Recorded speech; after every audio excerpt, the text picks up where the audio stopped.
Here's a lockpick. It might be.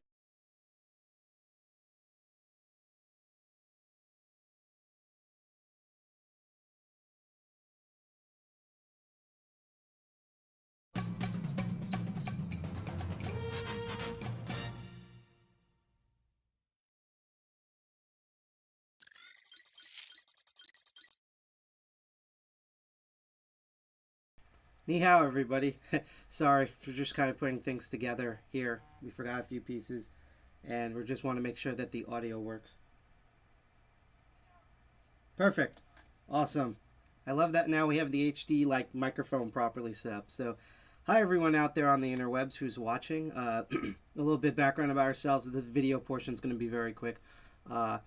I'm known as Side Pocket on the interwebs. I'm one of the two co-founders for a group, a hacker group, subset of DEFCON groups called DEFCON201.org. We're based in New Jersey, particularly Jersey City, New Jersey, and we normally meet up physically once a month to talk about leak hacks and hack away and experiment on things literally. But unfortunately, due to the fact that there is a pandemic that's been going on for over a year, because Americans are not exactly the sharpest bulb in the shed, as well as police brutality and a bunch of other nonsense, including bad decisions by the Free Software Foundation, we've decided to online broadcast our meetups, as well as hold our own sort of SIG shows, such as Archvile Linux Perspective, which will happen tomorrow at 7 p.m. Eastern Standard Time by our co-founder G.I. Jack, who's currently taking a nap right now, and as well as my show Crypto Barons, which will happen this Saturday at 8 p.m., where we talk about cryptocurrency technologies as technologies.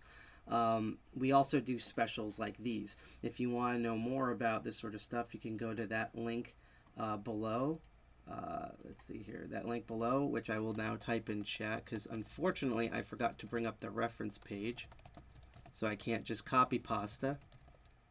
And our website is defcon201.org. We're also on all sorts of social media websites. Hold on a second. Sorry about the weird awkwardness. Again, this part's going to be really short, because most of this is going to be just content that we were given.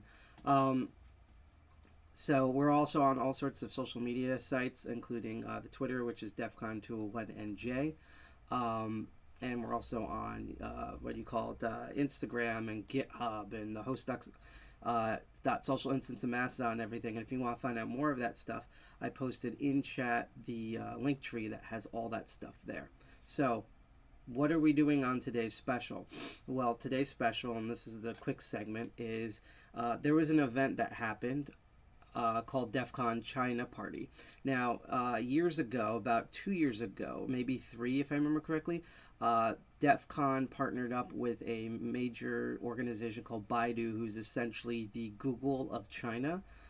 Fun fact about Baidu, and I hope I pronounced their name correctly, their co-founder, I can't remember his name right now, unfortunately, developed the search engine code, because Baidu started off as a search engine just like the way Google did before it took over the world. When he was working at IDD, which is a major tech company that's based in Newark, New Jersey. So almost all of China's internet backend, like the majority of it, is running on code that was developed in New Jersey. See, this is how the 201 area code gets around.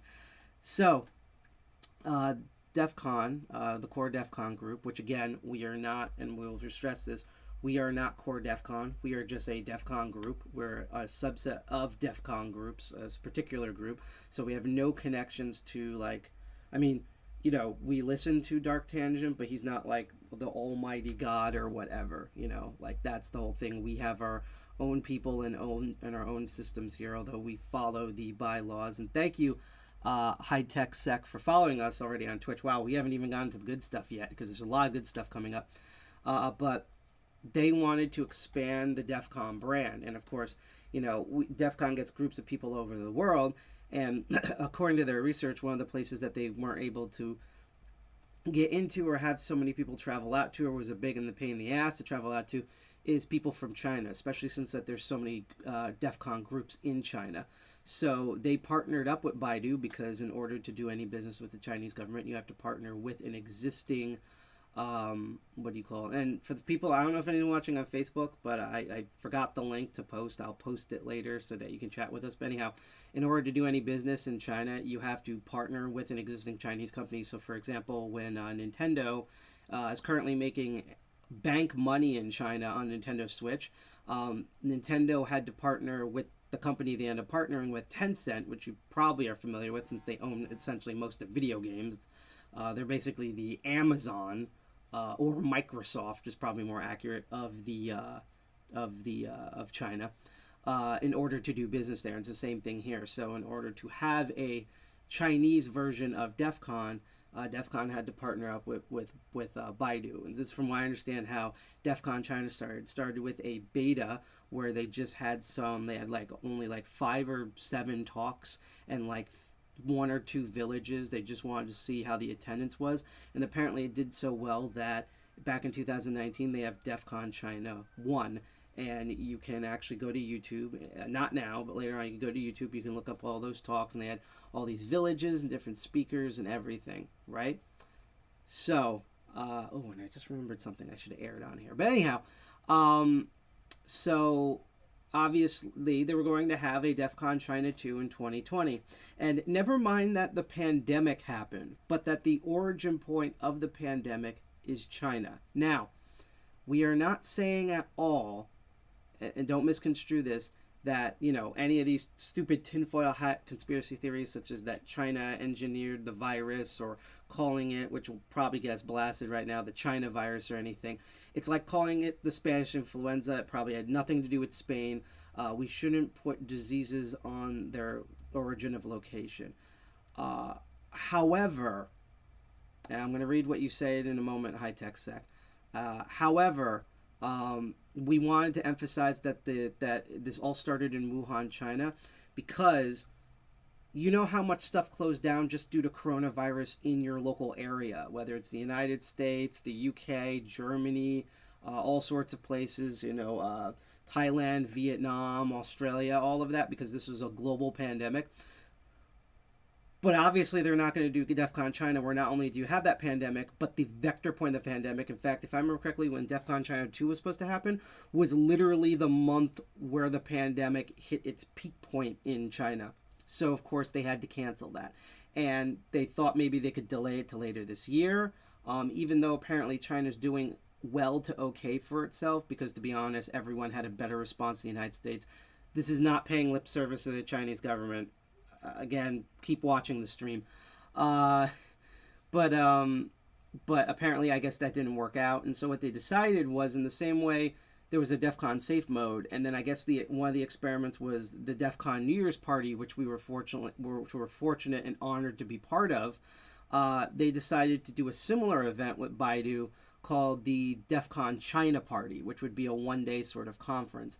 Now, originally, we were supposed to cover this live. I actually have the VR world thing and everything set up, and I attended it and stuff.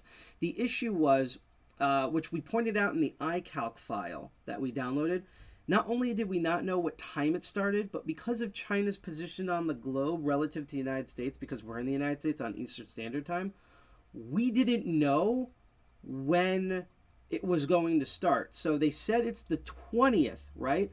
But they're referring to Chinese time. So we didn't know if this meant, for our time, the 19th from 9 p.m. to 11 a.m. in the morning, which we weren't going to do. We were going to do from like 9 a.m. to 2 a.m.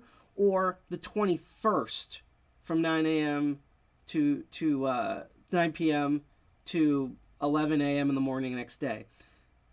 So because of that, when we got done with our 4-year anniversary, we found out the hard way that the conference was already happening. It was happening the day before, which is why we only covered Libre Planet. And don't worry, we're going to get to Free Software Foundation and Libre Planet sooner than you think. Not in this stream, but we're going to get there. You've probably seen our social media. We are going to get there because there's so many different problems. And of course PancakeSCon, which was absolutely freaking amazing, right? I can't wait to PancakeSCon 3. Just pancakes everything. Just loved it. Like, honor again, thanks to Hacks for Pancakes for basically her and her volunteers just running the whole thing. So we wanted to cover it. That was going to be our trifecta because it already happened the day before in impossible time, and apparently we weren't the only one. There was a lot of people who were confused. Even when we went into the VR chat, there were a decent amount of people from China. It was like, okay, I'm going to be brutally honest. There was almost no one from the United States. I think I was the only like English speaking person outside of some of the speakers and the staff that was there. And like the DJs doing the music, which I wish we had clips of, but we currently don't. Hopefully that will be uploaded to YouTube because they're going to upload all this stuff to YouTube later. So because of that, and as you're going to see, the Baidu website is very confusing. Nobody know any information until literally the day before. And from what I understand, that's, again, this is not insider information. This is my educated guess. I think it's because since Baidu handled most of the online stuff, if not all of it, that was on them. I don't think that was DEFCON staff because everyone was confused, meaning a lot of people never got to saw this type of stuff. So what we thought we would do, and the reason why we're starting so early is because we're going to be here for a while. We have a little bit of post content at the end, never mind this core content here, is that we thought, which I've gone on a little bit too long for, it was only a couple more minutes longer, we wanted to go over a brief overview of what DEFCON China Party was, kind of our experience with it, which was actually pretty positive, to be honest, and then get right into it, and we're just going to air all the content that you missed before it shows up on YouTube. So for all the people who either didn't get the memo that this happened, because there's a lot of cool talks, both locally in China and from some like major people in the hacker community in the United States and across the globe. Like, this is really cool stuff. I'm kind of sad that a lot of people seem to have missed this, which is why we thought this would be worth to play again. This is not like any partnership with Baidu. We have no relationship with Baidu, despite having the DEFCON in our name as a DEFCON group. You know, we didn't do this because DEFCON staff asked us to. We just thought that there was so much hard work being put into this, and that all of the speakers and workshops and everything were so awesome that it deserved to be on a platform that wasn't sandboxed to Baidu's confusing website and stuff that most people even in China watch, such as Twitch and YouTube and, you know, decentralized platforms, type things like PeerTube and DLive, and watching it through Tor. We want this to be everywhere. So this is why we're doing this. I just want to read, and you can also talk in chat, by the way, even though most of this is going to be pre-recorded content after I'm done speaking. And it's going to go on, by the way, for like 8 to 9 hours. So you can come in and out, eat a sandwich, watch this stuff because it's really good and these people really deserved it. But just note, this is going to be like one of our longest streams, okay? I just want to read this, and you can talk in chat. We'd love to talk in chat, even though it's going to be pre-recorded stuff, and talk amongst yourself in chat. And definitely keep lurking and learning, because this is basically going to be the definition of lurking and learning. Basically, we're going to be lurking at DEFCON China, like post broadcast. So I'm going to read this here. High Tech Sex said, I love to hear some country got an active DEFCON group and subgroups, and the other side, it's sad that DEFCON groups in my country, DC 6221, isn't active and no one here has any interest to activate again. Question, High Tech Sex, what's preventing you from activating it again? And I understand there's a lot of hurdles, because we have the same hurdles too. Before the pandemic ruined everything, we had work, especially me, hair. We have, you know, we have job work, we have personal responsibilities, we have bills to pay and stuff. But even despite all of those, and this is back when we had to meet physically, like we have to go to the other side of the city in order to meet, essentially. We still did this once a month, third Friday every month. And especially during the pandemic, we've been streaming once a month. And because unfortunately we have all this free time because of the pandemic, obviously, we've been streaming other stuff. So my question is one, what has prevented you from, and I don't know which country this is, from restarting DC 6221? And two, if you need any form of help, especially like, which is what I think we're good at, is being loudmouths like we are now and promoting stuff. If you need to get the word out, if you need advice on how to run stuff as a group that has been running for 4 years, and I know we're Americans, and so America's different probably than your country, but we're all humans here. There's some things that are just universal, such as the police hate all of our guts. There's 1% that owns everything, and printers are the bane of human existence. Also, Joe is the reason, is the result of all the text editor wars. Basically, no matter who won, we all lost. So because of that, I just want to reach out that if you are interested in discussing with us to reset up DC 6221, you can reach out to other DEFCON groups, and definitely reach out to Jason Street, who is the guy, the head honcho, who's in charge of all the DEFCON groups, because he's a great resource, a great help, and a great motivational person. 2, list where your country is, because I'm pretty sure there's other hacker groups you can partner with. And ultimately, 3, if you see this, that is our email, info@defcon21.org. You can also find out our website, defcon21.org. Reach out to us, and even though we're dirty Americans on the other side of the planet, we will help you set up your group and at least give it the good old college try, Because I always say about hackers, people always ask me what's the worst thing you can do as a hacker. It's not being bad either. It's not like screwing up, because actually that's part of being a hacker. It's doing nothing. I'd appreciate anyone who tries and miserably fails and now learns how to not do something than to do nothing at all and contribute nothing. Worst thing you could do. It's like the same thing with GitHub. What's the worst thing you could do on GitHub? It's not asking redundant questions, which is actually important. It's not screwing up lines of programming. It's literally not contributing anything to your project or any other project. So I just want to read here because I want to help this person out. Indonesia. Okay. The obstacle I've had is maybe because who activated it are the senior person in our community. If I tried activating and asking their permission, it's considered a disrespect act. Okay, so here's the thing. Again, Jason Street, and by extension Core DEFCON, is in charge of the DEFCON name and brand. Like, we submitted to them, hey, New Jersey's been inactive for like 4+ years. We had to that's why also our Twitter account's not DEFCON 201. I'm sorry this is taking a bit longer. I just want to help this person here, because this is what we do in the hacker community, is we try to help each other out, and then we yell at bullshit all day. That's our job. That's why we don't have DEFCON 201 as a Twitter, because that exists. That's the old group. The old group in New Jersey effed off, because I don't even know if I can say that word, to Georgia. And we've been trying to contact them for 4 years to get the OG DEFCON 201 account. And nobody heard nothing from anybody, right? But we submitted because it's been inactive. And they gave that to us. Because ultimately, DEFCON itself decides who or what becomes a DEFCON group, because that is their name and their brand and their club, their group, their, it's like Legion of Doom or Master of Deception or whatever. That's or an Anonymous. That's their thing, right?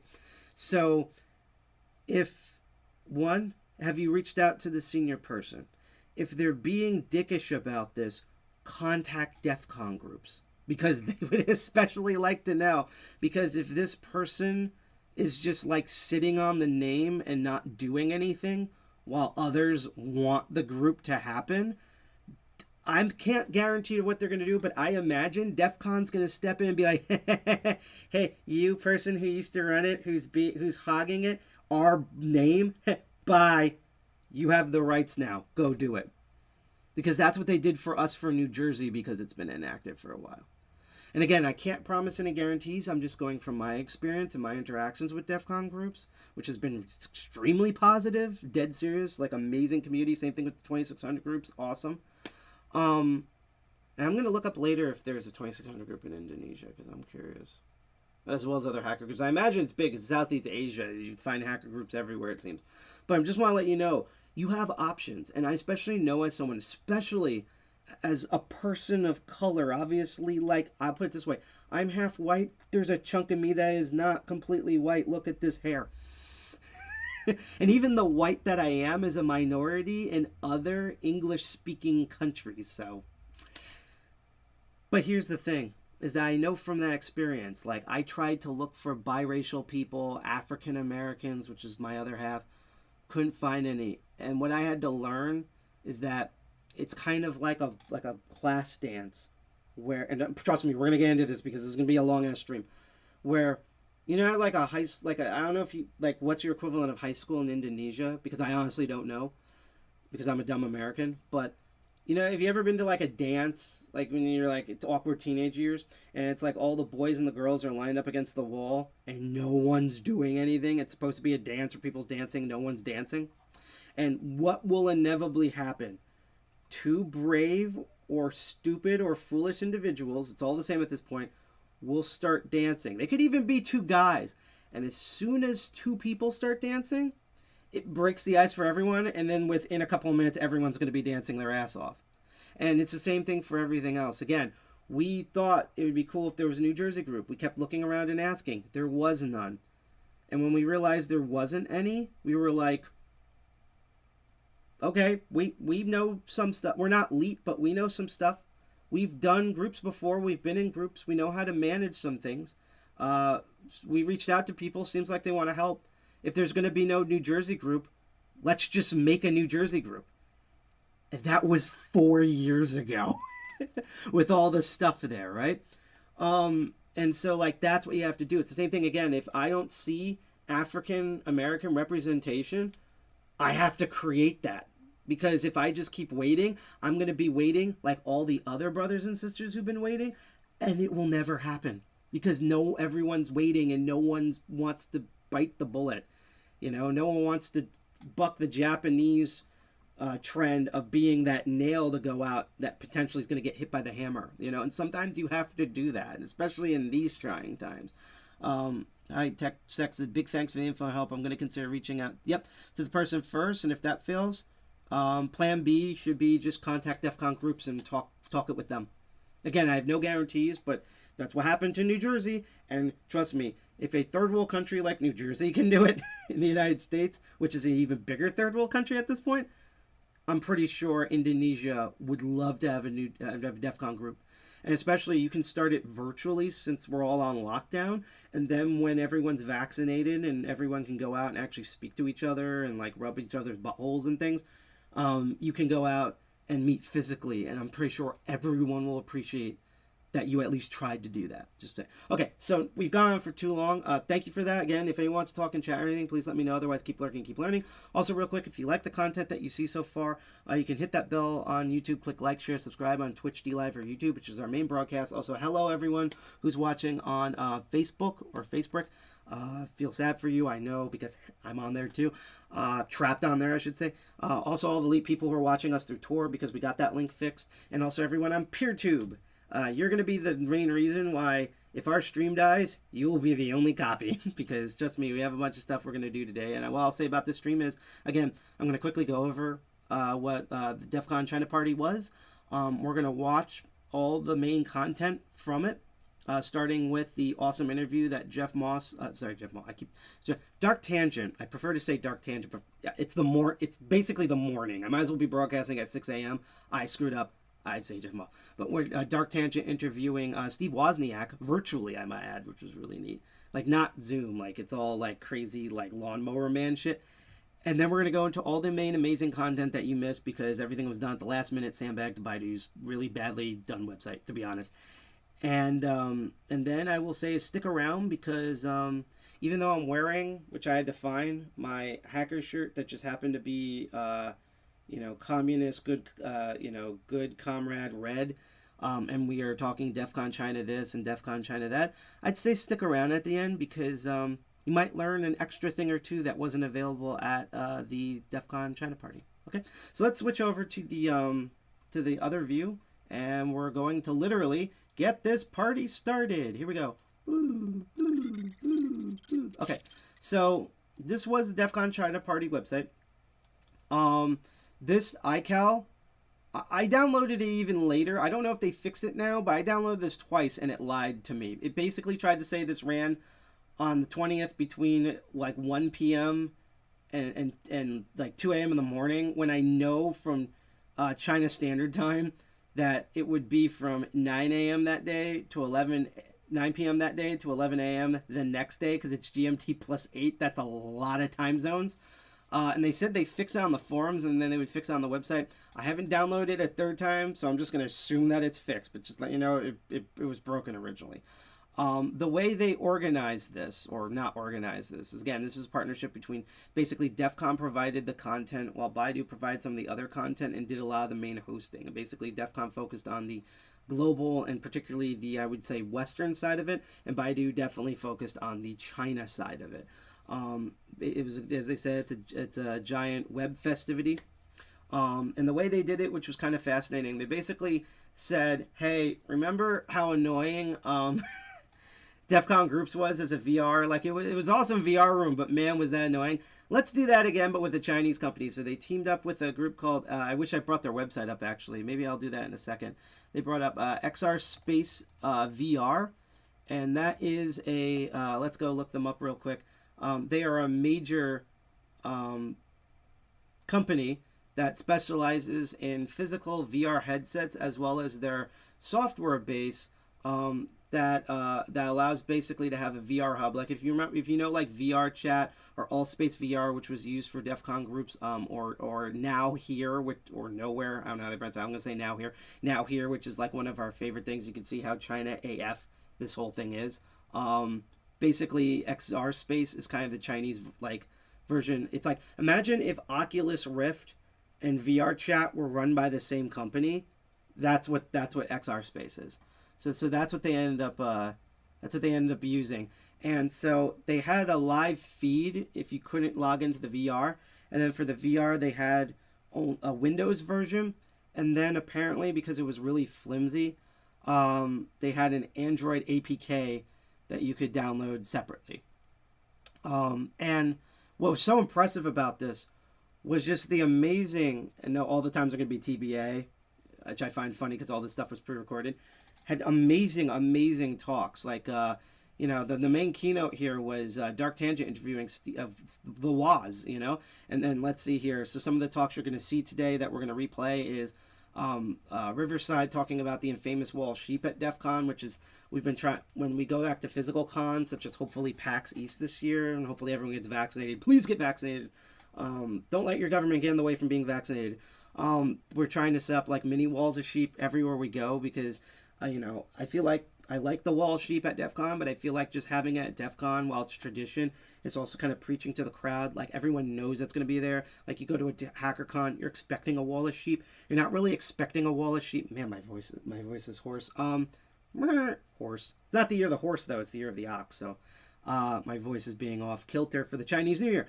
No, so the wall of sheep, no one's expecting the Spanish Inquisition. No one's expecting the wall of sheep at a video game convention. No one's expecting the wall of sheep at a medical health wellness convention. No one's expecting the wall of sheep at the frickin' TwitchCon. Like, that's what we're going to attempt to do when we get back physically. But this is, all these talks, by the way, are amazing. Like, it was real dim depth wall of sheep. Renderman, amazing dude. My favorite thing is his whole thing recently, like, he was known for a lot of things, like hacking air traffic control, about like different browser pwnage systems for like JavaScript fails.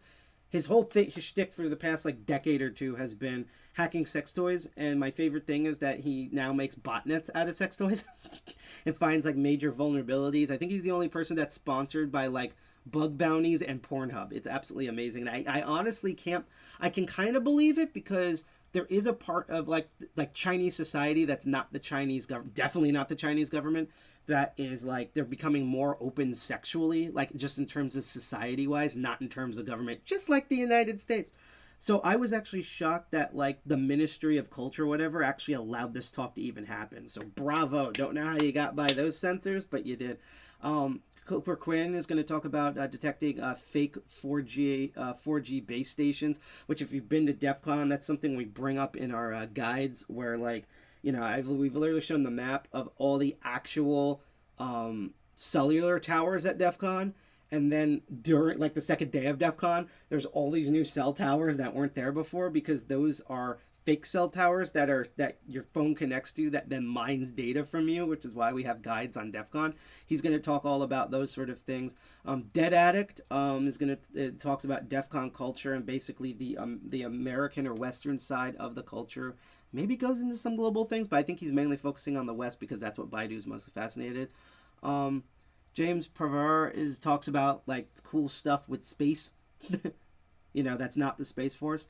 Michael Schnecht talks about, he has a talk called Malware Included, JavaScript as an Attack Vector, which is like, JavaScript, an attack surface for hackers, shocked Pikachu face, pretends to be shocked. But no, it's a great talk. Deviant Ollam, head honcho of Tool, has respect, offer sacrifice whiskey to the lockpicking god, the god who literally wrote the book on lockpicking, had this amazing talk, which is near the end, by the way, about RFID hacking.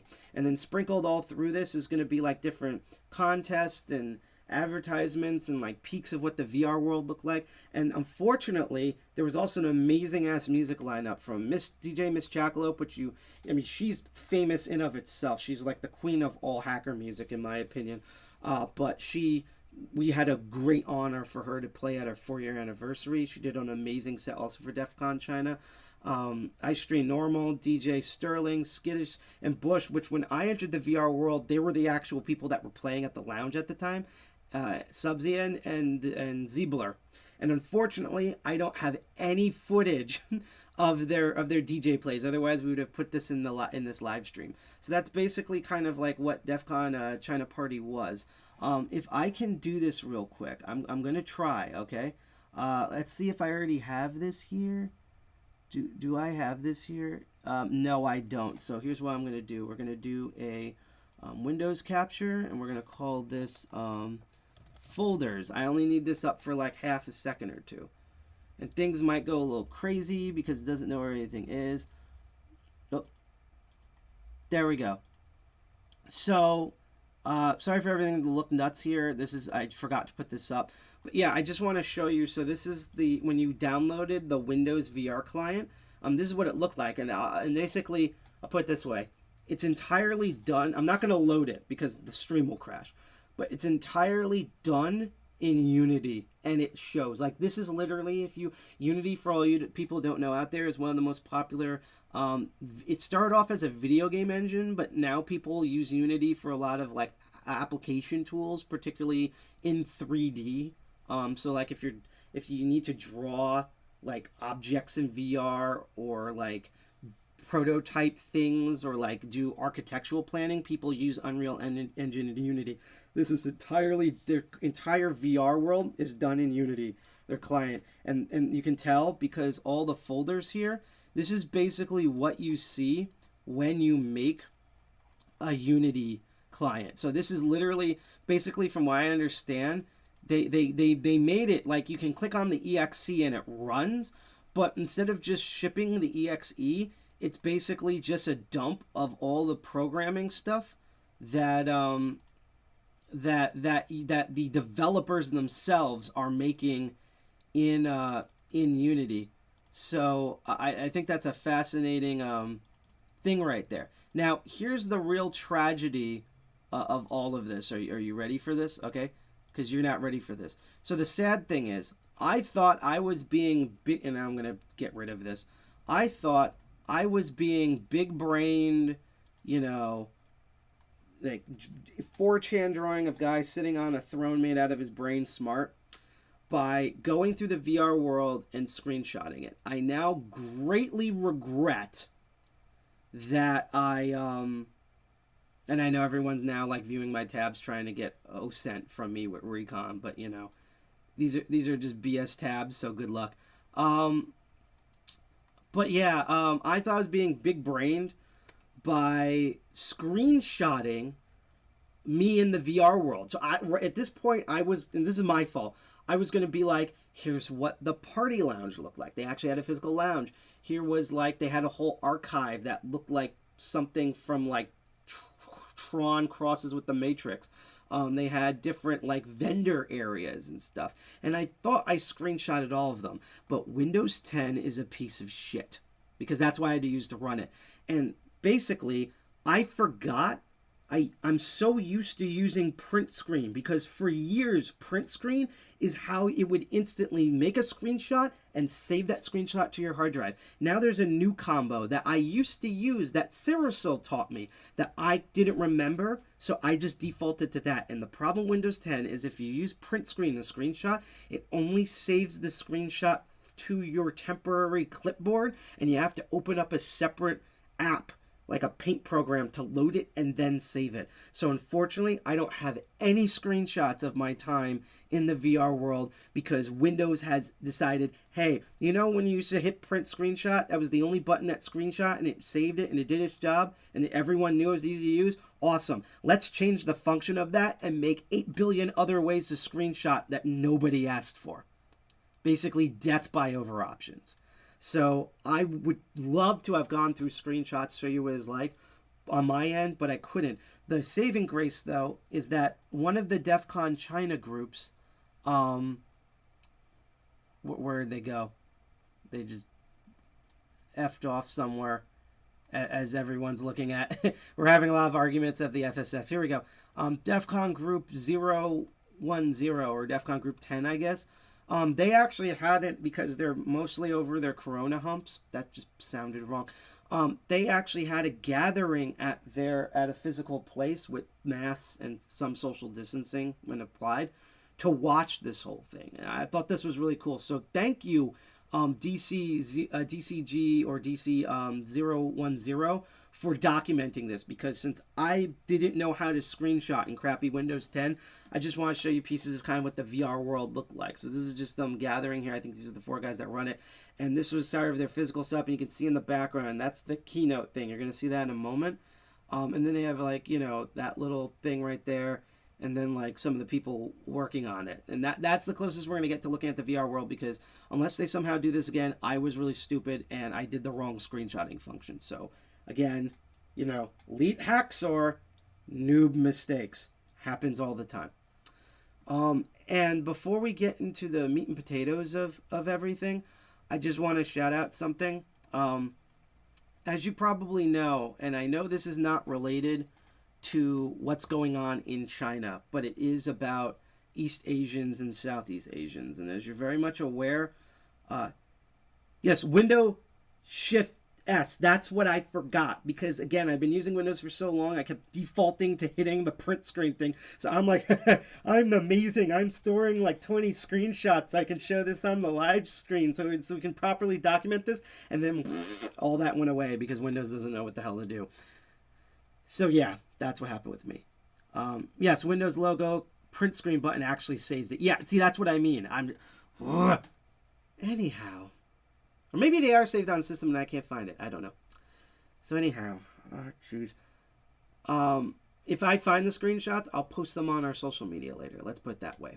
And if you have screenshots, if you were in DEFCON China, please let me know. Because, you know, funny enough, DEFCON China also happened right when Cyril left, I think, to do personal stuff. So normally I'd ask him and be like, hi, am I screenshotting correctly? Because I'm an idiot. But he wasn't there because he actually had real adult crap to do. So, yeah. Anyhow, yes, it was back in the day. In fact, again, works on Linux. I can do that on Ubuntu. Perfectly fine. And you know how confusing and stupid Ubuntu is? Windows, what's your problem? Your Windows, that's your problem. Anyhow, that you probably have noticed that, and no thanks to help to like Donald Trump and the rest of the idiots for saying things like the China virus and stuff. There has been huge anti-Asian racism, not just in the United States, but all over the globe. And it especially sucks because I see this all the time. Again, I grew up at the I was a young kid at the tail end of the 80s. I'm not going to say what year it is because I am old. That's all you need to know. And, you know, in the 80s, Japan finally got back on their economic feet, unlike now, and particularly in the automobile and electronic industries. They were having a renaissance, and because the American industry had been both simultaneously red taped to death and deregulated to death at the same time, instead of just being like, oh wow, our terrible capitalist system supported by our retarded government doesn't, I shouldn't say retarded, our stupid government doesn't work. Maybe we should rethink our ethic values. And what they did, they just did endless racism against Japanese people. And you're seeing the same thing now, except one, China does bad stuff, but most Chinese Americans, if not almost all Chinese Americans, unless they're spies, have nothing to do with what China does. And thank you, Mish Mushmash, I believe how you pronounce your name, for following us on Twitch. Thank you. Again, if you like the content, hit the bell, hit like, share, subscribe. We're literally a couple minutes away from slogging through this whole thing, so just bear with me. But I have to point this out. So not only there's tons of Chinese Americans, nothing to do with China. You know, North Korea does something stupid. Korean Americans, they have no thing to do with North Korea or South Korea. That's why they moved here. It's the same thing with the Middle Eastern people. Like, I literally grew up with someone who was from Afghanistan, who immigrated in 1999. And 2 years later, 9/11 happened. Now, everyone at my school was really understanding, and I'll never forget what he said, which he was like, God damn it, I hate my home country, these idiots that run it. They apparently, we left because every day there's terrorist attacks, and apparently the dumb leadership in Afghanistan thought we were homesick and decided to bring the dumb stuff in Afghanistan to America. Like, that's how we felt. And right now, a lot of Asian Americans are feeling that way too. We're like, thanks to China and a bunch of other countries, bigoted Americans, which is basically Americans, are dogging on Chinese people. Especially what's really sad is there's a lot of attacks on elderly Chinese people. They're old. They can't see. They can't do anything. They're walking like at the speed of smell on walkers, and just fucking 20-year-old Ben Shapiro types are running up and just decking them in the face and running away, forgetting what EXIF data is and that there's fucking cameras everywhere because, you know, geniuses. And also they're expecting the police to say they have a bad day and give them $1 million and walk away for free. That's just what's happening. So I just want to let everyone know that that's happened. Also, moment of silence for both shootings.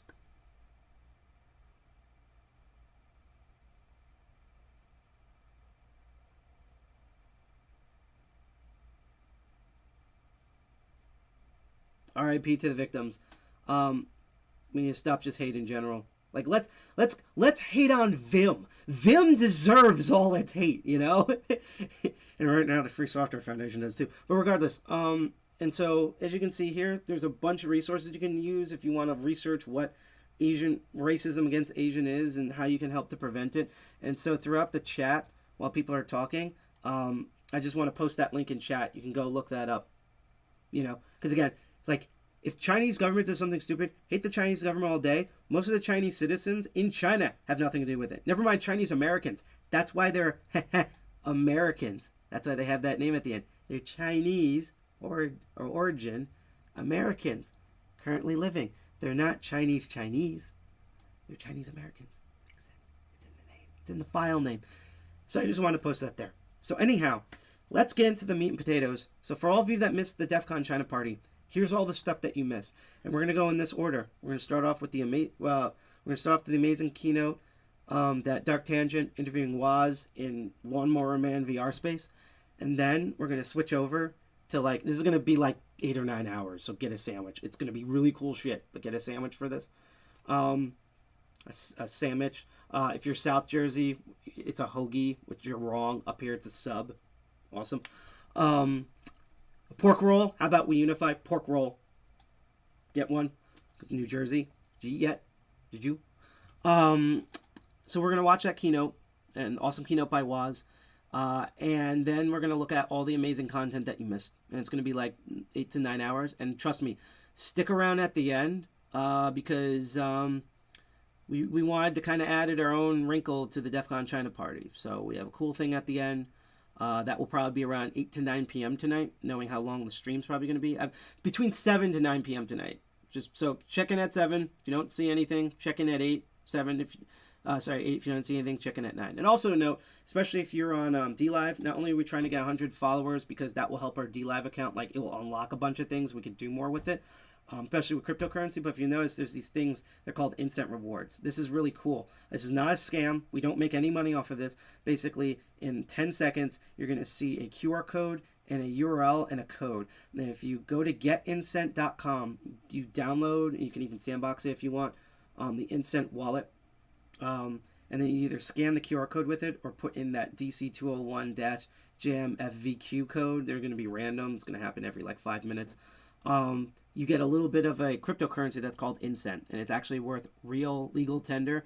You collect enough of it, you can then cash it out for like I don't know if you can cash it out directly as cash, but you can, like, for example, cash it out as Bitcoin, Litecoin, or Monero, and then cash that out as real money. Or you can basically just have Monero, Bitcoin. Basically, you get free cryptocurrency, you get free money just for watching us. No scam. We're not scanning our data. We don't make any money off of it. We just think it's a cool way to reward our viewers. Okay, cool. All right, let's get to the keynote. Look at all the content you missed.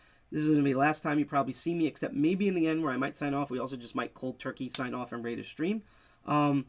This was DEFCON China Party, plus other bullshit that we inserted at the end because we're DEFCON 201 and it's New Jersey. No disrespect, disrespect. Enjoy. See ya. And again, if you have things in chat, say, as long as you're not being a troll that even something awful thinks you're stupid, post it. We're going to be talking in chat, on and off. Otherwise, definitely keep lurking and keep learning. This is the definition of lurking and learning. And if you like the content, again, you can hit that bell, like, share, subscribe on Twitch, DLive, and YouTube. Here was DEFCON China Party. Dirty Jersey represent. Peace.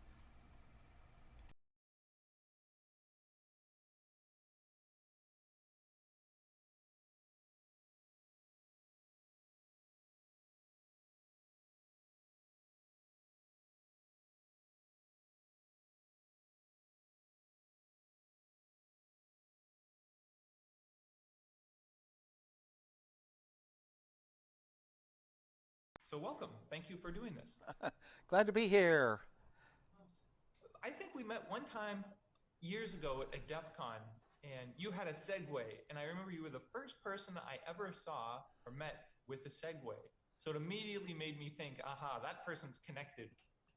Well, a Segway is technology, and it was such a huge part of my life, you know, from around home.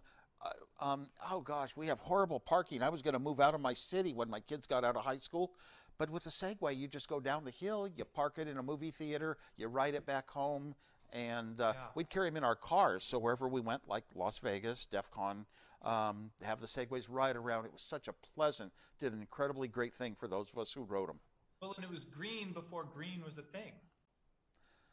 Yeah, it was different, but it was, to me, it was just because it was so different. Somebody had actually taken their brain and some physics calculations, and you know, it wasn't total so much the greenness. I mean, if it had a big gas engine, I don't think I'd enjoyed it as much. No, it's just nice and smooth. Yeah. Yeah, I remember the gyroscopes on those were the magical hack, figuring out how to downsize those gyroscopes. Yeah, well, it was really incredible to just, it's always under you, you don't worry. Just go around, do whatever you want to do. I took some big risks without knowing it. Well, we saw you at DEFCON zooming around swimming pools, and you seemed pretty confident, and so that was that was pretty encouraging. Yeah, what I remember from DEFCON is less that. I don't even remember having it there, but just running into people, talking to people that I met, and they were my kind of people because of what DEFCON's about. And it's almost like, to me, DEFCON almost sometimes means defeat contracts. You know, we don't follow the rules. Bad rules aren't meant for us. Well, we didn't know how to throw conferences, so we invented it up along the way, and we ended up with our own thing. Sort of lack of rules, right? That was something older people did. I like people that, a lot of people, you know, especially a lot of like maybe musicians that I know. I love the people that just sort of went around and the rules didn't matter that much to them. They just took risky lives, doing the sorts of things that you make movies about. Yeah, so that was a question I have for you, because for us, music is really inspiring. I used to play the double bass and the bass guitar, but we have a lot of live music at DEFCON. There'll be all these DJs happening today as well. What music do you listen to? Do you use it to be inspired when you're working on problems? I know you've supported a lot of music over the years. I listen to a lot of types of music. I put on huge festivals in California called the US Festivals, 3-day festivals, way before the current ones. I didn't have the formula yet to make money, unfortunately. You know, when I was young, music was also an emotion attached to the lyrics. The music and the lyrics and it was people like Bob Dylan that, who caught my attention with the words. The first day I met Steve Jobs, I brought him to my house because he was 16 years old and didn't have albums, and I showed him all the liner notes, and the lyrics to these Bob Dylan songs became a big part of our life. So I was into classic rock back when I did a lot of my development. Oh yeah, I would have headphones on and a reel-to-reel recorder going, and well, that was when I was teaching myself to design computers. And I'd always have kind of classic rock on the background. Around the time Apple was starting up and I was doing some great work, I got inspired by some of this Americana type stuff, just good music, but some of it's folk, country-ish, but it's a lot more in the words than just pop culture. And that became a very big part of my life and is to this day. But, I listen to everything. I listen to heavy metal, for example. I was not a heavy metal fan, but my God, when heavy metal's good from the great ones, oh my gosh, it is so great what they are able to do. There's a kind of a communication, and I like it when a music piece goes right into your soul, penetrates your heart and tells you something. I remember the first concert I ever went to, first real concert, is at the Fillmore, my first year of college. Fillmore, I go down there, in San Francisco, and the first guy that came on was Junior Walker and the All-Stars, and he picked up this trumpet, and when I heard that live music, I'm going to be a live music lover forever. My wife and I try to go to, dozens of concerts a year, obviously not through COVID. We really lost out because we know a lot of these great little musicians. The singer-songwriter writes the music, writes the words, sings the words, plays the instrument. That's so real and genuine. You see it coming out of their heart. But after that, my first concert, then the Jefferson Airplane came on, and then the Grateful Dead. That was kind of an experience back in those days. Yeah. Well, do you think that love for music influenced when you were working on computers? Apple's initially were known for the multimedia support and the sound. And was there a connection there, or was it more like, well, hey, we can add a feature that the others don't have? It came about bit by bit because we started with the Apple II computer, all mine, and it was going to be all of our revenues for the first 10 years of Apple, that one product. But I remember Charlie Kellner in our lab designing a board that could take digital data numbers and convert them into waveforms, audio. And he actually created this thing where you could type on a keyboard. The company formed called Alpha Centauri, and I was on the board. And you could type in music on a keyboard if you played, and it would show up as notes on your screen. Then it got better and better at the tabulature, and then we got to where you could play back one instrument and now record another one along with it, sound on sound. And it was a company, Alpha Centauri, and this was in the earliest days, 1982. This before MIDI, and then along came MIDI, and the game was over. That was how it was going to go. But our computers got a reputation for being popular with creative people, and it's largely due to the fact that when we had the Macintosh, you had to have a certain amount of memory, and in the DOS machines, the Microsoft machines, you only had an eighth of a megabyte was all you'd have, and well, think about Photoshop. A product like Photoshop comes out. It needs a megabyte to show a picture and edit it. So only the Macintosh, it could only be done on the Macintosh. And early music devices could only the Macintosh had enough memory. And the Avid video editing system, where it was disk-based video editing, could only be done on a Macintosh in those days. A lot of things came about, and VisiCalc, the first spreadsheet, could only be done on the Apple II that we had because there wasn't enough memory in any of the other little machines starting up. They really constrained themselves with their engineering choice there on the memory. Sure, but because we had to have that much memory, we got the more creative elements like Photoshop, and we got known as inspiring that kind of thinking, and it kind of stuck together. Became part of our culture. So you're obviously been involved in a lot of founding a lot of things, not just technology companies, but maybe like the Homebrew Computer Club, organizing people around technology. So you've done this engineering work. Is there anything what's your most proud of engineering and or hack, I should say, you're most proud of? And if you had to do one over again, or you had to fix something you screwed up, what would it be? It's kind of like Bob Dylan that I mentioned. I mean, I had some magic pouring out of my brain for about 10 years of my life. And I go back and look, why would I ever think of doing these things that were so different and so advanced? And so there's way too many stories, but one of them is how I was designing Breakout for Atari, and 4 days and nights, no sleep, and your head wanders This when is you're not sleeping. Atari, the game company, Atari Computer. Atari computers came from Atari. They were starting the arcade game industry. It did not exist. There were no arcade games until Atari with Pong and then a few others. And I was designing Breakout right down there in 4 days and nights. Nobody could design a game in that short a time because it's 1,000 wires on 100 chips, hooking things up to get signals going just right. I spent 4 days up in a row, and we actually completed it. Steve Jobs and I, it was all my design.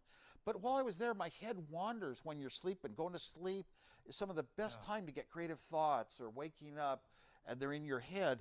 And I thought of, wouldn't it be great if these arcade games were color someday?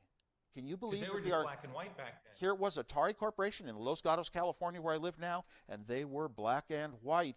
They didn't, A, it cost a lot of money to create color, and B, it took some talent to create color.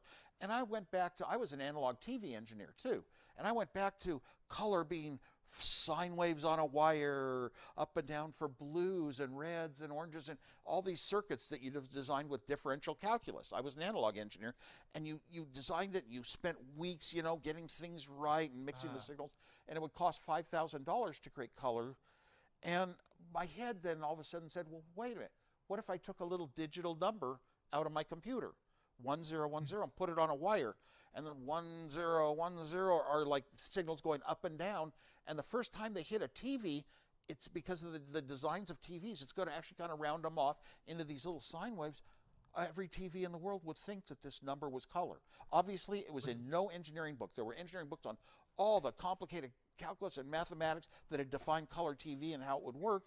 Nobody ever thought. You just put a number on a wire, a digital number, 1100, and it's going to show up as red. And if you put it a little bit later in time, 0110, it's going to show up as purple, And no, what an idea. And I filed that idea away, and it turned out to be really the reason that our first logo was 6 colors. The Apple II was not just a great computer to start a company with.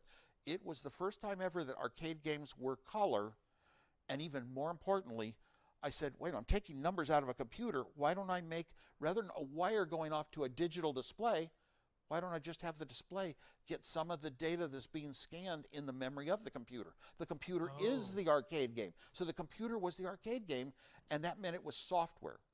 A 9-year-old could sit down and in basic language, I put in some commands into the basic, write a program that made color things move on a screen and play a game, and a 9-year-old could write a game in 1 day rather than the skilled engineer typically taking 6 months with those thousands of wires. Wow. No, this was a huge step for games because I believed in gaming and fun so much. I had to have that for myself. So that was a great invention, but also Dial-A-Joke. Can't forget Dial-A-Joke. I started that all on my own, and I ran you phone a number and you get a joke. Now I go back to the blue boxes. We're talking about out-of-the-box thinking. The blue box was in between. I built a little computer called the cream soda computer, and other people were going to be building computers like that 5 years later when I did the Apple. But in between, did the blue boxes, and that one, you press a button, 1, 2, 3, 4, 5, and you got to create a couple of tones, beep, beep, beep, like touch tones. And so when you pressed a button, it put out all these lines to the chips telling it the inputs, which number to divide by to get the tone you want. And there were 2 tones, all these things, and I had a little array in there. And then what occurred to me is inside the chips actually have to put out a little bit of, like if electrons are going in, a little bit of positive currents coming out, tiny bit out of the inputs. So the inputs are also outputs. And I fed them back into the touch, all the keys that came out one common thing that was supposed to be grounded, meaning when you push the buttons, it'll decide which of the lines will get grounded on those chips that are making the tones. Only instead of grounding it, I actually fed it into a 2-transistor circuit called a Darlington amplifier, amplifies it hugely, and it provided the power that turned the chips on. And you'd say, how do the chips supply a signal to turn themselves on? Through all this mechanism. And it was really, but I knew how the chips worked inside analog, and so I was able to accomplish that. That was another really great out of the box. That goes to this hacker's mindset of, you not only used the technology, you understood the technology so well, you could make the technology do things it wasn't ever intended. And that's what's really inspiring for me and for hackers. It's sort of like the manufacturer says, no, you can't do color, and you say, no, wait a minute, I bet I can do color. That's right. The rules don't apply if you can do it better. Right. So how much of that was your sort of, I can outthink you, or I understand it better and you don't understand it, I understand, or where's that motivation come from, that innate curiosity? I grew up this way. Largely, I think it came from my childhood shyness in middle school and high school. So shy, afraid to talk to people, even college. And I'd go into my room and just work on any solutions, just teaching myself. How does digital work? How does analog electronics work? How does, I built my ham radio and had a license when I was 10 years old. But I would like work on these things alone, and it didn't matter what other people do. This wasn't for class, it wasn't for school, it wasn't for friends, it wasn't for teachers. I had nobody doing this with me, teaching myself how to design computers. I went back to my elementary school science fair projects, and I knew logic gates existed. How do you, if you have a definition of a computer's insides, can you create it out of logic gates? So I became very much looking for weird solutions. Now, after I designed a computer, I got all the mini computers that came out around 1970. I got all their manuals, and I would design them, and I'd go to bed thinking, there's one part of it. Can I save a chip or two? Is there a way I could save one chip? And I gave myself a bonus. So I was not competing with anyone in the world. I was competing with myself, and I got into the cleverest little things. There was this thing called the cream soda computer 5 years before Apple. Like, okay, I needed one inverter that changes a 0 to a 1 or a 1 to a 0. That's all it does. And I have to buy a whole nother chip that has 6 of them on it to get one, and I needed one. But I had a spare, what's called a little register that can hold memory of 1 bit, a CD flip-flop. And it had a true output and a false output, the inverse of each other. And if I put a signal in and just had it constantly clocked, the inverse would come out, and I wouldn't have to get an extra inverter chip. I'd save a chip. So every little... Have to buy another... Yeah, every dinky thing. And so I developed this technique of weird tricks, I called them, that saved parts. But better yet, I had the method I could come up with whatever the solution I was after, the goal I was after. I will be able to come up with tricks.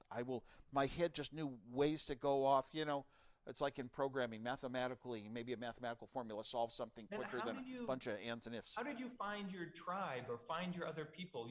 It sounds like you're doing a lot of this alone, but at some point you meet a group or you find a pool of people that sort of think like you. And that allows, I'm guessing, a whole nother generation of exploration. Well, my skills were unbelievably outstanding, but they were recognized by about nobody. Nobody around me kind of knew. Maybe 1 or 2 friends really knew I had them. And, I had a great third year of college. I got a job. I got hired.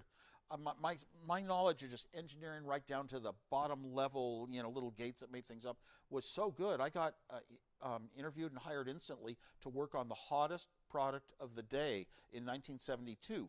The Hewlett-Packard scientific calculators were like the hottest technology gadget there is today in their sales, and I got to be designing them. I was a design engineer, no college degree even. Because I knew it, and so I don't know, the people around me that worked with me, the engineers there, oh my gosh, they all knew that I had these great skills, and I kept working on outside projects for fun. Anybody guy came from Hollywood, wanted to put movies in hotels, never had been done, and I got to design it for him. I was so proud, and I would always charge 5 cents for these projects. I got to do early SMPTE time codes for the big 1-inch tape systems in the TV studios, and all these projects I would take on, and it led into the games and building a Pong of my own, and building Breakout for Atari, and doing a terminal to get on the ARPANET. I mean, today we have the internet. It started with the ARPANET. Let's have 6 campuses in the United States, and I could, from my home, I built a little modem device, and I could type in, talk to a computer in Boston, it could type back to my TV. I just wanted to be with what's interesting going on in the world. This was never plans, start a company or something like that. Steve Jobs often came into town about once a year, and he would take whatever I had created lately, and he would turn it into money or a job for himself, that sort of thing. So he would turn my work into money, and same thing, personal computers. I mean, he was out of town when I had developed my first personal computer and passed out all my schematics for free to the Homebrew Computer Club, where people, social thinking people, like professors from Stanford, were talking about how these computers were going to revolutionize our life once we had them all. And I was quiet because I was still shy. I didn't ever raise my hand, speak out, but I just listened and listened. And then I started showing off my computer. Got a lot of attention. And I passed out designs to everyone there. No copyright notices. These were the people that were going to start the revolution. They needed a cheap, useful computer, and so I built it. I even helped other people build this computer. Steve Jobs didn't know it existed yet.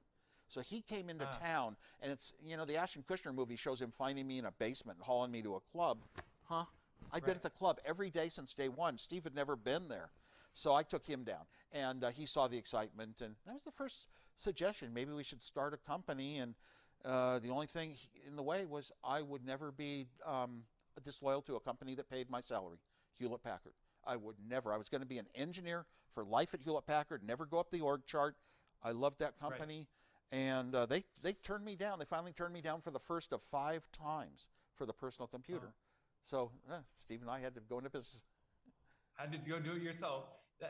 I was wondering how, being an inventor like that, I noticed you're in the Inventors Hall of Fame, or National Inventors Hall of Fame.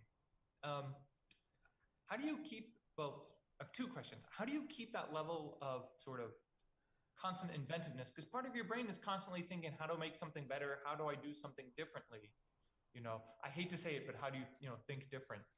I could say and part of it is that some of us are born that way. But you know what? It's those early influences, what books you read and what movies. You have a lot of factors in life that try to diminish your creativity. You go to school. No, you can't open that drawer. You can't open that drawer. There's 30 of us in this class. You have to go through the exact little route to get things done. Your parents often teach you that way. And my parents were very open and free with me. And my own thinking could go where it wanted to. And I just turned out. And I had these skills in electronics, too. Build some little device for a prank and go doing it. The motivation of pranks. Motivation's more important than skills sometime. And so I grew up loving to get an idea and run inside and see if I could actually build it, or go buy some parts, bicycle down to Sunnyvale Electronics and get some parts and see if I could actually do it. And, but the typical engineer is trained. Here is how you build things for your company. Here are the rules in the book, like color TV. And they don't say, they aren't inventors necessarily. Only a certain percentage are inventors. I've met the people in the Inventors Hall of Fame, and they're almost all like me. I mean, they'll just be going along having trouble with something in life, like maybe an engine carburetor feed or something, keeping it smooth. And they'll go into the laboratory and rig up a solution, people, or know a technology and come up with the idea for an MRI and go build it. So, and they're very much like me. They're just not, I'm just not the standard person who works for the man and does the job the man wants. Well, you also went on and became a teacher and also started your own university, WazU. And so I'm curious, as a teacher or as someone trying to teach others or encouraging learning, how do you, are these skills, these hacking skills, these geek skills, are they teachable? Or are you just teasing out like an innate skill that's already there and you're just feeding it water and food and helping it grow? Yes, all my life I'd had a goal, high education values, to be an engineer first and a 5th grade teacher second. And I wound up teaching 5th graders through 9th graders full time. It got up to even 7 days a week. Long classes, how to use the computer for your school assignments, not how to be a computer geek. And that was a huge part of my life, 8 years straight, no press allowed, which is why it's not totally well known what I did. What an achievement that was. But I had some experiences, which is California was 50th in the nation in students per teacher, that ratio. They were 47th in dollars per student. They were 43rd in computers per student. Very low, and it had to do with a political proposition that we had in our state, Proposition 13. The only way you could overcome it was a city like Cupertino, where Apple's located, could have a vote and increase the property taxes a little. And we had a vote, and I paid to send postcards to everyone in Cupertino, and we got 64% of the vote, and it failed because you had to have a 67% supermajority. That's how the proposition, the legislation was passed. Did the same thing the next year, and it failed. And then in my town, Los Gatos, we passed it, and then Cupertino did. So 2 cities in the whole San Francisco Bay Area for about 30 years maybe have had, little extra money in the schools, and maybe it's helped with more, I don't know, more activities, things like that. Right. It's hard to tell how much. I thought computers coming to schools was going to increase everybody's intelligence so much. We turned out all these brainiacs you couldn't believe, and that really didn't happen because a computer is just sort of the modern textbook. But WazU, was also, it combined my love of technology and my love of teaching, And a lot of online courses. We have some in some real fixed facilities, and we have lots of different programs. And we're taking into account a lot of my principles that if you're a student in school, I go back to thinking of myself, maybe even in second or third grade, but why can't I study the things that I love studying? Why does it have to be the same as everyone else? Why can't I get interested in chemistry in second grade and have an incredible teacher just teach me all the way through university chemistry over a period of 2 or 3 years? Well, no one teacher could obviously do that. And then Joe over there sitting next to me, he's more interested in literature, and Sam wants to be the world's greatest mathematician and study, quantum effects. I'm sorry, we can't all go the same in different directions. That's not the way our school, it's not affordable, So right. If we all had one-on-one, a great teacher that could go all the way, from elementary school to university and could let you go in any direction. We could all be doing different things, and lets me go fast if I get it fast. Lets me go slow if I get it slow. It doesn't judge me as good or bad with grades, where, Tommy's always the smart one. He always has his hand up first. I don't know, we could have education could be a lot different, but that would require a one-on-one real smart friend, a teacher who's a friend. Could we ever make that in a computer? I often wish we could, and I felt for a while that was a big solution to education someday, and now I don't think it'll happen. For me, I'm curious about, there's certain skills that are teachable, transferable, and certain skills that don't seem to be, and that problem solving or maybe the questioning doesn't seem to be. And that seems to be a skill that's really needed, that critical thinking skill in technology, maybe more than that was where you started. Can you teach people to be inventive? I believe you can serve as examples, but everyone growing up, they form these inner things. I formed my core to be inventive when I was young in school. And people in school, their core values are being set by their peers, probably primarily. What TV shows, what makes, their heroes in the music and entertainment world, their teachers and their own family. And how can, one person sort of teach, these are methods, and we'll go through some exercises, and you can try to think creative. You can't really take over a person's body or soul. I think it happens accidentally, and I don't think most people would want to. They'd say, no, this is the way learning is done. You don't want to teach people to just always say how it's done. Try to think of other ways. It's just something that has to come to you. And so your motivation then for teaching was to teach youngins how to interact with computers, or was it more like giving back to the community that you came from?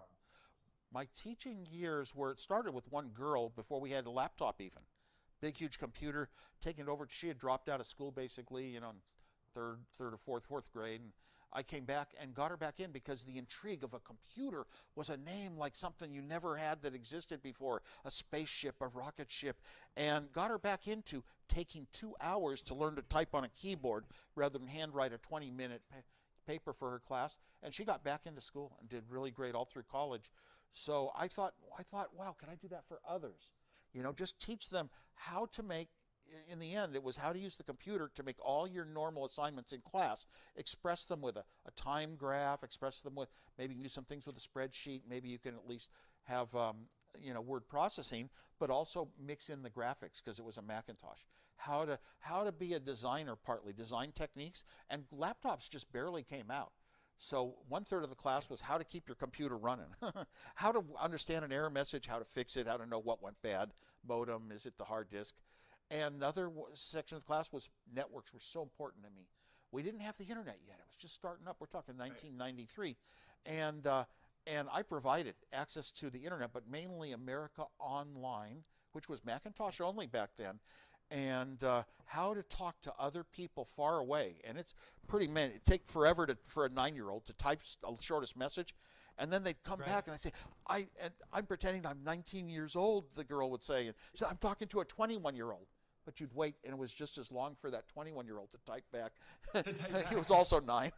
But it was so many fun experiences. You could have so much fun with computers. So I not only taught how to use the computers largely to make your homework look good, but also how to have fun with the computers. And when we went down to the store to I'd give each of the students, you can buy whatever you want as long as you get one educational program and one fun program. A lot of fun. Had to have the fun in there. I mean, to me, it was less important what they were taught. More important, they loved it and wanted to learn, wanted to be there in class.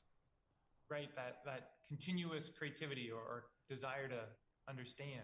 Yes, but I don't know, some of them I'm sure turned out really far on the creative inventor side, but I don't know. I can't track that for sure, because a lot of them I could tell just weren't really going to go that direction, based on their life, their parents. You think, so if you're a hacker-minded student now, and they read about you and your exploits, one person made such a large impact. People in that early computer era, across the whole field, many people are individuals making huge contributions that ended up changing the world. And so if that's inspiring to you, what do you think, are those opportunities still available in computing, or is it, no, that field is full, you need to look in something else, autonomous vehicles or something? Well, a lot of what I grew up with and know well, of course, is computing, and that field just keeps filling in. But look what we're doing. Call it the whole digital world. We've got all these, the crowdfunding issues, and then we've got, the participation, the Uber type companies that come up. We've got, the gig economy. We've really had a lot of other things that came about. Now, the big changes, of course, there's personal computers, Apple, Google, Microsoft. There was, Facebook. These all came from young people. They didn't come from people who already had a business going and an intent to make your business stronger and better. It was really, can I do something that's important in the world and it turned out important? Or can I do something I just want to do and it turns out important? And that still has the ability to happen. You don't see it as much, and here's why. A lot of it comes from the brain work, and brainiacs get in and develop something really good. Maybe they even start selling it, like Siri was just an app you could buy for a year before Apple had Siri. That was the start of, I don't know, our personal communicators. So they got bought out by Apple. So this is a good thing. So if you create good stuff, even as an individual, young on the outside, you still get assimilated into the big tech companies. That's an exit strategy. I think there's other things in the world. You could come up with an idea tomorrow that's digital that really nobody had thought of, that will be one of these big, huge unicorns. For you, in the beginning, your digital skills, your analog engineering skills, that turned out to be like your key. Oh, I was both. I was both, back to elementary school when there were no books on digital anywhere, in any bookstore, not even the science bookstore, Kepler's in Palo Alto, not a book on it. And I knew that. I found a journal from my father, who was an engineer, found a journal in the hall closet. Oh my gosh, these ones and zeros, I taught myself how to add them. I even taught myself what logic was, and I looked at a picture of a bunch of logic gates that would actually add ones and zeros. Oh no, I fell in love with the digital even when I was an analog engineer, and I still had a lot more analog training to go. So do you have any suggestions on fields that maybe an aspiring student should fall in love with? Large data analysis, big numbers, AI. What's that analog to digital transition that you can see today? Most people say coding classes, easy to teach, easy to show some results. Hard to tell how many will really be, at the professional level or career level. But I say, because the way I think is, you want to be unusual, or do you want to be just like everyone else? So if you're going to go into coding, you better be the best at doing it, and make sure your code that you generate, nobody else in the world could generate any better code. But, not just coding. Go into robotics. Robotics, you've got to deal with mechanical properties of things, that they don't break and fall apart. You've got to deal with motors. You've got to deal with the electricity that supplies the motors. You've got to deal with microprocessors and software. And you have sensors. And you have, motive, and you have sensors, and you have to analyze things and write programs. You do everything in robotics, if you want to. Right. If you say, oh, he does the sensors, and he does the motor control.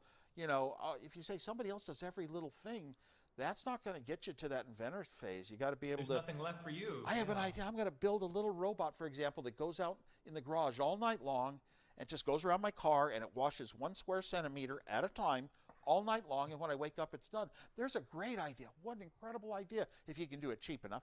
And a kid would get that idea and be able to do it, but it's a lot of disciplines, not just one single coding word. So I don't like that. Now, if you're going to go into I kind of caution a little against artificial intelligence. It's good to be exposed to it, but to understand that it's like machine learning is not like a brain. We do not know how the brain is wired. When I went back to Berkeley for my degree, I took psychology major courses, not engineering major courses. I wanted to study the brain. We don't know that our memories are even in the brain. We're having a little thing here. We're going to remember it. We don't know it's in the brain. The closest theory in a book is holographic theory. If you take out parts of the brain, you still remember it. You have to take out the whole cortex, and then you forget it. So it's everywhere. It's called the holographic theory of memory. That's ridiculous. That says we don't know where it is or how it is stored. We guess. We have some guesses, synapses and whatever. No proof that the memories are there. We know where processing centers are in the brain of memories. Right. But I made a comment 40 years ago to my professors that it was a stronger statement than in any book, that correlation of where memories might be. You lose two things between the ages of 6 and 10. You lose your childhood autobiographic memories, things that happened to you, and you lose your teeth. Go Google teeth and memories. You might be a little shocked what's coming up today, and test for Alzheimer's and saliva. But regardless, I was just pointing out, if I can make a stronger statement of something has to be ridiculous, memories aren't stored in teeth, that tells you how little we know. And we don't know how the brain's wired. That's a problem. That's why AI, to me, is sometimes algorithmic idiocy. It's less than a brain. It helps us. I mean, it's the state of the art of computer science. If you can have a computer play 1 billion games of chess, it'll get very good, better than any human, because a human can't play 1 billion games and remember them all. So we can do the most incredible things in the world, but here's what's lacking. Show Google 80,000 pictures of dogs, and Google can recognize a dog quicker than any human, better than any human, more accurately. But it doesn't know if the dog is a picture on a wall or a real thing standing in front of the wall. And you take a 1-year-old child. That's a dog. You say, that's a dog. They know that the dog has these limbs like their own, sort of soft, sort of hard, flexible, and they have a head and eyes, and they decide what they're going to do for a reason. The child knows what a dog is. So sometimes we're doing the greatest things we can to help us get more done as humans in our world, but that doesn't mean that it's thinking the way a human brain thinks. Right. No, so what I'm hearing is a little bit of the robotics is going to expose you to everything, from coding to physical feedback, motors, power consumption, power management. Everything's kind of happening with the robot. Where with maybe an IoT device or AI, you're focusing on a very narrow slice. So you're not going to get a big picture view of maybe the whole field. Yeah, and the answer is, look at what you want to achieve, the goal, the end goal. What is it going to be and perform like? And maybe it's got a lot of artificial intelligence as a main part of it, but don't be afraid to go out and explore anything else that will help you create it yourself, rather than saying somebody else has to do the rest of this or the finishing part of it. Don't be afraid. I really believe that having a lot of general skills, and largely the builder skill. Go to the maker fairs. You find the people that actually take projects and even solder wires together and bolt things together and make projects. They get them to a complete state. In my own hacking history, it used to be you could get 4 people in a room and essentially take over the world. I mean, you needed somebody who understood telephone networks and Unix systems, and the SS7 or the 5 systems. But now things are so terribly complicated, right, that you need an army of people just to understand how your web page is rendering. And so I'm curious, at some point, it's out of the realm of the individual to understand, and it's into teams. And I worry about that, because then it's sort of like it's slipping through our fingers. How can you ever understand the big picture? And I'm a big picture guy. I'm curious, you're a big picture guy. At what point do you feel you've kind of reached the threshold and you say, you know what, there's just too much stuff going on there. I can't make a contribution. It's too noisy. Well, when you can't even understand it, let's look at, do I know that this software that's very important to me is safe? It's got 1 million lines of code written by 10,000 people and all these little pieces, all of it. You can never go through it and reverse engineer it and say that it's really safe, it's doing things the way I want. I have no way to figure out, there's a little part of it inside there that I can tweak, and I can do a little make it better than it was, build on what was there, open source type thinking. It's just, the trouble is the world is so big and complex. Sometimes you can, and when you do, and when you're willing to work and work for months, for a year, and then discover something, that to show off to other people, maybe it's a piece of faulty code that shouldn't be in there, or maybe it's a way to make something run 10 times as fast, just spotting these little things. That's great, but man, it takes more and more work all the time. And the big picture isn't going to help you, except to an extent that if you have 10 people, 1, 2, 3, 4, 5, and you all are kind of working together, it goes 100 times slower than one person doing all 10 tasks. Yeah. So this leads me a little bit to my next question, which was in those early days of Apple, you talked about them briefly. It was kind of a small shop, and you were faced with incredible constraints on resources, making the chips do things they weren't intended to save on resources. Technology wasn't available to do what you wanted it to do. And so that required an amazing amount of engineering. But now, as Apple grew, now all of a sudden, you have all those things in abundance. You can hire people, you could buy the tech. How does that change your thinking when it goes from you have to do this because there's no alternative, to you have this luxury of resources and time and money? Yeah. How can you adapt? I'm sort of lucky because I did not let the success of Apple change my values. I did not become a different person who wants to maximize my wealth and my power, and just because I'm in a high up position for having done something important.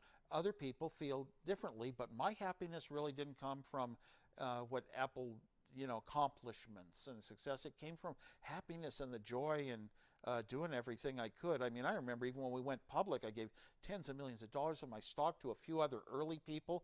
Why are only 3 of us called founders with more money we could ever have in a lifetime? And I gave tens of millions of dollars of my pre-IPO stock so everybody could get a house that worked at Apple, could earn a house. They're working for our company. And that's just the way I thought. And that's not the way most people think in a big success. So, so it's hard to answer your question. It's not like, Apple kind of grew into something that was not myself. It's way above me. And I would never compromise some of my own values of truth to try to run a company like that. When we started Apple, I made a deal with the others, which is Steve Jobs and Mike Markkula. And the deal was I would not run a company. Oh, no. That was, I was shy and I was weak and I'd just get kicked out. I said, I'll run engineering. That's my job, only engineering, and I won't run the company ever. And I stayed true to that.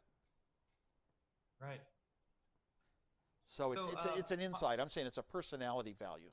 It's a personality, yeah. And so whether you have lots of resources or few resources, that was not the determinant on how you behaved or approached problems, right? It was you were going to be you no matter what.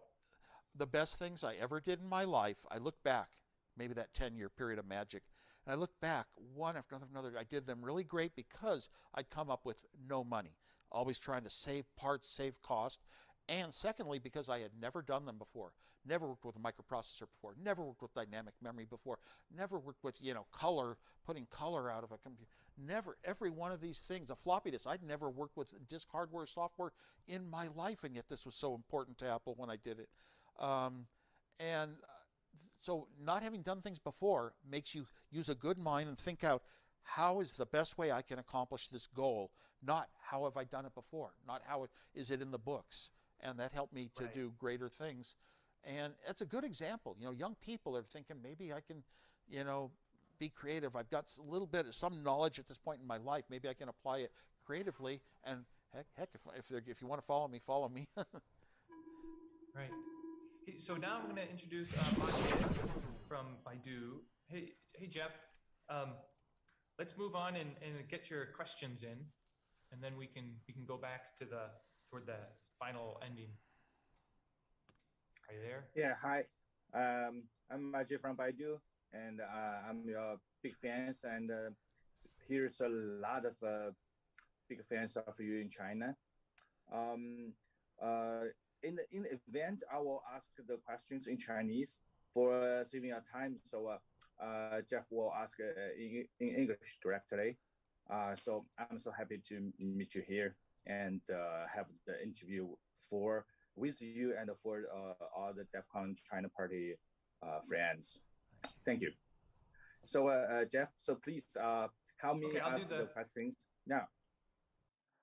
这么多年来，您始终在关注 AI 的发展及其对人类的影响。那么您如何看待由 AI 带来这些改变呢？在现在，在未来，他们会如何改变我们的生活呢？ Interesting. You are correct. I've had a long relationship with AI. I started thinking about brain versus computer in the first program I ever wrote, and why can humans solve it and the computer can't solve it just on speed. And then I would ride my bicycle in high school or early college. I'd ride it over the hills to Stanford Artificial Intelligence Center to see what they were doing. And it was pretty low level sometimes. Just, can I spot a green ball and put it in a green box? Wow, these are simple little rules. You know, artificial intelligence had to grow over time, and creativity is hard to replace because what's creative to a human is something that relates to our lives, but computers haven't lived a human life. And so I thought that way. Now, artificial intelligence, machine learning makes a lot of sense because we always talked about the limitations of totally a human mind designing every little wire and component on paper. How can you make something better? You know, and obviously machine learning was the answer to that, and neural networks were a big help. So, you know, all of a sudden we started seeing results that were affecting our lives and our products and improving things. And artificial intelligence is just the state of the art of computer technology helping humans. It doesn't mean it's intelligence like a brain, but it can still be the most so helpful. We just couldn't get by without it. I mean, even simple things that are not artificial intelligence, just a cell phone. How could we ever get by without it after we have it and all that? And artificial intelligence, though, can solve things you can't really necessarily solve with your mind. We should all understand artificial intelligence has limits, and it may work just great for 99% of the things, and 1% it doesn't understand. And that's, you know, an issue just to be aware of as a human being.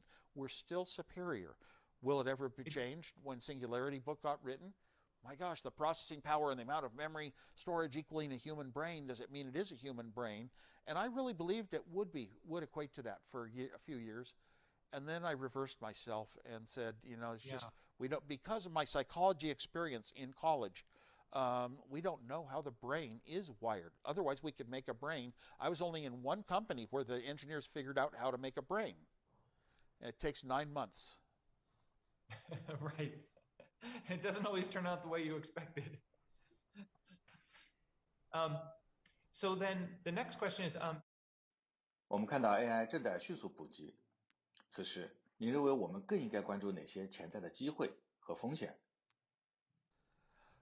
Well, you know what? Yes, we're talking about devices that will sort of think on their own, operate very autonomously, and make some decisions that are high level that we kind of put only in the human sphere, sometimes life and death.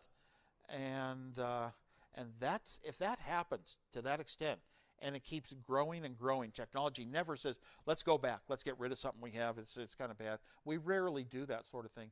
That would almost be the start of technology becoming more important than humans and winning the war, the battle against us. As a member of Apple Computer, I always felt we've got to think things out in the human ways. Let humans live a human life. You know, I could once write on a tablet my human words and it understood me. Well, now we can speak to, you know, the personal assistants, and they understand a lot of what we can do, not everything. And that is great because I'm living in the human world, and all the work was done to put it into the technology to work my way. The opposite is when the technology becomes more important, and we have to kind of live like we're secondary to it, learn new ways of doing things because that's the way the technology wants it. I do not want the technology to win. I took the side of humans early in Apple. Jeff Raskin was very important in that. You can look him up. Right. So it's, they should be augmenting us. We shouldn't be data input devices for the computers. And as far as we go, the most important thing in everything we do, whether it's good or bad, truth is the apex of all that is good. Truth. And truth is, if I think something as a human being, If I think I'm communicating something as a human being, I should be communicating that. If I think that I'm private as a human being, I should be private and not find out later, oh my gosh, no, you weren't private at all. You post something and I click like. In my head, it's a message. I'm telling you, I want you to see that I liked what you did. And no, that like goes to 100 advertisers. That's not what I had in my head. And so we've pulled away for the sake of capitalism and money. We do, ethics does take a second place sometimes. And I'm for someday maybe a reversal. I think some really good hackers, could maybe even create a whole different internet or some structures or some principles that really let us have what we want and not what we don't. So that's a perfect segue to the next question, which is AI 可以是好的，成为复仇者联盟中的超级计算机 Jarvis， 也可以是坏的，比如终结者中的 Skynet。在您看来，我们如何确保 AI 在未来为我们所用？ Obviously, if we all think it out, and that's what we'll get. The trouble is we don't think it out because we are influenced, and the influencers putting out the strong commitments as to what is right or wrong or what works well or why you don't want to do this. They're the big companies now. They're the big companies making, rolling over, making the money. And if they don't influence us in a very real ethical direction, think it out, and be honest people, it's hard for the masses of us to say, I really want things to change a bit. It's very difficult to change things. So you think that the AI is really a reflection then of the creators or the value system of the creators? Well, I don't know if I say that. I've never thought it that way. I've just thought that AI is, we have a goal that helps humans, and I can use AI to implement it to a greater degree than just the old style of design in the old days. That's good, and that's always good. And will I put in anything that it can could really I don't know, get out of bounds? I think there should always be some sort of auditing or credibility checking, some supervisory, maybe even a supervisory AI that looks over it and spots certain things and calls them to our attention. But look how hard it is. Look how hard it is. Look at how many billions of posts there are on Facebook. Do you think there's a supervisory program you could create, even with AI, that would pull out the ones that should be flagged and should be noticed and tended to differently, and maybe even humans should look at them right away? Not going to happen. I mean, I can't even reach a human. I can't even reach a human in these companies to stop a crime from happening to myself. Out and out crime. Anybody knows it's a crime. Can't even reach a human to talk to them about it. Right. Software transparency is definitely important, just for the user to understand what's going on and for the developers to have some feedback. But was there any call for even thinking of software transparency or algorithmic transparency? And what does a creator like you even think of? Well, thank you, Jeff. And DEFCON is full of people that do want transparency. So many of these things that are hidden from us are where the unethical actions can take place. If we really had good, perfect transparency, get inside, it's just like the open source movement, being able to study other people's things and make corrections to them, make additions to them, enhance them. Those are all very, very good values we should be after. And I didn't say transparency before you, but I think it all the time, that being able to get in, but what you need is transparency into the heads and the minds of the people creating things. And what you get instead is a bunch of publicists. So do you think it's going to be a government that's going to have to regulate the fairness, or do you think companies will be able to create standards? I kind of think companies or countries are left out and should be more involved. That's called regulation, like, oh, you're putting up rules and blocks on our life. No, regulation can be to get the good, like laws, avoiding the bad things. We have 10 bills of rights, Bill of Rights, 10 amendments to the Constitution, and every one of them is regulation. Congress shall not do this bad thing. Congress shall not do that bad thing. Congress shall not pass any law to do this other bad thing. They're regulations saying, net neutrality would be a law saying, you out there in the private industry, you don't do this one particular bad thing. And that doesn't mean it's regulation. We're just tightening things up so you can't grow and make money. So I think government has a greater role, and I like what I see happen in Europe a lot more than the United States in that regard. Thinking of the end user, my whole life I've been for the underdog.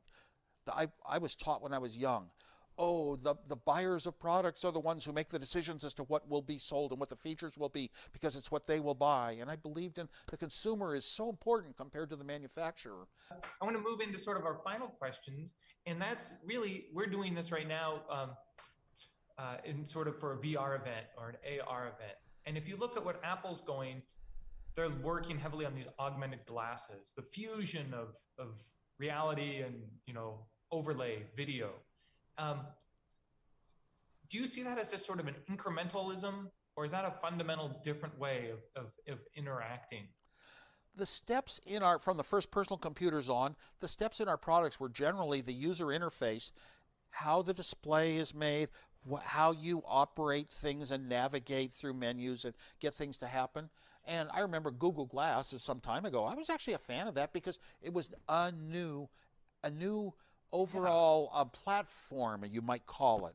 And VR and AR platforms, it'll take more than just having VR or having AR, but having maybe a platform that can grow and incorporate a lot of other people's outside apps and whatnot. And so I'm looking forward to it. Motions. I mean, VR. You get into a VR experience and your emotions are affected a lot more than just the words could do for you. It's the feeling. Yeah. I mean, I love being live at a sports game or live at a concert. I mean, in these COVID times, maybe we get these concerts online and they seem kind of dull. But man, if I could just be in sort of a VR appearance there, that would be great. And AR, every time we run into some example of AR, usually on our smartphones, it's always helpful and, oh my gosh, the sort of thing you want to show off. So I think we're on a good track. I'm curious, is it going to be sort of the period there was before AR and after AR? Are we going to look at it as sort of an I wouldn't be surprised. I wouldn't be surprised at all. My gosh. The trouble is, if we get sucked into it too much, do we still have room to change things and add them? And I'm not sure it'll necessarily go that way. I think, for example, the automobile is roughly the same size, 4 wheels. It carries about the same number of passengers to do the same jobs. Its purpose hasn't really changed in 150 years.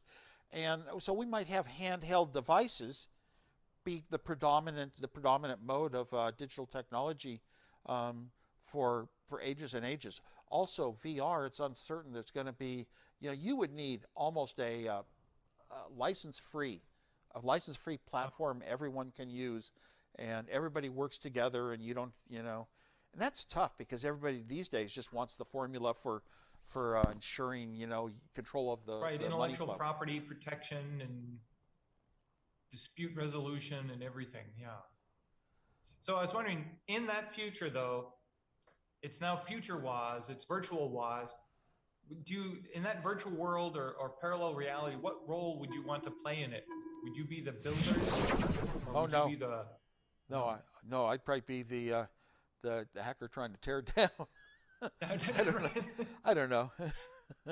Or trying to figure out ways to make it a little different or get around.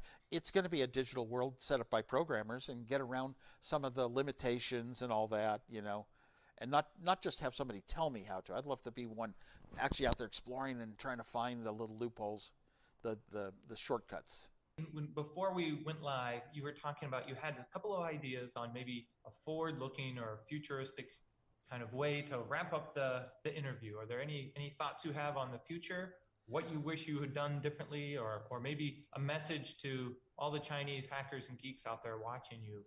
Yeah, mostly I'd go back to the movie, The Social Dilemma, and those type of thoughts, and the way our internet has turned out, and the way it looked like it was going to be at first. And I would love to find ways to kind of take it back a step, make it secure, private when you want it private, that I could have a conversation with a good friend or a spouse and it really is private. I would also want the internet to be sort of like, I don't know, I can publish anything and I don't have to go through a whole bunch of rigmarole channels that are kind of taking money off at third-party publishers and whatnot. I would like to have get rid of spam in every form. I don't know, the internet and the phone calls and the text messages and, everything, WhatsApp, every app out there for communication is just full of way too much spam. And it's like they're trickier. The trouble is they're trickier to get around everything we do to try to stop them. Right. Well, and if you look hopefully, at them, they're but that would using be a new lot of internet. How about a new internet? Internet 2.0 where... We'll call it Internet 2. Yeah. Used name, but... Yeah. Maybe the virtual world. Yeah. Yeah. The Internet 3. Do you have any virtual questions, world, Jeff? yeah. I don't want to be walking around in the virtual world and have these people keep coming up to me all day long trying to sell me stuff. That's right. Yeah, you need a cloak of invisibility in your online world. Thank you. Okay, so final question then is just, you have a cryptocurrency named after you. You have your own crypto. So I'm going to guess you're a big believer in the blockchain. How do you see the blockchain or cryptocurrency evolving?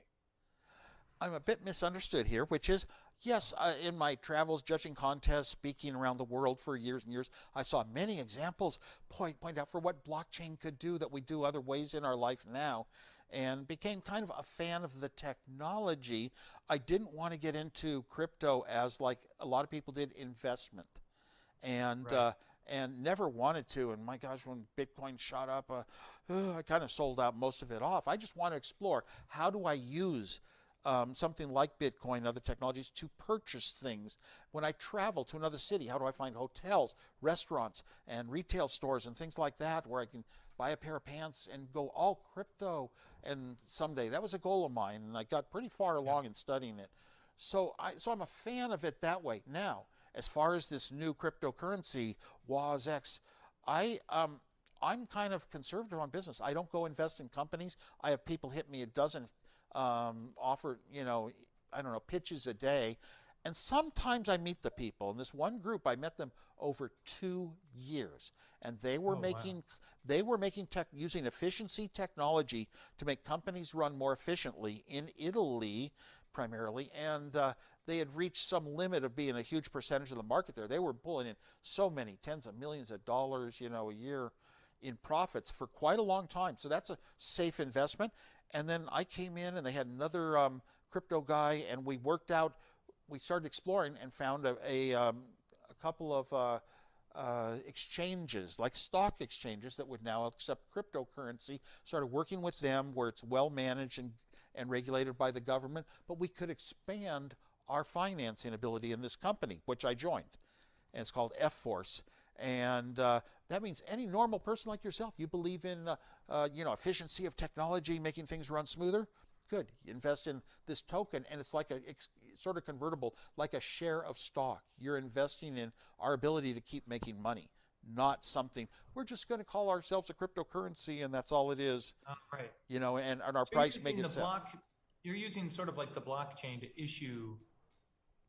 The blockchain will sit in. Okay, we go into a company, and the way we work is we finance the conversion to better air conditioners, better more efficient light bulbs and that sort of thing, and we put sensors on it all. And the sensors send back information that goes right into the blockchain. And from there on, all of the activity, taxes, profits, all this stuff, how much we get from that company, it's all done through the blockchain. So it's just reliable and trustable. So to me, it's kind of a conservative approach to cryptocurrency. And I think other things that, especially the NFTs now, my gosh, a painting, and it's only one, or Elon or Jack Dorsey's first tweet, is on there. There can't be another one. It's on a blockchain. You can't duplicate it and make others. So you could always, if you wanted to be the owner of it, in theory, you could buy a piece of art that is the one, just like buying a special edition of a watch. Right. So you're pretty bullish. You don't think the blockchain is going to be replicated by something else, or it's like a algorithmic never say fad never. Yeah. Yeah. But I think the blockchain sure has proven itself, though, as being pretty impenetrable. Now, people have ways of storing cryptocurrency that has been attacked over and over. I had 7 Bitcoin of mine stolen once by somebody putting up a fake credit card at the online wallet I had, you know. So, yeah, Right. you want to be safe, get a hardware wallet, maybe. Yeah. Oh, it falls back to the physical. The physical security trumps the electronic most of the time. Okay, so with that said, thank you so much for your time, Steve. So welcome. Thank you for doing this. Glad to be here. I think we met one time years ago at DEFCON, and you had a Segway, and I remember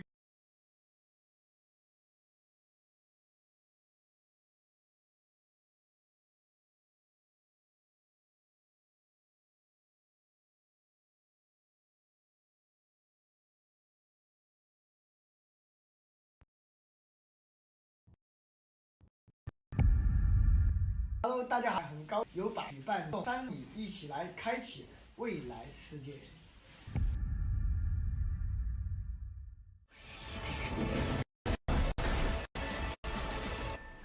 我是哪吒。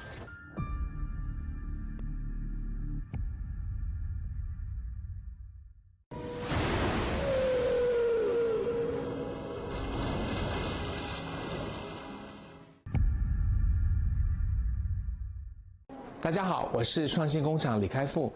3月20日邀你来 DEFCON China Party， 开启未来世界。大家好，我是冯唐。3月20号邀你来 DEFCON China Party， 和我一起开启未来世界。3月20日邀你来 DEFCON China Party， 开启未来世界。大家好，我是吴清峰，很高兴能够参与由百度安全和 DEFCON 联合举办的这次活动，邀请你来 DEFCON China Party， 一起开启未来世界。Hello， 大家好，我是杨凯，很高兴参与由百度安全举办的这次活动。3月24日邀你一起来开启未来世界。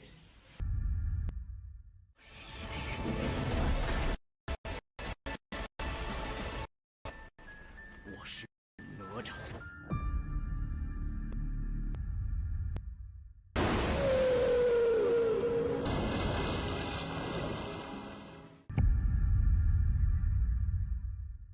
大家好，我是创新工厂李开复。3月20日邀你来 DEFCON China Party， 开启未来世界。大家好，我是冯唐。3月20号邀你来 DEFCON China Party， 和我一起开启未来世界。3月20日邀你来 DEFCON China Party， 开启未来世界。大家好，我是吴清峰，很高兴能够参与由百度安全和 DEFCON 联合举办的这次活动，邀请你来 DEFCON China Party， 一起开启。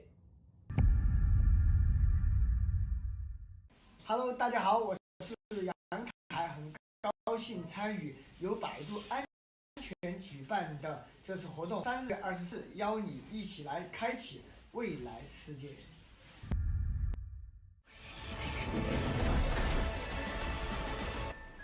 我是哪吒。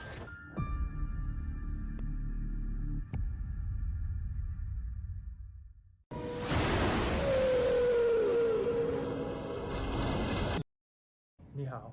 It is my privilege and honor to welcome you to the DEFCON Baidu party. It's the first time we've tried this, and we've got a full day lined up of activities, speeches, contests, and a great keynote. So here's what's going to happen. We've got live music and DJs, pre-recorded DJs just in case our connectivity goes down. We've got contests, we've got some events, a history hall showing you a little bit about where the DEFCON hackers came from, what the security geeks are up to. And then we also have avatars and our speakers online with headsets wandering around, ready to answer questions and just hang out and have a good time. We're even going to have some celebrity hackers mixing drinks and doing some mixology. So, next up, it's my privilege to introduce Steve Wozniak as our keynote speaker. Steve doesn't need an introduction. He's so famous as a co-founder of Apple Computer, creator of the Apple PC, and he really helped revolutionize and usher in the era of the portable and the affordable computer that is now taken for granted the world over. His inquisitive mind and his problem-solving capability makes him a really unique individual, and I look forward to the insights and asking him questions. So please join me and have a good time. 所以呢，我心目中的大家期待中的这个 DEFCON 2.0呢，也一直没能这个开起来。我想大家和我一样都觉得很遗憾。这个 DEFCON 的活动呢有几个特点哈。首先，这个时长呢一般在2天半到3天之间。有 keynote， 有 village， 有各种各样有趣的东西。还很重要，一定会收门票，不管是多少钱啊，一定是不是门票的。所以呢，大家可以看到，今天我们肯定不是一个 DEFCON， 因为我们第一免票，第二呢，我们也没有这么长的时长，第三呢是这个空间和人数也都因为疫情呢也不能扩展的太大。但是呢，我们很高兴给大家带来一次完全不一样的是通过 VR 世界来体验 DEFCON 的这样一个不同的体验。在 DEFCON 的历史上呢，曾经也创造过很多个这个第一哈。首先，这种这么大规模的社区的会议 ，DEFCON 就是第一个，也是现在最好的一个。那这个 DEFCON 的这个 CTF 也是创造了在咱们行业中这个进行比赛的这个先开了先河，也代表了这个后面所有比赛的这种形式。DEFCON 中间有非常多的第一次，那今天呢又是 DEFCON 的一个第一次，是我们第一次用 VR 的形式来给大家呈现 DEFCON 啊，虽然它还是一个 party。当然，任何事情的第一次呢，都会有很多的挑战和问题，所以今天呢，这个欢迎大家吐槽，但请大家多多支持。但是呢，我觉得任何事情的第一次，都值得期待，也希望大家多多的支持。好，这个废话不多说，大家稍微休息一下，到时候呢，我们准时开始呢。今天就没有主持人了，我们所有的一切都在线上见。好，大家玩的愉快，谢谢大家到来。大家好，我是创新工厂李开复。3月20日邀你来 DEFCON China Party， 开启未来世界。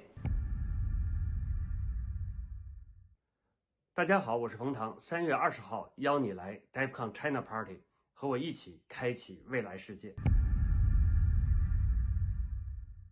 3月20日邀你来 DEFCON China Party， 开启未来世界。大家好，我是吴青峰，很高兴能够参与由百度安全和 DEFCON 联合举办的这次活动，邀请你来 DEFCON China Party， 一起开启未来。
The history. I had been running the dark tangent system. That was the name of my bulletin board systems. The bulletin board was known around the world. We were on international FIDO networks. And in one of those networks, called PlatinumNet out of Canada, was going away. He was shutting it down. I was the biggest node. I had the most users, and I distributed to the United States. And he wanted to throw a party, going away party, for all of his PlatinumNet users. But he didn't want to do it in Canada, and all of his users were in the States. And so we were talking. He says, like, well, you should do it. We should work together. And I said, great, let's do it in Vegas. And that makes the most sense, cheap airfare. And he said, sounds good. And I mean, this happened over the course of less than a week. It was really brief. And then all of a sudden, he disappeared, PlatinumNet went down, and all these years, 20 years later, I've never heard from the guy again. I can't even remember his name, it's been so long. So when that disappeared, I had already started planning to do this going away party for PlatinumNet. So instead, I invited all my networks, and it went from being a going away party to a party. There was like HoHoCon, there was an XCon, there was a PumpCon, SummerCon, but there was no real West Coast con. So we figured, okay. So it ended up being DEFCON. You know, the first one, there was a flyer that went out, and that kind of circulated around on some of the sites, and I think that's how I came across it initially. I'm assuming it was because of a book I wrote, or maybe my congressional testimony. I don't know, but somehow he had contacted me to come out and speak. I actually didn't want to go to the first DEFCON. I did not want to go to the first DEFCON. A number of my friends were going. They were trying to get me to go. They kept telling me it was going to be fun, and I kept thinking to myself, I'd never been to Las Vegas before. And, you know, I used to go to BBS user meets, and, well, a lot of them were pretty lame.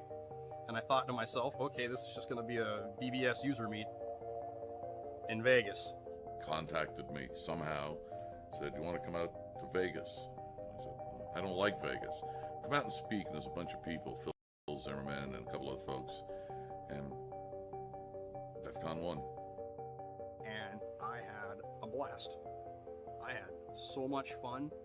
It felt we were part of something that was really kind of legitimized because there was this event around it. You know, it wasn't just, you know, random people that you might have known or heard, or it wasn't, you know, somebody on the, you know, in the phone freak world, it wasn't somebody on the end of a toll-free loop around that, you know, you called at midnight and, hey, who's there, you know?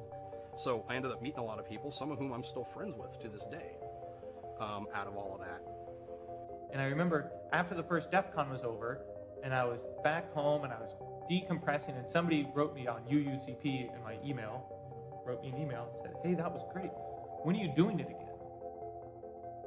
And until I'd gotten that email, I'd never thought of doing it again.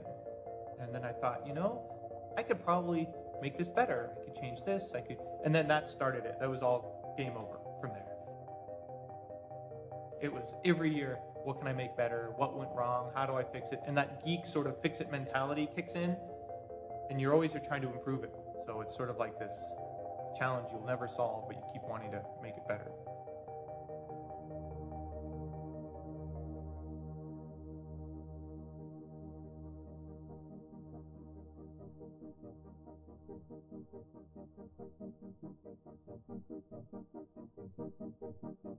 If people missed a few years, their differences between their experiences is going to be pretty radically different. DEFCON 1 was around 100 people, and we expect roughly 15,000 for DEFCON 20.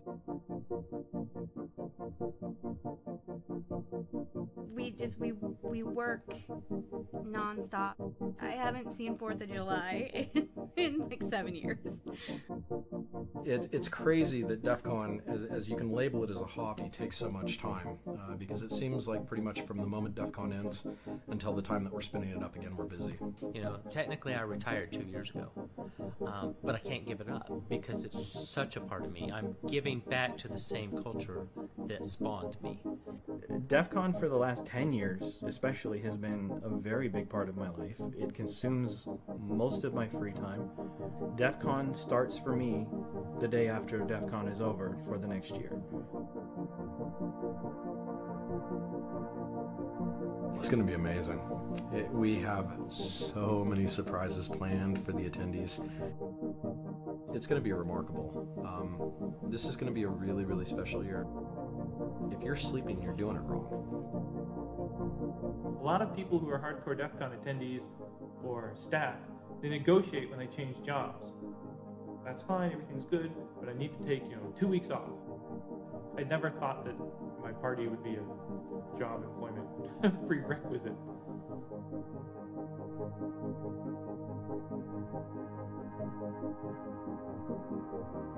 I am not kidding. I am expecting another well-orchestrated, well-oiled machine coming together and producing this amazing gathering of geeks. No kidding. It's what we do. We come together and we do the hell out of it. And I expect it to happen this year.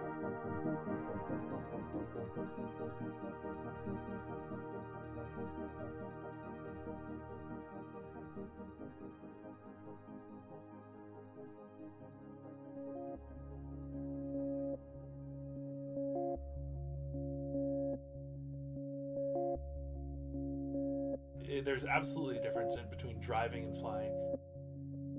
When Utah Group, for example, used to go down to DEF CON years and years and years ago, there was a whole process where basically we gathered at this restaurant called D's, or like we called it Freaky D's, at like 2 a.m. And basically, 20, 30 of us pile into the restaurant, and we'd have our caravan of cars all set together, and that was just our group of people.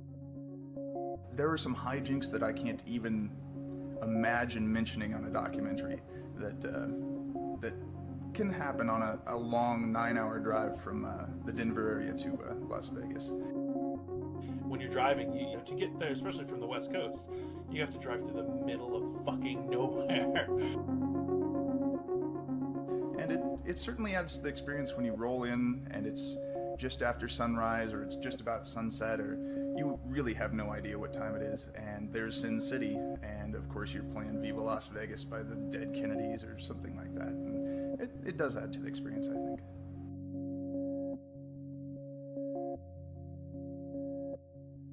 Great job. Actually, here comes the hack bus now, which is pretty awesome.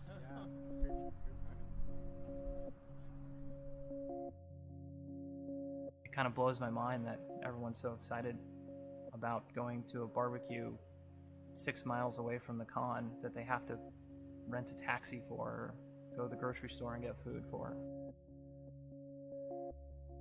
I don't know, I just feel like the barbecue is this misfit love child of DEF CON, because everyone's like, hey, there's this thing that happens over there and they're grilling alligator and elk and all this crazy meat, and why can't we ever go? Where is it?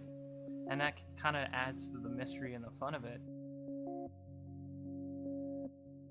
Man, did I never expect that to become something that's like 1,000 people strong now.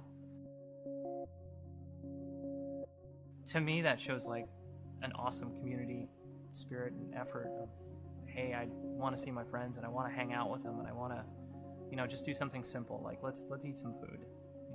It's not at the con. There's no crazy music. It's just a barbecue. You've got to put the convention in a 24-hour city. It's got to be like a New York or a Vegas or maybe a San Francisco, because hackers get bored and there's got to be something for them to do. And I saw what happened when there's a lot of bored hackers running around. A lot of activities in the computer underground would happen after midnight. That's just the way it is. So, the fact that people can move around and not be noticed as much, being a group moving around at midnight, that kind of added to the appeal. And I'm big on privacy. Nevada still respects people's personal privacy. Your hotel room is considered your domicile. It sounded fun. Just a bunch of computer people, right? I mean, it just seemed like my group was in Vegas, and it sounded like a really, really fun time. So the whole underworld connotation of it all was very attractive to me. So I feel like there's going to be a streamline of people like really dedicated. Like we're going to be first in line. I want to make sure I get a badge. Like that was my biggest concern. It's my first DEFCON, and I want to make sure I walk away with a badge. We're all DEFCON virgins. We got to pop that DEFCON cherry and get those badges. And how many hours do you have to go before you get your badge? I think it's 9 hours now. Right there. Nothing's really going on until that lights off. The amount of $20. Okay. So, you got $20 plus $20 set for you. Thank you very much. I appreciate it. Sorry, Thank you. Yes, we drink. Good. What are we drinking? Stop recording, please. We got pizza. Pizza is good. Pizza's good. Alright. Jet lag is sunk in. Looks like he's using a pizza box for a pillow. We will not abandon our posts.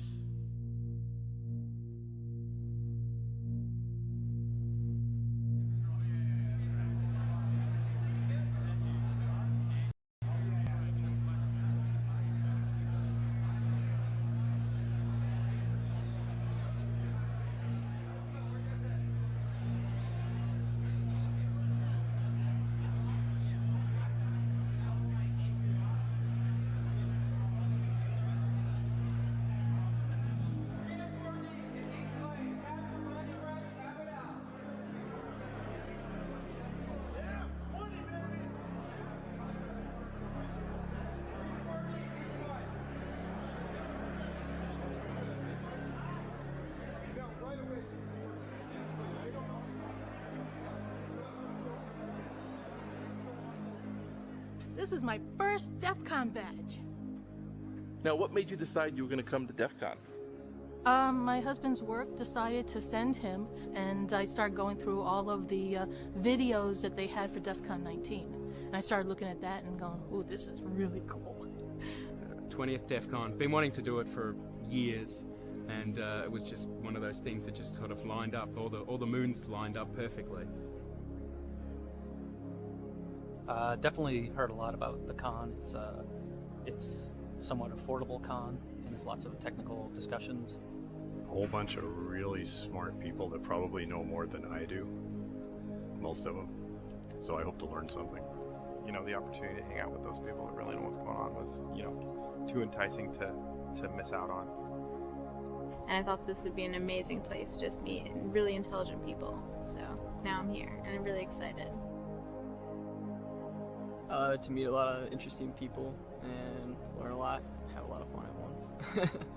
It's kind of, you know, a big congregation where people that pretty much live anonymously online get to actually socialize in person and kind of not have to worry about as much, you know, revealing their identity. Well, I've read all kinds of dire warnings about using anything here that's potentially hackable, and nearly anything's hackable. So I was told to take the battery out of my phone. Just You know, I've got a checklist sort of in my mind. You know, kilt, colored hair, drinking before 10 a.m. I haven't seen quite just yet. Every single device in the world has some kind of computer in it, and they all have vulnerabilities in one way or another, and this is an information of what those vulnerabilities could be and how to fix them and make them better and improve it for the future. Are you the teacher? Yes. You are the teacher. And this is your first DEFCON? Yes. And you thought to take a pack of neophyte students into Las Vegas to go to a hacking conference? Yes. Yes. Do you have tenure?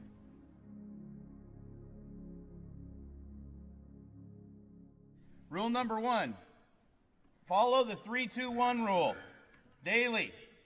And please bear in mind these are minimums. At a minimum, 3 hours of sleep, 2 meals, 1 shower. By tomorrow afternoon, the pungent and stank aroma of many DEFCON attendees will waft through the air and hit you like a Mack truck. So remember, you plus deodorant equals everybody wins. I, like many people here, will not remember your real name.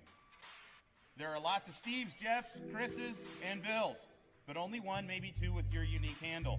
Hopefully you've picked a good and unique handle to avoid conflicts in the namespace.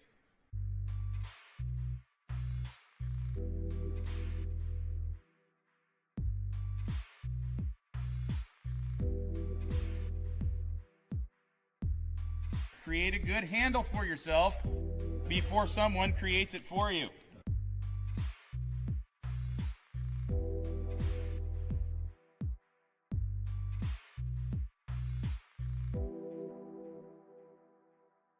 So I've got questions.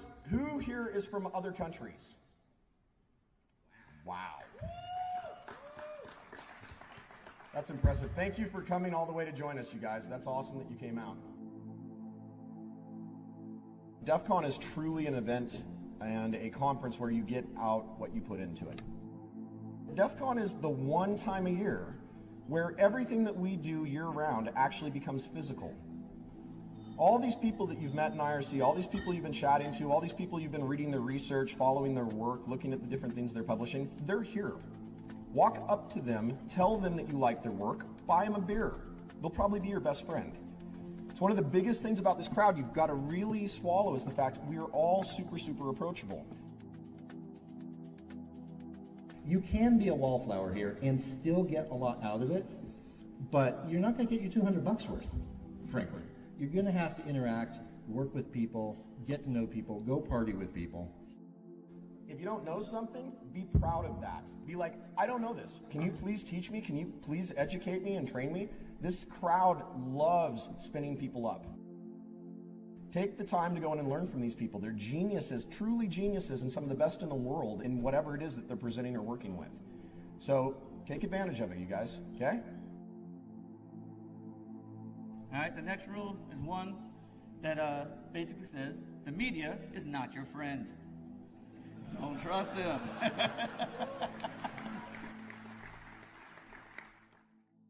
What do you think is the number one thing people misunderstand when they show up to DEF CON?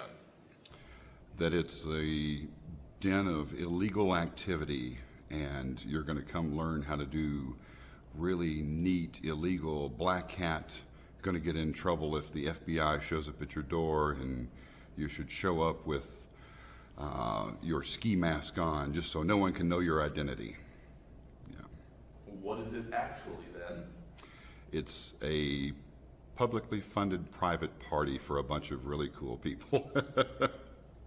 Yeah, our reputation is, it's out there, but people are proud of it, and I'm probably the only one who tries to go around and go, yeah, it wasn't quite like that.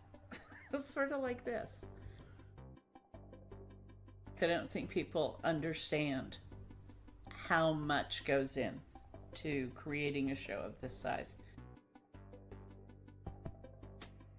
DEF CON looks like this big amorphous jellyfish of people everywhere, but what I hadn't realized is that there's really a lot of stuff that goes on the back end to keep it running like clockwork. That's what makes DEF CON so exciting. It's super organic is the way I see it. If you're inflexible, it doesn't work with DEF CON because there's too many people. And you'll just break. And that's just the reality of it. I always joke that for me, it's an opportunity to spend 4 days out of the year not caring about computers or computer security. Everybody's Christmas, New Year's, birthday, anniversary wrapped up into one for hackers. It's an experience that's not like anything that anybody has described because it's kind of something you can make what you want out of it. Like, you can show up and you can just go to talks and you can sit there and get that out of the conference. Or you can show up and just party. You can show up and hang out in your hotel room with a bunch of friends. When it comes down to it, like, you're the driver of the experience. It's not a pony show where you can just, sit down in a seat and let it unfold before you. The more active you become inside the con, the more fun you can have.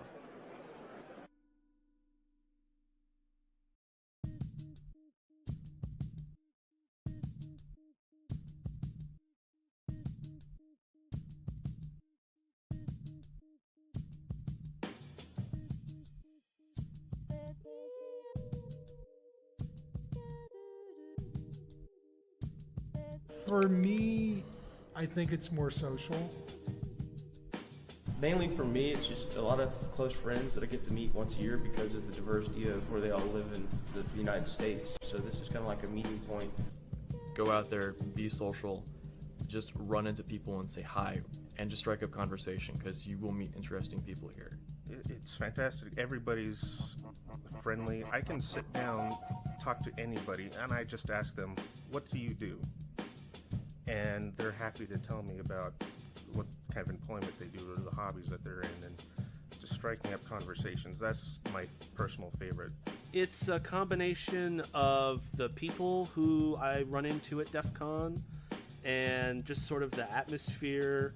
It's like a giant party that doesn't want to end, but there's a lot of really smart people in one place, and it's just, there's really no other place like it.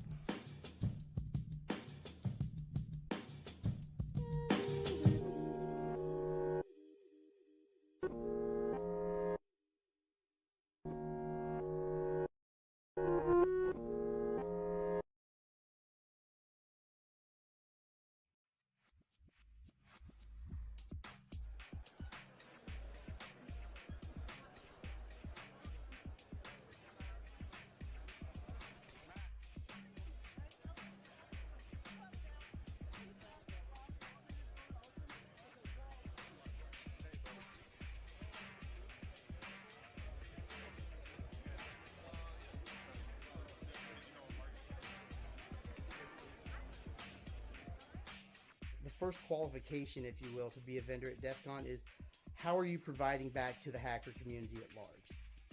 A lot of money goes through there. It's kind of staggering. One thing that we try and do is most of these guys, most of the vendors, if you walk around that room, this isn't their primary business. These are people that are in the community. You'll take a look at these guys. They're only doing this time of year, and it's only to provide something to the community that they think is neat. Those kind of folks definitely get a priority when I'm looking through applications.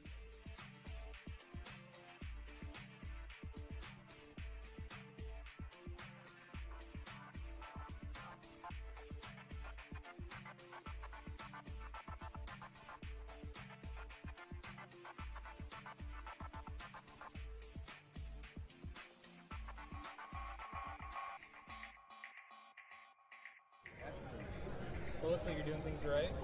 Okay, is this on? Yeah. Oh, boy.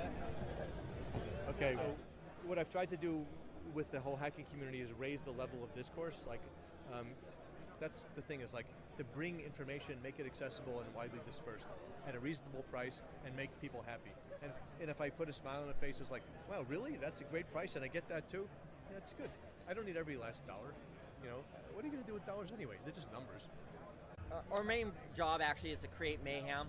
That's actually what we've been asked by the management, make sure that we create a lot of mayhem.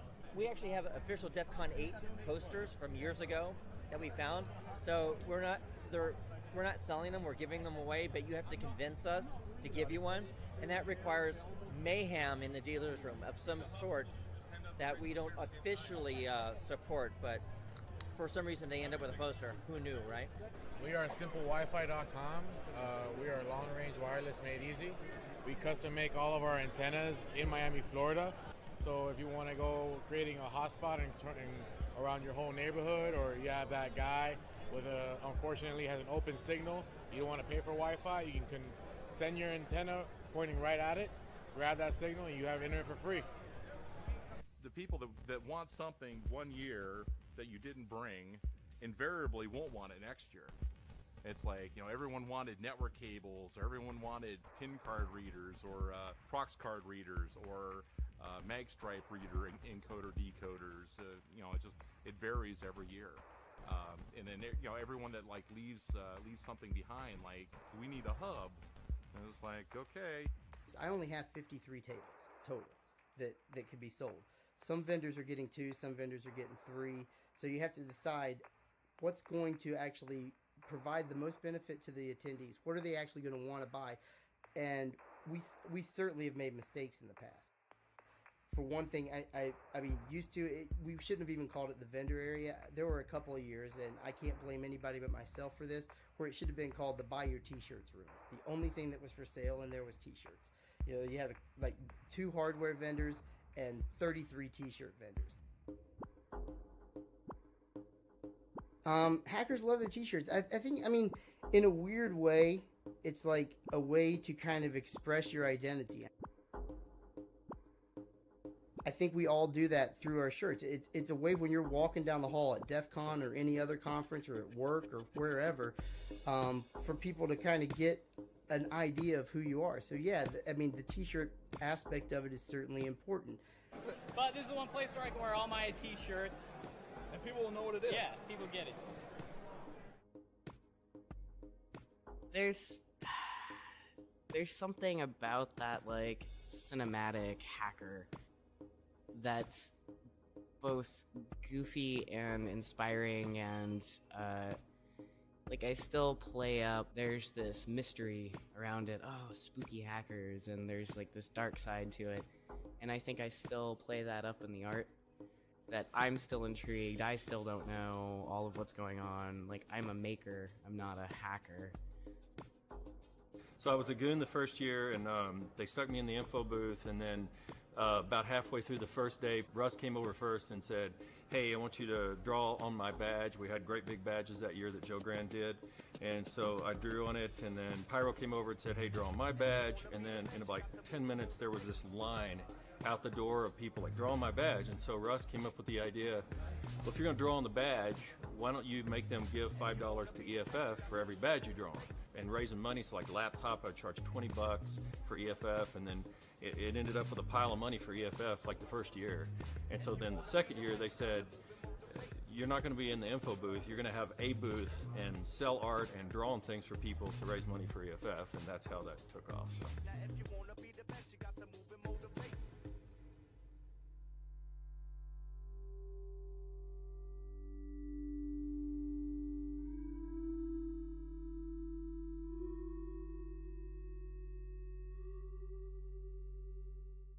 You have to believe in what you're doing, and you have to believe that whatever you have is the hottest, coolest, newest, best thing. And that if you have any shred of doubt about what you're presenting, or if your heart's not 100% into it, the audience is going to pick up on that right away and tune out. That's the thing. I think the BS filter here at DEF CON is very, very strong. I think the talks and the speeches are absolutely important because it gives the world an opportunity for a very inexpensive price to be able to go learn from the absolute best in the world in this industry about the absolute bleeding cutting edge of technology.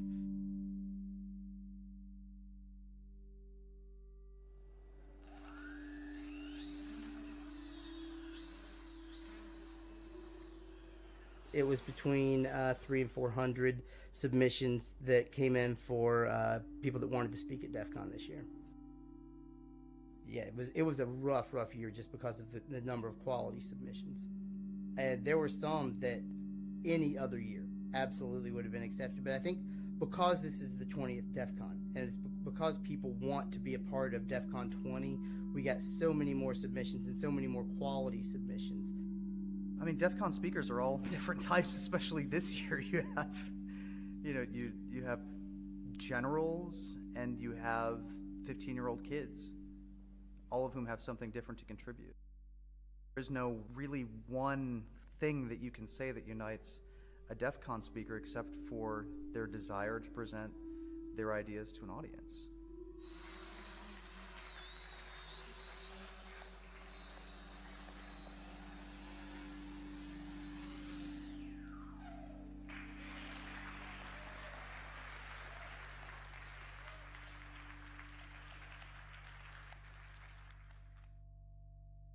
And we've got a really cool VIP this year. Yep. Really cool. They better show up. The big celebrity speaker VIP for this year at DEF CON, the director of the NSA and director of Cyber Command, General Alexander. We've been trying to get somebody from the NSA high level to speak for 10 years.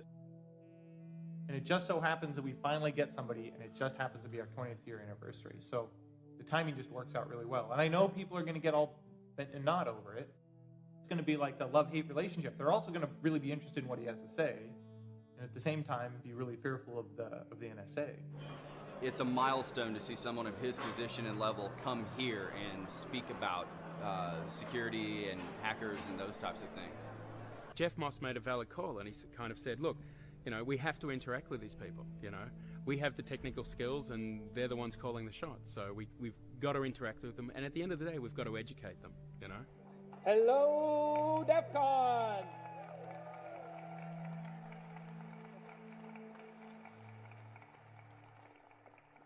Something I try to do with DEFCON is I want to expose you guys from the very first DEFCON to people you don't normally see. Like, I'm sure you guys just don't hang out and have coffee with the general, and neither do I. So to me, it's really eye-opening to understand, the world from their view. Having the NSA here was a great unveiling of the support and I think a little bit of appreciation by the government towards our community now, and a little bit more understanding of the work we do and the actual end goals that we're trying to accomplish here. Thanks. Honor to be here. It's an honor and a privilege to be here. One of the things I want to talk about is the freedom domain, the internet, and what we can all do to work on this. And so I've got about 6 hours of presentation and slides that we'll cut down to some meaningful time for you. I think it's amazing, and DT wouldn't believe you if you could go back in time and tell him 20 years from now you're going to have an NSA general here talking to the group sort of as an ally.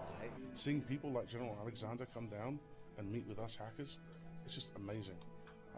I've been in the hacking scene for over 25 years now, and I remember the days when we were just considered criminals that no one wanted to integrate with. They didn't understand how a hacking ethos could be applied to things that weren't illegal. And now, this completely legitimizes what we're doing. People want to see what we're doing, they want to hear about what we're doing, and they're realizing that we have a role to play in keeping the world's infrastructure safe and keeping the government safe. That's awesome. And there's a lot of things that are going on here. We can sit on the sidelines and let others who don't understand this space tell us what they're going to do, or we can help by educating and informing them on the best strategy forward that benefits all of us and our nation. And that's the real reason that I came here, solicit your support. But on the other side, we also have super privacy advocates. The EFF is going to be right there next to them, and they're probably in a constant lawsuit with the NSA. So try to represent both sides. I mean, they're the ones that have been out there and helping when people try and do crazy laws that they don't really understand the implications of. The EFF will step up and try and right the ship and make things good for everyone, and we like to support them. And what I'm trying to do when I have these speakers is I'm trying to expose the audience to people they wouldn't normally come in contact with.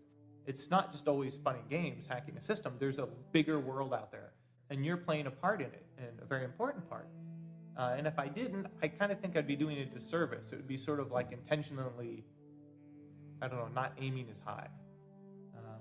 So if you don't like that speaker, don't go to that talk. And I think when you bring in not only our great talent here, but those of our allies, I think that's absolutely superb. All right, that brings this session to a close, so let's have a round of applause for General Alexander.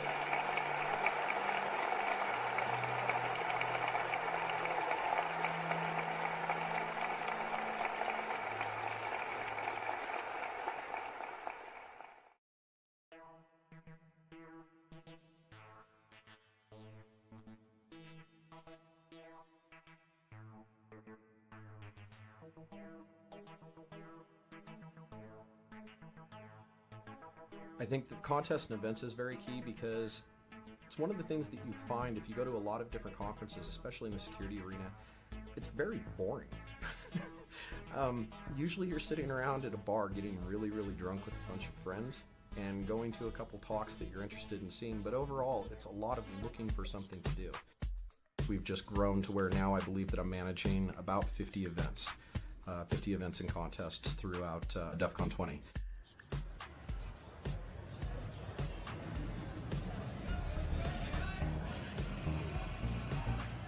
What's going on?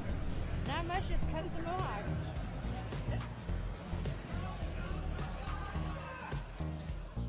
It just started out as shenanigans with like drunk people in bathrooms at DEFCON. But people started giving us money. I started telling them to donate to the EFF, and so people told me that I should make it official because it became tradition.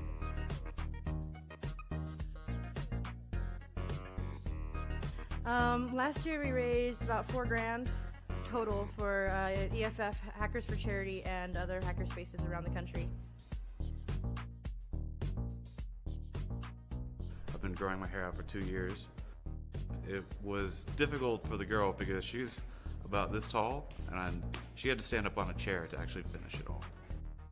This year, we have a goal, because last year he shook on it. DT will be getting a mohawk this year, if he likes it or not.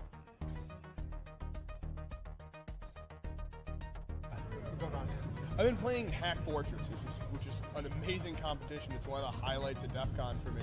Essentially, we have a team of 6 game players who play Team Fortress, really how it was meant to be played. Medic, heavy, and they try and capture points. We, as the hacking team, essentially, we're doing hacking challenges, cryptography, forensics, physical challenges, social engineering, information gathering, and that gives our team benefits. So it light the other team on fire. It might make everything our team shoots a critical hit. So it's this really cool combination of both gaming and hacking, which is awesome.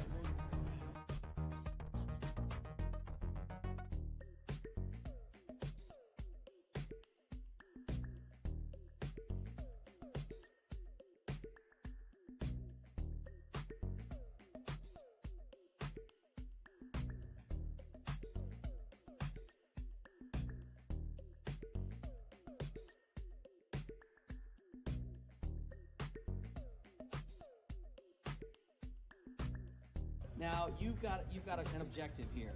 You've got a 3-person team, and you have to infiltrate this office, steal a lot of information, and get back out again in 15 minutes. But it's a penetration and data exfiltration job. So team-based people will penetrate into a virtual office, and we're framing out the walls and everything. You'll have to pick in. Once you're in, a team of people then can try to get documents, which you don't just, unlock a lock. You have to spread them out, legibly photograph them, put them back where you found them. I think we're including now, there's a smartphone, like an Android phone, so you have to hold it up just right. Maybe you see the pattern, you swipe it out, and you get some contacts. So I have this computer running Windows 3.1. So I'm watching people trying to fumble their way through Windows File Manager looking for data. But the really key thing is if you can unlock the computer where it's chained up, can you get the whole computer out of the office? And can you do it without powering it off? So we are hot-jacking into the wires, splicing in a UPS, using a tool that feds use called a hot plug to transfer the switching of the power on a whim. But a lot of people, mad dash, half Tiger Team, half Marx Brothers movie, running around this office, getting everything, getting out clean, locking it up after themselves. Yeah, I can see a lot of us who used to be the guy who would maybe get drunk and worry about being arrested. Now we all have jobs where we do this professionally and get paid for it. Reset to the real score.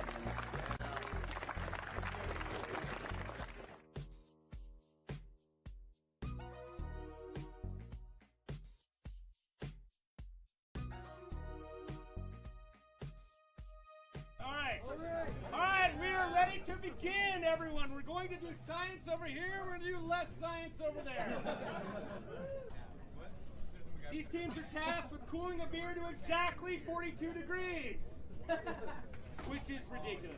But people came through. People came through in amazing ways that I never expected. This year, I took away all the restrictions about what you can and can't do, and I said you have to get it to exactly 42 degrees.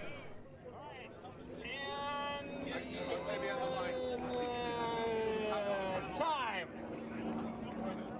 And this last-minute entry, Team Ice, not Science, if I remember their name right, hit it exactly, and it was a fantastic success in the end.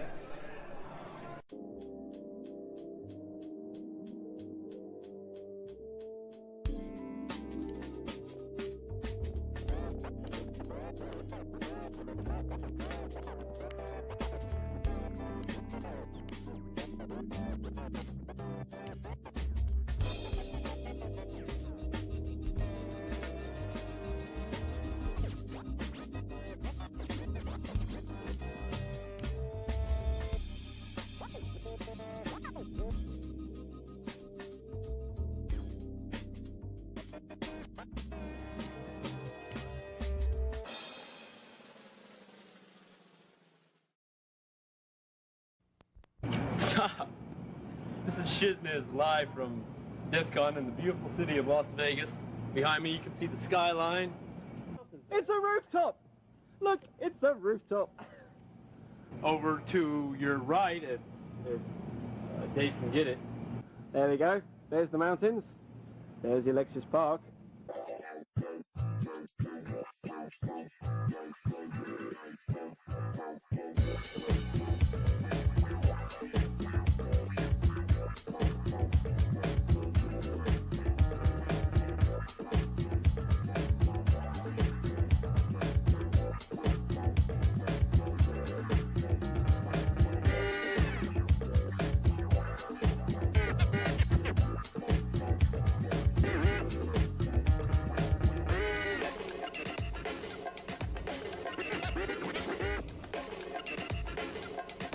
The Alexis Park is part of the DEFCON legend. It definitely, it's probably the closest thing DEFCON has to a home. I know, I wish it was still at the Alexis Park. There was a long period of time that I associate with Alexis Park. We were there for a long time, 6 or 7 years. I mean, we had the whole property, you could hang out by the pool. This is some horrible 70s, you know, like apartment building laid out rows and rows of these hotel rooms with pools and grass areas down the middle. It's like multiple pools that we could just party at all night. If you don't know what Pool 2 means, if you don't know what Pool 3 means, you weren't there. I mean, there's some really ridiculous stuff went on. Pool 2 and Pool 3 were just sort of like these nexuses of activity and energy. You could be guaranteed to find something going on at 2 a.m., 3 a.m., all the way to, you know, the sunrise. And we had folks that were underage, and we had folks that were overage, and everyone was not sober and doing their thing. And I was told at one point that at the Alexis Park we did enough business in alcohol sales that equaled about 4 months of their normal alcohol sales. And you talk about debauchery. The AP was where true debauchery at DEFCON occurred.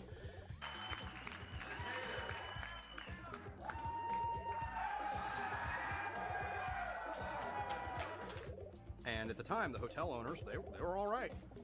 They were all right. They had the attitude of, you know what, you can trash our hotel if you want. You can pay for it. But you're going to, you know, but at the end of the day, we'll take your money.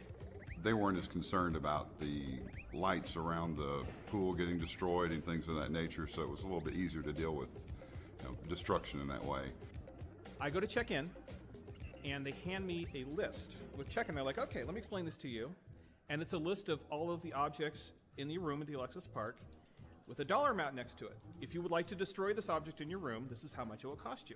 You could just get insane and you weren't waking anyone up. You didn't have to worry about security coming and telling you to stop doing something because usually you were doing it to somebody who wanted you to. The Alexis Park, we were much more hands-on because they didn't have the security staff that a casino does. So I was arrested at DEFCON in 2002 by the hotel security guards, but I don't know who ordered it. I guess a goon, probably Priest, ordered it, and I ended up in the Alexis Park jail, which was very roomy. It was kind of a Bacchanalian Mediterranean motif. There were like grape leaves on the walls and things like that. There was no bars or anything like that. And since it was a non-gambling hotel, you could do whatever you want, wherever you wanted, because you didn't have to be an adult. You used to make announcements at DEFCON that so-and-so's parents are looking for their runaway child, you know, who was 17 and was off at the con. It was a different experience. Everybody says, I wish it was the Alexis Park again. Oh, I wish we were back at the Alexis Park. Honestly, I do too. I really like the environment, the pool parties, the open atmosphere. We had the whole hotel. But then everybody forgets that, oh, the lines are ridiculous. Oh, the rooms were overcrowded. Oh, I couldn't do anything. It was awful. There was no room for speaking. I mean, people would make t-shirts about how terrible it was to get into the tent in the parking lot. So it's better. It's more organized. But yeah, it's a little different. I wouldn't go back. For us to go back there now, we would have to cut this conference by 2/3. And nostalgically, yes, I look back on that time, and it was a great time. But we need a venue of the size of the Rio now to support the size that we've become. But that's probably the time when things seem to settle in that you know, we've got something going here, and it's probably going to continue for a while. Well, that's one of the things. I mean, obviously the Alexis Park is near and dear to a lot of people because this is, you know, how many years have we been away from the Alexis Park? And still, every year, somebody drives over there, walks into the front of the hotel, and steals the giant floor mat in the front and brings it back to con.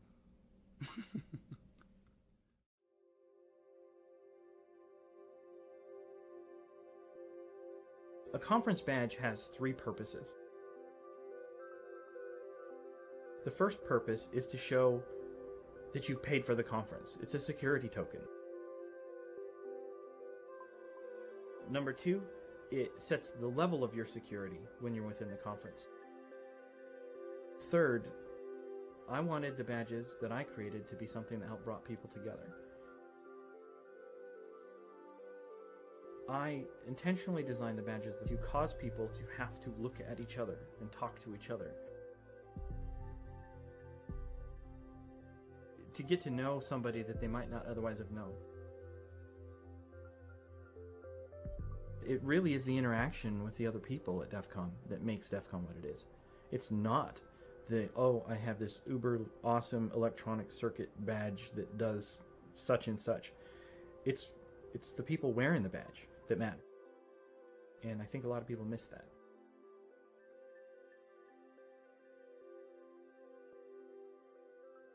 The years where we've had an electronic badge, people show up wanting to do something with this awesome little piece of tech that they were just given for their entry fee.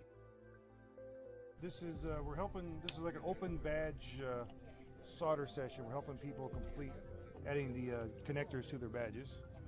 We're not doing it for them, we're assisting them and letting them do it themselves, because that way they learn how to solder.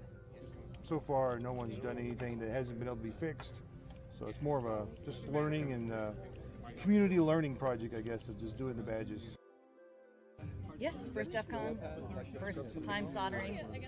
A lot of firsts this weekend.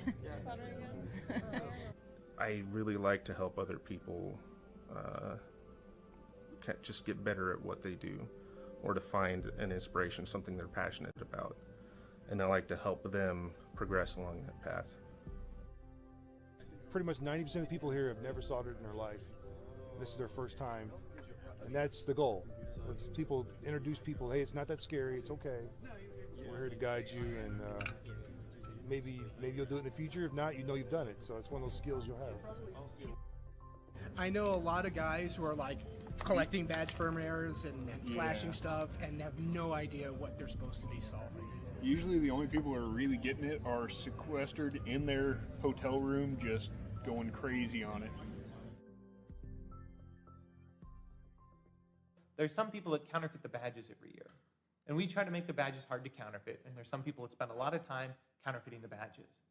And I think that's cool. If you can counterfeit the badge and you can get past guards repeatedly, good for you. You probably deserve to get in, right? That's what a hacking convention is all about. If you're good enough to fool everybody, you put more energy into hacking that badge than we did probably in producing it. So good for you.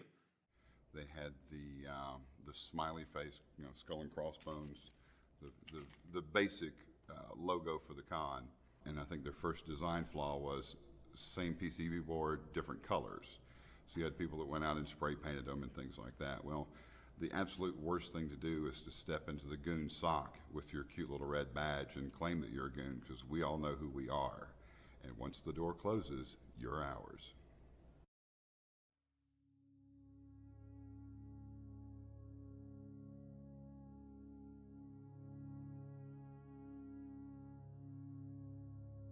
And so it was a space where I felt more at home, where I didn't have to explain anything to anybody than any other context I'd ever been in. Real hackers are incredible. They take nothing for granted, and they look at things to see how they can be combined to make something new. And hackers really have an interesting, innovative, creative way, the best of them, of looking at all sorts of problems that a normal person wouldn't know how to do. And being fearless in the face of ambiguity, holding multiple representations of reality simultaneously in your mind, even though they may be contradictory and conflicting, and holding them there lightly while you explore which ones are a best fit for now to the sensory data coming into society. So, you know, Feynman, great physicist, he said, the interesting fact is the anomalous fact. Emphasize both fact and anomaly, because it says there's a whole cornerstone here of another way of looking at things that we're missing. Well, that's what hackers are looking for, and that's why I've taken to it so, because the edge, where new realities are appearing and normals don't see them at first, but hackers are looking for them. They're kind of the little homunculus inside the machine. When I come here, I don't have to explain anything to anybody. I don't have to back up and explain my point of view or my point of reference or why I said what I said or what was ironic or what was meant straight up, because people just kind of get it. And that's a terrific thing.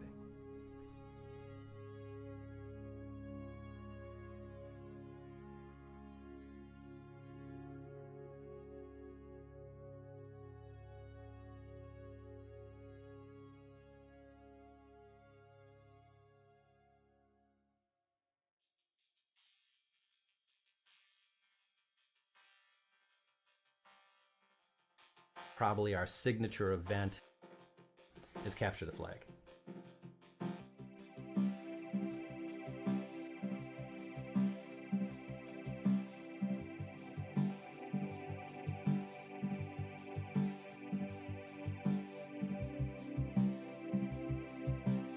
When you go to DEF CON and walk through the Capture the Flag area, you're seeing some of the best teams that are out there. Where this is the Wimbledon, this is the place around the world where it all comes together. What strikes me isn't even in the room, it's the fact that there were a couple thousand people competing around the world to get into that room. Some of those guys who travel from like South Korea or the Middle East to do the CTF, they came thousands of miles and are not going to sleep for 3 days to participate in one game at one event that happens once a year. And that's what amazes me. It's about a bunch of different teams getting together on a big network trying to steal each other's stuff, in essence. So. It's worth coming once to see it. Capture the Flag has been there since the beginning, and really from a hacker perspective is the type of thing of what you think of, hey, how do I take over this guy's computer? Don't miss any con where you can sit down with a laptop and make the network work and start breaking things.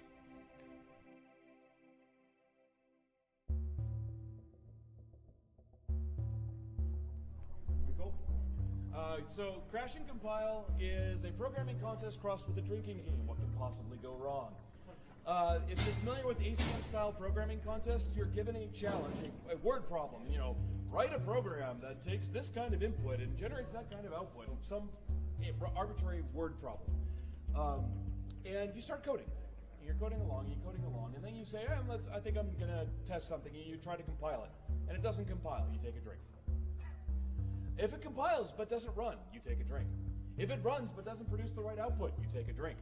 Okay, you can see how this can degrade very quickly. After 45 minutes, any points that are not awarded, or that have not already been awarded to competing teams, gets awarded to Team Distraction. The team with the most points at the end of the night goes home with a black badge. No, Team Distraction does not qualify for a black badge, unfortunately. No, I am part of Team Distraction, which we try. Our actual first goal is to make sure that, you know, they get enough water and they don't drink too much. But then, you know, of course we have to distract them from their coding and kind of like mess them up and, you know, just distract them a little.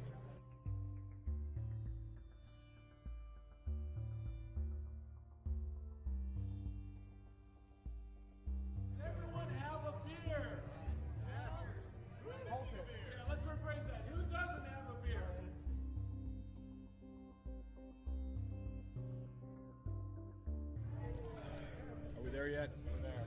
Okay. Any other questions? No? Groovy. Let's go program.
Gotta energize the crowd. I gotta set the pace, set the tone, and then I have to say something outrageous pretty damn quickly.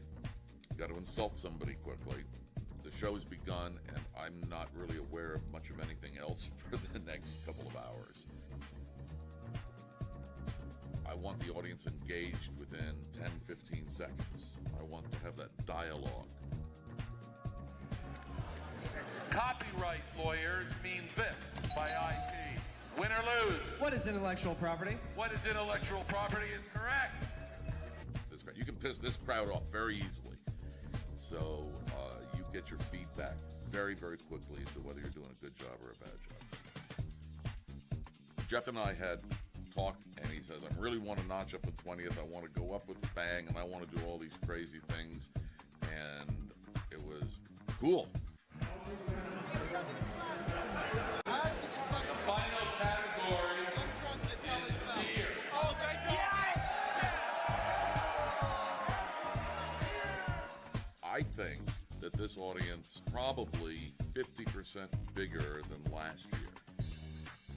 So that would put that crowd, I'm guessing, in the 2,500 range, something like that. But this one was huge. Huge.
Common experiences at DEFCON include, I don't remember.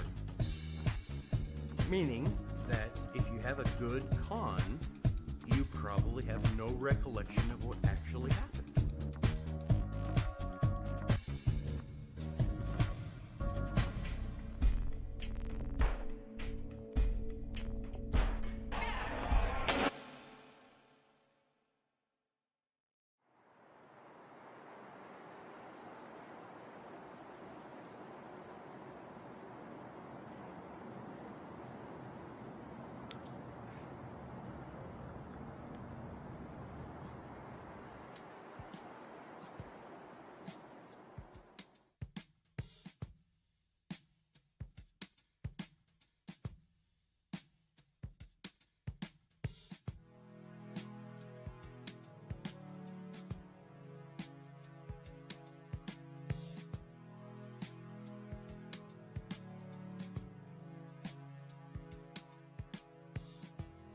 If you've never been, don't base your assumptions off what you've read or heard.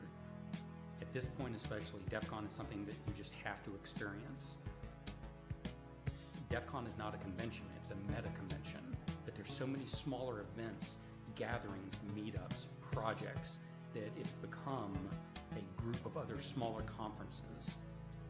There are other aspects, other facets of the con that are completely different than what you have heard, thought of, expect, or even dreamt or possible.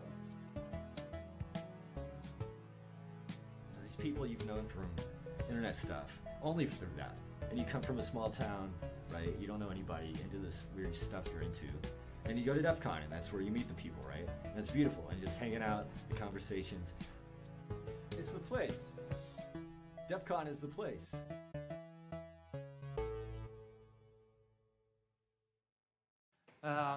So they change periodically, and so the fire marshal you had last year may not be the fire marshal. Oh, I think that's the attorney. Hello? Hey. Okay, I'll let you in.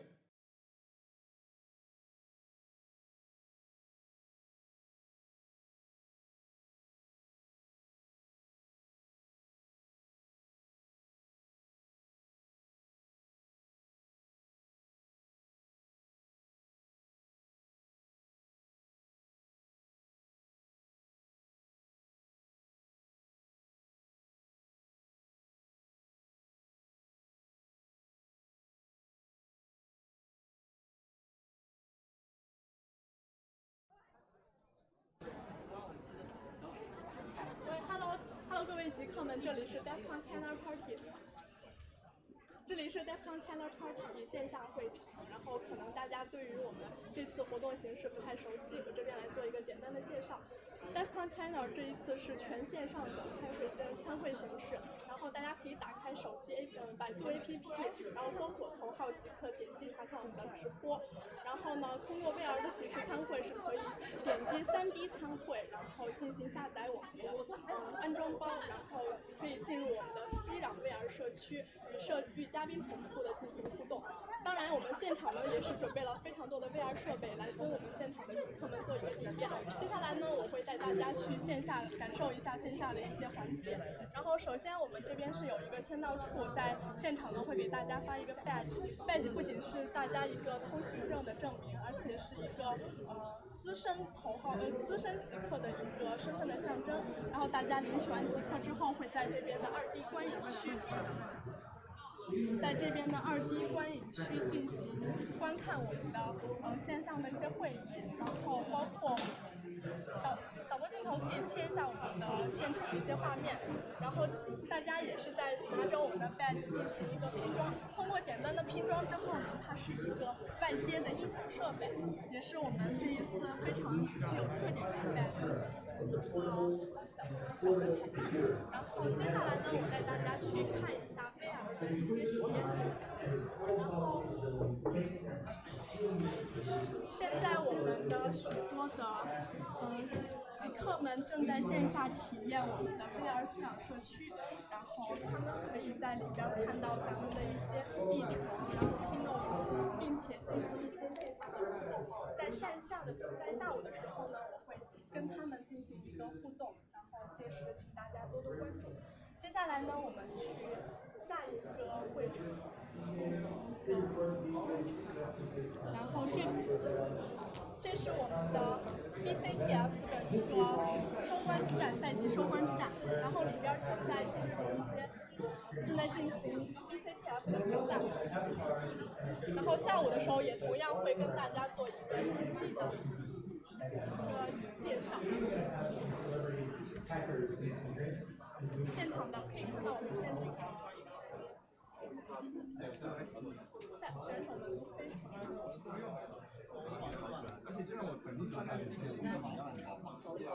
如果远程不一样，那我们就真的可以放弃了。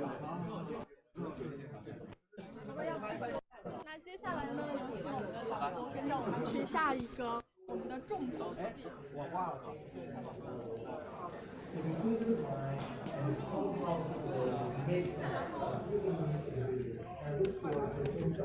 接下来呢，我们看到的是 Contest 的区域。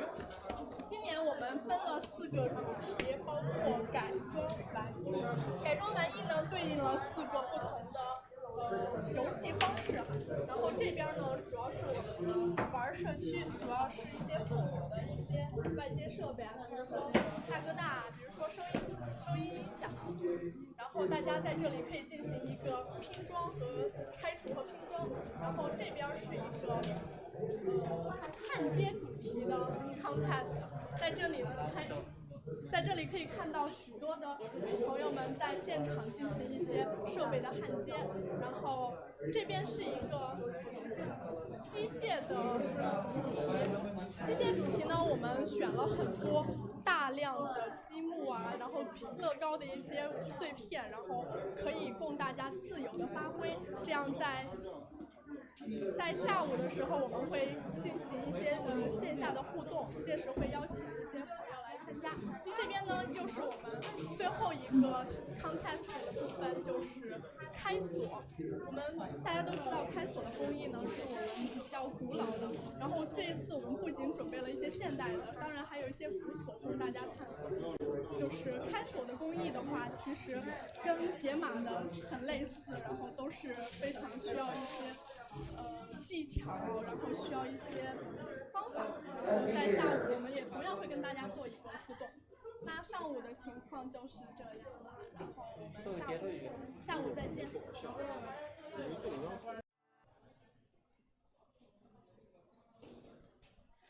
Hello， 现场和线上的各位极客朋友们，大家下午好，这里是 DEFCON China Party 线下会场，然后我们接下来开始今天下午的 Keynote 议程。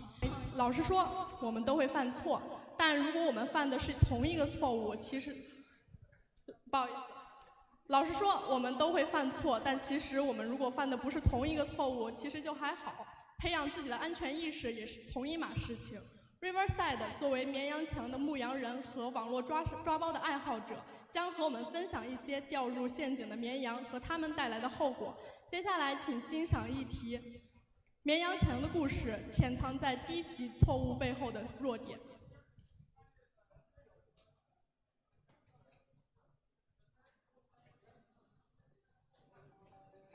The history. I had been running the Dark Tangent system. That was the name of my bulletin board systems. The bulletin board was known around the world. We were on international FIDO networks. And in one of those networks, called PlatinumNet out of Canada, was going away. He was shutting it down. I was the biggest node. I had the most users, and I distributed to the United States. And he wanted to throw a party, going away party, for all of his PlatinumNet users. But he didn't want to do it in Canada, and all of his users are in the States. And so we were talking. He says, like, well, you should do it. We should work together. And I said, great, let's do it in Vegas. And that makes the most sense, cheap airfare. And he said, sounds good. And I mean, this happened over the course of less than a week. It was really brief. And then all of a sudden, he disappeared, PlatinumNet went down. And all these years, 20 years later, I've never heard from the guy again. I can't even remember his name, it's been so long. So when that disappeared, I had already started planning to do this going away party for PlatinumNet. So instead, I invited all my networks. And it went from being a going away party to a party. There was like HoHoCon, there was an XCon, there was a PumpCon, SummerCon, but there was no real West Coast con. So we figured, okay. So it ended up being DEFCON. You know, the first one, there was a flyer that went out, and that kind of circulated around on some of the sites. And I think that's how I came across it initially. I'm assuming it was because of a book I wrote or maybe my congressional testimony. I don't know. But somehow he had contacted me to come out and speak. I actually didn't want to go to the first DEFCON. I did not want to go to the first DEFCON. A number of my friends were going. They were trying to get me to go. They kept telling me it was going to be fun. And I kept thinking to myself, I'd never been to Las Vegas before. And, you know, I used to go to BBS user meets, and, well, a lot of them were pretty lame. And I thought to myself, okay, this is just going to be a BBS user meet in Vegas. Contacted me somehow, said, you want to come out to Vegas? I said, I don't like Vegas. Come out and speak. There's a bunch of people, Phil Zimmerman and a couple of folks, and DEFCON 1. And I had a blast. I had so much fun. It felt that we were part of something that was really kind of legitimized because there was this event around it. You know, it wasn't just random people that you might have known or heard, or it wasn't, somebody on the, in the phone freak world, it wasn't somebody on the end of a toll-free loop around that, you called at midnight. So I ended up meeting a lot of people, some of whom I'm still friends with to this day, out of all of that. And I remember after the first DEF CON was over, and I was back home and I was decompressing, and somebody wrote me on UUCP in my email, wrote me an email and said, hey, that was great. When are you doing it again? And until I'd gotten that email, I'd never thought of doing it again. And then I thought, I could probably make this better. I could change this, and then that started it. That was all game over from there. It was every year, what can I make better? What went wrong? How do I fix it? And that geek sort of fix-it mentality kicks in, and you're always trying to improve it. So it's sort of like this challenge you'll never solve, but you keep wanting to make it better.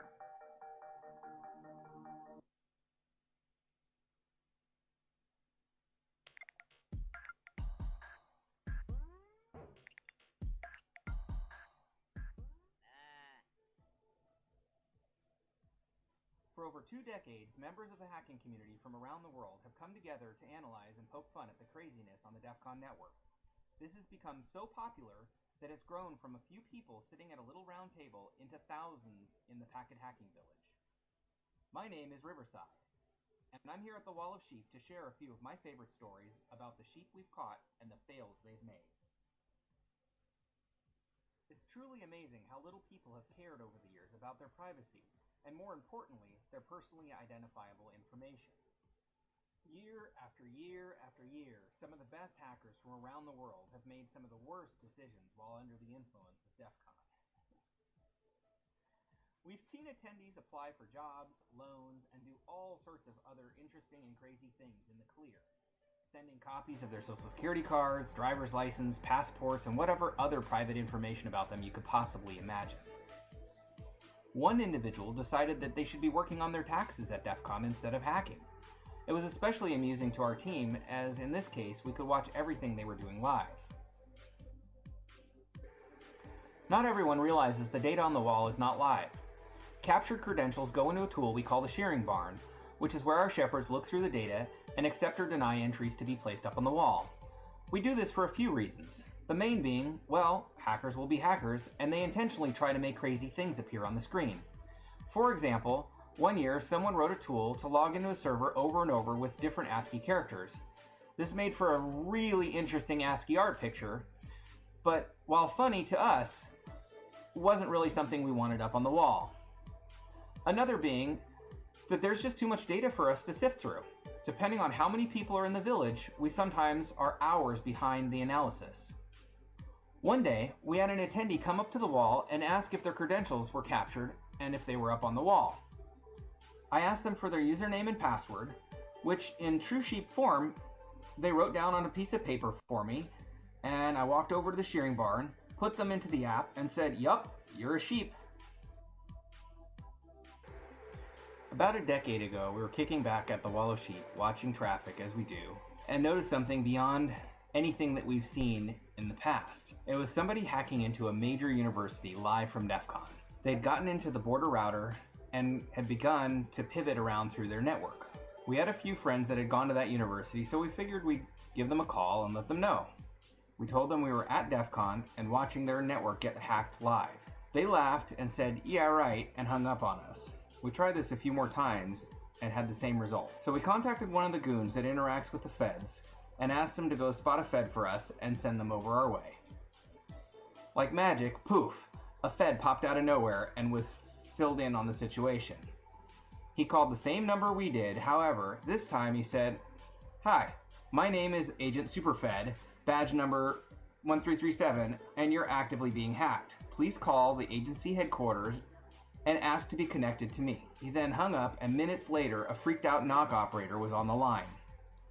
He then said, "Here, talk to the guys that called you in the first place," and strongly suggested that they take reports like that a lot more seriously in the future. In the early years of smartphones, absolutely everyone was tweeting everything they saw, unfiltered, every moment of the day. Okay, well, that hasn't really changed. But back then, many of the Twitter third-party applications on the phones didn't use encryption. We were catching hundreds of Twitter accounts per hour and felt obligated to find a way to make it stop. One of the hackers in our community was one of the original members of Twitter, so we called him up and explained the situation. He got the dev team on the line and then said there's no reason that they shouldn't be using encryption. The API handles it just fine. We then contacted somebody we knew at the third-party application company, and they stated, while Twitter's API could use encryption, they were told not to do so as their servers couldn't handle it. This sounded insane to us, so we asked them if we could bridge them into a conference call to figure it all out. They agreed, and we found that there was a giant miscommunication between the two companies. In the end, they turned on encryption for all customers while we were at DEFCON. One year, we caught the CEO of a major security firm sending an email with all of their organization's passwords in the clear to their backup. And when I say all, I mean all. I mean passwords to their websites, email servers, source code repositories, HR system, you name it, it was there. The irony is that the email stated that they weren't going to use their computer or phone anymore because they were at DEFCON and they didn't want to get hacked. This was the kind of fail that could permanently put a company out of business, so we decided to do the right thing and notify them. We sent the CEO an email and didn't get a response. We then decided to call the phone number on their main website and explain the situation. They got in touch with the CEO while we were on the phone, and they outright denied it. Deny. So we said, okay, we have multiple reporters here and a PCAP with all the recorded evidence. This can go two ways. We can share this with the press, or you can fess up, fix it, and come take some remedial security training. In the end, they took their lumps in exchange for not being outed to the press, and years later, they came and personally thanked us for how we handled it. In the early years of running the Wall of Sheep, almost nothing used encryption. You've heard of the terms target-rich environment. Well, this was definitely that. One day, while watching the packets fly by, we noticed a conversation happening between two people we knew. This conversation was way too juicy not to interrupt with a little man-in-the-middle action. So, they were trying to meet up physically, and let's just say they may have been running around the hotel for hours before they found one another. Las Vegas has a saying, what happens in Vegas stays in Vegas. That is definitely not the case when discussing the DEFCON network.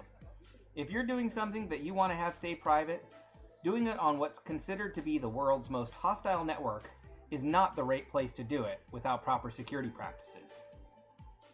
There was one particular year that seemed to be the year of the cheaters. It was crazy watching all of this live. We found people from all genders, ages, and backgrounds cheating. You name it, they were doing it, and that seemed to be the year we saw it all. And let's just say some of the images being sent back and forth were not flattering, nor were they anything someone would want to have become public. Extra, read all about it. Super expensive antivirus, free for all. Joking aside, one of the major antivirus vendors did all of its updates via FTP. All anyone needed to do was capture the credentials, download the software, put in the username and password, and they could get free antivirus. One of the hackers close to us in the community knew the creators and submitted a ticket noting the security issue to get it fixed once we let them know. DEFCON had ended, and we didn't think twice about it until the next year, when lo and behold, they still had the same security issue. This was absolutely inexcusable, and required a little bit more of our special type of attention. Not only did they update in the clear, we realized that they were not signing their updates.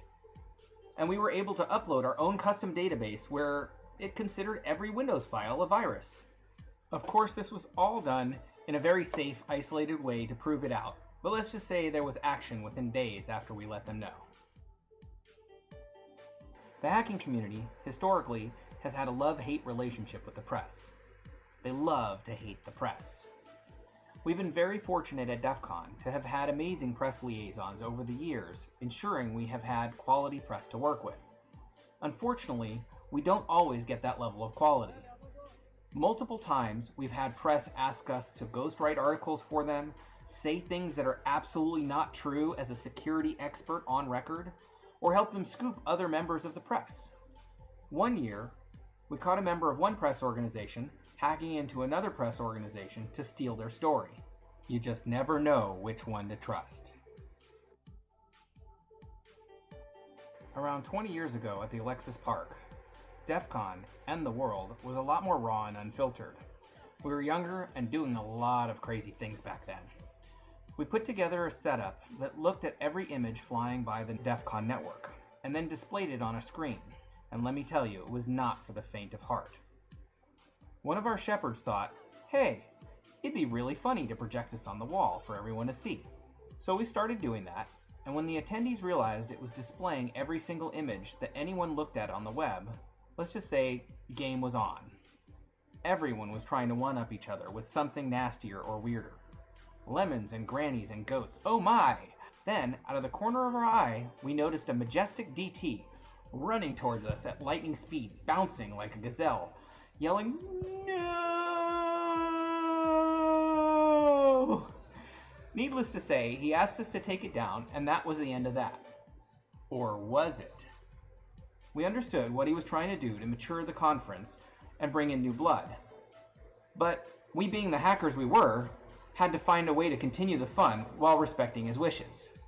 This is when we came up with the coin-operated network sniffer peekaboo booth. We built a booth with a screen and a disclaimer on it that clearly stated 18 plus and would allow people to drop a coin in, accept the EULA, and watch the traffic in all its glory. While there are a lot more stories, some are only appropriate over drinks, and some are frankly just not appropriate at all. I hope you enjoyed the ones I shared. Thank you.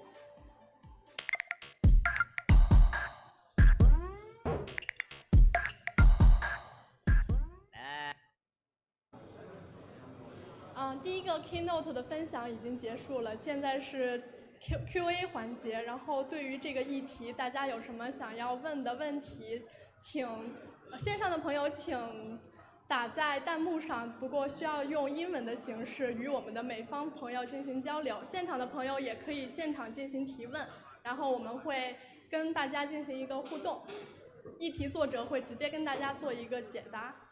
如今成人玩具已经开始智能化了 ，IoT 真是无处不在。一位极客世家出身的超资深极客将为我们揭示这个常常被人忽略但又异常重要的潜在问题。这要是在隐私安全上出了一点问题，那可是大麻烦。接下来请欣赏第二个议题：终极隐私，夜间私人小玩具的智能化迷思。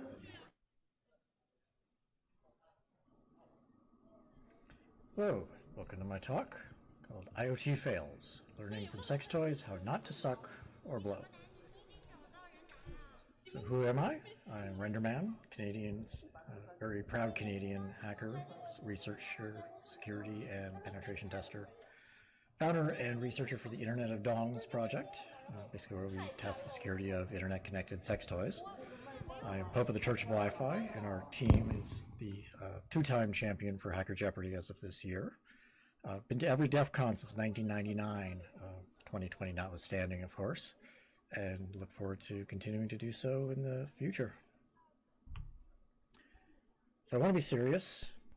This will be a discussion that does involve sex toys and other intimate devices. This means some language may be considered crude by some, possibly offensive to others. If you're likely to be offended, then I suggest you don't watch this video. I do try and keep things PG rated, but some items, have a name that could be considered offensive to some. These are legal devices sold worldwide. Any humor that may be injected is objective aspects of the devices and in no way making fun of the users or their lifestyles or any aspect thereof. These people who use these products and buy them deserve the same safety, security, and privacy as any other consumer of IoT devices. So IoT security in general is a dumpster fire. It's almost an oxymoron. Every week, some new device has a hard-coded password, or they leak personally identifying information everywhere. We're in a day and age where a coffee maker is a threat to the command and control systems for a chemical power plant. Mistakes are being made in IoT that were made 15 years ago, stuff we thought we dealt with, thought that we were past. We know how to solve these things, but they're coming back. Things like default passwords. There should be a long, something that's long past. there's very little discussion about the roots of the problem, as I see them anyways. And things need to change in this industry before people start getting hurt. But first, let's build a car. Obviously not a real car, but more as a metaphor, because this is something a lot more people are familiar with. A car should have 4 wheels, steering wheel, seats, engine, brakes, doors, windshields, mirrors, all the usual things. If we were handing this as a design to someone, we could say, okay, the wheels need to be in the corners, engine in the front or the back, depending on the mount. Seats are inside, not on the roof, windshield in the front, the usual kind of, what delineates a car. So the designers go off, design, build a prototype of the car, run around a track, a bunch of times. Yep, everything works. It's, as was requested to be built. Okay, so they prove it for sale. And then they find that after 5,000 kilometers, every car explodes, killing all the occupants. Obviously, this is a bit of a design flaw. But you'd hear arguments like, well, you didn't specify the car shouldn't explode after 5,000 kilometers. If this was IoT, they'd say, well, the user wasn't operating it like they expected them to. We never actually assumed that they would, try to go faster than the speed limit. Well, it worked because it, was designed to meet the acceptance on the test track, because that's the only provisions we had. We only had very narrow time on the test track, so we only tested it to 100 kilometers, not 5,000. Or things like it met nearly every non-existent regulation for the industry. Obviously, cars are a lot more regulated than IoT, but you can see these kind of arguments wouldn't necessarily pass in an automotive industry. Right now, we seem to be building a lot of homers. And if you're familiar with The Simpsons, there's a wonderful episode in season 2 where Homer's asked to design, the car for the everyman. And he, puts every crazy idea he has out on the table, and the designers, dutifully say, yep, yes, okay, yep, we'll do that, no matter how crazy it is, no pushback. So they take this crazy design and make this car, which is a complete monstrosity that ends up actually destroying the company.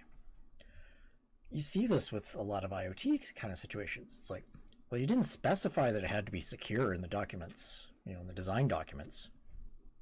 Really? Why should that be necessary to specify?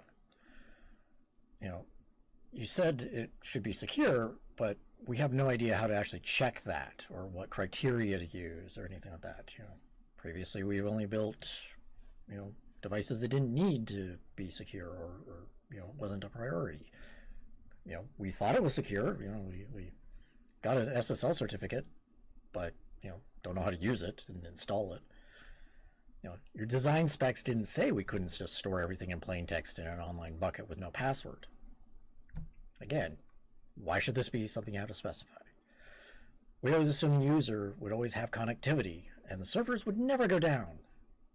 This is something that's caused a great many issues, where an assumption of always-on internet connectivity, that things like Amazon outages or the local client's internet connection goes down. These should not be showstoppers or put people at risk.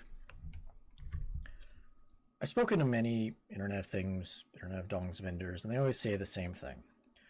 Privacy and security of our customers is of the utmost importance. This is the InfoSec equivalent of our thoughts and prayers are with the victims. Platitude that does nothing. And it should be secure. Should be the default for any design. Why should it be necessary to specify? And part of that problem is many companies, they'll see the headlines about IoT hacks. They'll see, Amazon buckets that are wide open, leaking all the customers' information, but they don't realize that they're an IoT vendor, that they're now in the same ballpark as a thermostat, a baby monitor, a refrigerator. Refrigerator manufacturer might say, well, we build appliances. We're not, an IoT company. It's like, well, yes, you are. And because I've had so many of these conversations where I've brought literally their entire user database to them and said, hey, you have a problem, it's amazing to watch the change that happens just after one conversation when you point out you're a software company now. Because in Internet of Dongs and adult intimate devices, most of them went from a hardware device maker to a software and service provider pretty much overnight, and they never realized it. They may have had good people on staff for material engineering, design, some electrical, but never anything networked. They never had to deal with the problems of connectivity. One of my favorite sayings is that on the internet, you're 100 milliseconds away from every jackass on the planet. Meaning if you connect a device to the internet, somebody somewhere is going to be poking and prodding at it. And that changes the threat dynamics dramatically. A previous, analog device that just, vibrated or buzzed or whatever didn't have the possibility of somebody remotely reaching out and connecting to this and causing it to do things that maybe wasn't meant to.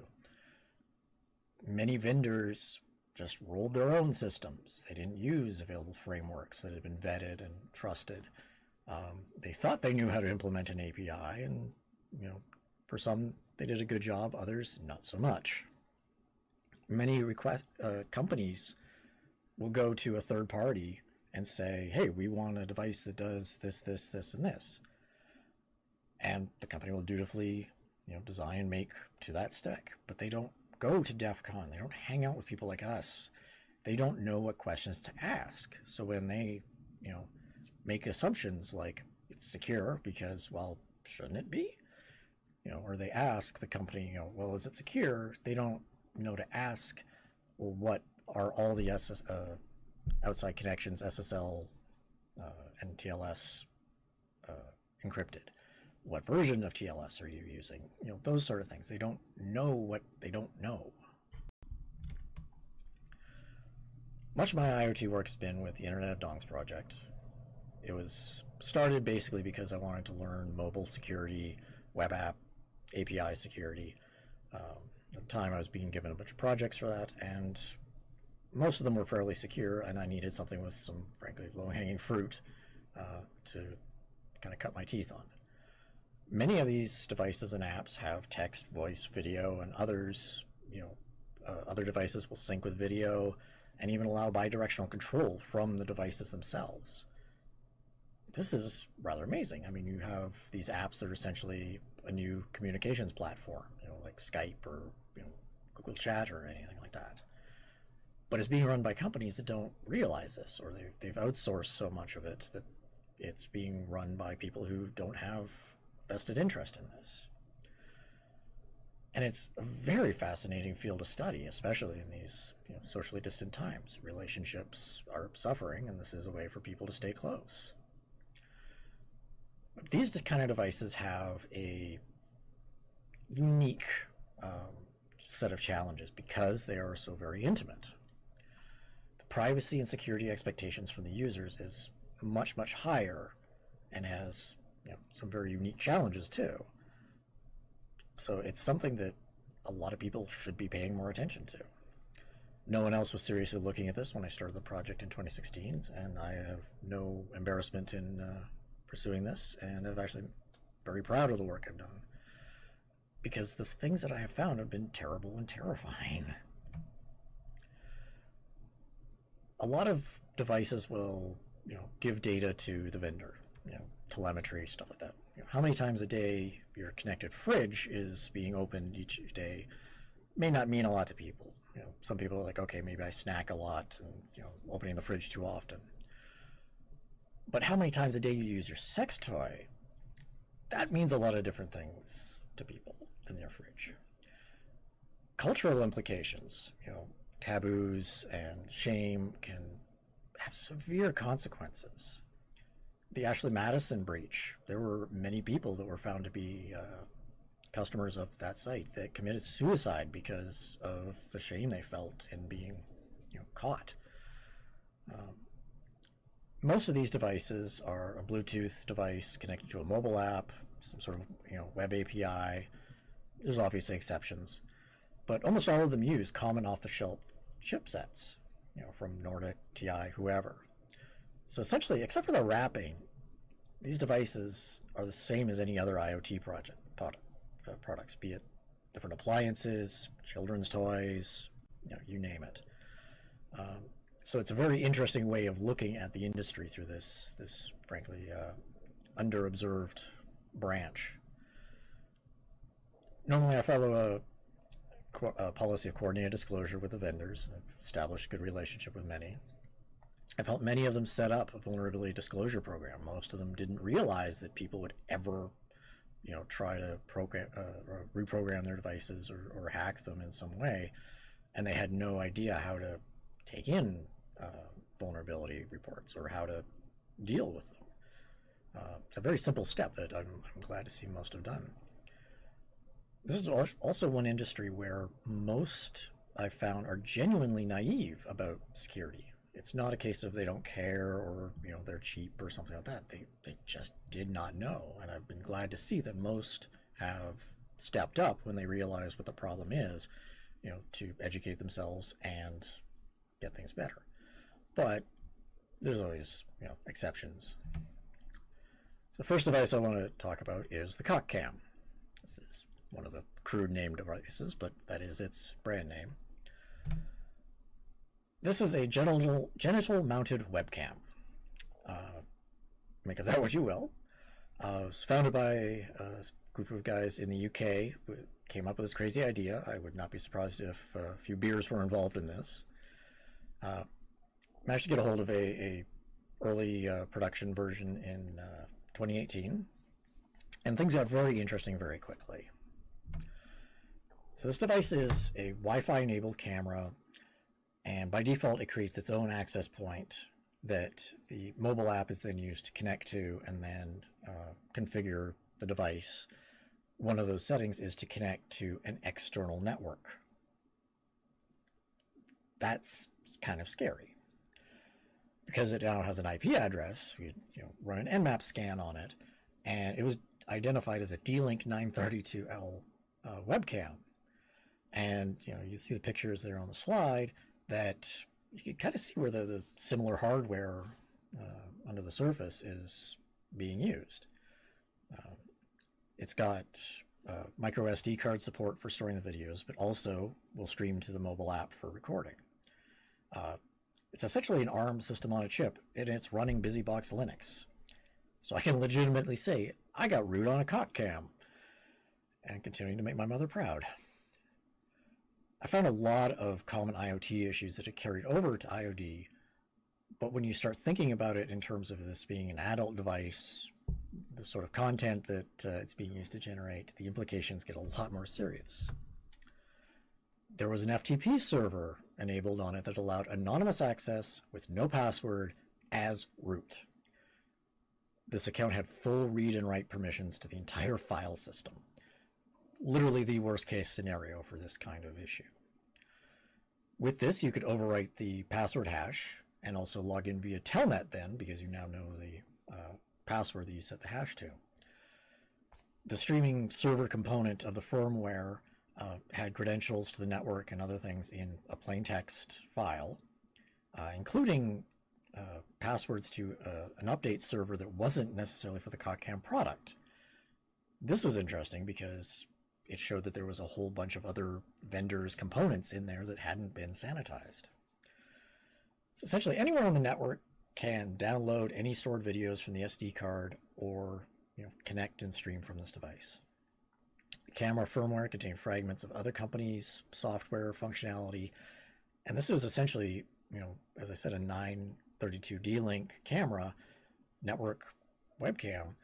It had the IP camera web interface still in it, if you knew where to look, and that even allowed you to use it to bridge into a Skype session. Not sure I would want to take that phone call, but so be it. And the app was just so full of unnecessary libraries, fragments of other companies' software, including one previous company that was a remote video doorbell company. They had left the MP3 files for the door sounds in the app. So there were ding-dong sounds in the app for a cock cam. This is providing me a lifetime of ding-dong jokes that I can legitimately make with this research. Yet another wonderful reason I do this research. So reusing the hardware, wasn't necessarily a bad idea. It's sensible, it saves time, saves money. If it's done right, though. If it's not done right, it can actually be a big problem. In this case, vendor should have had a master repository of all the features that this hardware could have done, but just built in the ones they needed, not, build everything in the kitchen sink into this, because the more functionality, complexity that you build in, the more things that can go wrong. You're going to spend a lot more time debugging it. You're going to spend, have some performance problems, perhaps. It just makes more sense to minimize the things that can go wrong. So in this context, with this device, connecting to an external network was built in, but not appropriate for the device. If it had been just its own access point, you connect to it with the app, and it streams to the mobile device, what you do with the videos after that is your problem. But the fact that it connects to an external network, you can see situations where this thing could be theoretically broadcasting out to the internet at large, or to everyone on a public network that you're using this on, if you're in a shared environment like that. Talking to the vendor, the designer manufacturer was kind of a nightmare. They essentially got railroaded into this design. They went with their spec sheet of what they wanted, and the vendor was like, we'll just take this thing we've already got built, slap a new skin on it, and call it a day. Rename the thing and call it a day. That's not a good way to do things. There's a thing in startup culture right now of minimum viable product, which means just barely get it to work to where the customer will want to buy it, and then ship it. We'll fix it later. Problem is, this also means minimum viable security is often the what ends up getting shipped as well. And this is a problem because if you don't have things like an update path or a way to alert users to update, are you going to ever get these things fixed? It may be cheaper, but it will come to haunt you, be it bad press or, depending on the type of device, lawsuits. Vendors of IoT and IoD need to spot these design and manufacturers that push and railroad into designs that aren't necessarily taking in their customers' best interests into mind, and stop using them. We need to talk amongst each other and say, hey, this vendor turns out a lot of crappy products. Let's stop using them. Let others know. Because there's always new people entering the market with an idea. That's fine. But they need to know that what may be the cheapest vendor has problems. We almost need like a Yelp for these kind of manufacturers. And manufacturers are often not concerned about things like updates because there's no money to be made in updates because they sell the hardware and ship the app with it.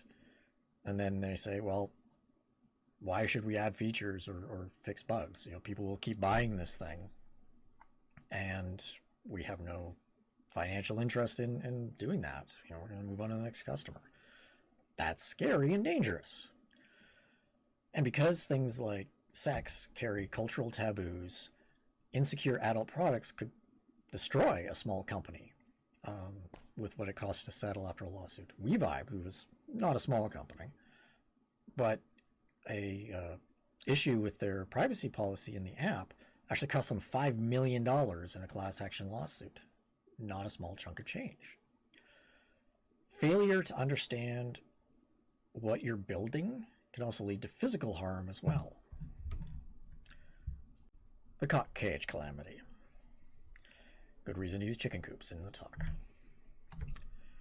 So recently, in coordination with the company Pentest Partners, we had to drop essentially an O-Day on an IoT product. We didn't actually drop any code or anything because as soon as you looked, you understood the problem. And it was very, very easy to replicate. And I never really wanted to do this to any vendors because I've always found them very good, but our hand was kind of forced. Bad things did end up happening from this, unfortunately, from this disclosure. But we had no choice, because if we couldn't alert the public, then even worse things would happen if things happened in a vacuum and the company wasn't aware, at least, what the problem was that we were going to announce, and at least have a heads up before bad things started happening. This is a very good opportunity to learn about what not to do when someone reports a vulnerability to your company. The device in question is the Cellmate. It's essentially a male chastity device. It locks around the genitals and is controlled via Bluetooth. Mobile app connects to a REST API backend. The idea is that the wearer, has the app on their phone, but that is paired with the device, but they cannot control it. Another partner is able to, decide when to unlock and release the genitals. It's part of a power play thing. All the functions for this, to unlock, lock, etc., require API access, and that becomes important later. An initial look at the API was very alarming. Queries for, member ID information. If you gave it a blank search string, that came up as a wildcard in the database, and it gave you everything. Absolutely everything about every user. Emails, passwords, in clear text, phone numbers, location data in some cases. When I first looked at this device, this scared me, but due to connection issues and from my home internet connection, I never followed up right away, and that particular vulnerability was fixed fairly quickly afterwards when I did check it again. Life unfortunately gets in the way of research, but it was on my radar. It was a device I was aware of. In May of 2020, I was contacted by Mike, who found some issues in the app and the API. Now, they weren't a security researcher, they were a developer, and they wanted to do the right thing and report this. They knew enough to say, this isn't right, this is a problem, this is bad coding, I want them to fix this. So, knew of the Internet of Dongs project, reached out and asked if I would contact QIUI, the vendor that makes the product, and act as a proxy for them to report this vulnerability. This is something I've actually done a couple of times with the Internet of Dongs project. What they had found was that plain text passwords were exposed, poor or no authentication on certain API calls, and with enough digging, the API would still expose all user details and enough information for remote takeover of accounts and thereby control of the associated devices. I took their report, some light editing, and passed it on to QIUI, who I had established contact with the CEO. Provided them the report, provided offers to explain things, go into detail if they needed to. Didn't ask for anything, didn't need any pay or contracts or anything. And then we waited. And waited. Reached out, got assurances, yes, we're working on it, and continued to wait. A few small changes have been made by June 2020, but the whole thing was still very broken. August rolls around, and we were not encouraged. There were no replies at this point. We were inquiring as to what the status was. We're not getting any response, no updates, no progress that we could see. In September, Alex Lomas of Pentest Partners tweeted out their frustration at the state of some teledildonic device security, thinking that it should be up there with healthcare and banking, considering the importance to some people, and was just very frustrated with this particular disclosure he was working on, and the frustration level sounded very familiar. So I reached out, Alex confirmed, yes, it's QIUI. I said, okay, we have been trying to do disclosure since May. We need to talk. So I got onto a call with them. and confirmed, that they had found a lot of the same things we had.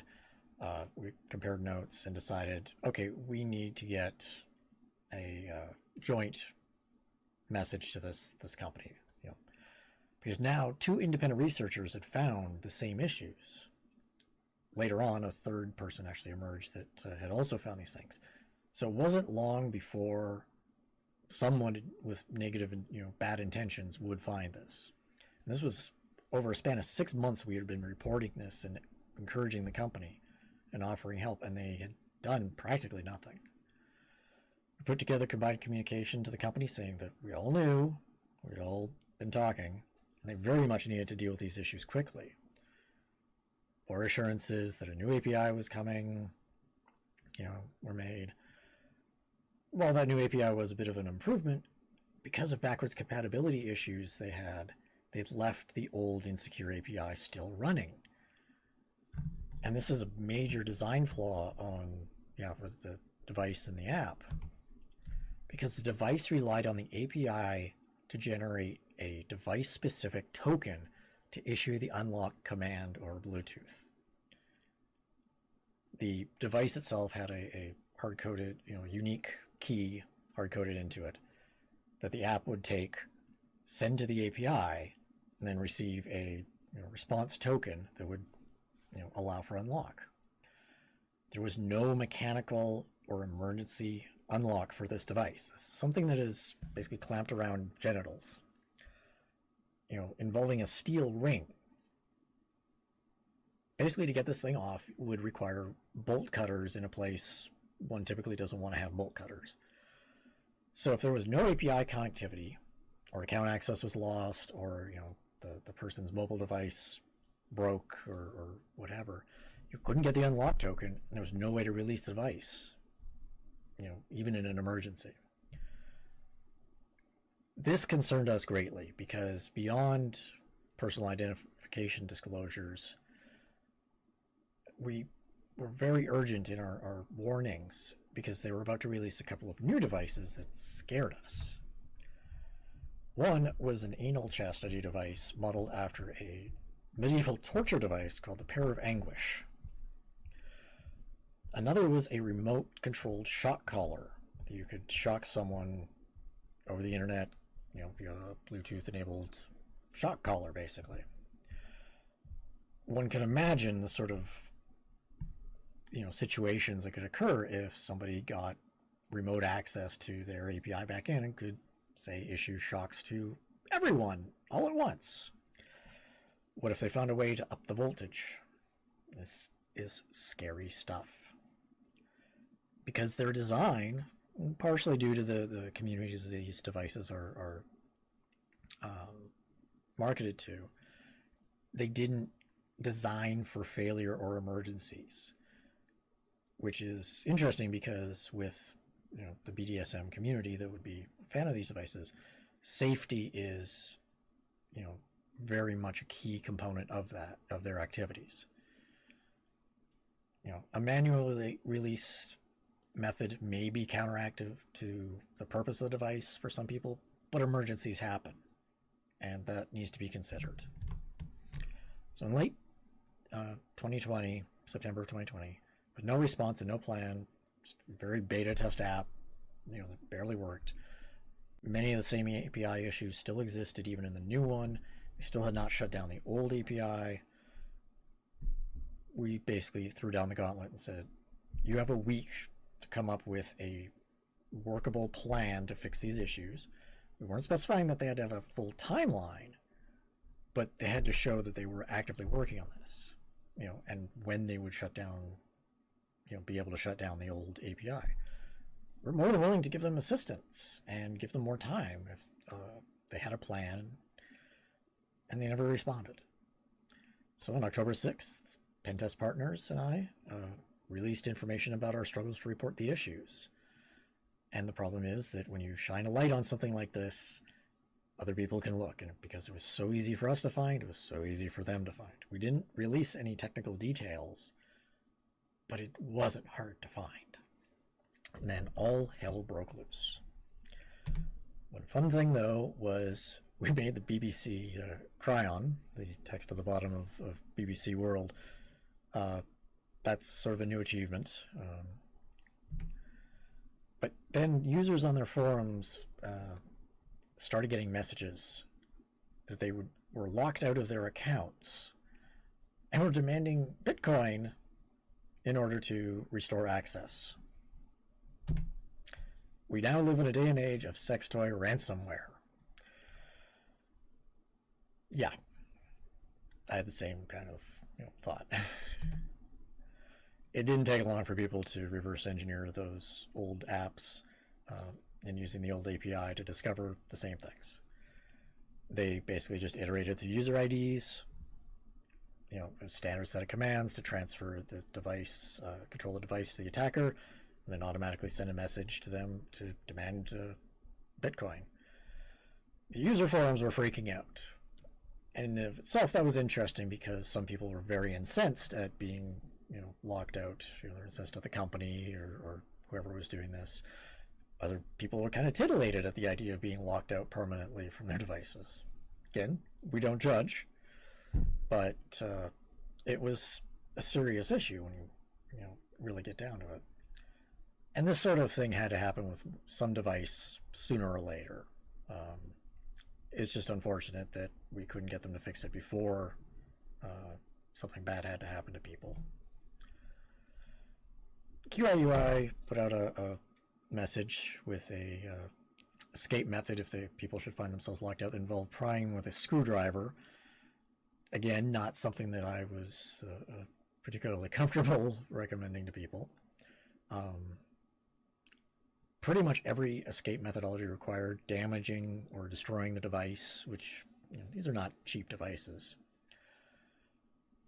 They very quickly put out some app updates, but they failed to take down the old API because, again, until everyone had been moved to the new APIs, they couldn't shut down the old one. So they literally painted themselves into a corner. Eventually, they realized where the source of their problem was, and basically just issued an unlock to everyone. Made it so that the new app could unlock any of them. This allowed people, the opportunity, if they shut down the API, to still be able to get out, which is something that should have been there from day one. They quickly migrated, as you can see in their message, they still required you to sideload the app, meaning you probably wouldn't be getting automated updates like it would from the Google Play Store or any of the other app stores. That's a whole other talk in and of itself of problems there. The new versions were definitely better in security, but still far, far from where one would hope that they would be. This is a company that just left their entire infrastructure open to the world. And one of their solutions was to start doing real name authentication, that they required a driver's license or ID card or something, and pictures thereof to sign up for this app. This made no sense, because if somebody is going to do something bad, they're going to find a way around this. And now you've just created even more of a treasure trove for them. There's an idea in security where collect as little information as you have to about your customers, because then you don't have to protect as much. Particularly with things like sex toys, if you don't collect it, then you don't have to worry about it being lost. This makes perfect sense. And this past January, VX Underground, who collects malware samples, put out this rather amusing tweet saying, "We'd like to uncomfortably announce we've received the source code to IoT ransomware that targets male chastity devices." Reading through the code was actually rather interesting, because it was literally just iterate through user IDs, get their password through the API call, log in, change the ownership, send a message. This was ridiculously simple. It's not ransomware per se, because it wasn't actually like encrypting the device or anything. It was just changing a password on an account. But this sort of attack is certainly not going to be the last on any of these kind of platforms. So it was interesting to see. Another last IoT fail I wanted to discuss, well, not necessarily a sex toy, it was a safety product that makes the danger even greater.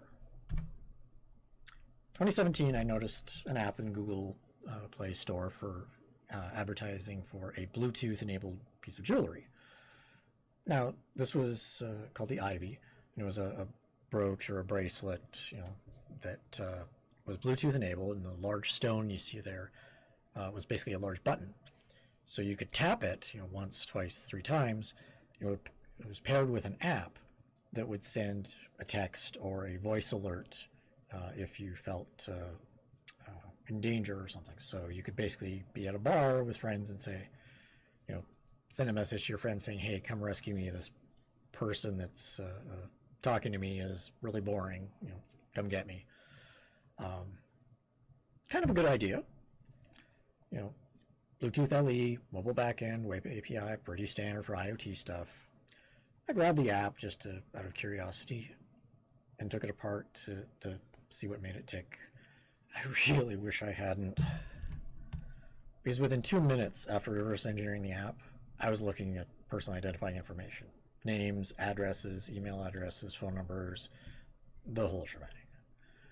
There's a hard-coded IP for their API server in it. And when you visited that IP, every directory was indexed with no authentication needed. It showed you every file on that server. You could use their web service, the PHP web service, to iterate through user IDs, pull up all the user account names. You could see their usage history, how many times it had been used, who it had called, pull down all their profile photos. You could even see all the alert messages that they had, the users had recorded to be sent in case of emergencies. There were some in there that were not pleasant, shall we say. One of the more interesting discoveries in one of these directories was an iOS developer private key. This is what was used to sign their iOS app before it went to the Apple Store. I could sign the new version of their app with this key and it would be accepted by Apple. That's terrifying. There's backup files for pretty much every configuration file on the server, including the root MySQL password. A .git folder that had in the web root that had credentials to the Git repo with all their whole hard-coded secrets and everything. These credentials also appeared to have push access to the repo, so I could make changes. PHP myadmin with default credentials was unconfigured, but we had the password, so I could even make myself, access to the database with, a nice GUI front end. And text files lying around for even other projects by the same company. And this was only after 20 minutes of work. This was so incredibly simple. It was scary. And this is a safety device. And they leaked everything. They did zero for security. Tried many, many times to get a hold of this company. Never a response, no fixes. Fortunately, as of early 2019, this is no longer on sale. It's still listed on Amazon and such, but they don't, it was just sold out, and the website for it is, no longer there. This is the sort of thing that could easily get someone killed. You could redirect alerts, or if someone's being stalked, this could provide all sorts of other information. Probably the worst IoT fail I've found so far, and the sort of thing that keeps me up at night. Oh, and this company also makes medical equipment. Let's hope they're not recycling code for that. I mean, it was things like blood pressure monitors and non-invasive stuff. But still, that's terrifying that the same company would do, doing medical devices is doing something like this. Ostensibly a good idea, but the worst implementation possible. But there is help and hope. Now, the automotive regulations, like, in our building a car example earlier, there's a lot more there. But we're just starting to see some regulation and advice for IoT. In 2018, UK put out their IoT Code of Practice for security. And it was really simple, basic things. Remember I said that we've been dealing with these kind of problems for 15 years, and we've solved most of them. Things like no default passwords, have a vulnerability disclosure policy, have a method for secure updates, store credentials securely, make sure your communications channels are secure, least privilege, least attack surface. Don't, give everybody access to everything. Verify, updates, verify the software integrity, see if something's been tampered with. Protect personal information. Australia in 2020 released their code of practice for security IoT, and not by accident, it's basically the same as the UK one, because a good idea is a good idea, and they just decided to continue going with that. In amongst a lot of other news going on, something that was missed was that in December of 2020, the US signed the IoT Cybersecurity Improvement Act. Now, this bill required NIST and OMB to take specified steps to increase cybersecurity for Internet of Things devices. And basically, NIST has been asked to come up with standards, and the US government will require those standards to be met for any device that it buys. What those standards are remain to be determined, but I think we can guess that they're going to be based pretty closely on the UK and Australian models. Now, the US government being a sizable market, this is going to create a sizable market for devices that meet this standard, and that's an incentive to build for secure environments, for secure standards.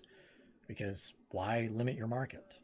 If you build it secure, you can sell it to those that don't care about security and those that actually do. This won't necessarily help the Internet of Dongs market, because I don't think the US government buys a hell of a lot of connected sex toys. I don't know. But at least it's a standard that we can point to and say, hey, is it a bad idea to meet this level? Build secure and you won't have any limits on the markets. So some closing thoughts. We've created these tools and frameworks to build some absolutely amazing things, but we haven't required or made it so that we need to understand the underlying technologies and previous experience as to what to do, what not to do. So we're putting in the hands of people who don't know any better, a Homer Simpson, giving them the tools to build a car from scratch without knowing the 80 or almost 100 years of experience of what not to do. So anyone can design and build a car, but doesn't mean they can do it well. Anybody can come up with an idea for an IoT device, doesn't mean they can do it well. Barrier to entry has been made so incredibly low. It allows for truly terrible designs that, either through ignorance, indifference, or just simple greed, these things will make it to market without any oversight, and the consumers generally don't know any better. They go for the cheapest device. Well, cheapest is unfortunately often the one with the most insecure implementations. I'm not a huge fan of regulations and standards. I think they should be minimal, but they are needed to help establish a baseline, or at least a common language that everybody can talk and point at and require. Because these are things that we've been dealing with for 15 or 20 years. This should not be new. We've solved these. We just need to clue everybody in. Because no one wants or intends to build a device that's insecure and has their customers' data compromised as a design feature. Nobody does that. You're probably not going to be in business, that long. But unfortunately, a lot of companies that do this are in business far too long because they never get held to account. Tools and warnings on these devices in the software should be made easier to digest for non-technical people. InfoSec is very bad for error messages that are very confusing or hard to understand. Think, every time you see an SSL error message, how many people's brains just turn off and they don't understand what it's saying. We need to limit the ability to do insecure choices. Why we are allowing, HTTP when HTTPS is so simple now. This should be something that is by default in all these frameworks and everything. You have to put effort in to turn that off. We need to build bridges with industries that previously have not had to deal with these problems, because a lot of them just don't know. They don't interact with people like us. We need to reach out to industries and companies that are making the leap into IoT and offer some guidance and support. And we also, InfoSec and public in general, need to realize there are risque industries. Adult industries are a major one that, some companies are like, well, I don't want to be associated with that. And it's like, these are people. They can be hurt. These are legal devices. People are buying them. It's just another IoT device. We need to realize and get over some of these stigmas. Outsourcing may be cost effective, but you're putting your control, and in the case of some of these IoT devices, other things, in someone else's control. They may not have your best interests in mind because they want to keep their costs down. You may want to bring some of that design in-house. Have a roughed out, product design that you then take to somebody else, but have the standards already set for security and privacy and attention to things like privacy of consumer information. The same people making a poorly insecure, fridge could be designing something more important later on.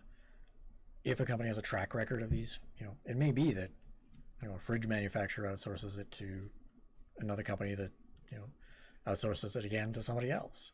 We need to be identifying who those root causes are that are coming up with a lot of these poor designs and stop using them.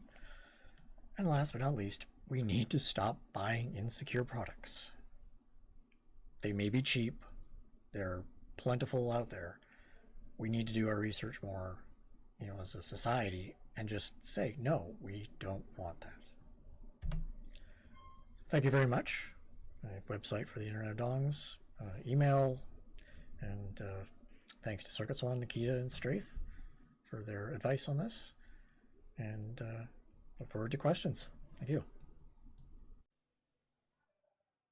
第二个 keynote 分享到此结束了，大家好像对这位极客的议题和他本身的发型都非常的感兴趣。接下来同样是 Q&A 环节，如果大家对于这位极客的议题有任何的问题，可以通过弹幕的形式，然后与我们进行互动。那接下来的等待时间的话，我们会做一个中场休息，我会带着大家去在线下的一些场地进行一个游走，然后大家去体验一下线下活动的一些不同之处。然后现在请我们的导播跟着我去体验一下 VR 体验馆。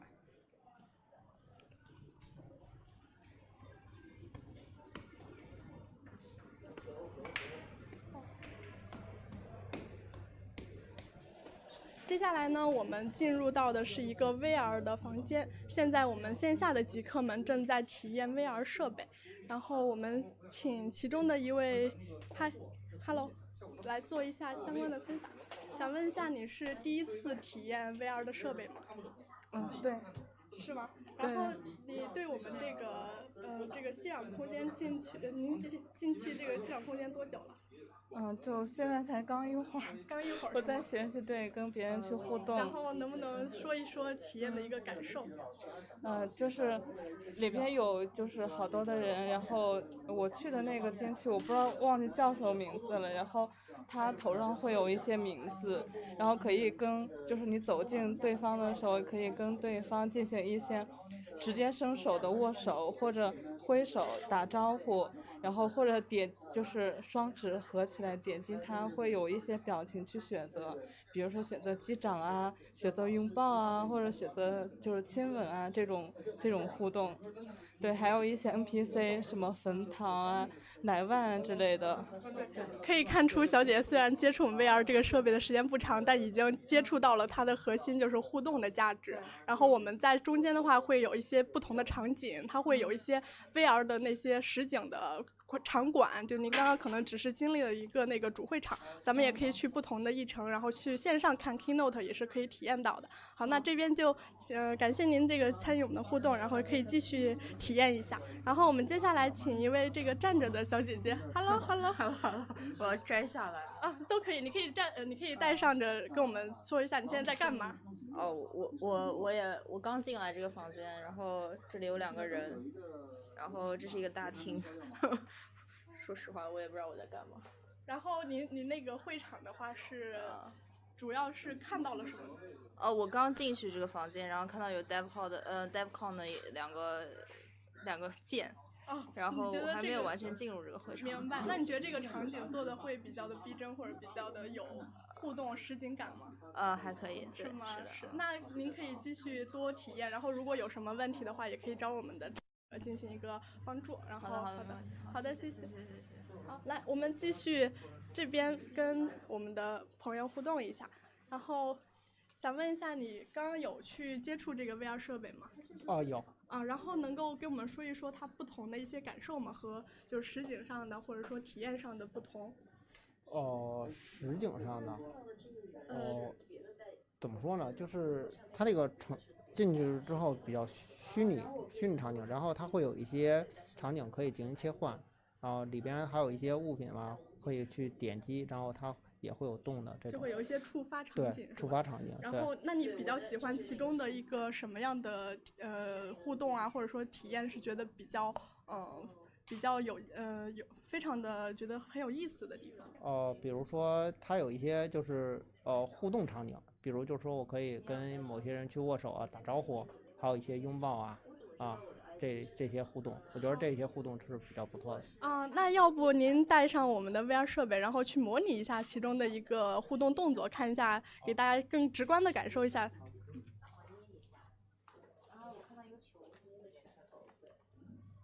然后我们这边的小姐姐也是在同步的去做一个体验。单手拒绝，微笑。同样的，咱们可以左手握拳去一些不同的地图场景，然后会有一些明星秀，然后包括我们 keynote 议程也会在 VR 社区中同步得到体现。包括我们还有一些线上的明星堂，然后包括 DC 的档案馆里边也会有我们 DEFCON Channel 的一些往年的珍贵的视频资料。我看到吉娜了。对，吉娜现在她在一个钢琴的旁边。然后现在2位小姐应该是在同一个社区的同一个环境，然后她们俩在线上，对，在未来城然后相会。虽然近在咫尺，但她们其实在 VR 空间中是更加亲密的距离。什么？我现在还在细聊怎么去找她。那我们这边这位极客有愿意去模拟一下我们中间的一个表情或者动作吗？可以跟大家说一下吗？稍等，我在找人。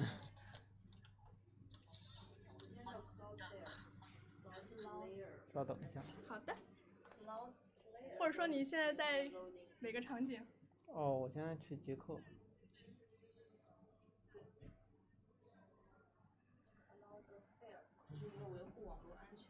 对，这是一个维护网络安全的一个新的社区，我们叫它熙壤 VR 社区。但是 Cloudflare 在哪？我是莫名其妙的进。我知道，看到了。咱们稍微你在那里面等我一下，我应该可以来找你。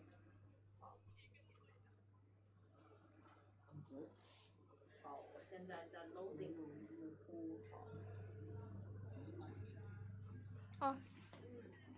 你的耳机需要帮忙吗？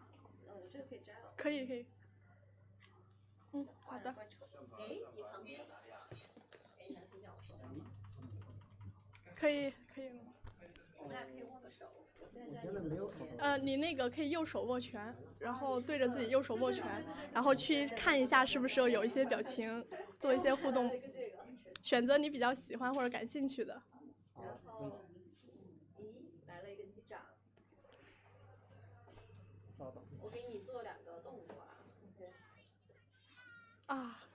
这是小溪的声音，就是在我们进入无极之树的时候，会有一个小溪的角色给大家做一个引导。无极之树相当于是我们社区的一个进门口，然后通过这个通道，我们可以去到任何 VR 想去的地方。前面有一个人。对，那您是在跟他握手是吗？对。然后再拍掌是吗？对。好的，那您有对这个体验有什么不一样的感觉吗？我觉得这个场景，这个互动场景比较好，比较真实。对，比较真实。然后能听到其他用户的声音吗？就不是周边环境的。可以。都是无障碍沟通是吗？对。好的，那感谢您的配合，然后希望您在 VR 世界有一个更好的体验。接下来呢，我们就去到另外的场地去做一个探访。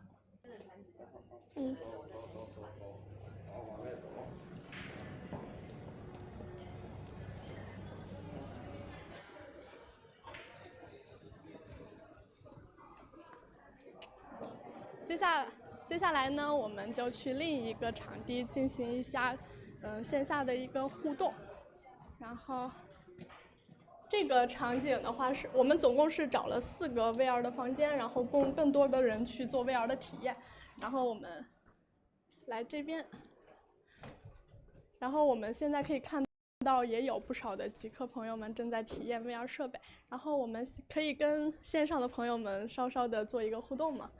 然后 ，Hello， 你好，你好，你好，可以打断一下吗？他在戴耳机，可能 Hello 太沉浸于 VR 世界。想问一下，你是第一次用这个设备吗？对，有什么不一样的感觉吗？挺有意思的，挺有意思，感觉打开了新世界。你有什么特别印象深刻的，然后想要跟大家分享的？印象深刻的，看到了马杰老师在骑一个特别帅气的摩托车。对，那还有没有其他的嘉宾啊？比如，其他嘉宾，说实话我还没看到呢。还没看到是吧？那我给你剧透一下，其中还有我们的冯唐老师会写出他的经典的那个文字，然后包括我们的吉娜也会弹钢琴，还有一些街舞秀在晚上都会有一些展出，然后你可以通过VR 的设备去做一个更直观的感受。然后谢谢。好的，你可以继续去享受这个 VR 世界。来，这位同学 ，Hello， 不好意思 ，Hello， 不好意思打扰你了。然后我们是想做一个小小的采访，然后就是说您。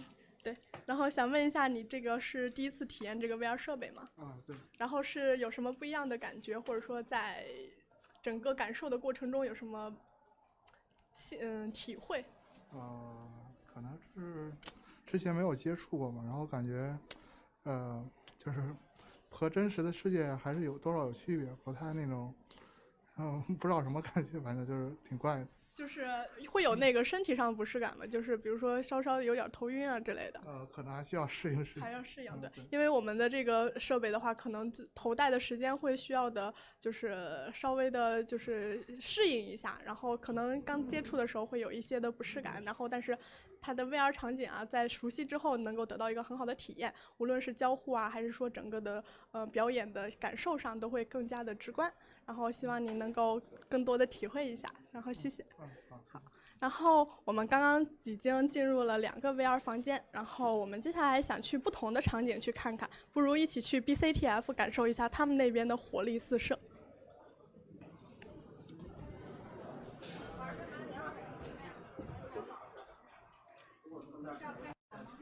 来，然后我们这边是一个 CTF 的房间，然后这是我们的解说。大家好，航班一起吧。然后我们这个屋是一个AI 的极客竞技馆。好嘞。然后这里面有2个区域，可以大概看一下。这边的区域是我们 BCTF 的总决赛的人类在打比赛。而且他们现在也在就是直播他们的这个解题思路。然后这边是2个我们的 village， 就是极客村的互动。然后这边是一个自动驾驶 AI 感知相关的。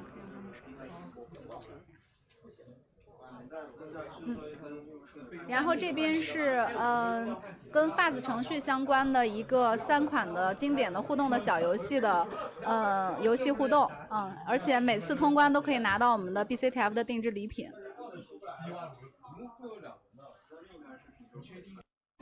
刚才那个扫雷最早啊，是11点放的还是1点？是11点。航帆可以介绍一下我们这个自动驾驶 AI 感知这个互动游戏的一个设计的理念原理。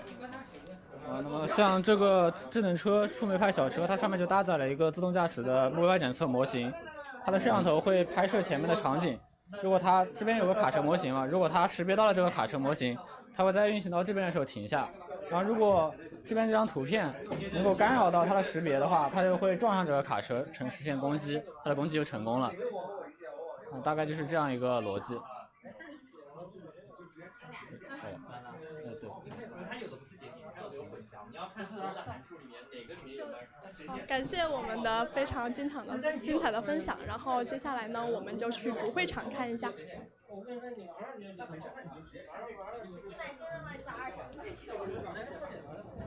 然后咱们因为现在是一个中场休息的时间，然后大家都聚集在2D 的观影区，然后我们的大屏幕上正在放我们的一个中场休息的音乐秀。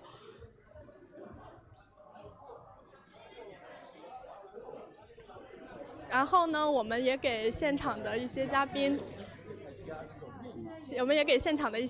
准备了非常休闲的环境，比如说酒水啊、饮料，包括一些饮食上的一些照顾。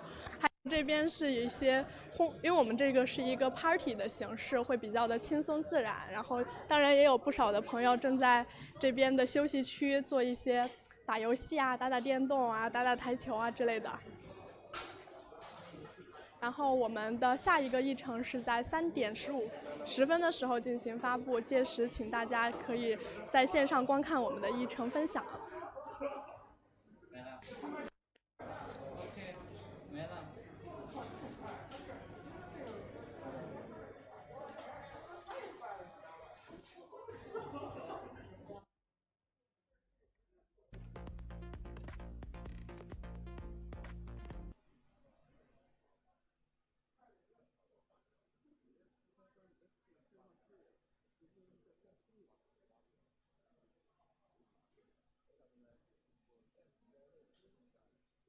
和 FAS 进行一场人机对决，在游戏中了解 FAS 的前世今生。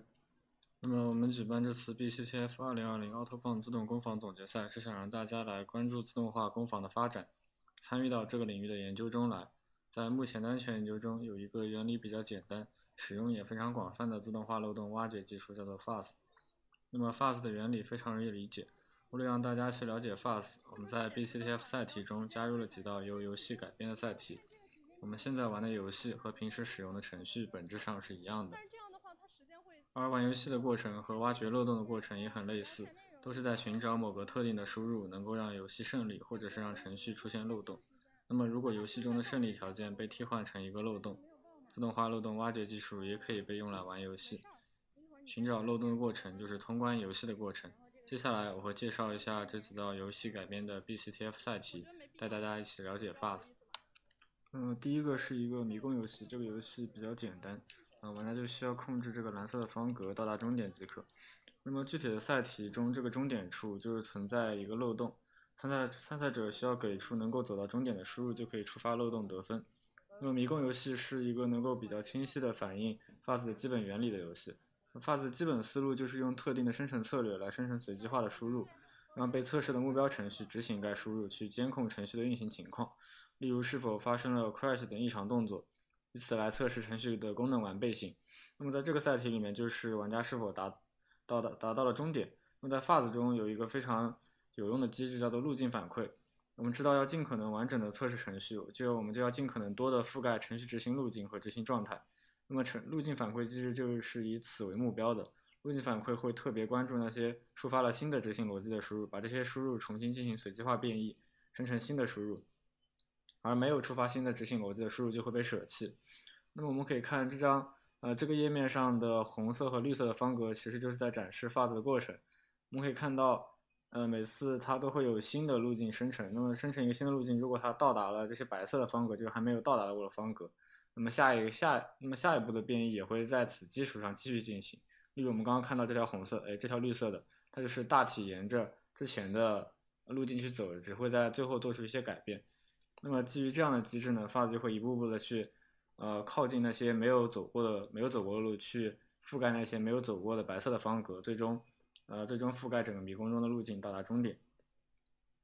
那么这里面的一个方格其实就代表了程序的执行路径，代表程序的执行状态。方格之间是连通的还是隔断的，那么也就代表了各个状态之间能否进行转换，也就是是否存在路径。当然实际的程序状态转换会比这个要复杂得多，因为路径一般会存在一些限制，而不是完全可以进行转换的。那么发子在探索这个过程就是在走这个迷，就是探索其他程序的过程，也相当于走这样一个迷宫，尝试去能走到触发 crash 的程序状态，也就是这里面的这个终点。那么这个演示的过程实际上是非常慢的，而发子的实际速度会快很多，例如可以像这样甚至更快。那么在发子一些不太复杂的目标程序时，发子的速度一般可以达到每秒钟执行成百或者上千上万次尝试。那么在这样的尝试效率下，加上发子的一些路径反馈机制等等，那么发子就可以比较高效的找到漏洞，去测试目标程序，发现其中的漏洞。那么可以看一下这个发子过程，它经过一段时间，它是已经覆盖了这些路径，并且在不断的进行尝试。那么看一下它是否最后能走到终点。好，这里看到这里的时候，它已经非常接近终点了。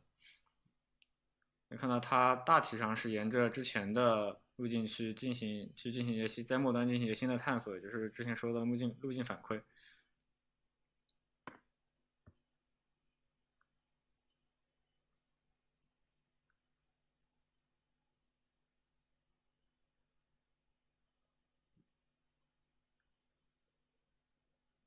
好的，那么这里就有一条输入最终成功的到达了终点。我们的第二个赛题是一个扫雷游戏，那么参赛者需要能够在这个扫雷游戏中标记出所有的雷，获得游戏胜利才能触发漏洞获得分数。那么扫雷游戏在机制上的话是要比迷宫要复杂一些，它涉及到更多不同的操作，比如说迷宫游戏中只有上下左右4种输入，但是扫雷中的话可以点击任意的方格左键或者右键。这个扫雷的程序状态就会比迷宫要多得多，而我们可以看到发子解答扫雷效率就低了很多，它的输入都非常的散乱，就是比较随意的去点击或者标记雷，没有什么逻辑。短时间内也很难看到说发子能够解决这么个问题。那么发子要完成这个最高难度的扫雷，还是需要很长的时间或者说很大的算力的。这里表现出的发子的缺点就在于没有经过特别配置的发子就过于简单了，直接被用来测试某个特定的程序，它的效率就不会很高，因为扫雷游戏可能的输入空间太大，发子在短时间内很难找到正确的解决方案，甚至因为很容易踩到雷而很难长时间玩下去。比如说刚刚就看到他踩到了一个雷。那么当然如果这个程序换成一些更小难度的，比如说这个最高难度是99个雷，如果换成其他更小难度的话呢，那么发子可能解决的可能性也大一点。那么这个发子存在的这个问题，也就是目前研究主要想改进的方向。研究者致力于让发子更加的智能化，能够更好的、更加有效的去解决各种各样更加复杂的问题。那么解决发子的缺点，将其打造成更加实用、更加高效、更加智能化的自动化测试工具，就是发子领域的主要研究方向。近年来也有很多的发子工具被开发出来，他们往往使用了一些新的思路以提高整体的表现，或者是在某个特定的方向上进行了功能和性能的强化，非常擅长测试一类程序，比如说并发程序或者是 Web 程序。那么发子简单易用的特性也使得这个技术和其他思路原理的技术的结合非常便捷，并且往往能收获意想不到的效果。能想象发子可以很高效的通关马里奥吗？马里奥也是一个非常经典的游戏了，虽然游戏本身并不难，熟练的玩家通关马里奥也不会需要很长时间，但是发子程序经过一些设计，能很快的通关马里奥游戏。而Join就是这样一个相对功能比较强大、更加智能的发子，它是一个基于程序状态的发子。和大部分发子使用的路径反馈机制不同，而Join是基于程序状态来指导发子方向的，它能够在发子过程中尽可能的去尝试接近某个程序状态。比如在马里奥中，如果要通关马里奥，目标显然就是让马里奥到达更远的位置，也就是屏幕更加右边，让其的横坐标变大。那么Join就只要以此为目标，去去尝试到达马里奥横坐标更大的程序状态，就可以高效的解决马里奥游戏了。那么我们这里可以看到一些马里奥给出的通关方式。我们可以看到 iGen 玩马里奥速度是非常快的。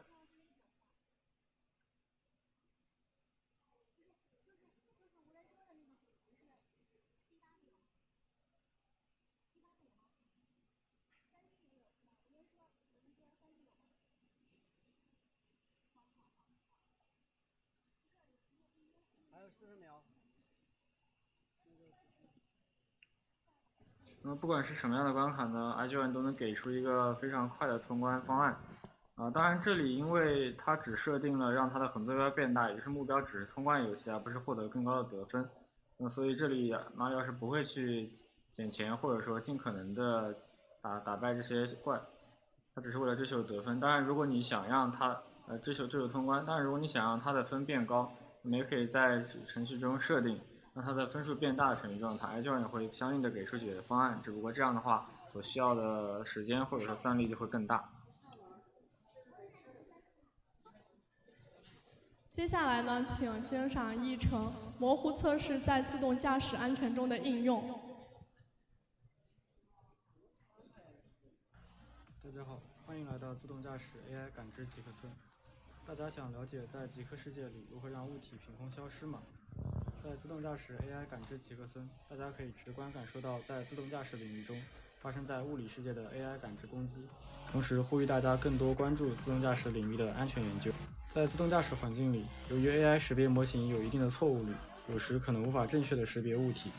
例如这里左侧停止标志上的背景图片影响了模型的判断。在另一个例子中，贴在车后窗上的图片能够使得车辆不被识别出来，像图中的这辆车就在识别模型眼中消失了，如同披上了隐身衣一般。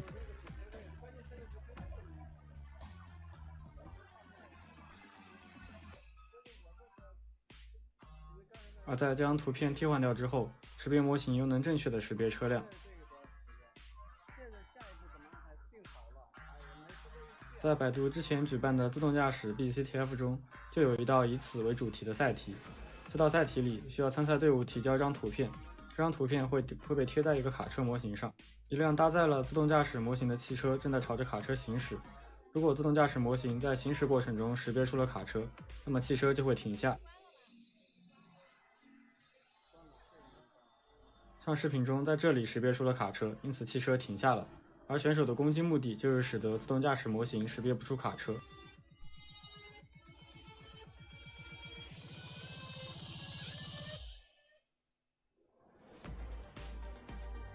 像在这里，自动驾驶模型没有识别出卡车，所以汽车继续前进，撞到了卡车，成功得分。当然，赛题里的要求只是需要在某一瞬间，它的预测模型识别到卡车的概率低于一个值即可。真实的自动驾驶环境的要求会比这个要更加严格。我们在自动驾驶极客村中用数美派智能车复现了这一攻击过程。一个搭载了识别模型的智能车会朝着卡车模型行驶，现场可以更换卡车模型上的图片来体验这整个过程。像这里，智能车识别出了卡车模型，于是在安全线前停下了。而在另一段视频中，卡车模型上贴的图片成功地影响了模型的判断，造成了碰撞。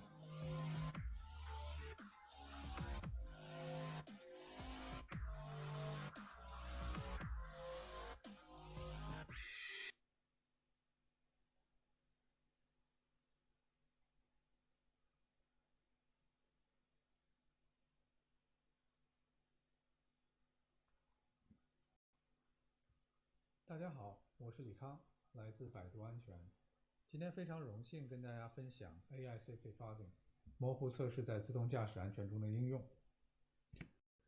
首先，我想以最近发生的几个案例来阐述一下软件漏洞在系统安全中的风险的重要性。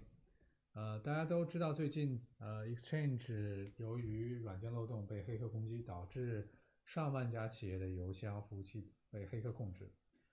之前也发生过 SolarWinds 由于各种原因，有可能是软件供应链或者漏洞的原因，导致多个企业也受到攻击。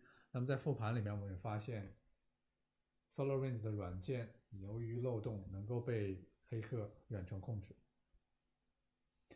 所以用这两个例子想说明一下，我们整个 IT 产业仍然在面临这样一个严重的挑战。软件漏洞是已经困扰 IT 产业几十年的问题了。虽然咱们现在的安全开发能力有了显著提升，但是 IT 产业作为一个整体，仍然没有能够掌握开发安全系统能力，保证软件安全没有问题。那为什么会出现这样一个长久困扰我们的问题？主要是因为安全是一个复杂的系统工程，我们不可能单独解决一个组件，或者依靠底层的一个安全的一个执行环境，或者说寄希望于使用某一种算法能够解决整个系统的问题。很多同学应该听过这样一个例子，就是用我们用的电源的插座这个例子来解释，我们尽管可能系统封装应该做得很好但是呢，整个的这个电源的系统的使用是否安全，其实很大程度上也取决于用户的使用的情况，也取决于各个组件以及应用开发者的行为。所以用软件这边也同样的道理我下面用个例子来说一下，我们现在软件系统里也不可能单纯依赖于底层的一个组件的安全来保证系统的安全。这边展示的是2020年百度和合作单位共同发布的关于 Intel SGX 上面的应用软件和框架上面的软件问题。Intel SGX 是一个硬件的安全保护机制，提供了内存加密，甚至可以防止特权用户或者 hypervisor 来去访问 Intel SGX Enclave 里面保护的程序和数据。但是我们这个研究发现 Intel 包括它自己推出的 SGX 的 SSL 还有第三方的 Embed TLS SGX 都存在软件上面实现的问题。所以呢，尽管在使用了一个硬件保护非常强的场景下，由于这些软件漏洞，导致整个的应用里边的数据仍然可能会得到泄露。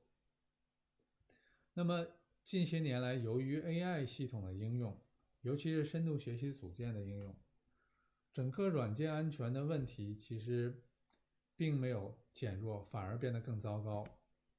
由于深度学习系统引入，导致有些模块本身就有不确定性。这样的话呢，不仅仅是在过去我们软件漏洞需要有黑客攻击的情况下会触发安全问题。那这里边我用一个在特斯拉在去年在台湾发生的事故来说一下。由于系统里边深度学习的组件对于障碍物的识别出现问题，导致在没有攻击者的情况下，仍然会出现严重的安全事故这也就是我们经常提到的在非攻击场景下的安全问题，也就是我们也管这种问题叫 AI safety。那么百度针对软件和系统中常见的这些安全问题，百度安全在大力投入软件安全验证技术。我们已经能够在多种应用场景里边提前发现一些安全风险。总结一下呢，我们百度安全现在的软件安全验证技术和漏洞挖掘技术主要包括这三个方面，3种技术包括模糊测试、符号执行和形式化验证。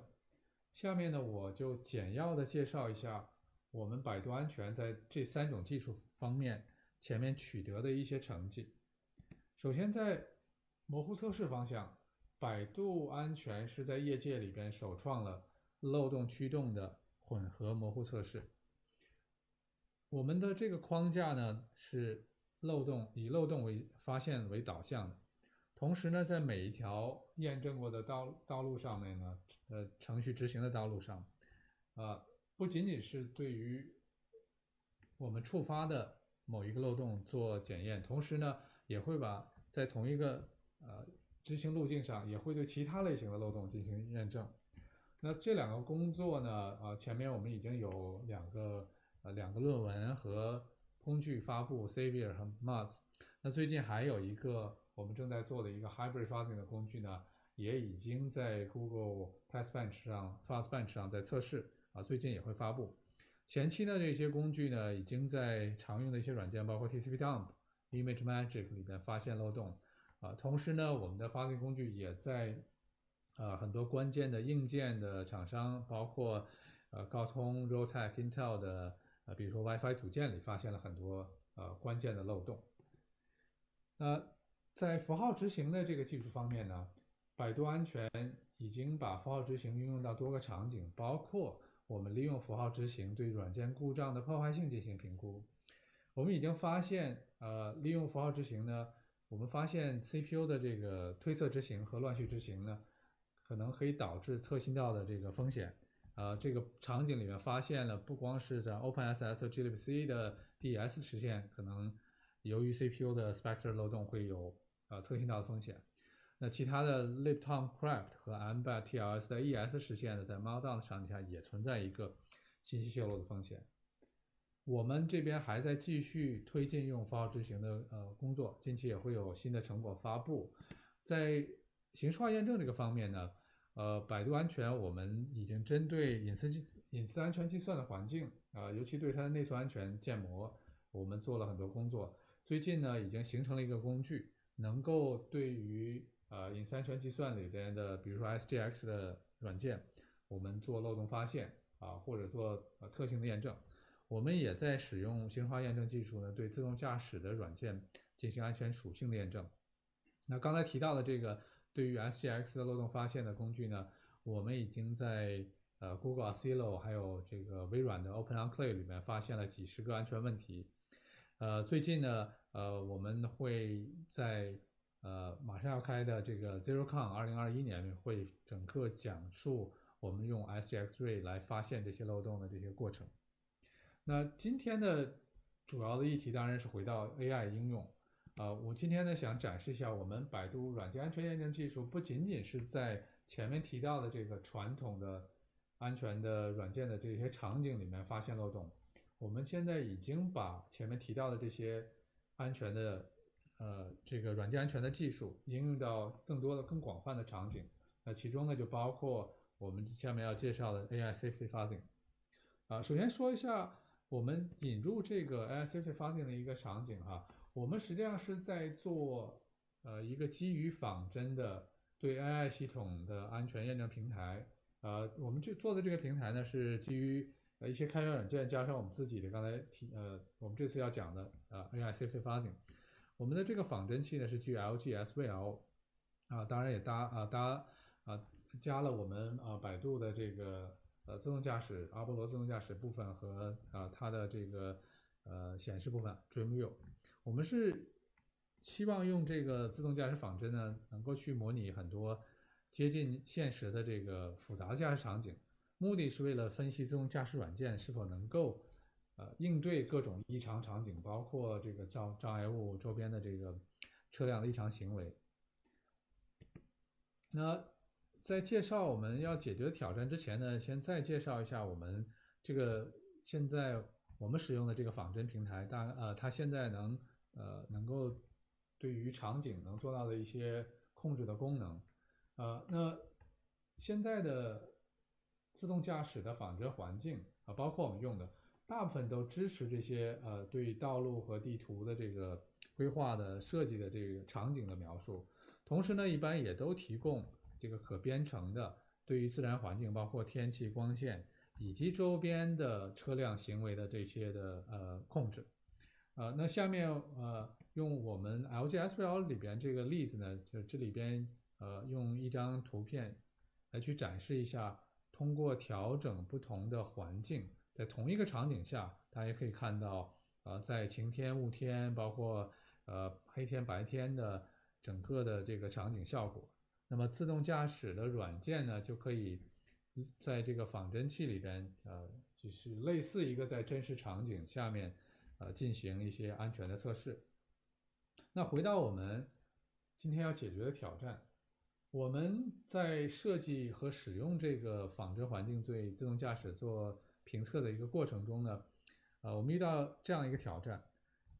我们是希望根据事故的现场构建一个场景，然后呢去测试对于给定的被测的这个自动驾驶软件，包括阿波罗，还有其他的这个软件，我们是希望说能够在仿真场景里边重构这个事故现场，然后呢去判断说这个自动驾驶软件是否能够处理这个风险的场景啊，例如刚才我提到的，在台湾去年夏天出现的这个特斯拉撞到这个路上的这个卡车，那么我们在构建道路环境呢，当然这个可以依赖于仿真系统提供能力包括道路和障碍物，但是呢，当你有了这个环境之后呢，仍然你需要选择，比如说周边车辆的行为，到底是车辆的速度是什么样子，有多少辆车，同时呢还有天气的情况，到底是晴天阴天，那么这些测试的参数配置，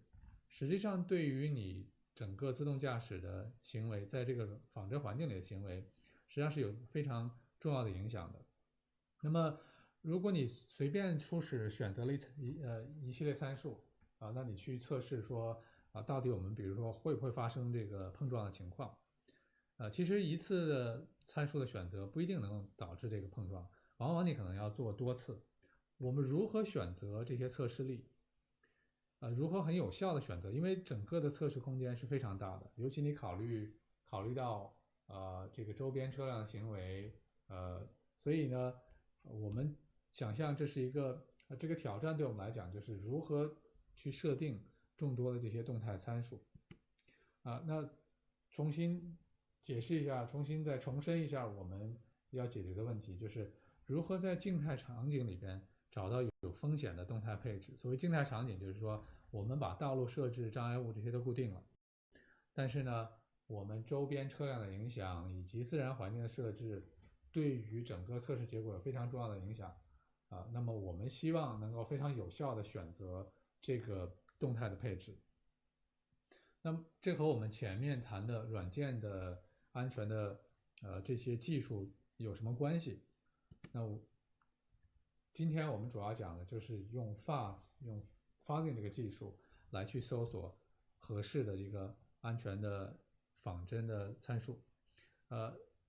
我这里做了一个类比就是这个 PPT 上半部分呢，就是我们传统的 fuzzing 的情况我们可以想象传统我们在 fuzz 一个程序的时候呢，我们实际上就是随机的生成一个输入，然后呢我们去放到这个程序里去跑，说看一看到底是否出问题。比如说程序出现了这个 segmentation fault， 我们崩溃了，那么我们就会认为我们生成了一个比较有效的一个测试的输入如果程序是正常的输出，那么我们可能仍然会进行一些变异来继续发现我们的目标是去发现有问题的这个能导致程序崩溃的输入。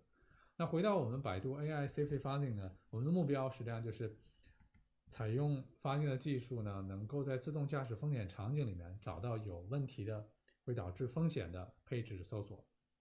那么下面我也用了这样一个例子，就是我们给定了一个输入的一个场景的参数，我们放到仿真器里，我们要判断是否会出现事故。那我们可能一开始我们可以做一个非常简单的系统，我们直接拿到了一个输入的这个参数的配置呢，比如包括我们有一定的其他的车辆的在周边，然后呢我们也有这个光线和天气的情况。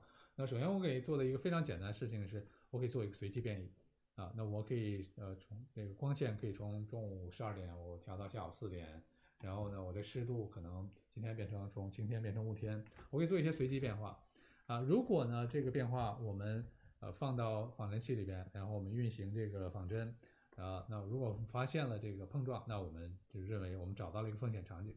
那如果没有的话，我们可以继续。那这个呢就是当然是一个非常简单的 fuzzing， 也就是说我们大家使用这个 AFL 的时候也知道我们有这个 dumb fuzz random fuzz， 那这个显然是并不是非常有效的一个fuzzing一个搜索的策略就像在这张图片里我显示的，就是说我们实际上没有考虑到任何反馈。那么我们当然知道在软件漏洞发现里面，我们用 fuzzing 我们几乎很少用 random fuzz， 我们一般会使用一些有反馈的这个 fuzzing。那这里呢我就借鉴一下 AFL 我们最流行最常用的这个 fuzzing 工具，我们来看一下它里面的这个组成部分，然后看一下我们如何借鉴 AFL 的这个 fuzzing 的过程来去提升我们在自动驾驶仿真场景里边这个风险场景风险参数的搜索。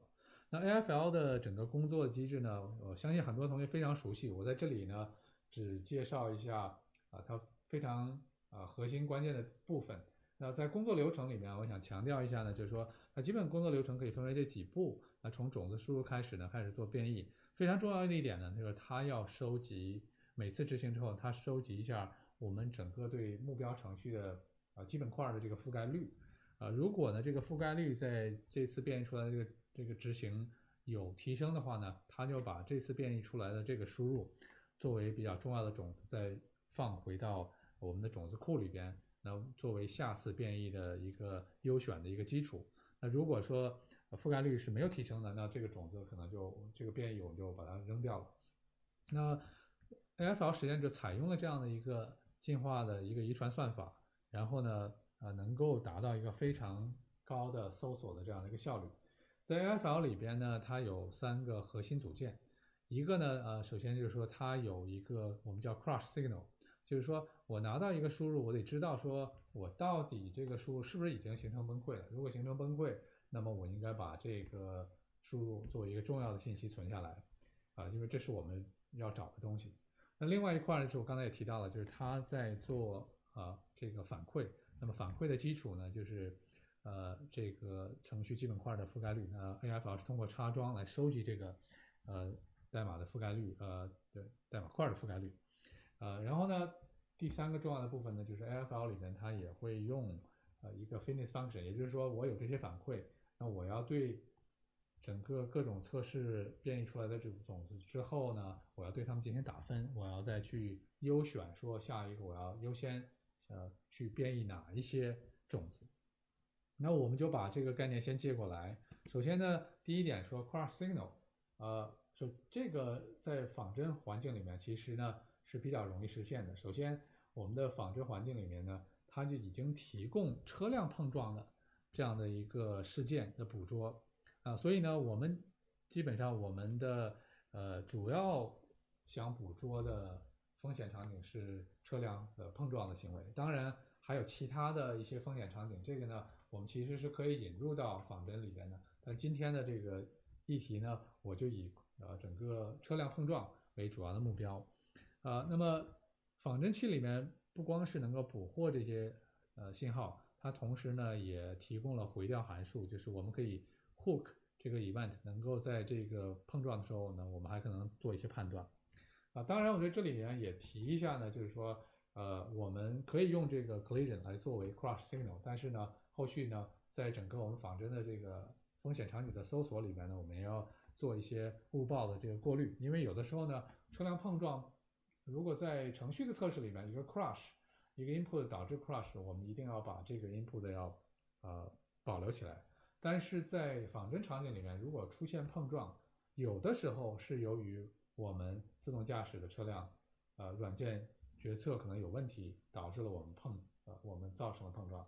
但也有情况是由于其他车辆的行为，比如说其他车辆主动要来撞击我们的这个车辆，也会导致 collision。那么这个时候呢，我们其实要做一些 liability 的判断，就是到底这个车辆碰撞是由于哪一边的行为所以呢，车辆碰撞首先呢，碰撞不一定都是我们考虑到有风险的场景，也不一定是自动驾驶的问题。第二点的话呢，我们也发现有些碰撞呢，其实是由于仿真环境和真实环境的差距是不同的，所以呢，其实我们在这里有可能发现的这个碰撞，其实在真实环境里其实并不会发生。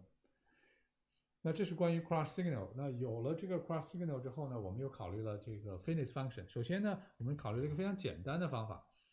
我们每一次变异出来的这个配置放到仿真环境里面之后呢，我们要判断说是否有碰撞。有碰撞的话呢，我们对它的碰撞的起因做一个判断之后呢，我们来去把这个碰撞的配置，如果是由于自动驾驶的原因导致的，那我们把它存下来。但如果是没有发生碰撞呢，我们就要计算一下这次运行过程中，我们关注的车辆和障碍物之间的这个最小距离。那么我们把这个值作为 fitness function 的一个衡量的一个重要标准，就是说，如果我们这个距离如果比过去的种子产生的距离的要变得更小，那么我们就把这个新变异出来的这个输入也作为我们后续变异的种子这个基本的想法就是说，我们希望我们通过变异能导致这个车辆离目标、离障碍物越来越近这个其实也是我们驱动我们 FAST 的一个主要的一个手段，这样能够让我们快速生成比较有效的测试力。那基本上基于这样的一个非常简单的一个手段的话，我们已经能够生成一些比较原来需要大家人工至少可能要做一些调整的一个风险场景。这里呢，先给大家做一个演示。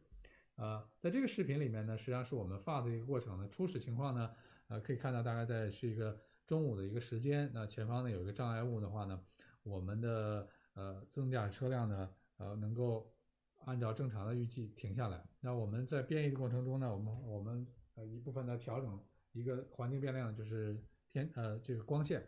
我们调到这个夜间的话呢，你会发现呢，我们的距离变近了。那么我们会在这个场景下再优先变异。那在最后呢，显示这个场景实际上是在刚才变异的场景下又增加了这个一个道路湿滑的这样的一个场景。所以呢后续发生了这个碰撞的情况。所以这是一个例子呢，就是刚才我们用的这个简单的一个 crash signal 加上 fitness function， 我们用了这个碰撞的距离来驱动的这样的一个 fuzzing 的一个参数选择的一个结果。当然我们应该考虑的是说前面的这个工作也许有效，但是呢它和人工的去调整其实也没有太大的差别。就是我们人工也会想说，那我会首先正常场景我也会试图把光线调暗，我让这个道路变得更湿滑，也许这些呢就是我们也很自然会去想到的问题。那我们也想进一步提高我们这个 fuzzing 的效率，看看能不能发现其他问题。所以呢我们也想把 AFL 里边的这个基于覆盖的这个反馈引入进来，想进一步提升我们 fuzzing 的反馈效率。那我们再看一下刚才我提到的这个 AFL 里边的 fuzzing 怎么做的，然后我们说一下我们百度 ASF 里边这边怎么用到这个覆盖的信息。首先回到刚才 AFL 呢是通过 fuzzing 呢它会用到的是这个程序基本块的覆盖率来去驱动它的反馈。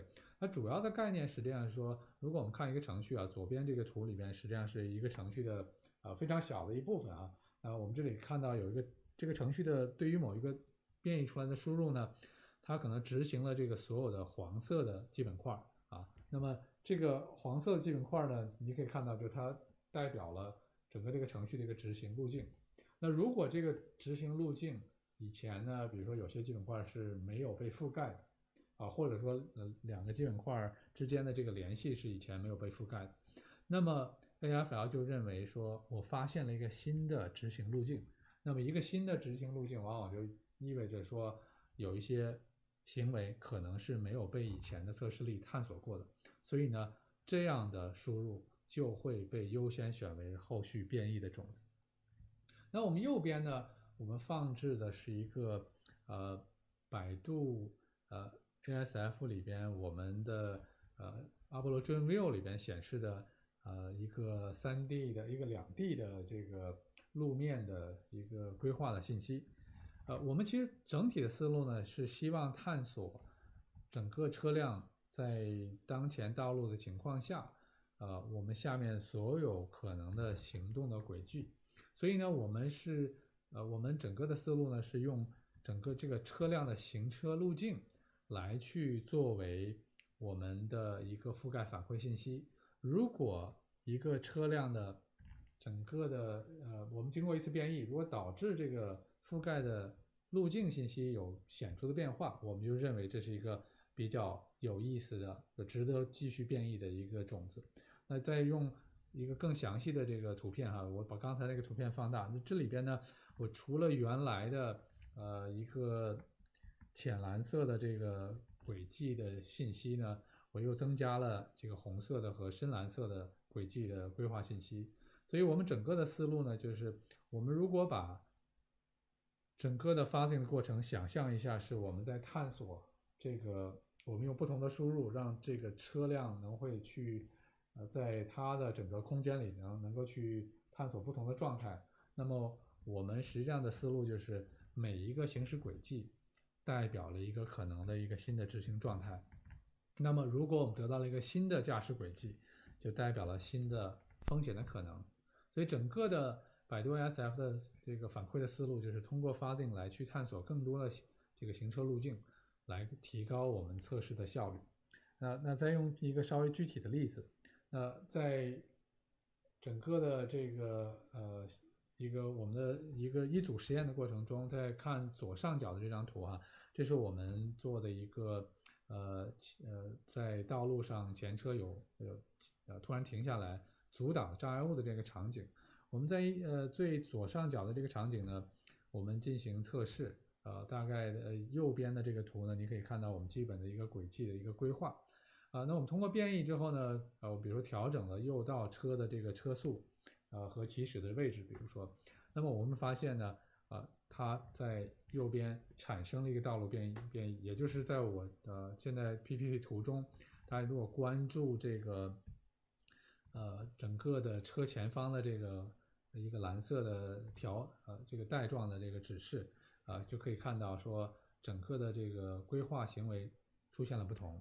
那在这种情况下，我们就会对新的这个变异的场景再进行我们更优先的一个变异。所以呢，我们就会后续呢，基于第二个场景呢，我们又变异出来第三个场景。你会看到说它就会产生了一个跨越到另外一个道路方向，然后去借道的这样的行为。那我下面呢用这个视频展示一下这个效果。抱歉啊，我下面先说一下，我们加了这个反馈之后呢，我们整个我们的发那个流程，那么可以看到说我们过去的除了 fitness function 这边反馈之后，我们使用的这个距离，那现在我们增加了这个道路的偏移的程度和过去的我们道路的覆盖的程度来作为我们种子选择的这个因素。那下面我来给大家展示一下我们刚才的这个变异出来的这几个场景的情况。首先呢，我会展示一个初始的种子它的这个效果，然后展示一下最后我们发出来的结果。然后呢，第三个情况呢，就是我们把软件里边缺省的这个检查加回来之后呢发生的情况。首先是第一个场景，这是我们在这个场景设立之后呢，我们初始的一个参数输入之后，你会看到说，由于前方有辆车辆停滞在路的当中，导致我们车辆不断绕过。那么在这个场景里边呢，基于我们初始的配置，它其实并没有发生任何的这个风险的情况。那么我们看到第二个，我们经过一些变异，最后使用了我们变异之后发生的情况。那么这个时候呢，我们经过变异，实际上生成的那个输入的里边呢，整个右车的这个其他车辆的这个行为稍有变化，导致呢，你可以看到说我们的自动驾驶车辆采用了一个借道，但是呢，它没有意识到这个是由于黄线和障碍物，它其实不能去借道，导致我们在仿真器里发生了这个 collision 这个碰撞，我们就捕获到这样一个风险的场景。那整个我们也发现了这个出现这个问题的原因，是因为我们的自动驾驶软件里没有启动这个借道的这个检查。那么我们后来把这个检查加上之后呢，大家可以看到说还是同样的，这是和刚才的那个场景同样的配置参数，那最后的结果呢就会有变化。那我们走到这个地方呢，它并没有在做借道，而是呢去发生了一个它停下来试图等待右车通过这样的一个场景。那总结一下刚才的情况呢，就是我们通过我们的 AI Safety Fuzzing 能够通过覆盖的情况发现了新的异常的问题，而且呢也最后溯源到说我们被测的自动驾驶的这个软件的版本，它没有启动的这个双黄线借道交规的检查。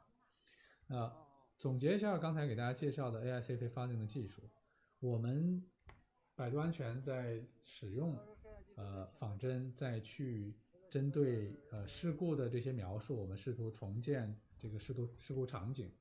主要的目的呢，当然是为了调试测试我们各种自动驾驶软件在这种风险场景里面的行为。这里边呢，我展示了2个场景，一个是刚才我前面已经提到的这个在台湾发生特斯拉撞在道路中间的这个白色卡车的情况。然后呢，下面的话我们也在复现了一些Waymo 在2020年推出的自动驾驶测试案例报告，我们也在复现了一些场景。那整个 AI Safety Fuzzing 的技术呢，只是在这个仿真环境里边的，在对测试力的在对重构事故的这个配置上面起到了一个关键作用。我们能够程序化的搜索这个危险场景，而且呢，我们的 ASF Fuzzing 呢采用了多个反馈的技术，包括这个路径的覆盖率，也包括和障碍物的距离。那在这个我们描述完技术之后呢，我再稍微说1、2句我们在做仿真系统安全和真实系统安全对比的时候发现的一些问题。我们发现呢，仿真确实对自动驾驶安全呢有非常有帮助的是提高我们这个测试能力，也便于说重放和调试。但是呢，首先我们肯定不能用仿真来去证明说真实的车肯定没有问题，因为仿真环境里边和真实环境还是有很大差别，所以呢，它有可能会漏掉一些真实场景里面的这个安全风险，也就意味着说，就算我们在一个场景里面证明它一定没有问题，但是我们也不能保证说物理场景它没有问题，就物理的测试一定是需要的。同时还有一个更重要一点，我们其实发现呢，前续也有很多做基于仿真来发现自动驾驶安全的问题。我们也重现了一些，我们也拿到他们的软件，包括他们配置，我们也重现了一些问题。但是呢，在这中间呢，我们也发现有好几个例子。我们后续有一个论文会在这上面，我们会有一个成果发布啊。就是我们发现其实呢，有好几个场景都是因为整个仿真系统的环境设计实际上是有缺陷的，包括参数的可能配置不当，导致呢实际上它在仿真系统里产生的这个场景。其实并不真实存在，或者说我们改动了，我们把这个配置的这个问题修改之后呢，它过去的一个发现的这风险场景可能就不存在了。这部分呢，我们在后续的我们后续会有机会会发布这样的成果。那最后总结一下整个我今天的这个演讲内容，首先想强调的是说 ，Fuzzing 技术其实不仅仅局限于传统漏洞发现。这个发现的技术已经被其他的团队也证实包括在数据库的性能测试上能够起到帮助。那我们今天的演讲内容呢是AI Safety Fuzzing 呢实际上是把 Fuzzing 技术用到 AI Safety 领域里边的一个仿真的一个配置搜索这样的一个环境。百度安全呢，我们会持续的去推进包括模糊测试、跑执行、形式化验证这些方面研究。在这几方面研究，我们最近都会有成果，包括我前面提到的 DEFCON 这边，我们会去对外发布我们的 SGX-Ray，是一个形式化验证，通过形式化验证来去寻找Enclave 里边软件漏洞的问题。包括我们在自动驾驶安全这方面呢，我们也在打造新的技术工具。那最后呢，非常感谢大家对整个这个演讲的关注，希望后续呢大家持续关注百度软件安全和漏洞挖掘技术。感谢大家，拜拜。感谢李康老师 Keynote 的分享。如果大家对于模糊测试在自动驾驶安全的应用这个议题有任何的问题，都可以在弹幕区留言，我们会针对性的进行收集和解答。接下来呢，我们进入下一个 Keynote。尽管现在大家都在说5G 网络，但4G 实际上还有很大的一段时间。然后我们美国电子前哨基金会的高级安全专家 Cooper 将为我们讲解 IMSI 当下一款备受欢迎的手机设备敏感信息捕获工具，或者说一个高危的伪基站。他被某些机构当作间谍，也被不法分子拿来犯罪。如何反制 ？Cooper 带来了高级版和简易版的2种方案。接下来，请大家观看一 Keynote 4G 基站实时防伪检测。Hi, my name is Cooper Quinton, and I'm here to talk to you today about detecting 4G base stations in real time. First, a little bit about me. I am a senior security researcher with the Electronic Frontier Foundation. I have a toddler and a new baby who's less than 1 week old, which should explain the bags under my eyes because I'm very tired, and it should also explain the dad jokes in this presentation. I'm also a former teenage phone freak. I spent a number of years building strangely colored boxes to do nefarious things to the phone system, which might explain why I got into the work that I'm going to present here today. I work for EFF, or the Electronic Frontier Foundation. If you're not familiar with us, our work can be found at EFF.org. We're a member-supported nonprofit, and we defend civil liberties as they intersect with technology. We think things like freedom of speech, the right to assembly, and the right to privacy exist online as well as offline, and when you interact with technology as well as when you don't. And we've been defending these rights worldwide for more than 30 years. I work for the EFF Threat Lab specifically, and I'm going to talk about that in a second. But before I do, I want to take a moment to thank my colleague Yamna.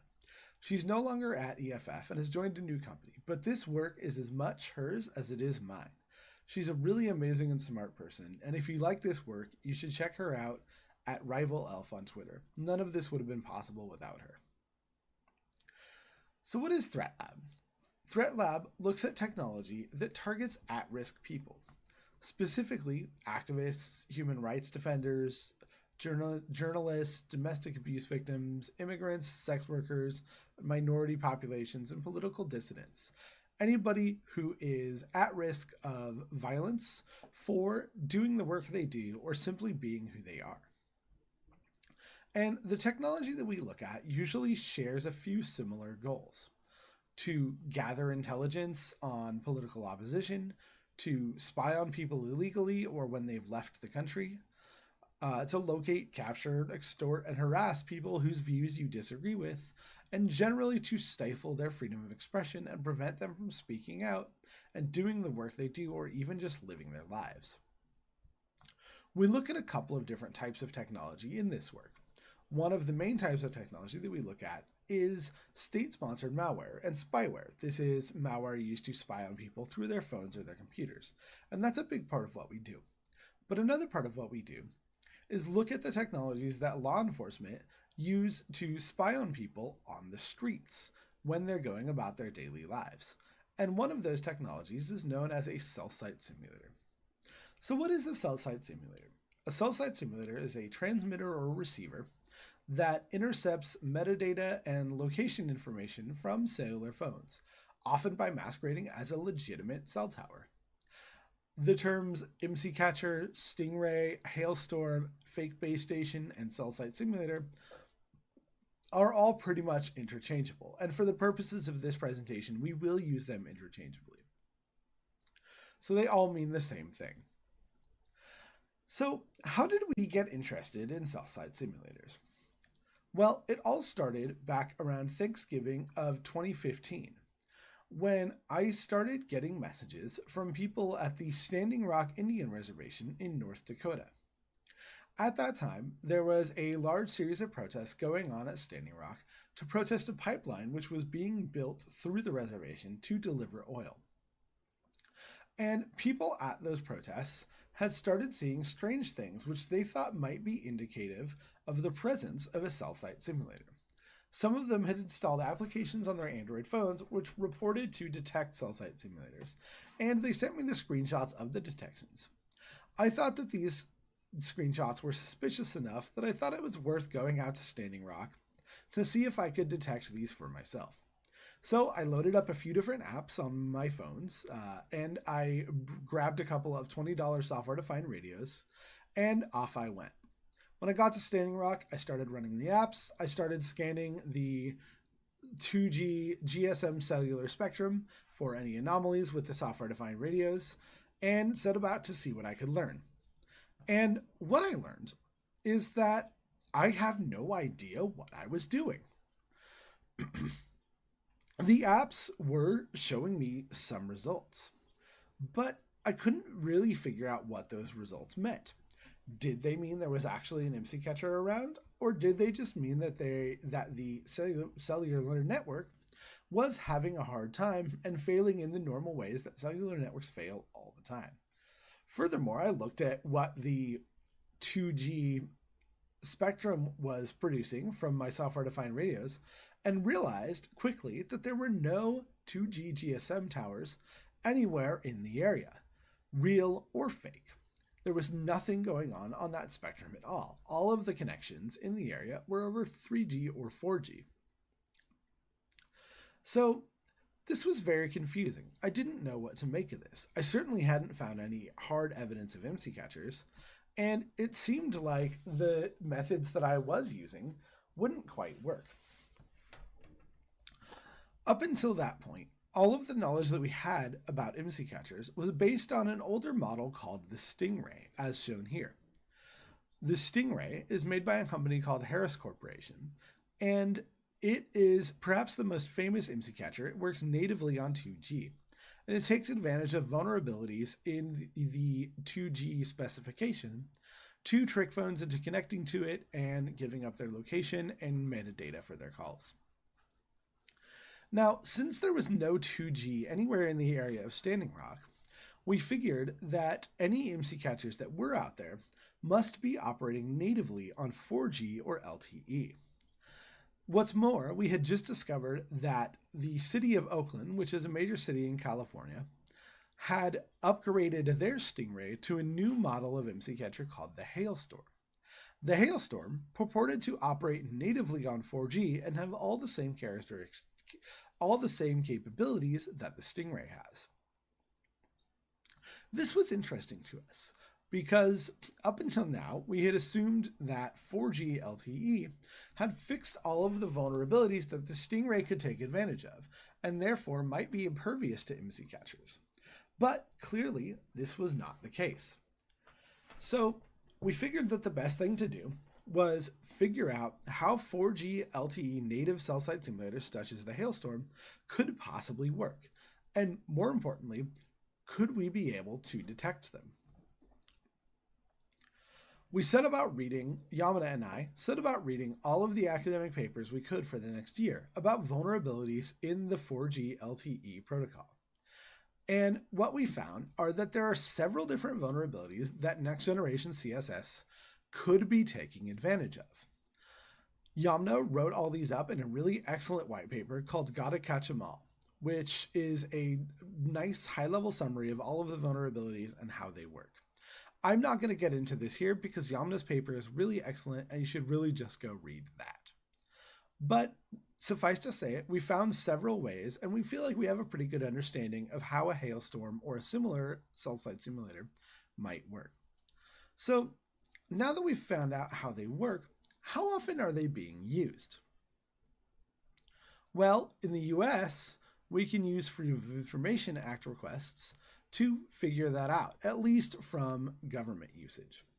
So the Immigration and Customs Enforcement wing of the US government used their cell site simulator 466 times between 2017 and 2019, according to documents obtained by the American Civil Liberties Union.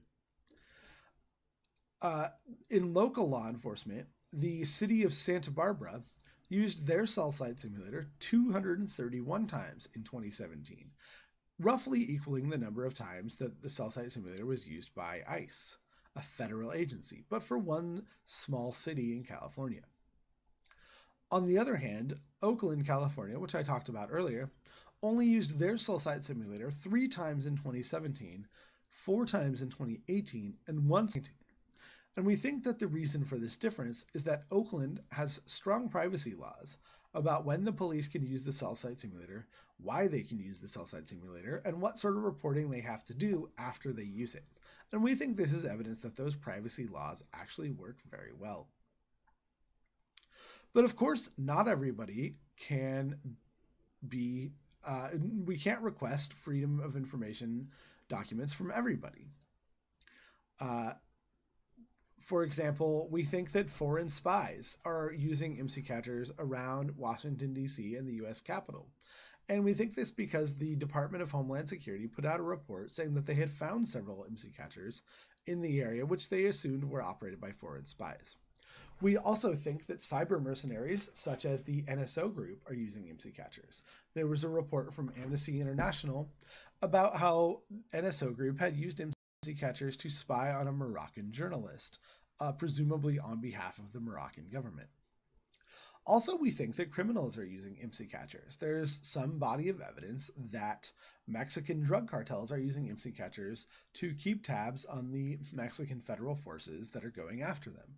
And this makes sense. It only costs a couple of $1,000s to build a really nice IMSI catcher. And this is certainly within the budget of a well-funded crime group such as a cartel, or even a smaller crime group such as a robbery ring. So, since we can't FOIA everybody, we also want to figure out how we can detect 4G IMSI catchers. There are a couple of previous attempts at this, and two schools of thought, which I'll call app-based and radio-based. The app-based school of thought, such as Android IMSI Catcher Detector and Snoop Snitch, usually is a free Android application that can be downloaded from the Android Play Store.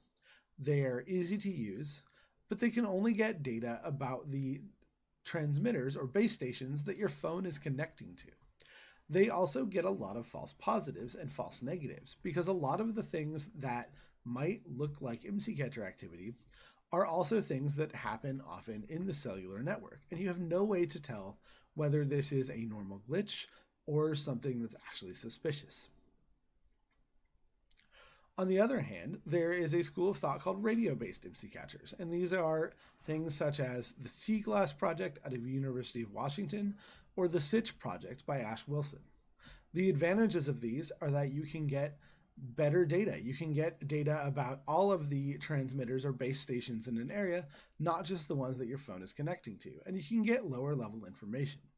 The downsides are that they're harder to set up and use. You have to know Linux, you have to know some programming, and you have to buy some hardware. So it's not as cheap. So after looking at these, we thought, can we detect 4G cell site simulators? How can we improve on these previous attempts? Well, one thing we can do is collect lower level data. We like the radio-based approach to be able to see all the towers in the area, not just the ones that our phone chooses to connect to. And we can also compare that data over time to look for changes and suspicious new events. But the most important improvement that we can make is to not look at 2G or GSM towers, which all the previous technologies do, but to look at the 4G spectrum and to look at the anomalies we expect to see in 4G IMSI catchers. And the other really important thing we can do is verify the results, meaning to actually track down suspicious towers and see them with our own two eyes. If the suspicious base station is on top of a normal cell tower, that's probably fine. If it's on top of an embassy belonging to a foreign government, that is more suspicious. And if it's in the back of an unmarked van, that is extremely suspicious and most likely to be an IMSI catcher. So me and Yamana set out building our detector, which we call Crocodile Hunter. Crocodile Hunter is an open source software stack, which is based on SRS LTE. SRS LTE is an open source LTE implementation, which implements not only the base station and backend of LTE, but also the mobile phone equipment itself. It can be an LTE client as well as an LTE server. We also use Python for the database and front end, and heuristics and number crunching about whether something is a suspicious base station or not. The hardware stack is a laptop or Raspberry Pi running Linux, a USB GPS dongle, a software-defined radio, and 2 LTE antennas. This is very small and can easily fit into a backpack or into your car for concealability. So this is an example of the Crocodile Hunter user interface. Each of the orange dots and black skulls are a base station. This was collected in downtown San Francisco in 2019. The black skulls are base stations that we think are suspicious, but of course not every one of them, in fact, in this case, probably none of them, are cell site simulators, but they are all base stations that Crocodile Hunter found suspicious and we should probably follow up on. The way that Crocodile Hunter works is we use SRS LTE to scan a list of the 4G frequencies for information blocks. These are packets which are sent out by the base stations fairly frequently, which contain information like a cellular ID, a unique ID for the base station, and a few other pieces of interesting information. SRS LTE decodes those system information blocks and sends them back to the Python server over a local socket. The Python server then does a few things. The first thing we do is try to map out the antennas in real time. We use a method called trilateration, which is similar to triangulation, and some radio physics to estimate where all the base stations are located. We then can compare this to a public open source database such as Wiggle or OpenCellID to see if this transmitter has a history. Is this transmitter regularly seen in that area? Is this transmitter one that's been in that area for a while? And this is predicated on the idea that cell site simulators will tend to be mobile and only show up for a little bit and then leave, and not stationary sitting in one place for months or years. Then we can look for anomalies now that we have the base stations and we've mapped them out. We look for things like base stations that move, base stations that are in two places at once, base stations that are new and haven't been seen before, or base stations that are only seen once and then never seen again. Things that are changing parameters or missing parameters, all of these things are suspicious. And when we find a suspicious base station, we don't immediately assume it's a cell site simulator or an IMSI catcher. That's why we have to go physically verify it and take a look at it with our own two eyes to see if this is a false positive or to see if this is the real thing. So what have we found so far? One of our earliest tests was in Washington, D.C., where we found a really interesting base station. Normally, it would give the mobile country code and mobile network code of 310 and 410, which correspond to the United States and AT&T respectively. There was another base station similarly giving the country code and network code of 310 and 410. But in one instance, those base stations, one of them suddenly started broadcasting a country code and network code of 350 and 490. 350 is the country code for Bermuda, and 490 is a network code which is not used by any network provider in Bermuda, which is used by Sprint or T-Mobile in the United States, but notably not AT&T, which is who this base station belongs to. It even had the same base station ID. In the other case, the base station suddenly started broadcasting the country code and network code of 308 and 451, which belong respectively 308 to Saint-Pierre and Miquelon, which is a small island off the coast of Nova Scotia, and 451, which is not used by any network anywhere in the world. So this is really interesting, and why the heck is this happening? We have no idea. This is certainly not a result we expected to see, and although it is suspicious, we're not really sure what's going on here. So we kind of wrote that off as an anomaly and meant to investigate it later. Later that summer, in Oakland, California,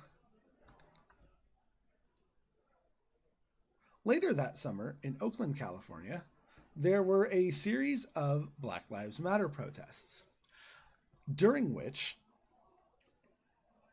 we ran Crocodile Hunter between June 3rd and July 15th. And for most of that time, we saw what we would expect to see. Base stations from T-Mobile, AT&T, Sprint, and so on. But in two instances, what we found were really strange base stations suddenly broadcasting. in one instance, what we found were 3 different base stations suddenly broadcasting different country codes and network codes. And these were all seen on June 19th, which was the date of a large protest in downtown Oakland, which marched from the Port of Oakland, one of the biggest shipping ports in the world, to Oakland City Hall. In one case, the base station was broadcasting a country code of 213, which is used by the country code of Andorra, and 688, which is not used by any network in Andorra. In another case, the country code was 710, which is used by the country of Nicaragua, and 738, which is not used by any mobile network provider in Nicaragua. And in the third case, it was broadcasting the country code of 319 and a network code of 59, which isn't used by any country or network anywhere in the world. So these are again very suspicious, and we only saw them that one time, despite doing scans for 3 different scans over the course of a month and a half in the same area. This is pretty similar to what we saw in DC, and we still don't know what to make of it, but we think it's very suspicious, and we're hoping to collect more data. Finally, what's with the name? Well, there is a man, Steve Irwin, who used to run a show called The Crocodile Hunter. And unfortunately, he was killed by the animal, the stingray, while he was swimming in Australia. You may remember, the stingray was the name of one of the original MC catchers. So we named this Crocodile Hunter to pay our respects to Steve Irwin. Thanks, Steve. Much love. So, what is our future work here? Well, we have ongoing tests in Latin America with the FADE project, in Washington, D.C., in New York City, and hopefully in your hometown and in countries around the world. The project is open source, and we would love for you to download it, take a look, and run it yourself. We would like to get more data. We think that this can only be improved with more data. We want to see if those strange networks with strange country codes pop up again in other places and try to figure out what that means. And we also want to improve our heuristics as we see what MC catchers look like in the wild. Finally, how can we stop cell site simulators? Unfortunately, there's not much that we as individuals can do. And unfortunately, 5G doesn't solve the problem. In fact, it leaves many of the same security problems that 4G has still open. One thing we can do is end 2G support on iOS and Android. 2G allows some of the worst abuses of MC catchers, such as listening to the content of phone calls. And if we stop 2G, that would at least make the problem a little bit better. We can also eliminate some of the vulnerabilities in 4G, and there are some amazing proposals for how to do that, which I can't get into now, but will be linked to in the slides. We can get more data about the threat that cell site simulators pose and how to detect them, which will help us pressure our governments to pass stronger privacy regulations and to pressure standards orgs, carriers, manufacturers to care more about user privacy and take this threat seriously. None of these are foolproof solutions, but we're not even doing the bare minimum yet, and I think that we could do better. The final takeaways here. We have a pretty good understanding of the vulnerabilities in 4G, which commercial cell site simulators might exploit.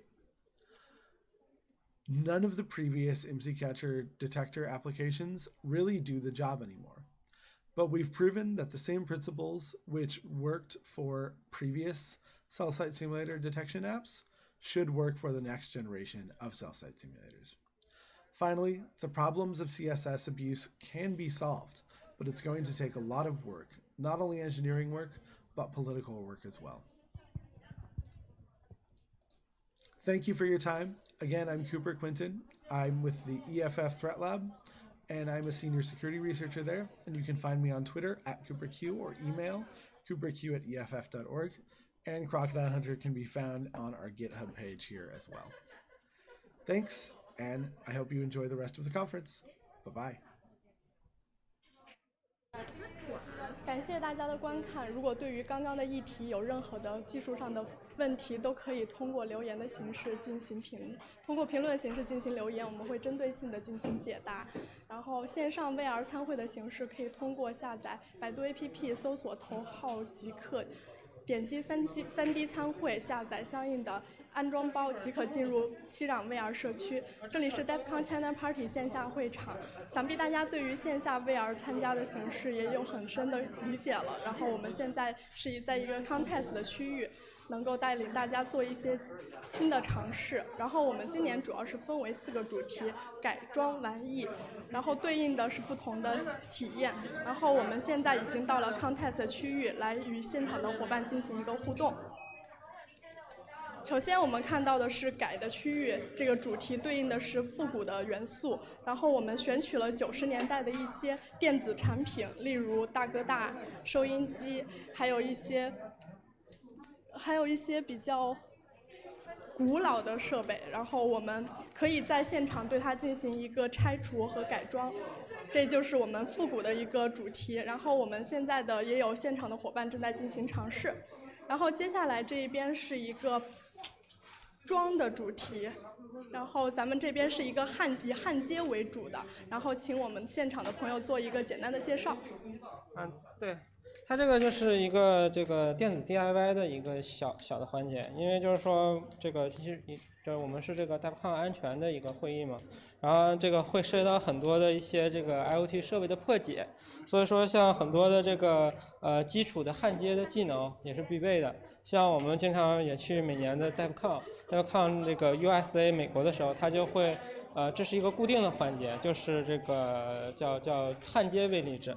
所以说我们这次也这个有相应的活动，然后我们这次相应的活动就是根据大家的一些这个对焊接的这个一些基础，然后设置了这个2个这个小 DIY， 一个是这种小灯，这个小灯对有没有成品这是一个成品哈，谢谢，这是一个成品的小灯，然后看起来，然后它这个是闪烁的然后它是使用这个2个3极管，然后去实现了一个这个闪烁的这么一个效果，这个大概用个这个10分钟到15分钟就可能大家就能够这个焊上，所以说它是锻炼了大家的一些这个最基础的焊工，就比方说我们看这个焊点还是比较少的，然后元件比较少，然后通过我们同学的一些指导，然后就可以这个很好的焊接。我们这次大会然后提供的设备都是这个非常的这个怎么说呢？应该说是精良，也不是说精良，就是特别的有用有效的。因为大家经常在焊接的时候经常会犯的一个错误是这个就是焊不好，然后特别打击信心。所以说焊不好有可能不是你技术的问题有可能是设备。有可能这个不是太过于这个好用顺手吧。像我们这次使的都是这种白光这个电烙铁快热的，然后它这个大概10秒就可以热起来用的这个像这个焊锡丝都是用的非常好的牌子，就维修了的焊锡丝，或者还有一些很多非常好用的这个助焊剂，所以说大家焊起来就非常的方便，然后非常的这个简单。然后就帮拿一下那个灯对，这个灯让大家看起来这个还是比较亮的。其实它的这个它那个套件呢，我刚才看，就是它的套件这个是一个这样的袋子，然后袋子里有可能这个有很多的这个，我拿一个稍等。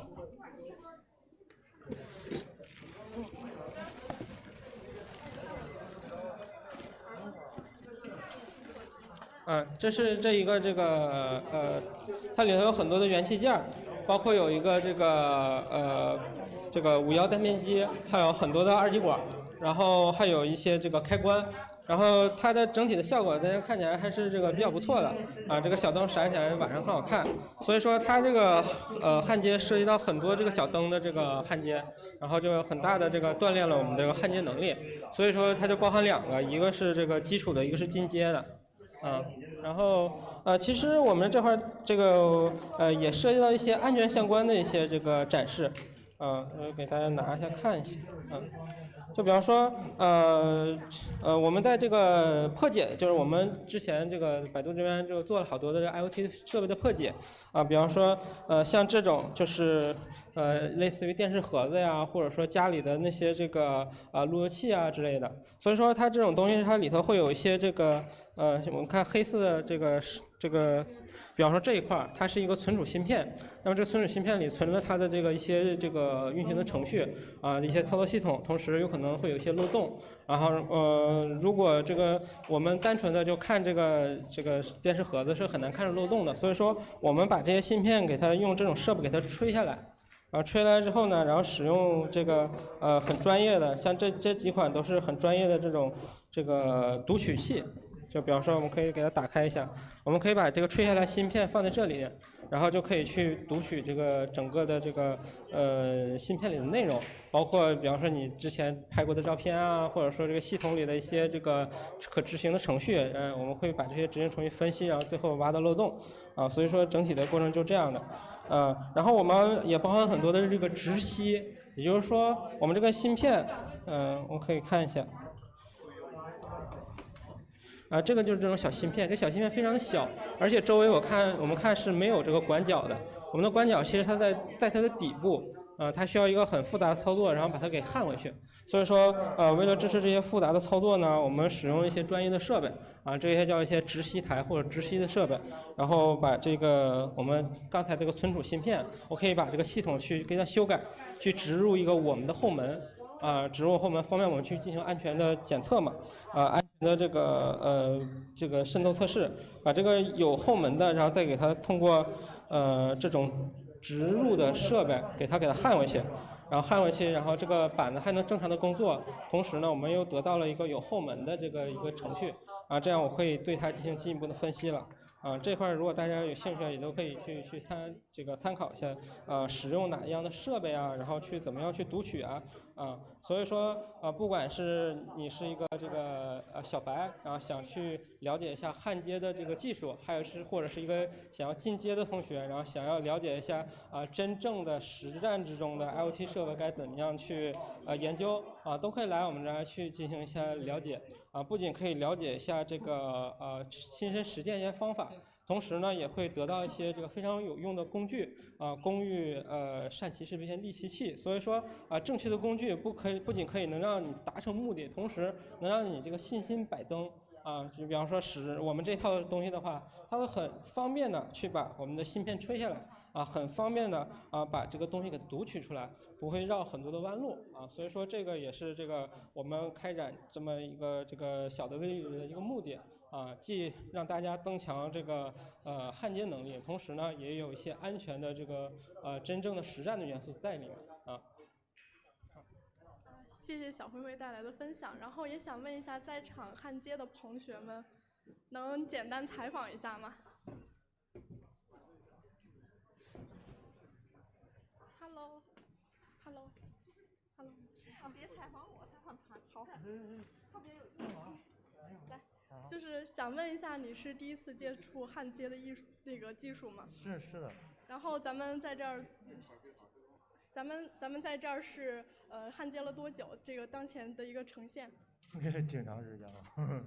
觉得在这个过程中有什么不一样？感觉有什么不一样的想要分享的地方？就是这个东西吧，得心细，然后得按照流程、按照规则一点点的来。那你刚刚就在今天下午的这个焊接的过程中，有了解到背后的一些安全的知识吗？有。好，那你期待你的成果。然后接下来呢，我们去第三个 contest 的区域，这个区域是玩儿。顾名思义呢，这个区域的大部分的工作呢，就是自己在玩儿，然后是来做一些拼接。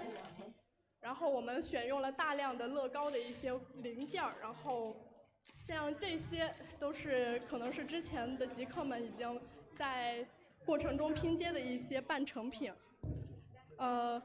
我们鼓励大家在无序的环境中创造出有序的一个成品的一个艺术品，然后这也是极客的精神之一。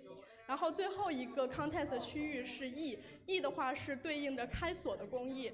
然后咱们不仅选用了现代的一些科技锁，更是选用了一些古代的锁。大家也知道，古代的锁文化在中国是非常历史悠久。然后我们也想请这边的同学给大家稍微的讲解一下这个锁背后的蕴含的一些安全技术的一些分享。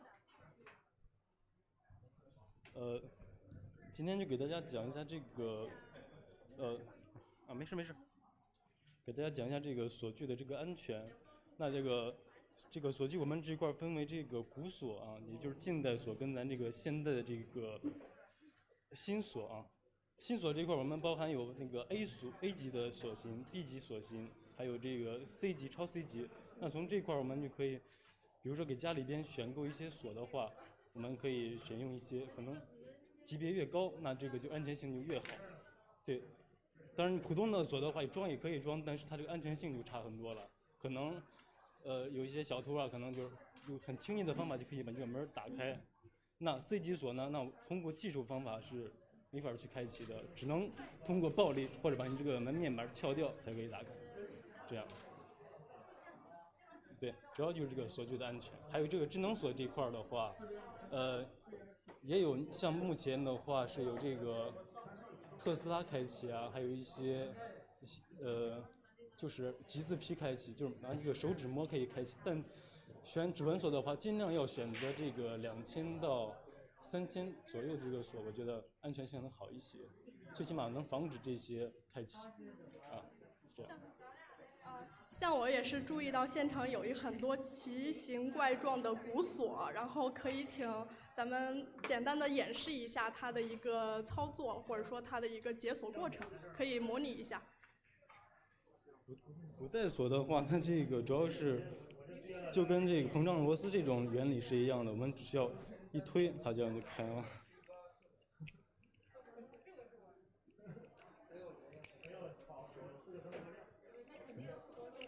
对，它里边的结构就是这样的，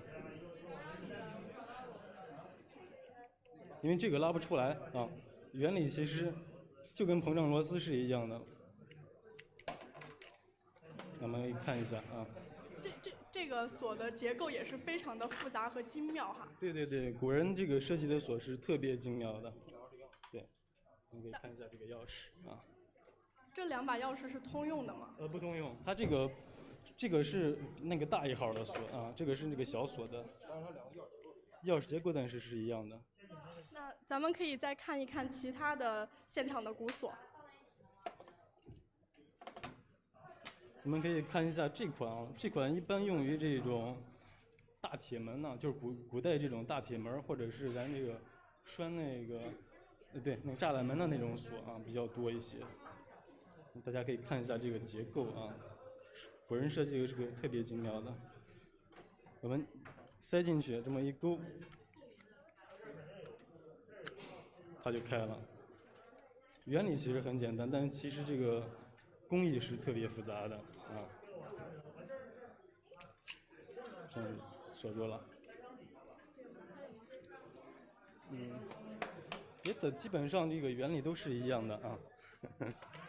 然后我也注意到咱们现场有一个非常神奇的锁，然后这个能简单的说明一下吗？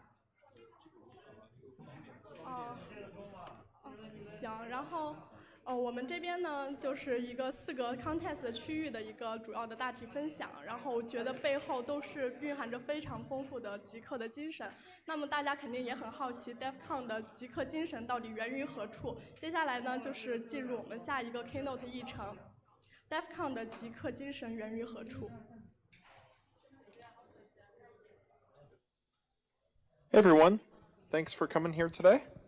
I'm Dead Addict, and I'm here to talk to you about DEFCON culture, give a brief history of it. To introduce myself, I was there at the beginning of DEFCON, before DEFCON, during DEFCON, all of it. And that is essentially my largest qualification for chatting about this. There's other people that have looked at hacker culture through the lens of anthropology and studied it and written about it. Gabrielle Coleman has done wonderful work in that area. She spent years rigorously analyzing hacker culture from an academic perspective. I'm just going to discuss this from the perspective of someone that was there. And I was lucky enough to be involved in DEF CON since before it began, and I haven't missed a single DEF CON event. Well, yeah. What's in this talk? Well, I'm going to discuss culture as a whole, what culture is from my perspective. I'm going to discuss the pre-DEF CON underground culture. I'm going to discuss the early DEF CON and hacking culture, and discuss a little bit about where we are now with DEF CON and what DEF CON culture is from my perspective in this current time. So the question of culture, for me, I think a good analogy is hip-hop is a good example of culture. People sometimes think about hip-hop as just being rap, but really it's cultural artifacts that composed a community, with rap arguably at its center.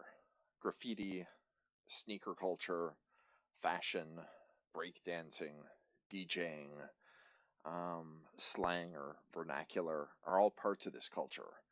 To talk about hip-hop while ignoring the culture around it is to lose the point. Hip-hop is a culture. Rap is just sort of at its center. In the hacker culture, I would say people think about the hacker culture as the technology and the specific vulnerabilities and the specific hacks. But there's also music, fiction, nonfiction, fashion, art, and some of this is created by the hacker community and others is created by people outside of the hacker community, but helps inspire the hacker community and create its identity.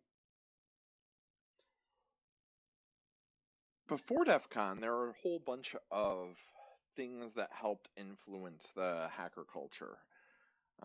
There was a couple of nonfiction books that I think were particularly influential. The book Hackers by Stephen Levy, the book Cuckoo's Egg by Clifford Stoll. Hacker culture was inspired greatly by science fiction and specifically by cyberpunk, but John Brunner wrote a great book called Shockwave Rider. William Gibson, Bruce Sterling, Neil Stephenson, Philip K. Dick were all sort of cyberpunk authors and creators of dystopic views of the future that hackers were inspired by. And then the hacker community itself in the BBS days and the pre-DEF CON days created a ton of fictional content. And much of this was juvenile, and much of it, or most of it, was unrelated to hacking itself, but it created a context of the people that were engaged in hacking activities. The Cult of the Dead Cow is a great example. Textfiles.com has a huge repository of early e-zines by hacker groups. And then there was a whole bunch of technical literature written by the hacking community. Again, the Cult of the Dead Cow, the CDC wrote some technical stuff, but FRAC was a huge influence on the hacker community and created a tradition of creating technical works with the perspective of an attacker or a hacker. And then there were a bunch of films. Sneakers was one of the greatest hacker films in my mind ever made. War Games, Blade Runner, arguably a film called The Conversation. And art was part of the hacking community. And part of the computer underground community as a whole. And so the computer underground community at one point sort of encompassed several different related communities that interacted to some degree but weren't the same community. There was the hacking community, And then there was also the phreaking community, and the phreaking was manipulation of telephone networks. And so we would consider that just hacking today, but there was a whole subculture around phreakers. And these various communities all converged and existed within BBS culture. And so there was these underground communities that the hackers and the phreakers and the pirates and all of these people existed and talked to each other and communicated and established communities and established art scenes on bulletin board systems. And you had literally a phone line that connected to another single computer. Oftentimes these bulletin board systems had just single phone lines coming in, so one user could use them at a time. Individuals would run their own BBSs and create their own environment and culture within the BBS that they ran. And most of these BBSs weren't part of the computer underground. And so if you're interested in model trains or knitting or, you know, any given sort of niche subject, there was often a BBS that would be focusing on that specific subject. But then there were hidden parts of some of these BBSs, and you had to know they existed, or some of these BBSs themselves were invite only. They required references or silly tests to see if you were elite enough to gain access to this hidden knowledge that was present in these BBSs. And that hidden knowledge was largely discussions that occurred, but also just the existence of text files you could download. Again, textfiles.com sort of grouped all these in, and you know, you read these text files today and they seem pretty silly, and many of them really are. But they formed the culture that existed back before there was an internet culture, really.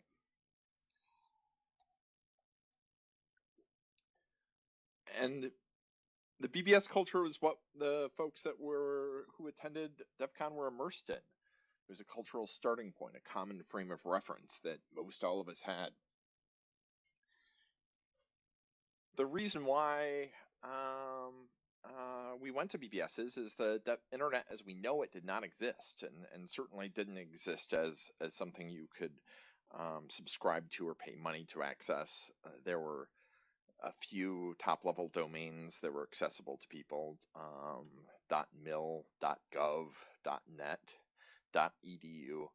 But if you didn't go to a university, you couldn't gain legitimate access to the internet. And in fact, that was a motivation for people that engaged in criminal hacking activities just to get access to the internet. And many people did this until .com came around, and suddenly you could pay $20 a month and not break the law anymore, and that was stopped a lot of people from a lot of their activity. Do these underground BBSs sound like a bunch of criminals? Sort of.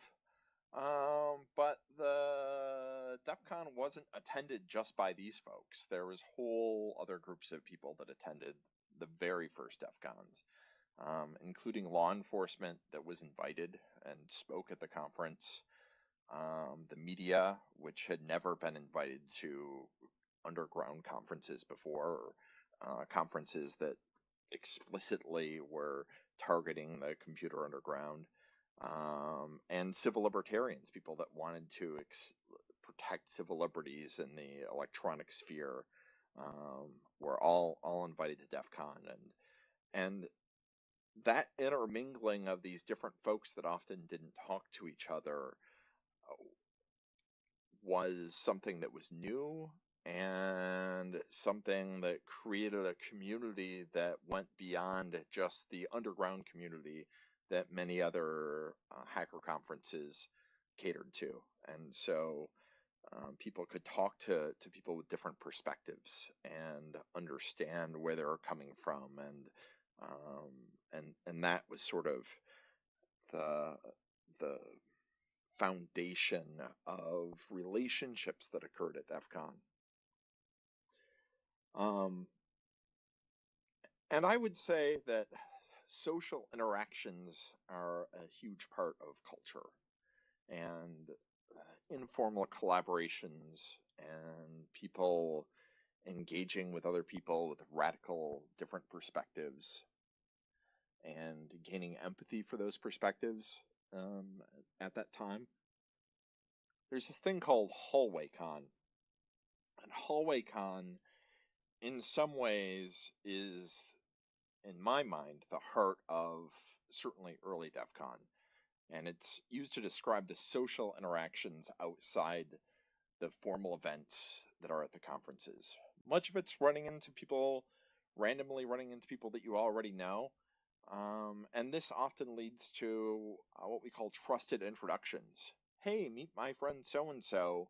He knows about this sort of thing that you're interested in, and you can trust him.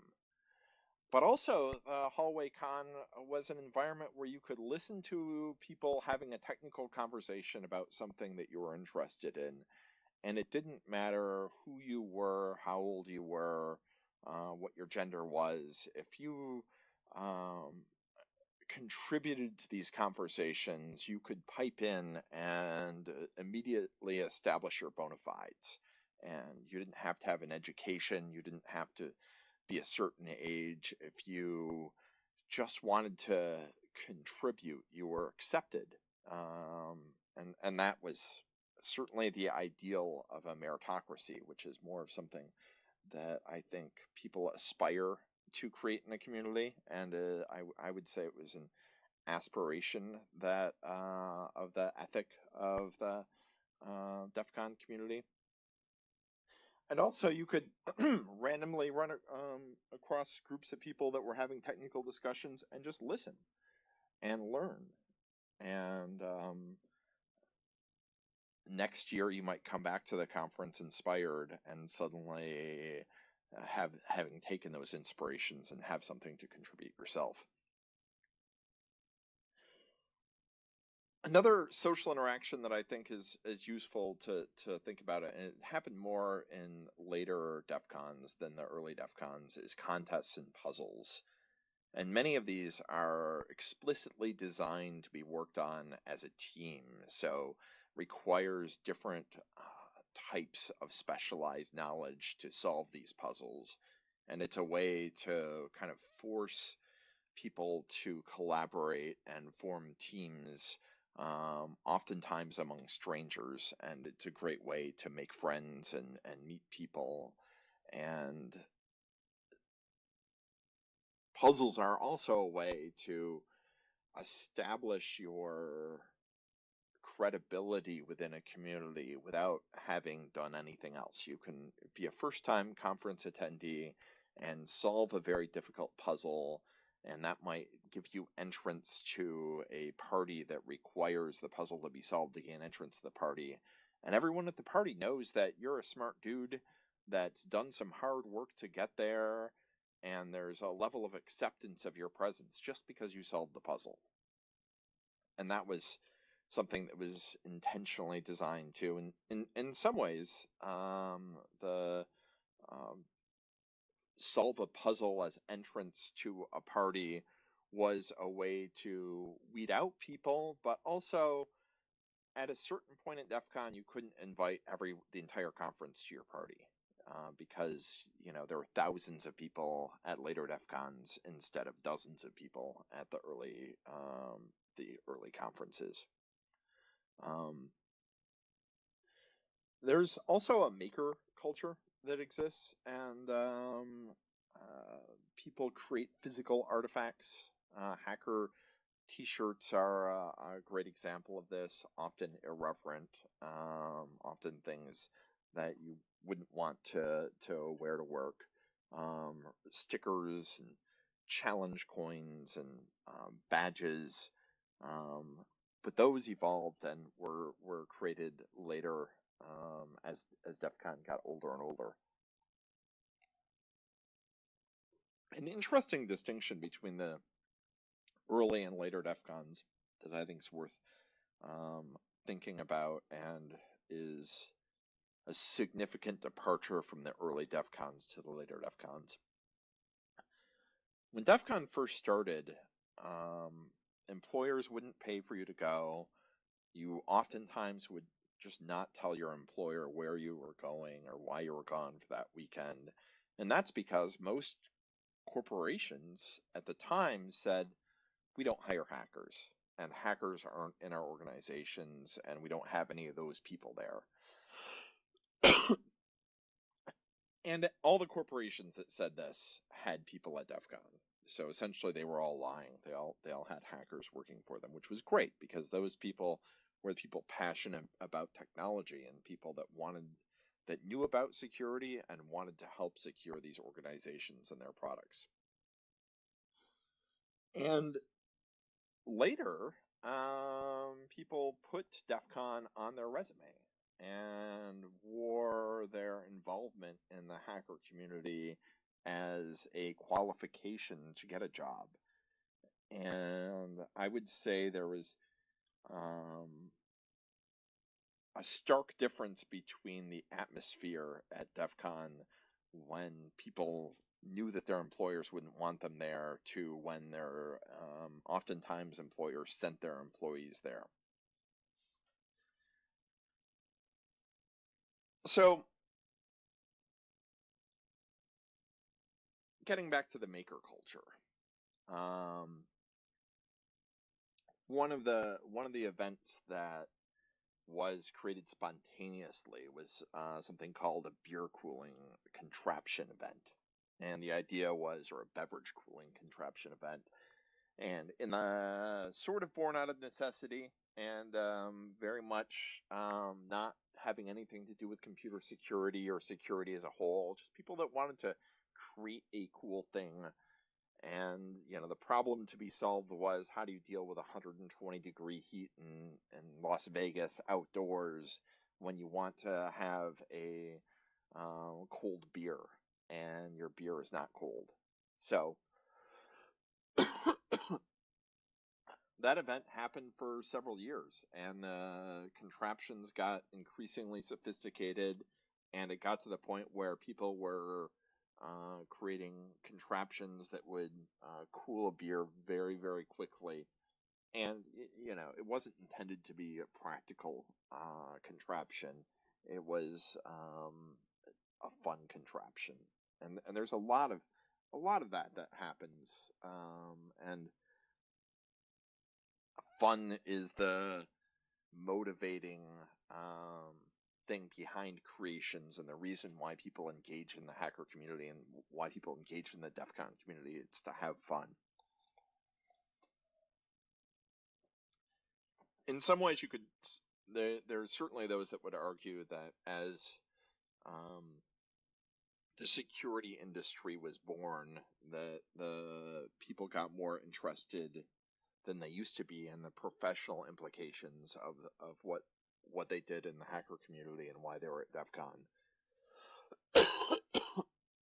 But for the most part, there was no security industry when DEF CON was created.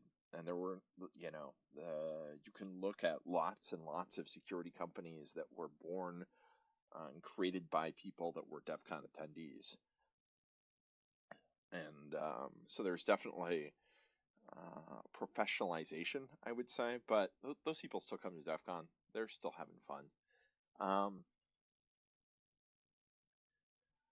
Other things that are artifacts of the culture are film and video. And so the hacker community is influenced by Hollywood, but Hollywood is also influenced by us, sort of creating a weird feedback loop.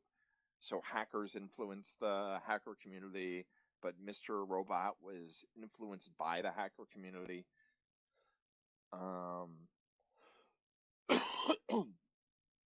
Members of our community are also engaged in creating video content and documentaries. An early one was Unauthorized Access, the DEF CON hacker documentary.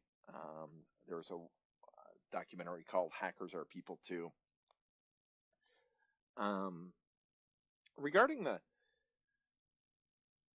change of DEF CON and what an evolution looks like. I like to think of it as being in a big city versus being in a small town versus a big city. And I've lived in small towns, populations under 3,000, and they certainly have a culture and a level of diversity, but they're also small towns. Everybody knows everybody, knows everyone. They tend to be filled with gossip. If you do something socially inappropriate, the entire town knows about it very quickly.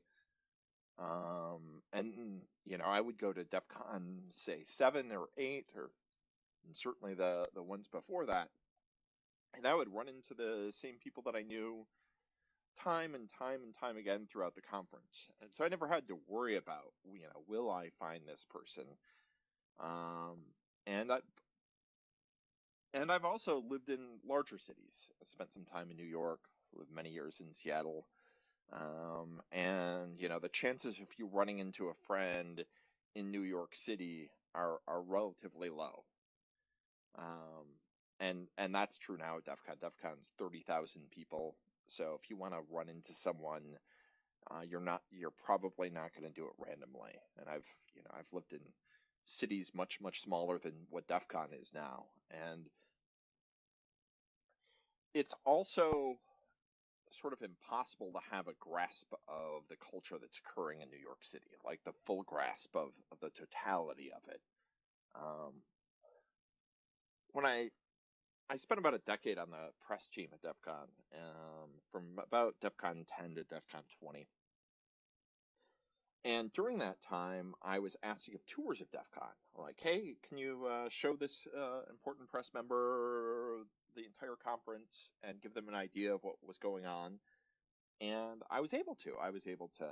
In the beginning at DEF CON 10, I was able to introduce them to people and show them all the contests that were going on and the fundraisers that were going on, and show them all the events that were going on, and bring them to kind of all of the important parties that were going on. And that was something I could wrap my head around the entire conference and mentally map it out. And by DEF CON 20, I was asked the same task. You know, can you show people around DEF CON and, you know, show them what's going on at the conference? And I couldn't do it. And I couldn't do it because there was too much for me to even understand what was going on. There were too many separate events and too many villages and too many events happening at villages.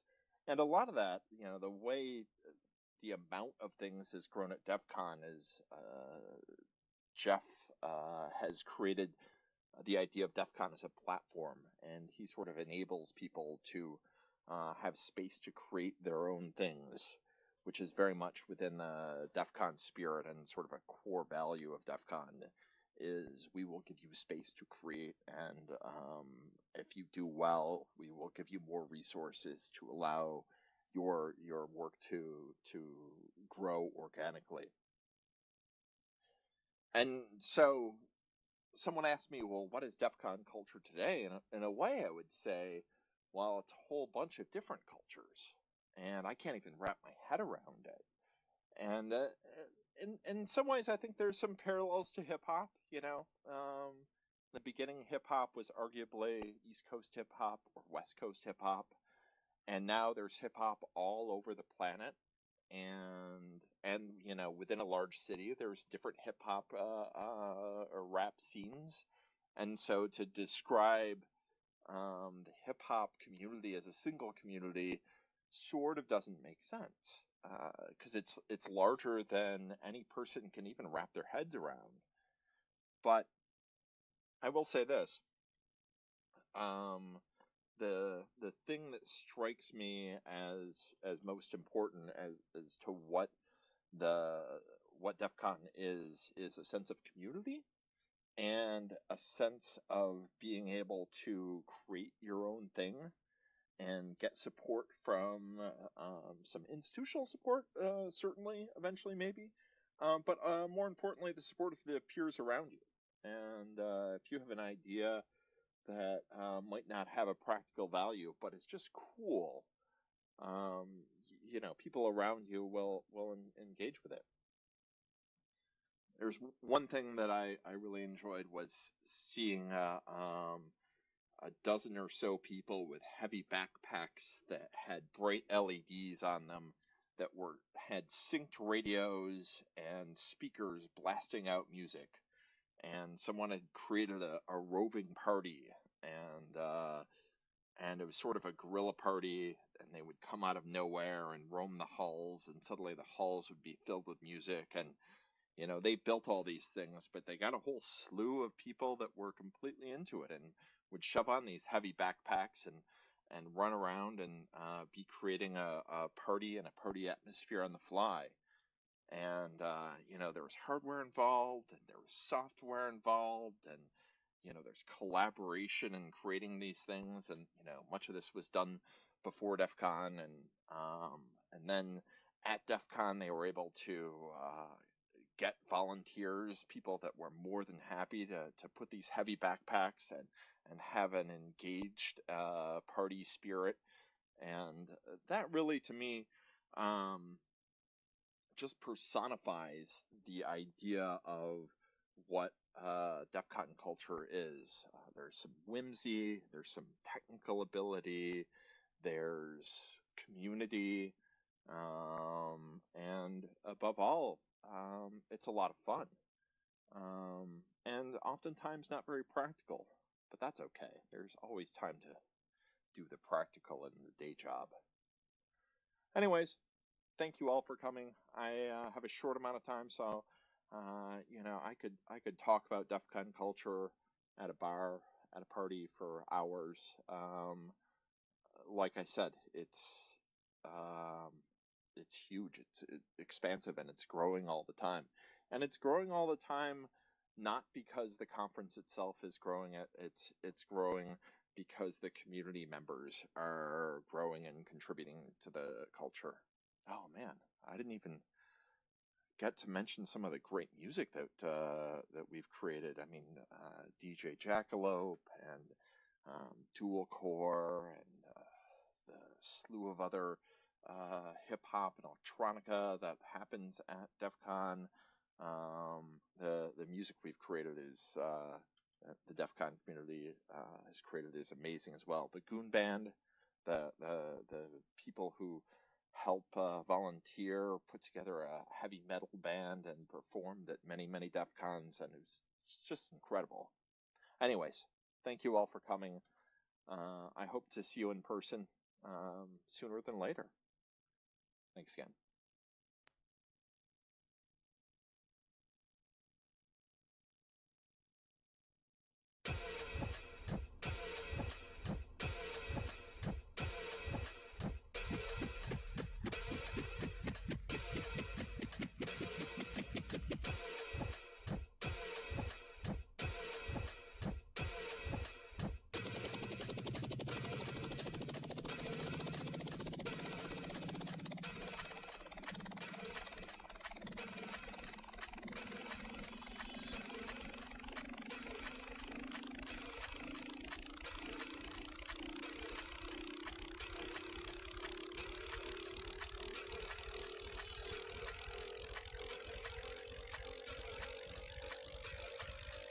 Ladies and gentlemen, may I have your attention, please? We're now ready for takeoff, so please fasten your seatbelts.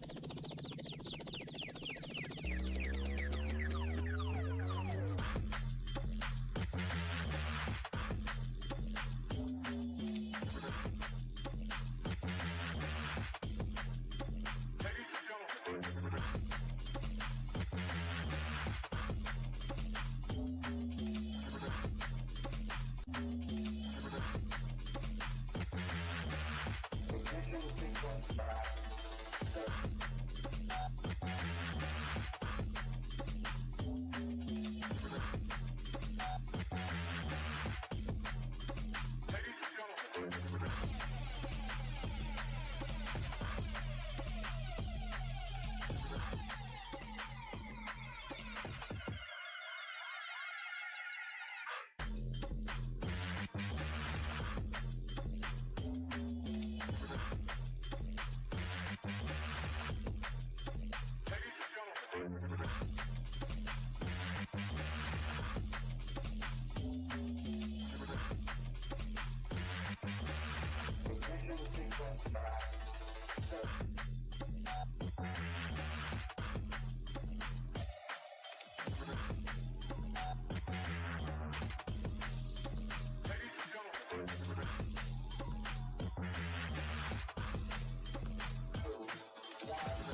欢迎大家来到首次 DEFCON China。DEFCON 的魅力呢，就在于它的极客精神。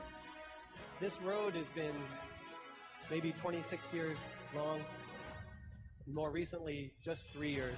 好奇心和突破，正好是我们的黑客精神和极客精神。可能几亿年前，我们人类也是有了好奇心，看到了火，我们想去尝试一下，从此开启了文明。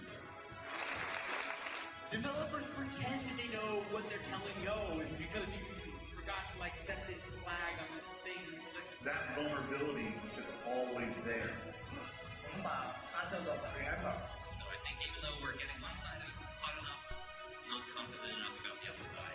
然而我们要确定 Rust 到底是不是 memory safe。This is a simplified overview. 这里有一个简单的例子，就是这个自动表单提交。The least number of solutions in the market are for number 2. 安全模式和非安全模式之间第一切换的时间。Because we believe in challenge. 我们为什么要研究人工智能的一个理念 Because sometimes they have an idea in mind. I think it's most important because I like it.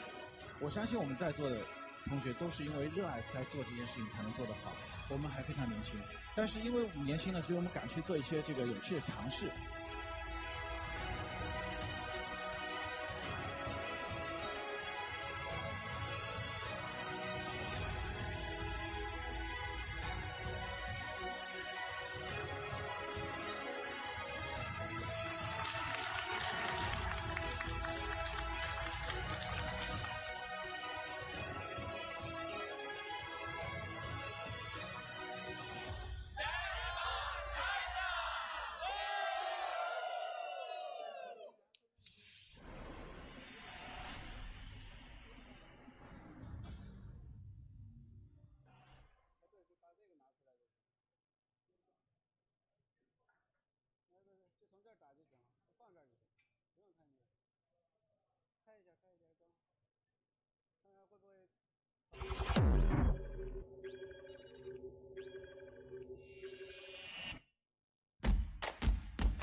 欢迎大家来到首次 DEFCON China。DEFCON 的魅力呢，就在于它的极客精神。This road has been maybe 26 years long. More recently, just 3 years. 好奇心和突破，正好是我们的佩克精神和极客精神。可能几亿年前，我们人类也是有了好奇心，看到了火，我们想去尝试一下，从此开启了文明。Developers pretend they know what they're telling you because you forgot to like set this flag on this thing. That vulnerability is always there. So I think even though we're getting one side of it hot enough, not confident enough about the other side. 然而我们要确定 Rust 到底是不是 memory safe。This is a simplified overview. 这里有一个简单的例子，就是这个自动表单提交。The least number of solutions in the market are for number 2. 安全模式跟非安全模式之间第一切换的时间。Because we will need some challenge. 我们为什么要研究人工智能的一个力量 Because sometimes they have an idea in mind. I think it's most important, but because I like it. 我相信我们在座的同学都是因为热爱在做这件事情才能做得好。我们还非常年轻，但是因为我们年轻呢，所以我们敢去做一些这个有趣的尝试。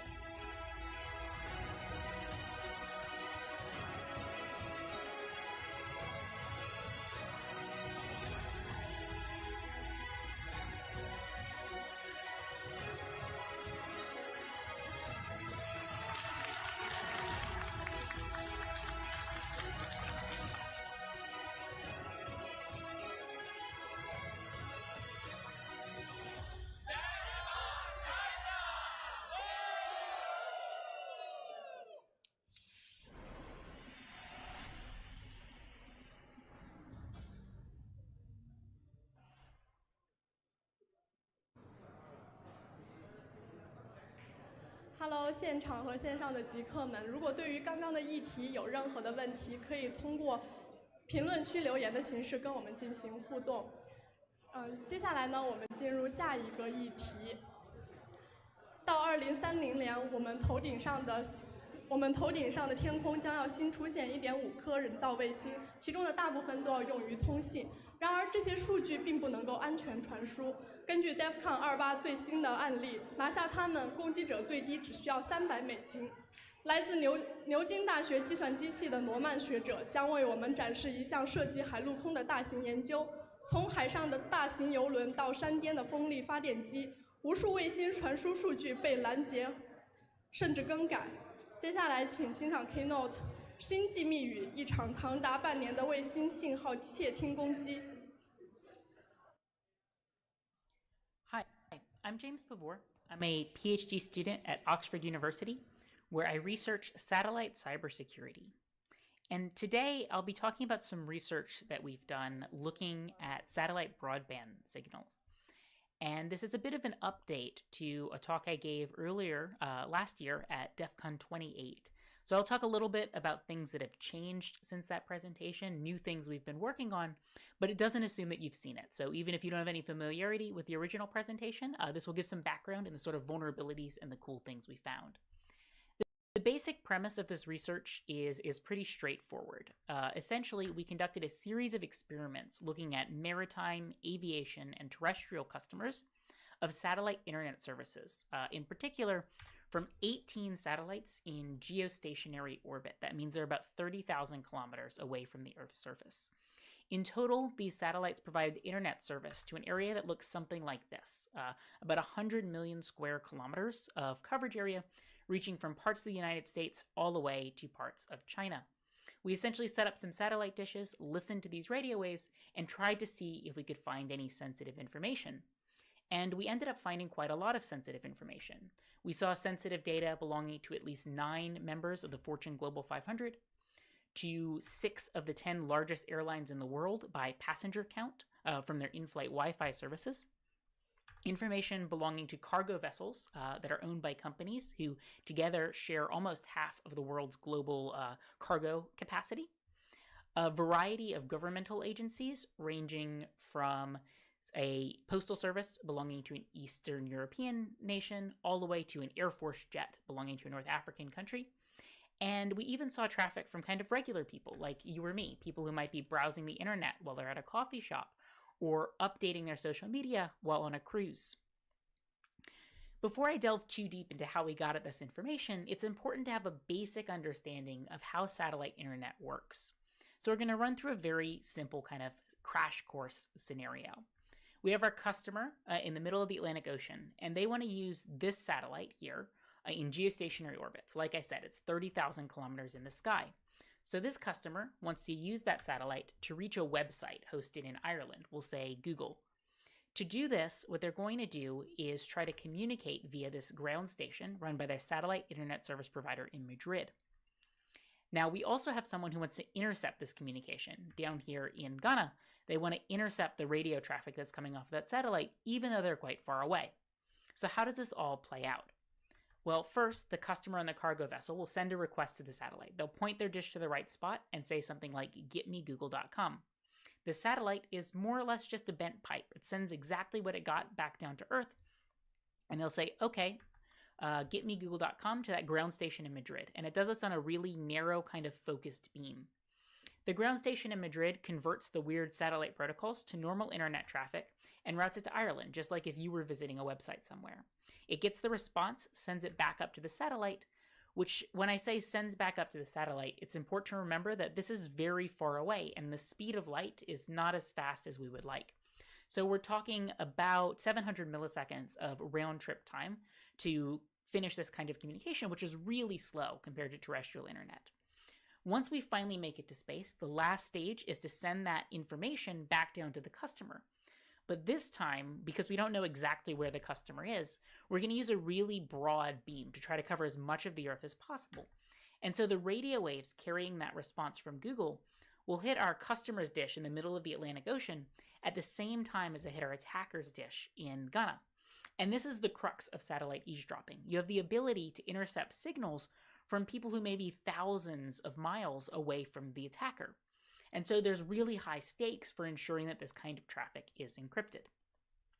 Now, in terms of actually getting at this data as an attacker, we need to think a little bit about our threat model, what kind of equipment we need, and how we convert those radio waves into meaningful information so we can understand what's happening in these signals.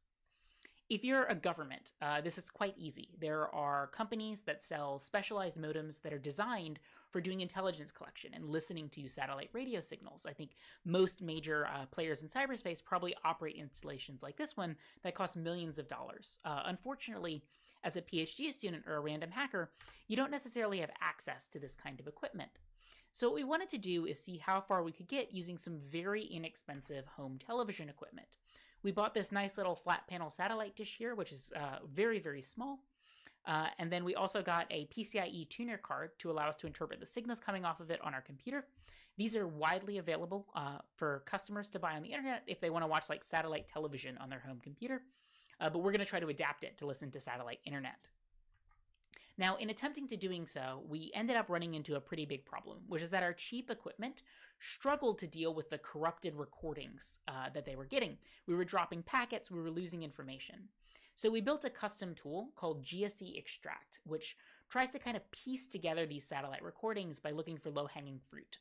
It parses a protocol called GSE, or Generic Stream Encapsulation, with the goal of kind of finding the easiest packets to extract from that by looking for like the headers of IP packets or the starts of different frames. There's an academic paper that goes much more in depth into how this tool works.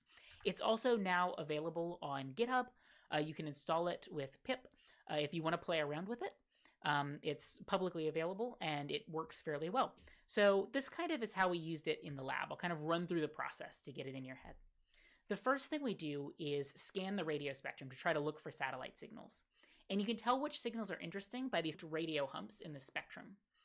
If we tell our card to tune to one of these signals, we can get some information about which frequency it's on and what kind of data is coming through with this like television tool that's designed to find TV services. Next, we try to kick off a recording with this tool here that comes with our PCIe card. So we can kind of look at the data that's inside that radio signal according to a specific protocol, DVB-S, or Digital Video Broadcasting for Satellite. So we go ahead and lock to that satellite signal that we found by scanning the radio spectrum, and I'll kick off a very quick demo recording so we can walk through the process. Now, the size of this file can vary wildly depending on the specifics of the modulation you're listening to or the specific service provider. You might get a terabyte in a week, you might get a gigabyte in a week. It really depends on the specifics of the network. I'm just going to capture a couple thousand kilobytes here so we can get a feel for what's happening and kind of look around.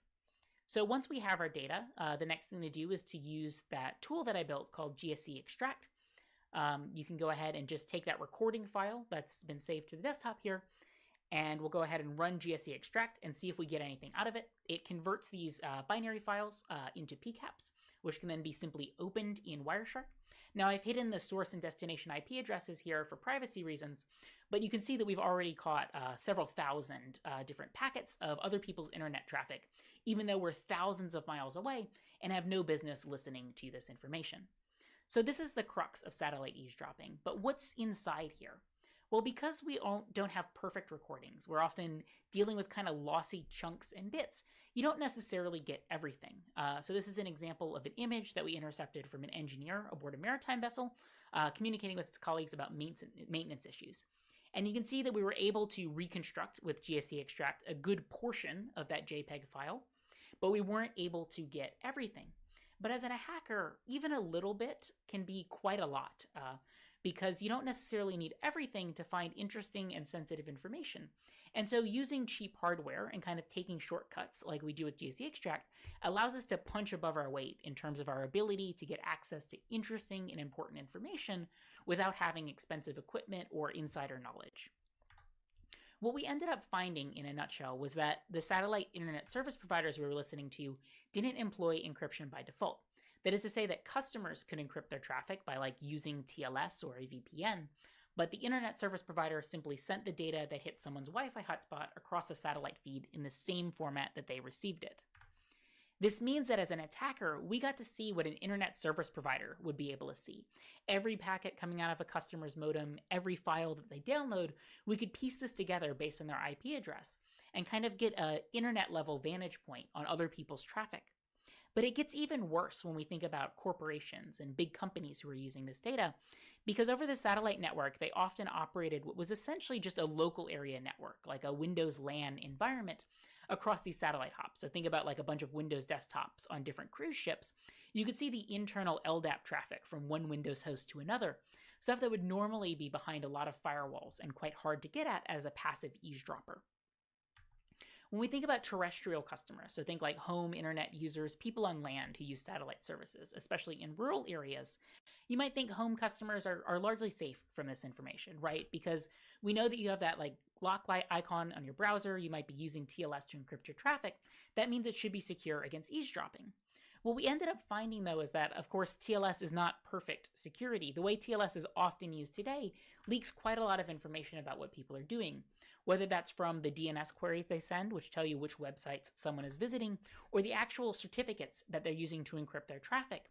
It allows us to kind of piece together the nature of someone's traffic. And since we have an internet service provider level perspective on this, we can get a lot more information than you might get as a man in the middle on any one connection, because we can actually see all of the websites someone visits and build a pretty robust fingerprint. Unfortunately, the reality is often worse than this, in that there are a lot of services that people use that are still unencrypted. A great example is this email that we intercepted to a lawyer in Spain from one of his clients discussing an upcoming court case. And obviously, this is deeply sensitive information. You shouldn't be able to have the conversations you're having with your lawyer broadcast in clear text across an entire continent. But it's unclear whose job it is to protect this. Should the lawyer know that he shouldn't be downloading his emails over POP? Or should the internet service provider have some duty of care to protect this information in transit? We also saw traffic from a lot of Internet of Things and infrastructure devices. This image on the left is from a Cisco router by a major electricity provider in Europe. And you can see here, not only is the password in clear text, it's just basic authentication, so it's base 64 encoded, but nothing else. But also the router itself is publicly accessible over the open internet if you look at that host address, which means that anyone with the rest of this information from this image could potentially start messing with this electricity provider's infrastructure. Likewise, we saw a lot of wind turbines that were accessible over the open internet, and the passwords for these turbines were sent in clear text. There could be another layer of protection behind this. We didn't actually try to log in and mess with any wind turbines, but it's at least intuitively concerning that this information is out there and so easy to get at. We also saw in the maritime domain very similar. So a lot of ships at sea will use satellite internet to remain connected to offices on land. And one challenge we had was we wanted to see if we could identify some vessels. So we looked through our terabytes and terabytes of traffic, we picked a random sampling, and we were able to identify about 10% of the ships. Some of those were very big, like this container ship here, which is one of the larger ship types in the world, belonging to one of the larger fleets in the world. Whereas others were quite small, like this subsea repair ship belonging to a petroleum company down here, that from its traffic, we were able to tell it was running a vulnerable version of Windows Server 2003 that had a bunch of CVEs against it that could be used in a targeted attack against this petroleum company or against this specific vessel. And if you kind of skim this chart, you'll see that there's a broad range of different use cases and industries. This is not one company's problem. This is the entire industry that's potentially exposed to this kind of stuff. One particularly interesting thing we encountered was the process for updating navigational charts that tell maritime operators where it's safe to go in the ocean and how they can get there legally. And we found that a lot were updated either via insecure FTP file shares, which we had the passwords for over the satellite link, or via simple emails to inbox that's on the vessel. And one of the crew members would copy everything that's in that inbox over onto a flash drive and plug it into the vessel to update the charts. Now, depending on how those charts are actually authenticated on the little navigation terminal on the ship, it might be possible to use this information to manipulate a nautical chart and, say, conceal a sandbar from an oil tanker with potentially devastating environmental consequences. So it's important to recognize that when you use an insecure or unencrypted update mechanism in an environment where eavesdropping is so possible, someone could mess with the contents of your traffic even if they aren't directly transmitting radio waves at you, just by using kind of the information you're leaking to them. Much like in the terrestrial domain, we also saw some interesting privacy things. One of the most fun things we found was a bunch of communications from this Greek billionaire's super yacht. In particular, one day his captain forgot to log in to, or forgot the password for his Microsoft account, and the password reset email was sent over clear text. From there, it would be a pretty simple step to hijack this account and potentially use it as a targeted social engineering operation against a very high net worth individual. Likewise, we saw a lot of personal information from crew members. When ships pull into ports, they often have to communicate immigration information like passport documents and visas, and these were often sent in clear text over insecure HTTP web forms. And so, for example, from this Indian cargo vessel, we were able to get a list of all of the crew members on board, their date of birth, their nationality, and their passport numbers, and we were thousands of miles away from the ship when we got this information. Finally, the aviation use case is really interesting because in-flight Wi-Fi services are really kind of changing the way that flights happen and the way passengers stay connected in the air. And it's not just passengers, it's also the crew members and the pilots who are increasingly using data services to make flights more efficient or more reliable or safer. And a lot of that information, if transmitted insecurely, could have serious consequences. This image here is an excerpt from some traffic we captured from a misconfigured electronic flight bag aboard a Chinese airline. For some reason, someone had gotten the password wrong, and so every time the flight bag tried to log in, it would reroute accidentally to this 302 page and leak information about the internal APIs of this airline. Now, an electronic flight bag is essentially a navigational terminal for aircraft pilots. It gives information about, say, weather updates or delays or other kind of general routing information. It's not necessarily flight critical, but it has information that can impact the decisions a pilot makes. For example, this particular product maintained a lot of maintenance information, whether there were maintenance issues with the aircraft that needed to be alerted and so forth. And an attacker could potentially mess with this information or use it to reveal information about aircraft that's otherwise sensitive. We likewise saw some interesting traffic from something that we call a femtocell, which is essentially a miniature cell tower that they put onto airplanes these days to allow you to communicate on the plane using your phone as if you were on the ground, so to send like SMS text messages from the air. And the front end of this is secure. It's an encrypted GSM or LTE signal, just like you would expect anywhere. But the back end is routed over these insecure satellite feeds. And so the data that customers were sending, specifically the text messages that passengers were receiving, were being broadcast in clear text across the entire continent of Europe. A great example is this image here, which includes traffic that we intercepted from an individual on his transatlantic flight learning that his coronavirus test result was negative. That's a huge relief, of course, for anyone sitting next to him on the airplane, but for other people who are concerned about medical information privacy, this information really should not have been visible to us. We also talk a little bit about active attacks. We wanted to see if there was any way to mess with this information, and the DEFCON talk goes more in depth about this because it's a little bit longer, but I'll kind of summarize the 2 active attacks that we were able to demonstrate. The first is really straightforward. It's based off of this idea that if you're an attacker and you know the IP address of a satellite customer, and you know that they're using an insecure satellite signal, what you can do is exfiltrate data by sending that information to the customer and then eavesdropping on that signal.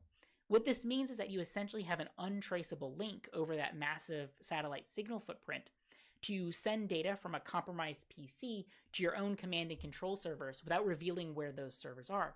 And this attack has actually been used in practice. In particular, a Russian advanced persistent threat group called Turla Group has been found to use this exact strategy to exfiltrate data from some sensitive customers without being caught. Another type of attack that's pretty interesting to execute in these eavesdropping environments is the classic TCP session hijacking attack. The basic idea here is that if you know TCP sequence numbers, you can use that information to impersonate an endpoint in a conversation and hijack information. So you could pretend to be a ship at sea and send back to the home office information that's not true about like where your vessel is going or whether or not its oil levels are good or what its maintenance state is, and potentially wreak some real havoc. What's interesting about this is that it doesn't require any wireless communications equipment, which can be either expensive or easily traced. Everything happens just over normal internet communications. So it's an active attack in these networks that is passive with respect to the radio signal. And what makes that so powerful is that it allows an attacker with essentially no equipment or hobbyist equipment to actually mess with the data that someone thinks they're receiving from a satellite connection. Now, this doesn't work in all satellite networks. It actually requires some very specific design decisions in terms of how the IP addresses are set up and how TCP connections are handled, but we were able to demonstrate it in an actual satellite network, and we think that it could work in quite a few of them. So obviously, this research has some ethical and legal implications. We were very careful to adhere to the laws in the country where we did the data collection. And we also, you notice I haven't named any companies. This is a very conscious choice and one that I've received a little bit of flack about in the media on occasion, but it's very important, I think, to keep the focus on the big picture here, which is that this is a systemic issue that affects a lot of companies. And so rather than make this about like, X cruise company is leaking people's data, I think it's important to say there's something wrong with the way satellite internet is being used today. We need to figure out why it's wrong and how we can help companies find a way to secure that data. Of course, we did talk to companies. We engaged in responsible disclosure as early as November of 2019, so it's been well over a year at this point, although the vulnerabilities still exist in many networks. We also talked to customers of satellite internet, individual companies like those cruise companies or airline type companies, in order to let them know about some of these issues. And most companies were very happy about it. We were somewhat surprised at how interested companies were to learn about the vulnerabilities and how happy they were to cooperate with security researchers. We only had one company threaten legal action if we publish. They haven't engaged in any legal action, to my knowledge, which is a really good sign because we think we've been able to kind of make the case for them about why security research is important. And I think that as a security researcher, it's really important to reach out to companies in a productive way and try to make sure that they know that we're on the same side here. We're not trying to help hackers find information. We're trying to protect that information. And that's been a lot of what I've been working on since DEFCON, most of what my research has been since then. Because it turns out that these issues that we found aren't simply because companies are lazy or incompetent or don't know that encryption is important. It has a lot to do with the physical realities of space. Remember when I said that space is really far away and the speed of light is only so fast? Well, it turns out that to deal with that, satellite internet service providers have to optimize the TCP connection protocol because you have this really slow three-way handshake whenever you start a TCP connection to a website. And if each of those hops is over that long distance satellite link, your connections get incredibly, incredibly slow, and the internet feels sluggish or almost unusable. So what internet service providers do is they operate these things called performance enhancing proxies, and essentially split your TCP handshake into two chunks, one locally at your home internet router, and one on the satellite ground station to the main internet. And this allows them to complete the TCP three-way handshake without sending all of those acknowledgement messages and so forth across the satellite link, making satellite connections feel really fast. The problem with this is that if you put your connections into a VPN or some other end-to-end encryption solution, your internet service provider can no longer do this because they need to actually see the contents of your traffic in order to optimize how it's moved across their satellite networks. So what I've been working on since DEFCON is seeing if we can combine this and kind of come up with a hybrid mix of a traditional VPN and a traditional performance enhancing proxy. The basic idea is that we build a tool that spoofs a upstream internet connection. So say pretends to be google.com local to the customer, just like a performance enhancing proxy, to make the acknowledgements really fast. And then over the satellite hop, we convert all of the TCP traffic we're getting to a protocol called QUIC, which is UDP based and encrypted by default, and has some nice properties for congestion control and multiplexing that makes it really surprisingly fast and robust across the satellite link, while having encryption built in so that no one can eavesdrop.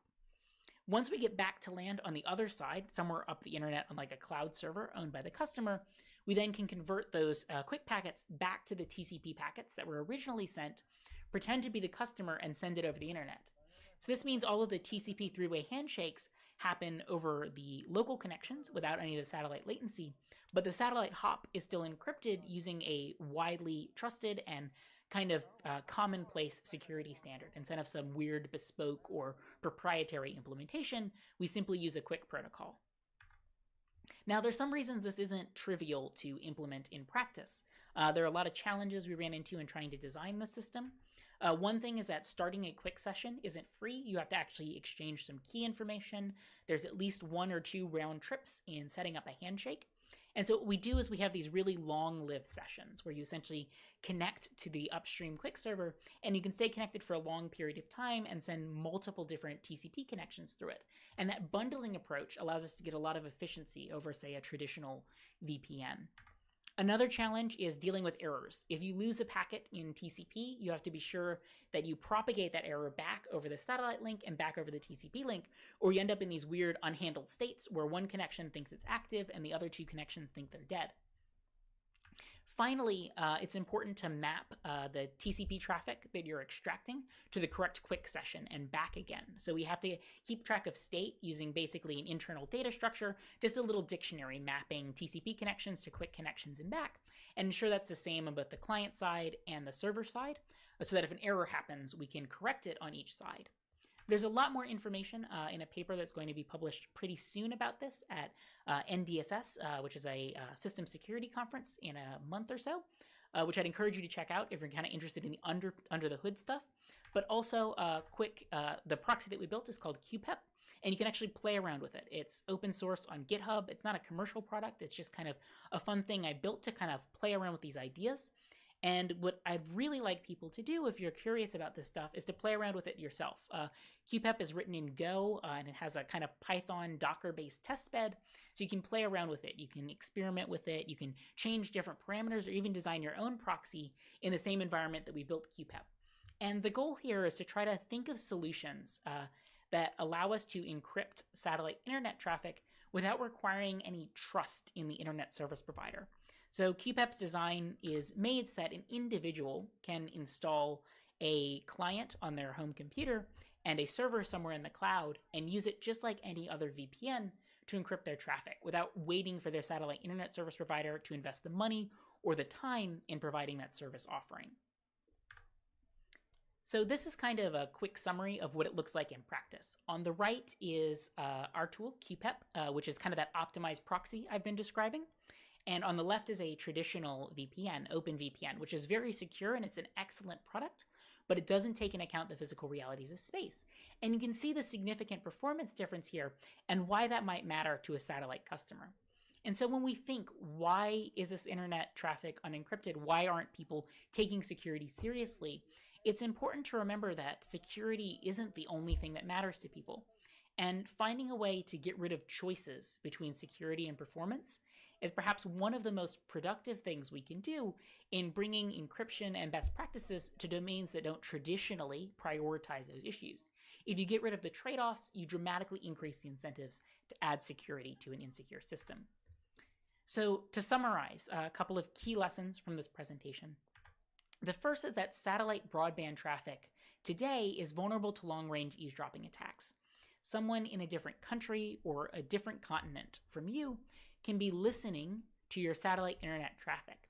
And you might not even know that they're doing this. If you're someone who happens to forget to put your phone into airplane mode when you board a flight and it connects to a femtocell and then you get a text message, you may never know that a satellite is involved in sending your traffic, but someone else somewhere could and probably is listening to it.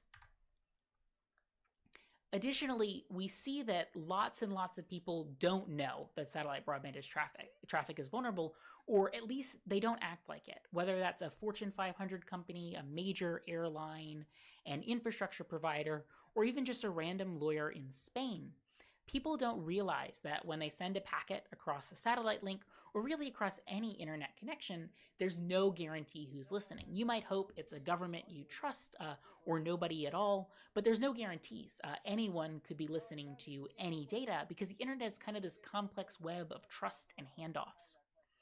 In the satellite context specifically, we know that these security vulnerabilities have largely emerged from a false dichotomy. A belief that there is a trade-off between performance in satellite networks and privacy, specifically end-to-end encryption. And we find that if you take the time to actually engineer a system that considers the physical needs of space as kind of a unique aspect of the problem, it becomes very possible to provide encryption and protect against these attacks without harming performance. The real problem is when you're not willing to invest the time or the engineering efforts into considering the specifics of space, and you just want to slap a VPN on it or require everyone to use TLS, even though they'll often forget. And in those contexts, I think it's important for the security community to step up and try to make it easier to have security. However, if there's one lesson that I think is most important from this research, and one thing that I think extends way beyond satellite internet specifically, it's a very simple statement, which is that the next hop your traffic takes is unknown. When you send a packet, it could be handed off through dozens of countries, it could pass over a satellite feed, it could be sent via radio antenna.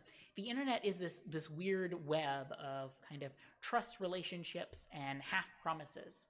And so having the right and the ability and the knowledge to encrypt your traffic is essential to protecting against these kinds of attacks in whatever domain they might happen. Thank you so much for listening to this presentation. Hopefully you enjoyed it. And of course, I'm happy to answer any questions during the Q&A session or also via email anytime.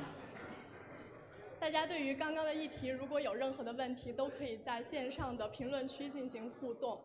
接下来，线上想要以 VR 形式参会的朋友，可以点击百度 APP 搜索头号即可，点击 3D 参会，下载安装程序包，即可进入熙壤社区。接下来的议题是 GS 脚本因何成为恶意软件入侵的媒介。Shrink. I live in Las Vegas, Nevada, where I write botnets for a living.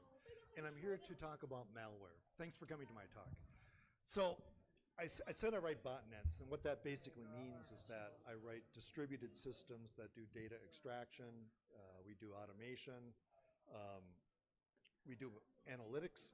But one thing that we get to do a lot more than probably most people is look at other people's code. It's because we download web pages and we have to write parsers for them. So we get to look at a lot of source code.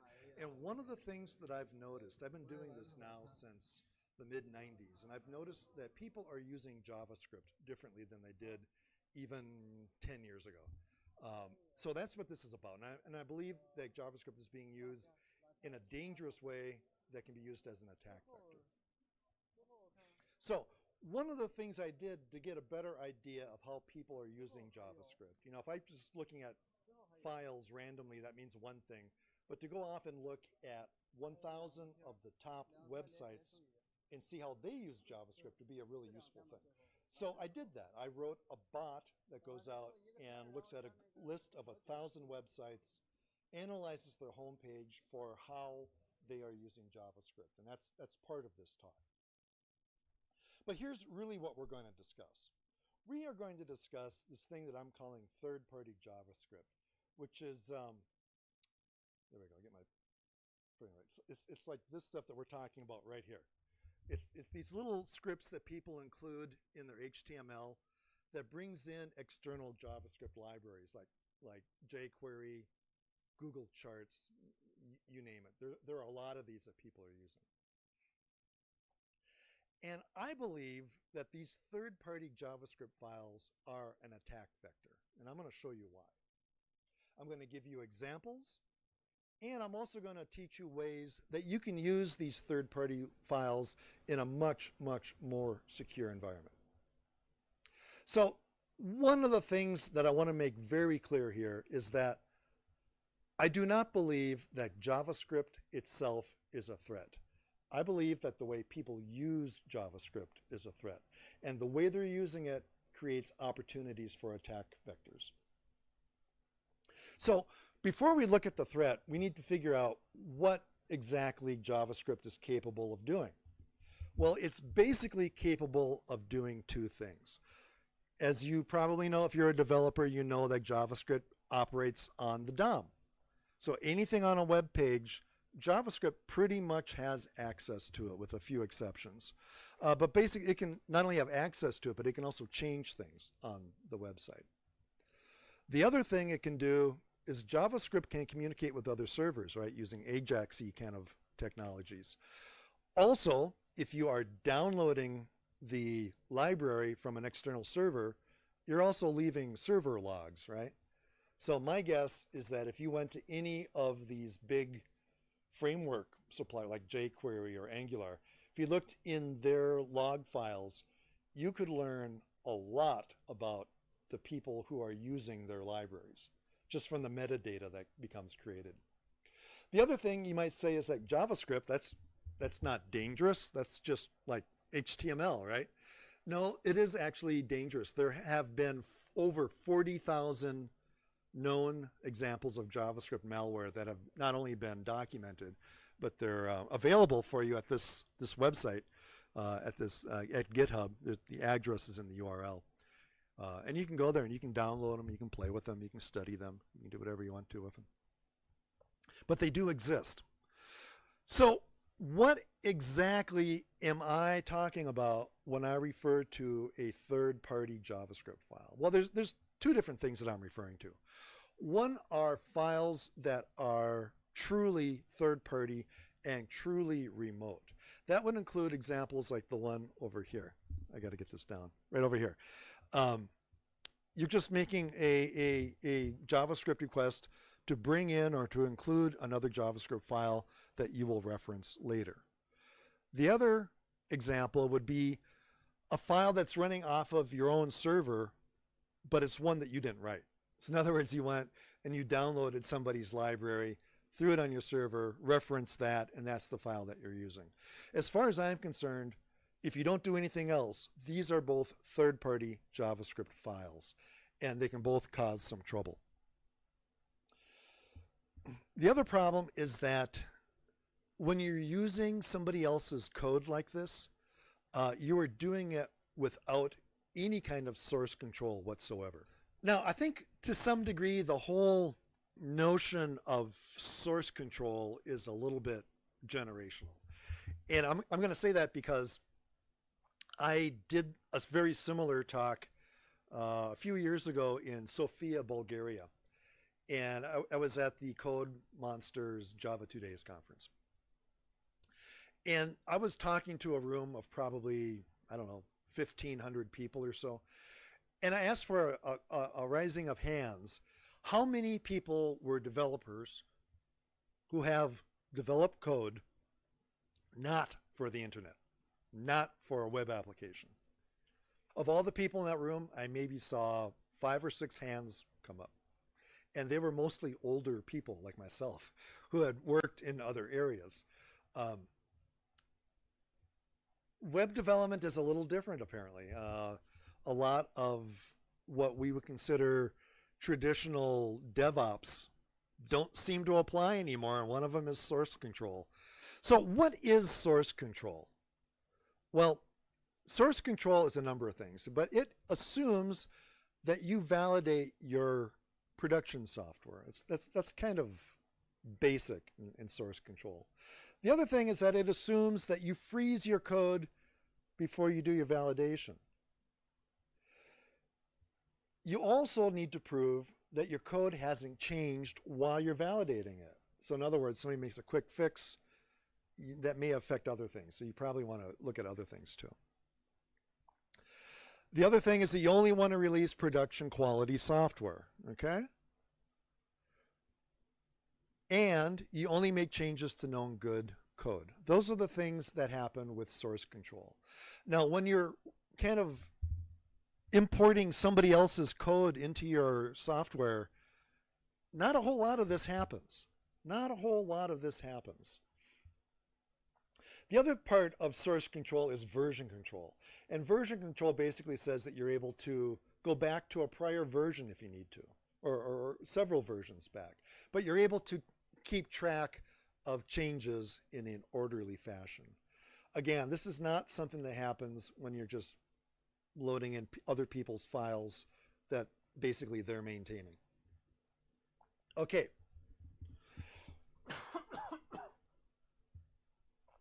So why are third-party libraries a problem? Well, the other problem is that they're used without any kind of validation generally. And there are reasons for this. You ever look at the code you import? A lot of the code that you download is machine readable only, and it's not meant for human eyes. So it's very difficult to validate. I also hear a lot of people saying, and I mentioned this a little bit earlier, people say web apps are hard to validate because, well, they're just different.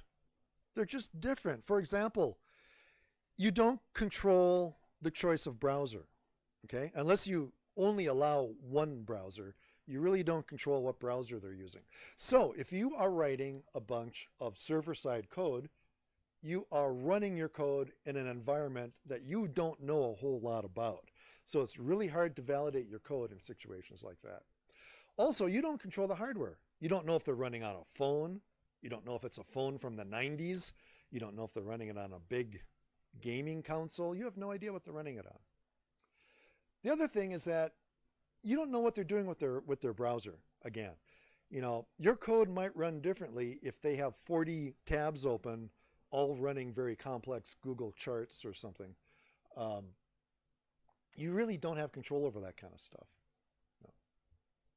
So to a real extent, web development is different than other kinds of development, but we shouldn't lose sight of what we're doing. And then some people might say, source control, we're an agile shop, we don't do source control.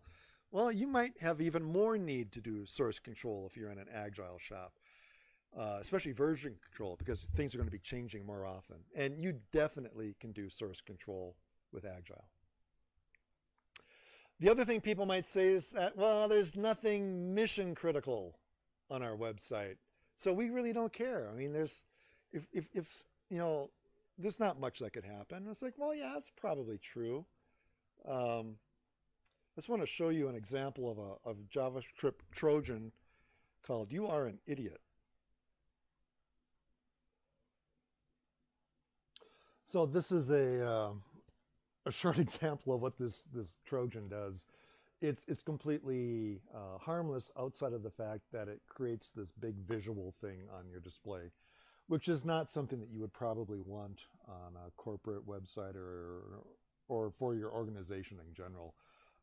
Not only do these little boxes appear, but they grow in number, and they also sing to you too. They also say "You are an idiot," and they all say this in chorus. So it's quite the thing. You don't really want this. And again, this is a JavaScript exploit. So web development is unique, but you always want to be able to release stable code, right? And you want to make sure that the code you're releasing stays stable and not subject to change. You also want to be able to revert to other stable versions. But regardless of the nature of web development, source control is quite important. And the more important your software is, the more important validation and source control become. Now, one of the problems with all this is that the libraries that people are importing are just so attractive that people just want to use them.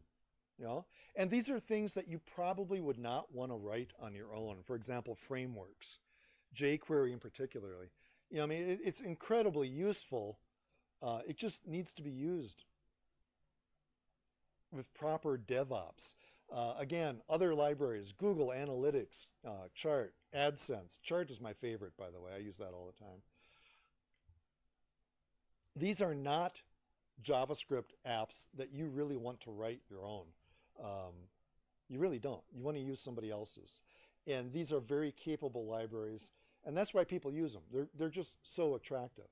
But when you use these libraries, the assumption is that they come fully debugged and that the admins use proper source and version control, and also that they're free of exploits. We assume that they are free of exploits. And that's something we probably wouldn't do with the rest of our code. But for some reason, it happens with JavaScript. In many cases, the code that people import is very significant. And let's just look at my survey here to find out what exactly people really do with JavaScript. So how was the survey done? Well, I looked at the home pages of a Google list that I found, Google's top 1,000 websites. How effective that is in identifying the top 1,000 websites, I really don't know. I'm really not even that concerned because the list itself is pretty arbitrary. I just wanted to have a list that people could reference. And again, I just looked at the home pages for this study. I did not include looking at scripts that the JavaScript also imports. That's another thing that happens. You import one JavaScript file from some server and it imports 5 others. You really have no control over that. Again, the survey came from a list that I found from Google. It's an international list, which is good. And like I said, this list is probably pretty arbitrary. It's probably not that much different than what you would find from something from Alexa or somebody like that. From those 10,000 web pages that I looked at, and just the home pages from those, I found over 4,100 unique imported JavaScript files. I also found that almost 75% of those websites use JavaScript. And my number is pretty consistent with other people's. This is another person's study. And again, I don't know what websites they looked at, but they got a number that was slightly higher than mine. So I think 75 to 90 is probably a pretty close percentage of how many websites are using JavaScript. Of the websites that I looked at, those 1,000, they averaged 6.5 JavaScript files, imported JavaScript files per homepage. Two of the sites that I looked at imported over 100 separate JavaScript files just on their homepage. Can you imagine that? That's the most I've ever seen.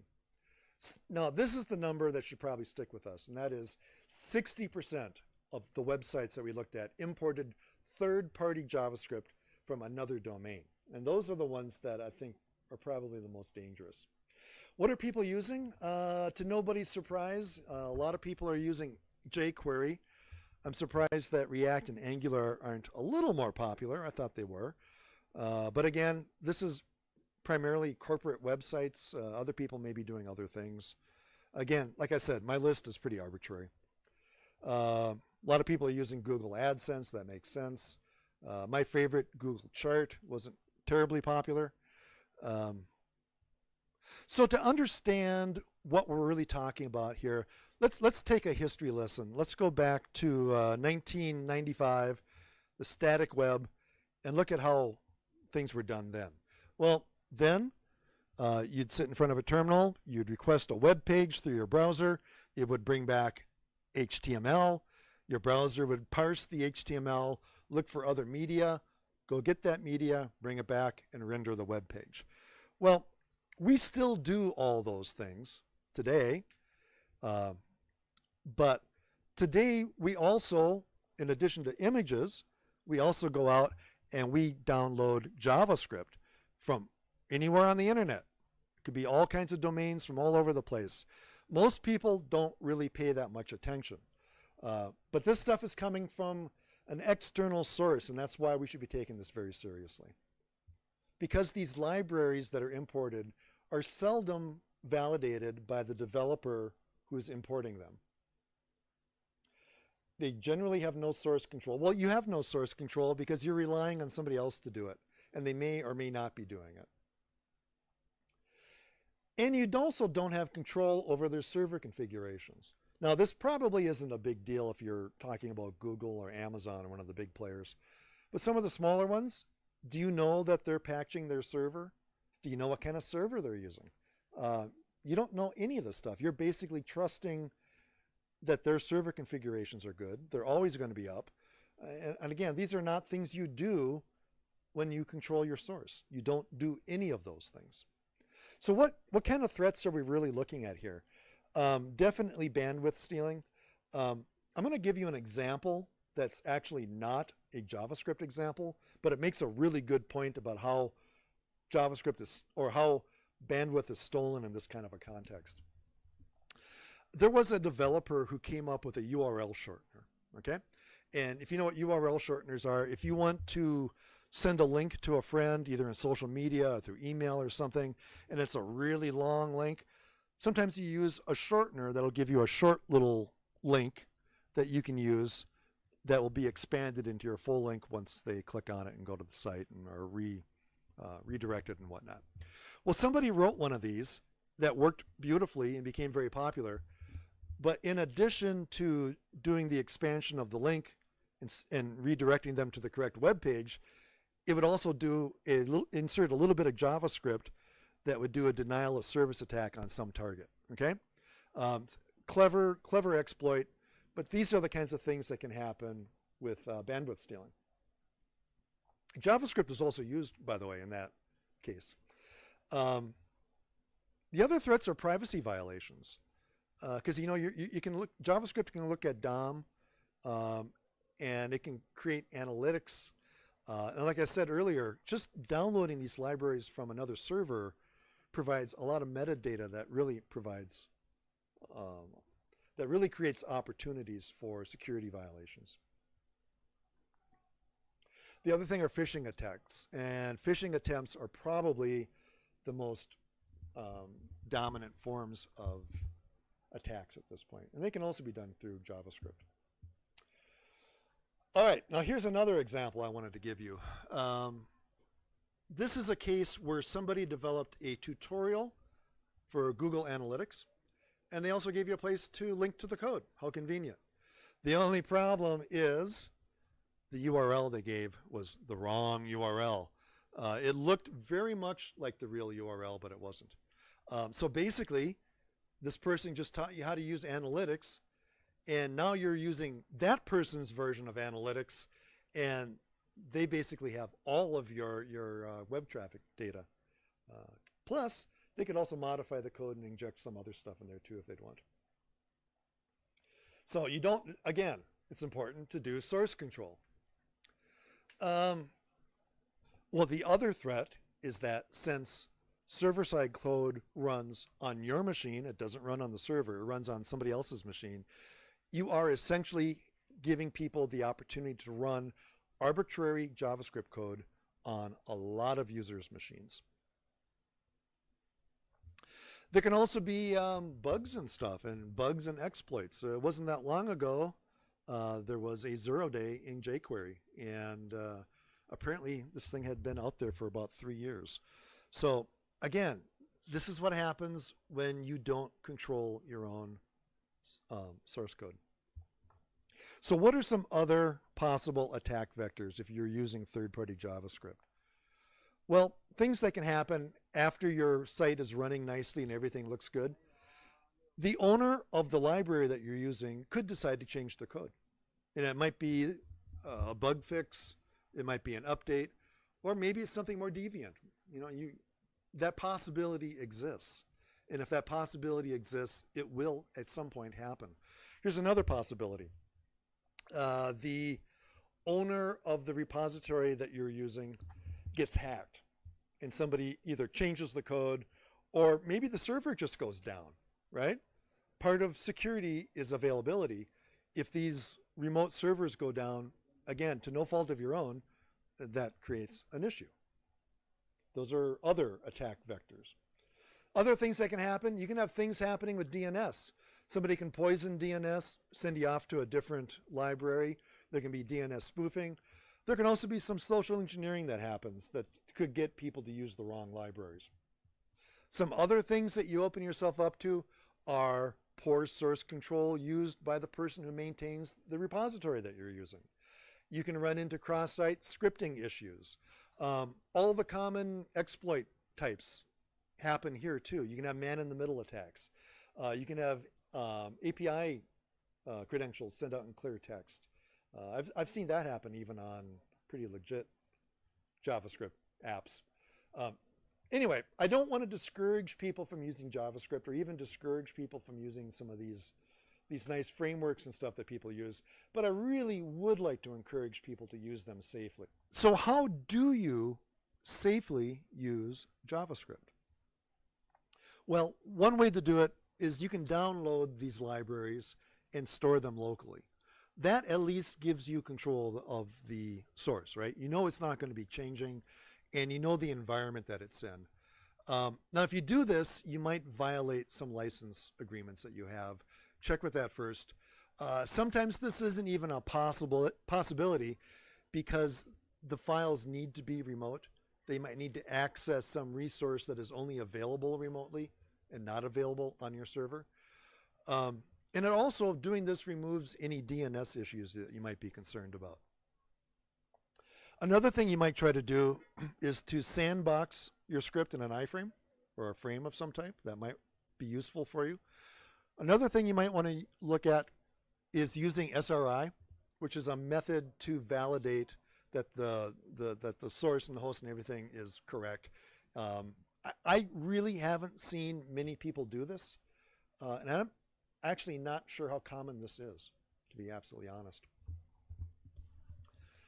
The one thing I recommend all organizations doing is never, ever, ever host your website on your own network. Always get it provided by a hosting company. And the reason there is if your website does get broken into, they don't have a path to your network. It's all sitting someplace remotely, and that's where it should be. Keep private things private. Let public things be public. Don't mix the two. The other thing that would be a good thing for you to do is to track changes in the libraries. And I don't know how often people do this. So in other words, if you're using a specific version of a library, make sure they don't do the updates for you. In other words, they might make changes and not tell you about it. You need to be able to track changes on any of these libraries that you're using. And finally, I would ask for you to ask yourself if you really need the functionality that this JavaScript library is providing. Do you need that submit button with the rounded edges? You know, maybe you don't. Maybe you could write what you need to write in pure JavaScript and not have to import those things. That would be wonderful, and it probably would be a lot more secure. Also, keep in mind that JavaScript is not alone here, and that there are other threats around, other third-party things like Flash. Some people still use Flash, PDFs, videos, and yes, even images can cause issues. And if you're curious about the kinds of issues that images can create, check out my DEFCON 15 talk. It should be on the server. The fabulous executable image exploit, where I talk about how you can have images running arbitrary code on people's servers. So in conclusion, what have we learned? We have learned that JavaScript is awesome. It's not going away. These libraries are just too functional and too hard to ignore. People are going to use them. We just need to find more safe ways of using them.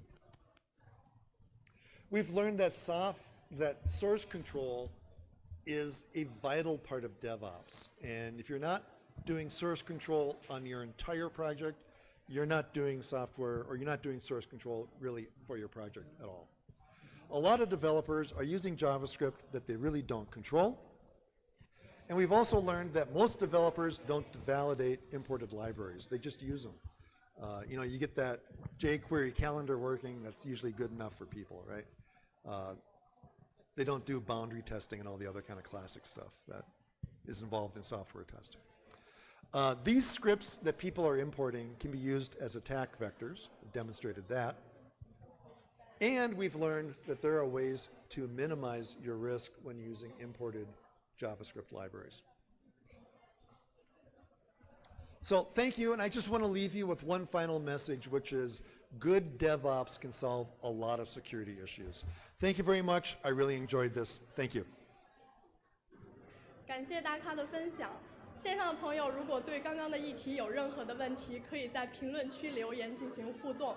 接下来呢是一个晚上的休息时间，现场的朋友们可以到后边的餐饮区自取酒水饮料。线上的朋友呢，我们会准备鸡尾酒秀给大家带来一个视觉上的表演。Okay. Hello, DEFCON China. Welcome to CocktailCon. We're a group of hackers that likes making cocktails and sharing cocktail ideas and discussing cocktail culture. Tonight we've got a special surprise for you. We're going to be making some of our favorite cocktails for you and give you the recipes here in the chat. So because we've got quite a few of us and it's going to mean a lot of drinks, let's just cut to the chase. And we're going to start with Lauren Loss. Lauren, what do you got for us tonight?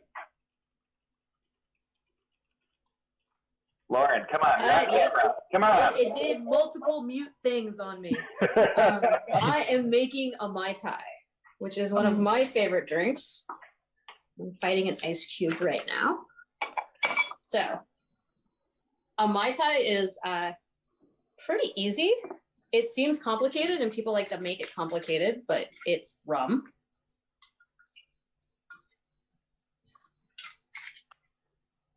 More rum. Some Cointreau. Show the bottle, please. Oh, fine. That's that bottle. Sorry, bad camera. There's your camera. Yeah. Technology is hard. I don't technology well. I just do it for a living. Lime, because yes, I'm cheap and I don't have real limes.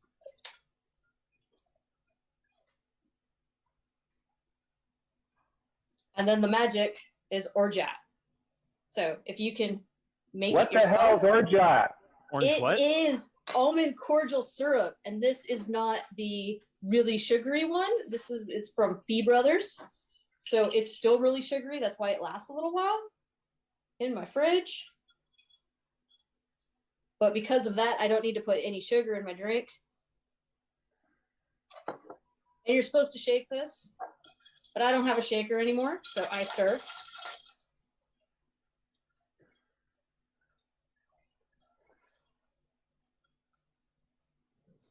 So quick cocktail recipe hint. Yep. If it has juice in the cocktail, it is supposed to be shaken. Yep. Otherwise, it's supposed to be stirred. So James Bond is a fucking idiot. This is very true. So yeah, and I use a mason jar lid to keep the ice out of my drink. Because I poured it over a nice big cube that you can't see anymore. I didn't know this would be MacGyver cocktail hour. Oh man, that's wonderful. Fantastic. Yes.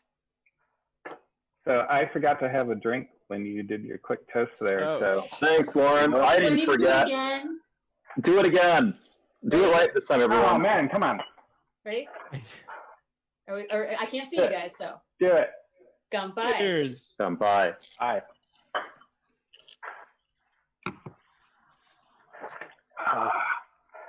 So of course I don't think anyone did that properly and actually emptied their glass. So because There's no way.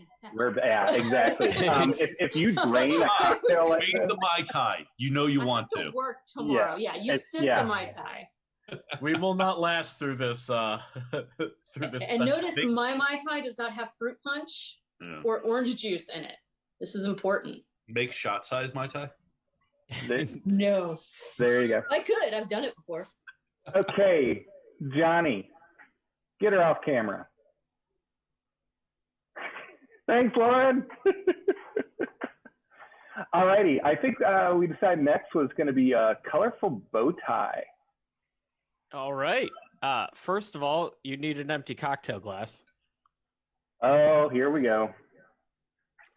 Good start.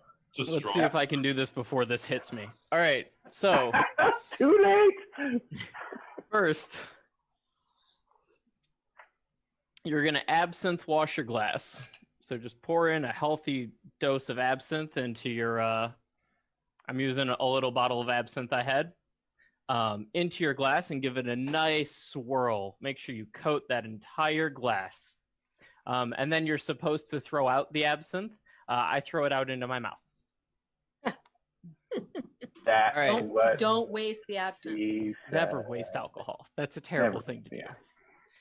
This is an equal parts cocktail. The first part will be Lillet. This is a reduced wine. It's 1 part for every piece of this cocktail. So it is 1 part Lillet, 1 part gin, 1 part lemon juice, and 1 part Cointreau. I'll go through that as we go through. And pour that into a cocktail shaker. As this contains citrus, I will shake my drink, not stir it. Thank you for shaming Lauren. She deserves shame. You have a mason jar. You clearly have a mason jar lid. Okay, yeah, I didn't climb up and grab a mason jar. Next, I have Hendrick's Lunar Gin, which is a great pairing for this cocktail. We're going to do another 1 part of that into my shaker. Next, this one also has Cointreau. A orange liqueur, triple sec orange liqueur would count, but not taste as great. Too sweet. It really is. And although it's expensive, there's very few cocktails I have that use this, and so this is just one of them. All right. Oh no, I spilled a bunch of that on the ground. Emptying the glass hit. Clearly the drink I just pounded is hitting me faster than I can make it through this as I shake it. Let's make sure I don't mix any more of my glass like I just did.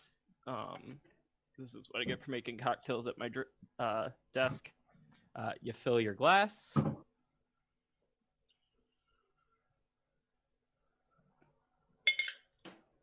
And then you take a nice lemon peel that you have peeled off of the lemon without the white pith.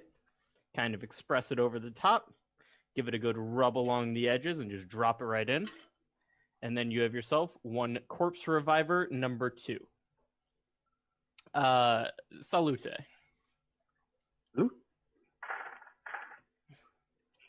Oh, there was no ice left in that shaker because I've been here so long.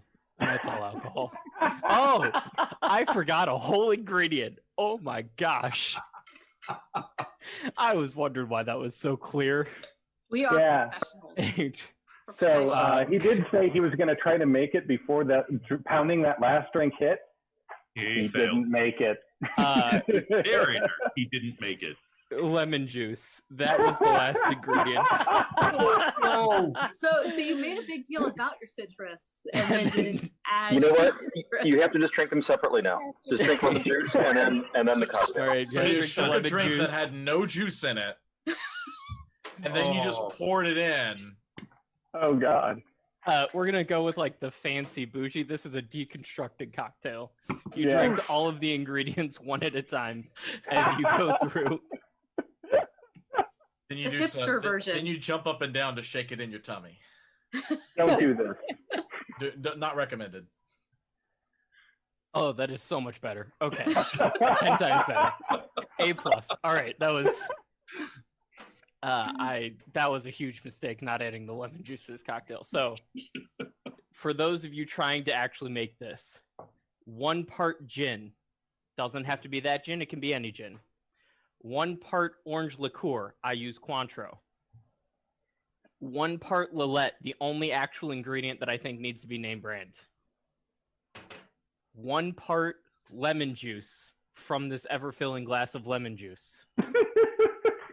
And absinthe to rinse the glass. Shake, lemon peel, and enjoy. Salute properly. And if you don't like drinking the absinthe, get a vaporizer spray because it works wonders. Oh yeah, you can spray it instead of rinsing it. You can do anything you want with to get that glass coated. And usually you want to chill the glass, but that's real technical. This drink is called a Corpse Reviver number 2. Important on the number 2, not a number 1 or 155.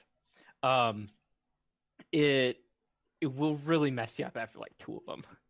But they're also great hangover cures. Hair of the dog that bit you. Hair of the dog, yep. All right, get him off camera.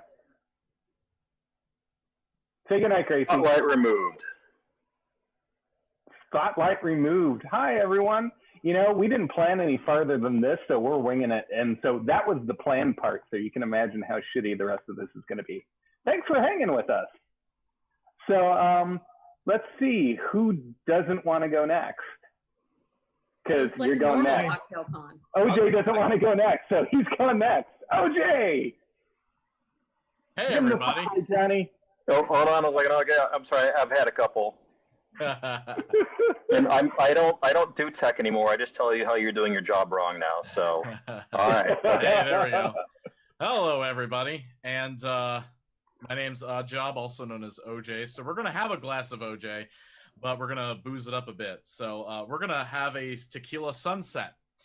And you may say, what's a tequila sunset? It's the same thing as a tequila sunrise. What's the difference between a tequila sunrise and a sunset? The time you drink it.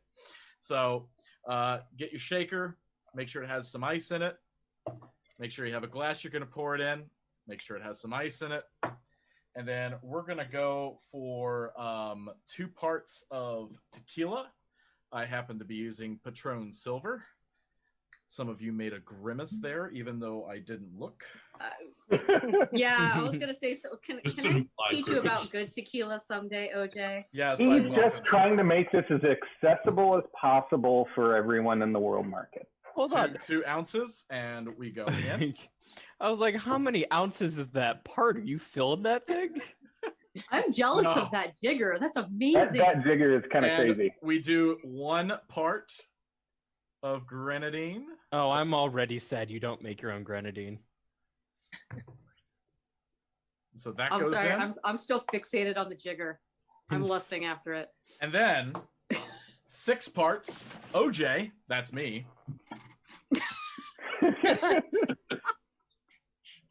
Well, that's a tall, cold drink. And so that's 6 parts.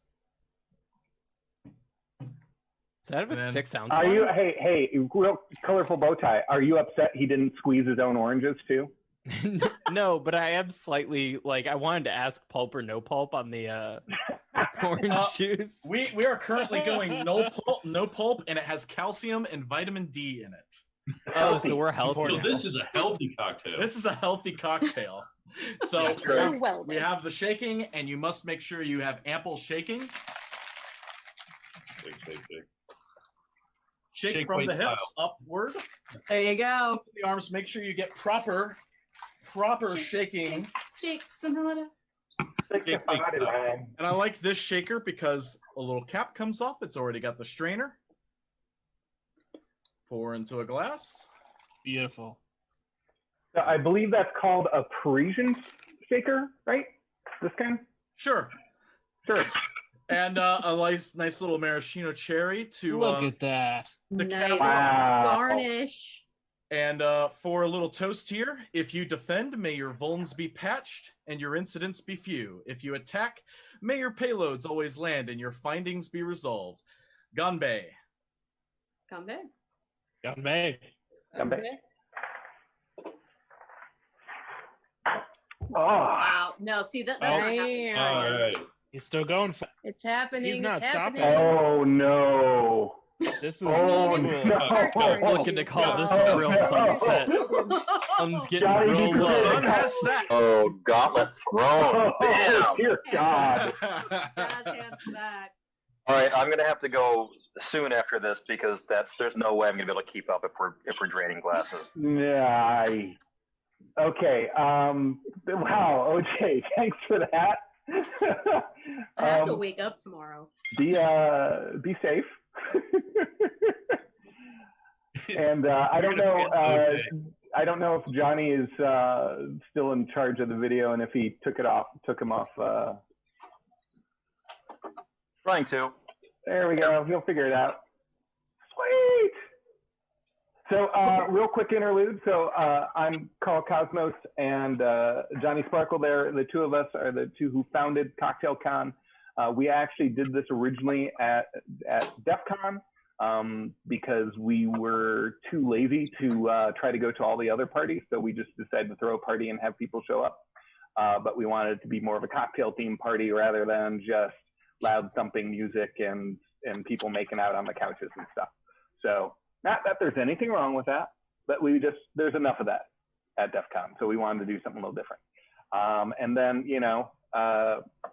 the pandemic happened. And so we just kind of turned it into an online meetup like everyone else has done with everything. But ours involves booze, so it's better.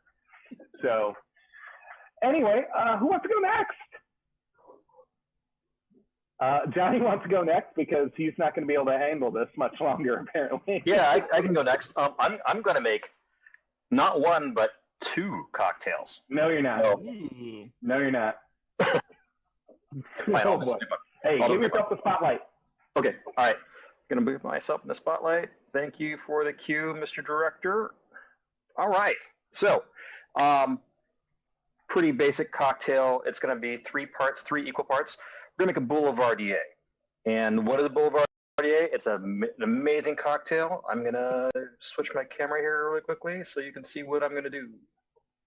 Oh, fancy. Mr. I don't do tech anymore with the fancy. Next level camera skills. I know. Management can figure out how to do things. Yeah, I mean, it's because management has money. Pay us. I had somebody set this up for me. So, okay, so. Nice hands. Thank you. I need a manicure, but, given the end times, I'm going to give myself a break on that for right now. So, what we do is we take a mixing glass, throw some ice into it.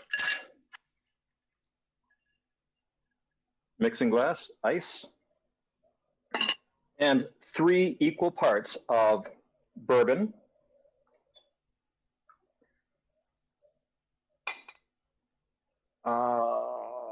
Campari. I'm not using Campari. I'm using something very similar, but almost everybody else on the planet uses Campari. This is Brutto Americano by St. George, which is fantastic. Any one of the red-colored aperitifs works fine. And then sweet vermouth.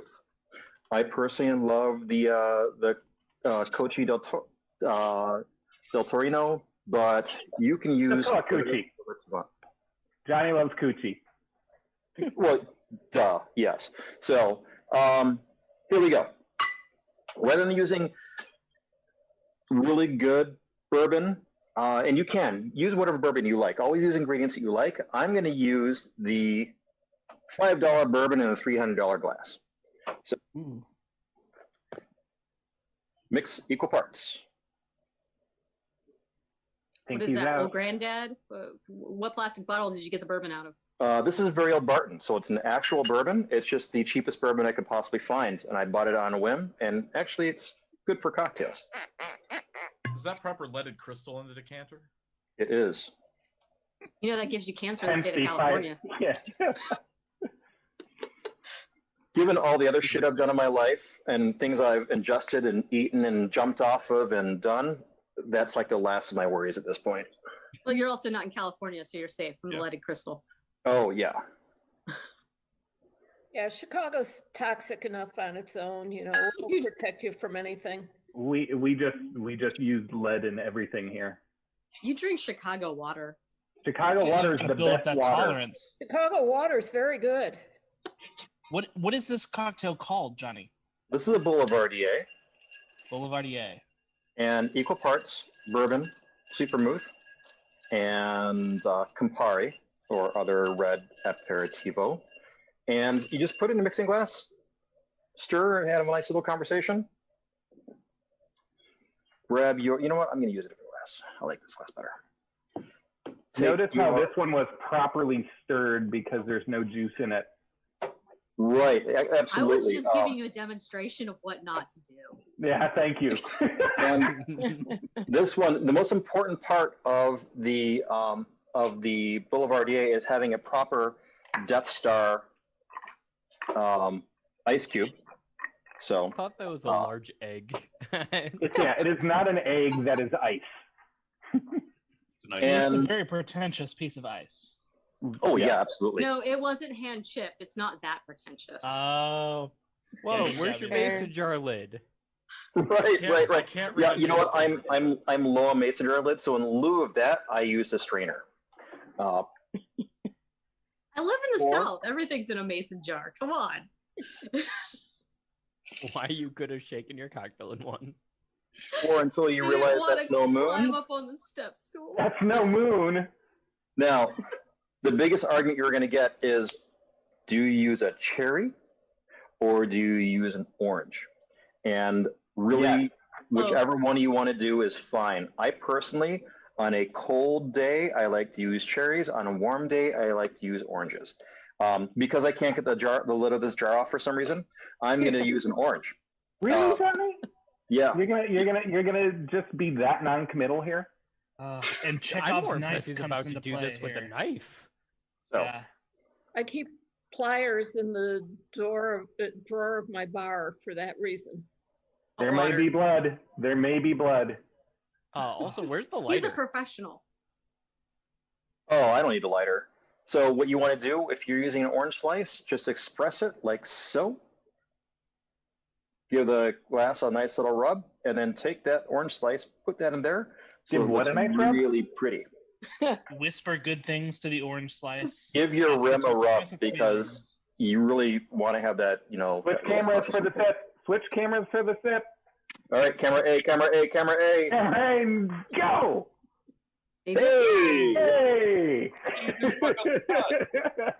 So that is a Boulevardier. I will post the recipe, and it should be available on cocktailcon.org whenever we sober up and get over our hangovers. But here we go. Hey, DEFCON China, wish we could be there maybe next year. Cheers, everyone. Cheers. Cheers. Don't get a hangover if you're drinking. Oh God, he's doing it. Why would you? Oh what? no. No. This is bad. This is Wow. It's good. So glad I went Dear first. God. Didn't you say there were 2 cocktails? Yes, he did. Oh, do you want me to make the other one? I can make the other one. No. We're gonna make you do the other one last. Yes. Oh, okay. You know what? Fine. I was gonna do a Negroni so that way you have 2 different cocktails with the same ingredients, but I will do a last word just to have the last word. There you go. All right. So Please Don't do, work, Johnny, 'cause I'm because gonna I was word for going mine. to do a Negroni. Alrighty. okay, cool. Oh. Sweet. Alrighty. So speaking of which, let's switch it back to gallery view real quick. I actually remembered this time, so I'm there. Alrighty. Sweet. So Krieger. Yeah. You basically just volunteered yourself, saying I was going to do that. did. Well, do it, damn it. What a segue, right? All right. So I was trying to figure out which cocktail to make and realized I didn't have any lime juice. So that kind of, solved Gotta my keep it in decision the for me. fridge So, like I do. I ran out of it in the fridge. Is my problem. I drink too much lime juice. Wait, you're out of lime juice and you're out of Malort? Yeah, it's a rough day here. It's a Whoa, rough but day. he's got a slick T-shirt on.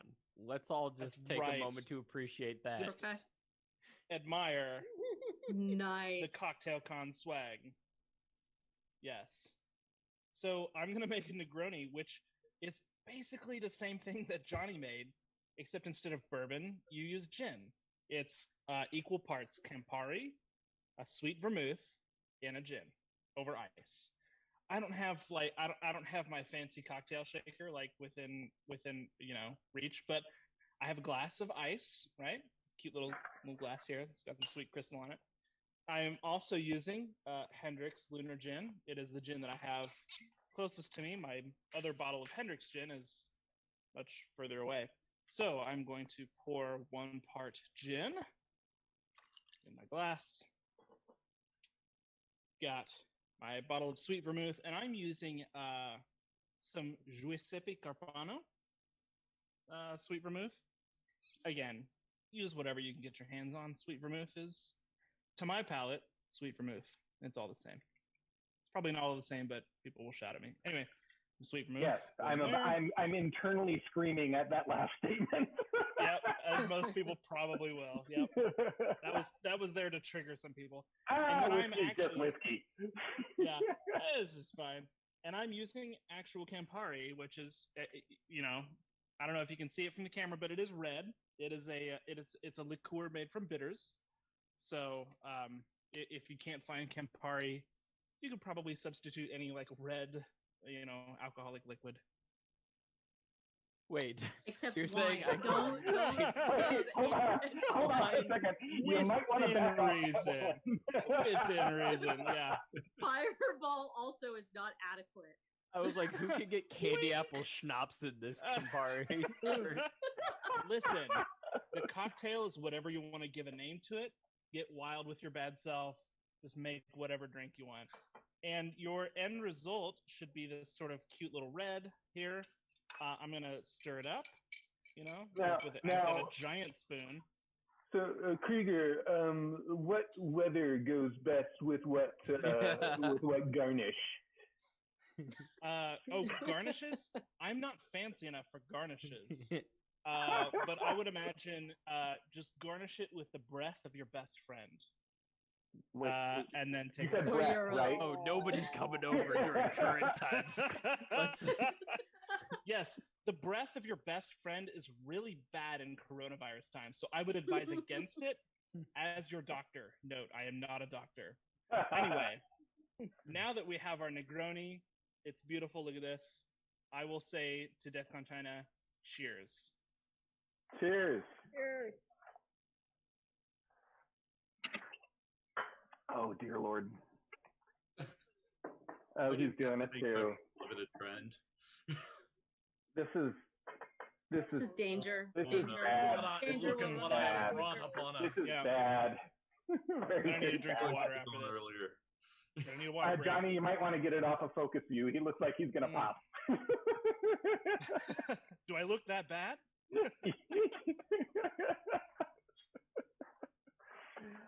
Oh, you know what? I admit I found this bottle of Baidu that I've been avoiding for a long time. So thank you for giving me an excuse to make really bad decisions tonight, China. That's a really bad decision. Yeah, it is. That sounds like finding a bottle of soju. Yeah, no. Yeah. No, soju I will drink, no problem. This is fun. It's adventurous. This is. Hey, Sue. Yeah. How you doing, Bunny? Fine. Show us the ears, Bunny. I have not brought a bunny up because they may knife me if I do. Carla, I'm at volunteer these for ears. next. Show us these ears. Yeah, that one's easier.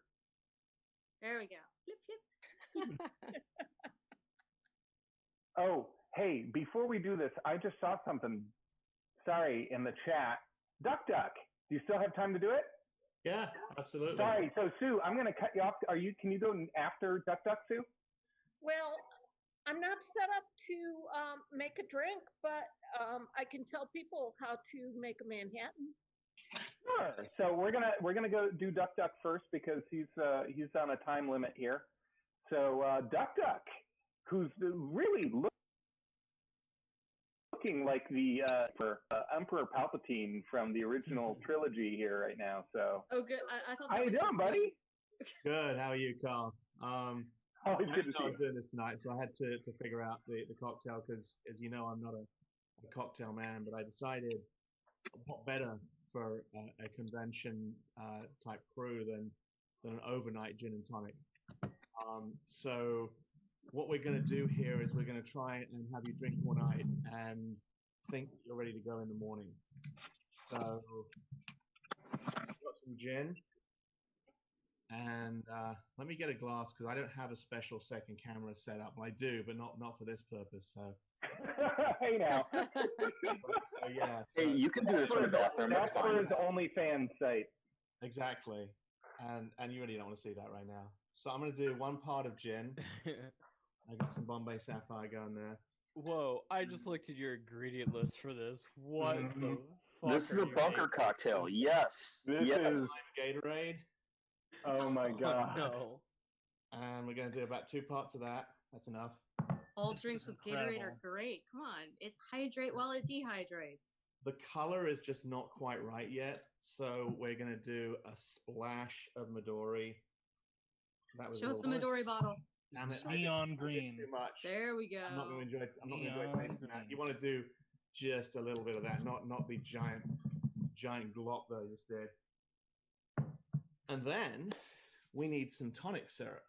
So I recommend Mr. Jack Rudy's that is not focusing on the camera because I need to do fun things with my. That's all right. There we go. There we go. Nice. So Briefly. I'm going to use a children's Tylenol syringe and give myself about 1 1/4, 1.5 milliliters in there. You use that same syringe on your kids? Absolutely. I was hoping there'd be a splash of children's Tylenol in this beverage. And then we need to stir it, so we're going to use some bacon because that is after all God. God. Ridiculous. And You know, and readily the available. people say the English make terrible drinks, but this is amazing. So, yeah, and I mean, you know, the best place to get bacon is backstage at Sky Talks, of course. Yes. And we're going to take, in deference to my heritage, Scottish, not English, but deference to that, I'm going to take an ice cube and put it in there. That was a nice That was a sound. beautiful sound. That was Well the perfect done. sound Good. effect. There we have an overnight gin and tonic. And I guess The ice Terrifying, Duck Duck. electrolyte Beautiful. Duck Duck. I'm both horrified and strangely titillated by this drink. Yeah, This is I'm just amazing. aroused. This is like a Bloody Mary if It is. the Bloody Mary was just Ecto Cooler High C. I love it. This is what a 12-year-old makes for a Bloody Mary. Yeah. Whiskey. So, Sanjivar. Chase it. Cheers. Cheers. Thank you for sharing. That's amazing. Surprised the ice wasn't made from NyQuil PM. Pedialyte. It should have been Pedialyte. Pedialyte, that's right. Well, actually, I originally many was good thinking ice about ideas. using the other syringe for, you know, the tonic syrup, but I just needed more of it. Nice. The Hey, delight. Johnny, Yes, Carl. let's throw it over to Sue. Hiya. Sue. So There we go. I am actually I bought a house with a wet bar, so I moved over to the wet bar, and Perfect. I'm going to make a Manhattan, which is a very very common American cocktail. All the old people in my family like them, and now that I'm old, I like them too.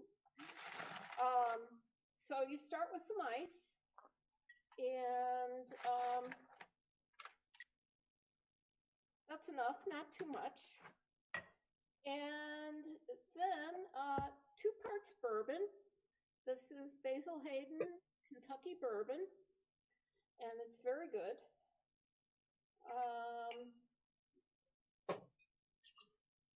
Let's see. I'm normally a lazy person that just opens a bottle of wine, so this is one of the only cocktails I make. So 2 parts of bourbon, 1 part of vermouth. This is basic vermouth. This is a very basic cocktail in the contemporary meaning of the word. And I'm looking for my measurement. 1 ounce of vermouth.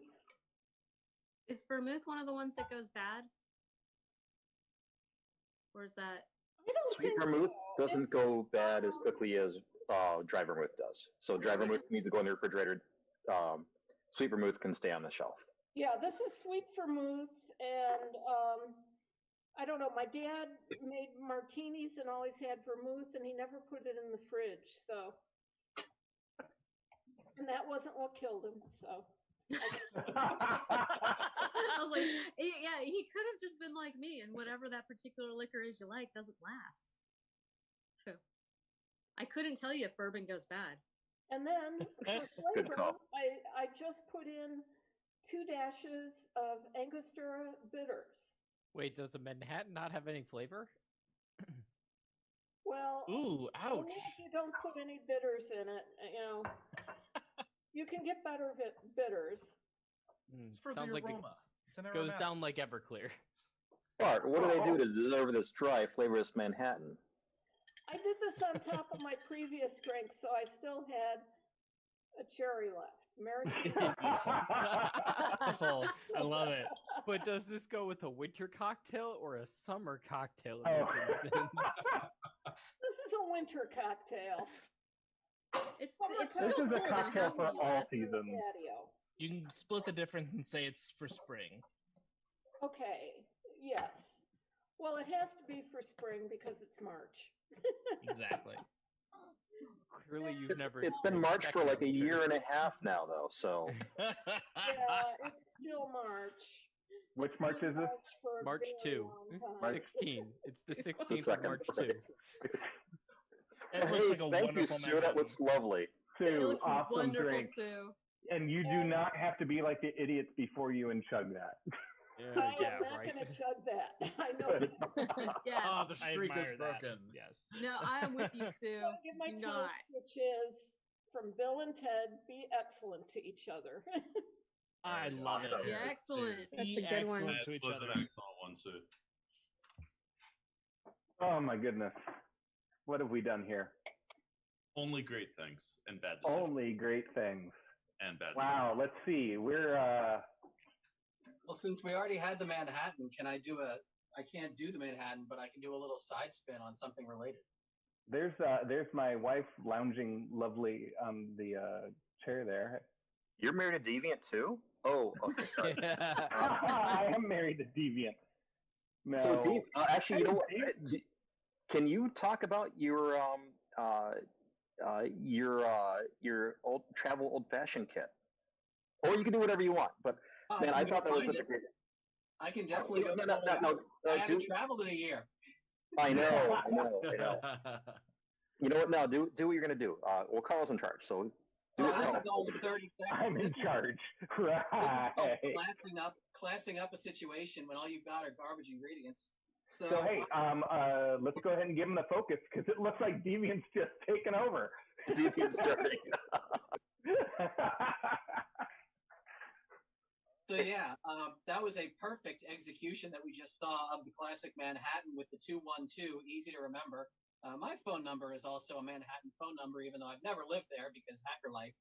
But if you're using really small ingredients and you have yourself a Manhattan that you've prepared, before you pour it directly into your chilled glass, there are a couple things you can do. One, I will say a good way to hack some of your drinks is if you're going to use a cherry, go for the Amarena cherries, the nicer than the grocery store cherries. But for presentation and pageantry, it's pretty hard to beat this little self-hitting bowl type device that we've got here. So if you want to make a bunch of smoke blow around, we have this kind of stuff, right? These are very useful. I mean, many of us, DEFCON's offices are in Seattle. Many of us are from there. So normally other things would be in the self-hitting bowl. We're not going to do that. But go ahead and get your smoke flowing into the glass. just to give it a little essence, right? And to give it a little something around the air so that people don't notice that you've actually poured a drink using rot gut rye. And I'm going to say a number of people are cringing at my bottle of martini and Rossi with the sweet vermouth there. It doesn't go bad on the shelf, but it's sweet vermouth because it was never good to begin with, right? But being in the ambiance and whatever little flavor you imparted with I'm just burning little cherry wood chips here. It ain't tea bag, I gotta say. So, Gambe, thank you. Salud, DEFCON China. Salud. Cherry wood chips, right. See, he made a small glass. He cheated. He'll have a double. Bonus. Free man. All I can think about is Danger Zone with that lighting. Yeah. Yeah, it definitely needs to be, the rollers going in there, the red light rollers, especially with these self-lighting, the self-smoking bong there. Anyway. Cheers, thanks. Alrighty, Johnny, back to work. Hi, Hacker Johnny. tip, use your vaporizer as a smoker. I love it. So hey, where are we? We got rational whiskey. Yeah, I get to do it, and then Jive's going to do the other variation on it, but that'll work well because it's also hitting 11 here, and tomorrow is going to be an odd day. So it's going to be a great day. Yeah, it's really just 10 o'clock. I mean, It'll be a beautiful day. Daylight saving time. A grand old time, really.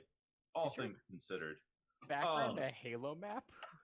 So yeah, his background is Halo. Have any of you looked at Star Citizen as a video game? This is Star Citizen. I knew has it actually happened yet? No. Yeah. Kind it's of. viable. It's complicated.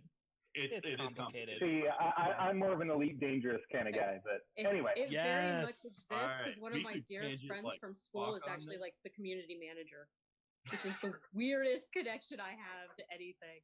So you're coming to us on subspace frequencies in a galaxy far, far away. I am going to make in space. So on Cocktail Con, and the original story of this is going to pop up, I think, in Jive's talk. One of our favorite cocktails to riff on is the final word, the last word, or my version, which is going to be the smoking word.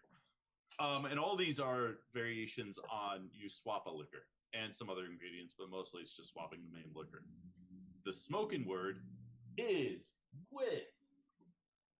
It's supposed to be Lefroy. I don't have Lefroy because I drink a lot of Lefroy, and instead I went with the Ardbeg Kelpie. Kelpie, good stuff. Is this wonderful peaty scotch that the old master distiller for Ardbeg originally described as wanting you to experience sitting in the courtyard of the distillery, getting hit, and I'm going to really mangle his accent, in the fucking face by the Northern Sea. He's a wonderful dude. So, what it is, or this variation of it, is 2 parts Kelpie. 1 part Lacerda. And sorry, space is messing with my camera's ability to pick up on the booze. 1 part chartreuse. Now, technically, you are supposed to use yellow chartreuse in this. I do not have yellow chartreuse, and I discovered that green chartreuse actually tastes really fucking delicious with it. So, for the purpose of this, we're going to do this. Yellow chartreuse is used because it's cheaper. We'll forgive you this time. Speaking of cheaper and being lazy and taking you off a little loss, lemon juice. And good for you. Yeah, I can't keep lemons around long enough to really do jack. I get it. So, what you do is you blend all the fucking things, and you do this without spilling onto either my flight stick, which is to the left of my computer, or my shaker at the Star moment. Citizen, yep. Star Citizen. Or the keyboard, which is to the right of my shaker, which would result in possibly some odd text showing up in my email because I have my work email up. They're done that. Yeah, that could it's go really poorly. having to write a DNS security standard. It's always DNS. It's always DNS. Always Damn it, DNS. DNS. And you're always having to secure DNS. New IEEE standard for DNS is in it.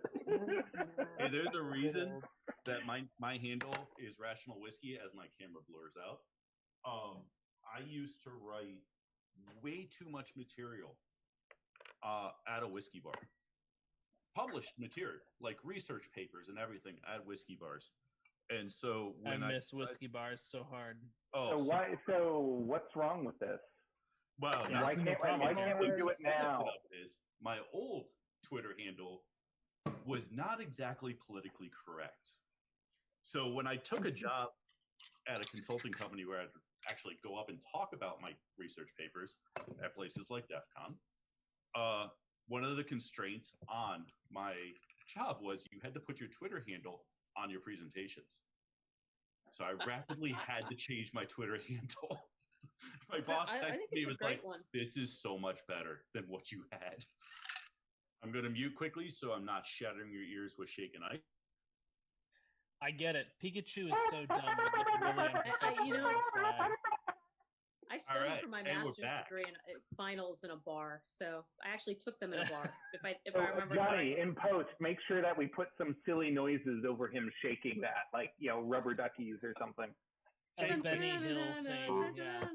it needs to be the shake weight, but the shake weight. Graphics are wonderful things, but this is a spoken word, and I think Jive and I are going back and forth to make sure we weren't going to make the same fucking cocktail, and I think he might do the other variations on it. But cheers to China, and I hope you are having a wonderful DEFCON. Cheers. Cheers. Cheers. Oh wow! And then it was an excellent sound effect. Hey China, I'm sorry, I'm gonna have to switch from Baidu to the state cocktail of my hometown, Chicago. So I'm gonna go to Malort. Malort. Yes. Woo, the best. My word. If you can, hey, DEFCON China, seriously, if you can find Malort, you must get it. Oh, that shit is so good. Don't. You're terrible. Don't people. look at just get it. All right, MALORT. Someone type in the chat. Hey, since Jives was referenced 80 times, and rather than having there be some kind of delay, Jives, you ready? Yes, I am. Sweet zombie Jesus, let's do this. Hello, China, DEFCON China. Today I'm going to do a Hold on. AV guy's not ready. There we go. Okay. Hello, DEFCON China. I'm going to do a riff on, actually, it's called The Last Word, or Final Word. And it's a similar thing to what Rational just did. So it's called a last ward. So it's an equal part drink where you actually have 4 different things that go in there. 3 of them are alcohols, and you get equal parts of each. So first off, I'm going to start off with the, lemon juice, because I actually, unlike these other people, I actually have lemons that I use. Hey, produce is hard in a Whoa, lot of places. I use real lemons. I just aging us. re-squeeze them into my infinite lemon glass. I applaud this fresh lemon development. You start off with this. My lemons were fresh when they went in the plastic first, jug. so I can figure out how much of other things to put in, because I put a whole lemon in, and then however much alcohol, how much liquid that was, that's how much I put of everything else. Wait, I have a feeling this is going to be a tall drink. Science. This one looks about 1.5 ounces. So it goes into a shaker that already has some ice in it. Then it's the Luxardo, cherry liqueur. I'm going to do an equal amount of that. And this stuff kind of pours slowly. So there we go. Then, like Rational, I use green chartreuse because that's actually what this calls for. I love the fact that we're judging everybody's choices as we make our own drinks. Totally judging everyone. Oh yeah. By the way, we're just so you know, we're gonna go back and edit this afterwards so that people are actually using good liquor. No. Just like Photoshop in a bottle of quality liquor. I'm Every glad you won't bottle have to becomes do more. anything to mine. Okay, now the last one is supposed to actually be a 100 proof rye. I don't actually have any 100 proof rye here, so I'm going with a 100 proof bourbon. This one actually I got out of, it's made in the Las Vegas area, and it's Smoke Wagon. It actually is pretty good, actually, and I like the bottle a lot. It's rather interesting. So, you know, like I said, equal parts of everything. So it's a very simple thing to make. And then you shake it. And I'm going to mute it also. Shake, I shake, feel shake. like for shaking, unmuted is the best because you really get the sound of the shake. I also like to note that both him and the previous mixologist shake from the elbow and not from the hips, so that is not proper. God, shaking technique. Well, I'm sitting. Listen, I wasn't sitting. I got Okay, colorful. Some of us are working on it. This out. You put it in. You all And since fancy I with did a a real slightly larger strainer. one, I have a nice, you know, fair amount of alcohol in here. Holy That crap, looks that's a beautiful. And you know it's There's right. no way when- I'm going to finish this one off in one drink. And you know it's right when Please your don't. camera confuses it for a green screen. Is it- You know it's green enough when the camera confuses it for a green screen. Am I the only one that sees it as yellow? Why is it so yellow? It actually is pretty yellow. That It's yellow, It's but the that green chroma every key time he moves chartreuse. it, What the did green you screen goes. Chroma key do? chartreuse. It's the lemon juice, the fresh lemon juice. Oh, okay. Anyone else just getting If you'd used lost in fresh these lemon juice backgrounds? instead of lemon juice from the bottle, it would have been that color. Is that our Thank you, double- Jives. So cheers. Cheers. Cheers. Oh my goodness. Oh, that's good. Oh man, that's Also, good work. yes, I am getting lost in his background because there's a lot happening.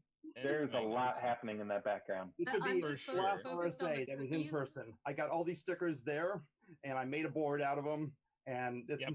one of my backgrounds. That's sick. awesome. Wonderful. That's impressive. Alrighty, we're getting down to the bleeding edge 现 here. 场的朋友们，现在是 so 晚 when? 饭时间，我们给 Elvis? 大家供应了晚餐 You ready? 在餐饮区， Alright. 大家可以 Sweet. 按需自取。 As of late, 现 sadly, 场的朋友们，我们给大家准备了晚餐在餐饮区。 Burns. Those sideburns are just Strong Belushi vibes. I feel like I'm in Vegas Strong. already. Actually, I went we need some as, Bojo Nixon here. I went as part of the Blues Brothers several Halloweens ago. It was super fun, but you know, whatever. So Anyway, good. so if you, like me, right now cannot drink alcohol for one reason or another, I'm pretty fucking resentful of it. I'm not gonna lie. We are going to make something I have been referring to as the spritzer of sadness. I'm a fan of a spritzer in general. Like, you can drink a lot more in summer. You're drinking like wine, whatever the fuck. I don't care. Throw some ice in it. Throw some sparkling water in it. Fruit. It's amazing. Like I said, you get hydrated. You get a little buzz, but you don't have a painful hangover like so many of y'all are gonna have tomorrow because you've been chugging your drinks. Anyway, so It's not wrong. what was that? no judgment. Can't Not be wrong. hungover I if mean- you're drinking quality booze. That's true. And speaking of quality, I have the finest non-alcoholic Sauv Blanc. I have described it as if you take a bar towel, wring it out into a glass with apple juice. That's about what this tastes like. So, we're Somebody for shouts extra the name of flavor- the You're wine in killing the it. other room. I am Thank so you. excited. For Oh, extra sell it flavor, harder. we leave it in the refrigerator for a week and a half, almost 2 weeks after opening it because it's so fucking gross that you can't bring yourself to drink it. I will have you know that the first time I tried this, I did end up dumping celery bitters in it, and that made it Ooh. somewhat drinkable. But we're on a journey. Some of the best and, cocktails come from a stance of adversity. Wait, I I have a admire question that. about this non-alcoholic apple juice. Do you have to leave the cap off to get the aromas of the fridge inside your alcohol, or do you leave the I cap? mean, I don't know. Let's see. Let's see if it smells. I don't really know if anything in there. Do you is get any uncovered. leftover Pick it up egg for the camera. salad I going can't- on in pick it there? up. Pick it up for the camera. I want to smell it. It's fucking foul, y'all. I can't smell it. Pick it up for the camera. Oh god, it smells like cabbage. It smells like cabbage. Oh. Take it away. Take There's it no away. cabbage in my It fridge. smells There's like no colorful cabbage. bow ties. Put it away. Rotting roast beef. I showered last Okay. week. So Oh, I make kombucha too. I mean, oh yeah, I call it my Scotel over there, and maybe I'll bring it on camera in just a hot minute. It's my Scobie Hotel. Yeah. Anyway, so this is some, again, like sort of old pineapple juice that's been sitting in my fridge. You're noticing a theme here. Let's just dump a little of that in there because I don't know. This is just an experiment. I got no fucking idea. I don't know what. How would old milk work in this? Oh. No, I don't have any. No. We're not doing that. We are going to use Trader celery Joe's bitters. fresh, cold pressed. You bet your ass it is. That's some good fucking pineapple juice. All right, we're going for it. And then I'm just gonna give it. Oh wait, I got real lemons. I think that these were some sort of special lemon when I bought them, but I can't see what color they are because of my fucking sunglasses. So does someone want to tell me? They look I'm wearing sunglasses too. Just like normal. Okay. The Okay, internet they're kinda tells pink, me they yeah. are good. They're pink. Yeah. I'm gonna just dump them in there, and that's going to act as my stirring. And we're gonna take a little sip. You know, honestly, it's not bad. Not bad at all. I brought a key lime LaCroix out just in case. I felt like I was going to vomit. But this is really not that bad considering what it started as. So cheers. L'chaim, Slancha. Wishing you the best. L'chaim. L'chaim. Honestly, key lime LaCroix is a delight in and of itself. I was going to say, all that LaCroix Amen. is going to do is spread out the bad flavor. It's so good. I mean, with key lime LaCroix. This does have a little bit of an aftertaste, but like I said, considering where it started, this is like just miles ahead. Is that Listen, the key the rest lime of us don't mind the key lime, or was that the aftertaste regular because of the LaCroix? booze. This is key lime LaCroix. I mean, I love the taste of booze. Like the last word, that's my motherfucking jam. Negronis, I love it all. However, yeah, like I said, sadly, I cannot have booze for now. Hope to make a triumphant return someday. Maybe getting back into it with that key lime beef distillery that Johnny was talking about. Oof. We'll save bottles for you. Thank you so much. I mean, well, he said he'd save me a bottle, but I hear there are some nearest, in the minis nearest to me. So, anyone have any questions you want me to answer about this lovely thing? I can try to. God, no, please. Do you do marriage ceremonies? I was going to say, do you have any regrets? But obviously we do. So. I have questions about the new sideburns. I have questions about the sideburns. I'll take them offline. Alrighty, so yeah, I guess we're down to me and Johnny. Are you still going to do another one? Hey, I'll do the last word. So you'll do the last word last. So there we go. So I guess we're on to my sorry ass. So I've never had a sorry ass, so let's try that. Let's do it. Nice. No. This is not a sorry ass. So I'm gonna do a presentation on daiquiri. So daiquiri is an important cocktail to know how to make because, quite frankly, it's more just guidelines than an actual specific drink. So classic daiquiri is 2 parts rum with 1 part citrus and 1 part sweet, specifically simple syrup. But the great thing about a daiquiri is literally it can be 2 parts of liquor, 1 part citrus, and 1 part of any sweetener. And that's for classic. You can have it more sweet and less citrus, or you can add more citrus and sweet if you want your drink less boozy, or obviously, if you're like me, I'm going to make it with a little less citrus and sweet, so it's more boozy. Because that's the way I roll. So, rum, all different kinds of rums. I'm a tiki bar kind of person, so I generally like blending a Jamaican-style rum, and I'm going to go with the Smith & Cross. Nice choice. Going to go with an ounce of Smith & Cross. And then I am also going to put in an ounce of rum from Martinique. This is a French Caribbean-style rum. It's described as agricole, meaning it's more grassy, it's more earthy. Rum is, if you're not familiar with it, is liquor distilled from sugarcane. So, Carl, if they've only got Bacardi as a reference, how would you describe Jamaican rums from Bacardi? More caramel. Funky. So, Bacardi, if you're gonna go with cheap rum and you only have cheap rum available, Cruzan is better than Bacardi. I don't know if like internationally which has more distribution. And the Cruzan is aged better than Cruzan Bacardi. is very good. And also, traditionally, you probably saw my rums are kind of dark colored. Rum, it's daiquiris traditionally are made with light rum, white rum, clear, like what you saw earlier from drinks.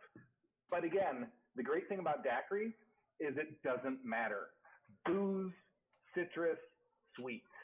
2 parts booze, 1 part citrus, 1 part sweet is the traditional ratio, and you just adjust it from there for however you like it. So I got my 2 parts of booze. I'm going to put in, instead of an ounce of simple syrup, I'm going to put in 3/4 of an ounce of simple syrup. Simple syrup is just 1 part sugar and 1 part water mixed together. You can make it go faster by doing it over heat, or you can just let it sit and shake it however you want to do it. But it's just equal parts cane sugar dissolved in water. And then I'm going to go with lime juice, and I am going to, again, go with 3/4 of an ounce. I actually bothered to squeeze some limes. Thank you very much. Show off. Infinite glass of And lime again, juice. because it's got citrus in it, because it's got juice in it, you shake it, you don't stir it, right? I'm feeling very judged by you people. I'm just Very saying. judgy. Very much enjoying incredibly your technique. judgy. It feels like your technique's actually coming from the diaphragm rather than the hips, so we're getting better. A little better, I a little thought that better. was elbows and wrists. I'm Yeah, sitting. It's a little. It's harder to do while sitting. I find so. And then coupe glass, right? Straight in there. This one's got a strainer in the lid, so Your coupe glass has to have pretty glass etchings in it to It be a does real not. coupe glass. it does not. Actually, if you're going to be like that, coupe glass. What makes it a coupe is it actually curves in at the top a little bit. That is the definition of a coupe glass. Still Now, is that a coupe or a coupe? A coupe, whatever. Make sure it is molded after. Okay. 感谢各位极客带来的鸡尾酒秀表演。接下来呢是要进入到我们今天的最后一个议题 ，RFID 物联网攻防概论。 Hey everyone, how you doing out there? I am Deviant Olaf. I am not particularly cool, but I get to do things that are cool. Specifically, many people in the hacker community and online know me as a lockpicker and a physical security person. I'm not gonna lie, it's a cool gig. I get to break into buildings, that's my job and I get paid for it. But my knowledge in that area was pretty archaic for a very long time. Mechanical locks, safes, you name it, I'm there, I'm your guy.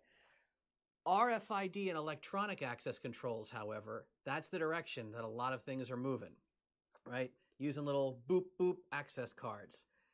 I didn't know a whole lot about that, and I decided it was time to learn. If you've ever gotten interested in doing some RFID and credential hacking, but you haven't learned yet either, well, how about I teach you what I've figured out so far, and you can take it from there. Sound good? So when we're talking about electronic credentials, what do we actually mean here? Well, again, a lot of you have seen buildings like this, right? You have an access control card or some kind of token, you present it to a reader, you hear a beep, the door unlocks, you get to go inside. What's going on when you use a reader like that? That's what we're going to dig into. And what if you want to use credentials like that, maybe improperly, or maybe do interesting things with them? Well, instead of using a conventional reader, you can use a reader like this. This device right here, we're going to use it a lot in this presentation. This is my Proxmark RFID hacking tool. I'm going to explain how it works. You're going to see some basic commands and capabilities. And if you want to get started later, I'll give you an overview of what you want to look for online. So this is a picture of me with what kind of credential is that? Can anyone guess? It's not a work badge. No, it's a hotel key. This is me dumping memory out of a hotel key so that I can make extra room keys for where I'm staying. I'm actually going to show you at the end of the talk how I copy my hotel keys, and it might be not exactly what you're expecting. All right, before we get too deep into the hardware, though, let's talk about the actual technology driving it. Radio frequency identification, RFID. what exactly is going on? Is this like, I can put on my Walkman and tune a radio station and I'm listening to the radio. No, it's nothing like that. RFID is a very small distance technology. It doesn't involve broadcasting from one element to another. Now, if you look at things that are part of an RFID system, you've got some kind of tag, some kind of reader, and you crack them open, you say, well, wait, there's an antenna inside the tag. There's an antenna inside the reader. Deviant, you told me that it's not broadcasting and receiving, but it sure looks like that to me. No, these antennas are not used for transmission of data. These antennas are used like your phone. If you do wireless charging of your phone, anybody ever do that with their devices? Right. Inductive coupling is what we're talking about here. So if you put a charge in one coil of wire and bring another coil of wire near it, that other coil of wire develops a charge. That's how wireless charging works. That's also how RFID communication works.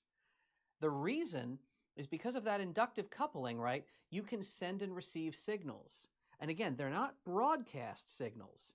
It's actually communicating in a very interesting way. So I want you to imagine something. I want you to imagine you're kind of locked in a house and you can't go outside and you don't have internet, you don't have phone, you don't have any real way of communicating with the outside world. What if you needed to send a message to someone else? This might sound a little hokey, but imagine the utility company providing you with your water. That water pipe leading to your house, well, someone at the utility company is monitoring that water, right? They have to send you a bill. It might be slow data rate, but you could communicate with someone at the water company just by turning your water on and off. You could kind of send them Morse code because they're watching your water usage and then it goes down and then it goes up and then it goes down. This is how credentials communicate with an RFID reader. Remember that inductive coupling where the card itself, these credentials don't have any batteries. There's no power in this card. The only time they get power is when they go near the reader and that wakes them up. That's how they power up and wake up. Well, what else do? They actually modulate their power draw. I'm going to pull more power and then less power, and then more power and then less power. That's how RFID communication works between a credential and a reader. Modulating that power draw, it's like you're a person in a house turning your water on and off, trying to get someone to listen to what you're saying way out at the power company or the water company. Now, there's a couple of terms that get really confused, and we need to just talk about this right away.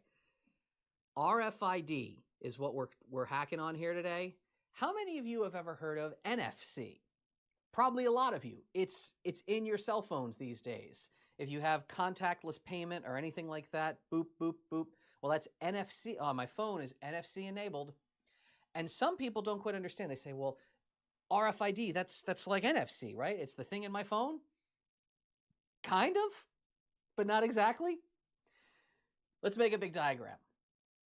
RFID is any kind of inductive coupling-based communication using a coil of wire in a reader and a coil of wire in a token of some kind. If you're inductively coupling and modulating your power draw to communicate, that's RFID. There's a lot of ways to do it, though. There's a lot of different implementations of RFID. The oldest that's been around forever is low-frequency RFID, often used for old-school access control or sometimes inventory tracking in a retro way. These are not really complicated devices. There's not a lot of power from the reader going into the credential, and the chip itself that's powering up can't do a whole lot. We're about to learn how very simple and rudimentary those chips are. Now, there's also high-frequency RFID. That's up in the megahertz range. You got more power to the chips, more functions and features on that chip, a lot more you can do. Not going to get into it in this talk, but there's even ultra-high frequency, way up in the 900 megahertz range. These are not generally used for access control. This is where you see a lot more asset tracking, and if your luggage ever gets tracked by your airline and you get little alerts on your phone, they're using UHF RFID. So then we've got a whole chart here, but there's no NFC on it. What is the whole thing NFC? Is it just a different word? No. NFC is just one small subset of high frequency RFID. It's a very small piece of the puzzle, but it's become ubiquitous in the marketplace and the landscape because it's what's in all of our phones. NFC is the direction most tech is moving. Many times you'll hear NFC referred to as contactless smart cards because those chips support modern feature sets. So how is RFID typically used in access control environments if you want to get into a building? Well, think of it this way. A lot of really basic RFID, really simplistic old school tech, it's nothing more than a folder that contains a piece of paper. Inside there's just a simple credential string, a simple bit of data that's just, here's who I am, and that's it. And this is not like a locked folder. There's no padlock on this. It's just a folder that anyone can look at, open, read the numbers, and then close it again. When you think about this in terms of access control, it's kind of crazy. It's like walking up to a building and just holding a piece of paper up saying, hi, I work here. Can I come in, please? Am I authorized to be in this building? Here's a little scenario for you. I'm gonna paint you a picture, and if you can imagine all these different players, right? So someone's gonna come up to this building and they want to get in. That someone is an RFID credential. And they're about to talk to this guard at the door. That guard is the reader. The guard, you'll find out, doesn't make a lot of decisions. Those decisions are made in the building by the boss lady up here. The boss, she is the door controller. She has all the logic. She has all the command and control structures. She is in charge of unlocking the door hardware, the doorman there in red. So what's going to happen when all these pieces interact together? Well, let's step through it. The reader, first of all, is always looking to talk. The reader is always just offering power in a little bubble. It's offering energy to anyone that comes near it. Because again, if I bring a card near a reader, that card has to wake up. So the reader is always looking for credentials, just saying, hello, is anyone there? Hello, hello, hello. And then if a credential shows up by the reader, what happens? Well, the credential gets power. It wakes up. And old school credentials only know how to do one thing. They just know how to show people, hi, this is my number. This is all I am. This is all I can do. And the reader's fine with that. In access control, you take that simple string of data that's called the PAX payload, or the Physical Access Control System payload. You take that payload, and the reader doesn't know who you are. The reader on the wall doesn't know if you're authorized or not. It doesn't care. It's just going to take whatever you gave it and throw it up the wire to the door controller. It's the door controller's job to say, let's see what this is. Is this person authorized? This time of day, this building? Okay, yeah, they're authorized. Cool.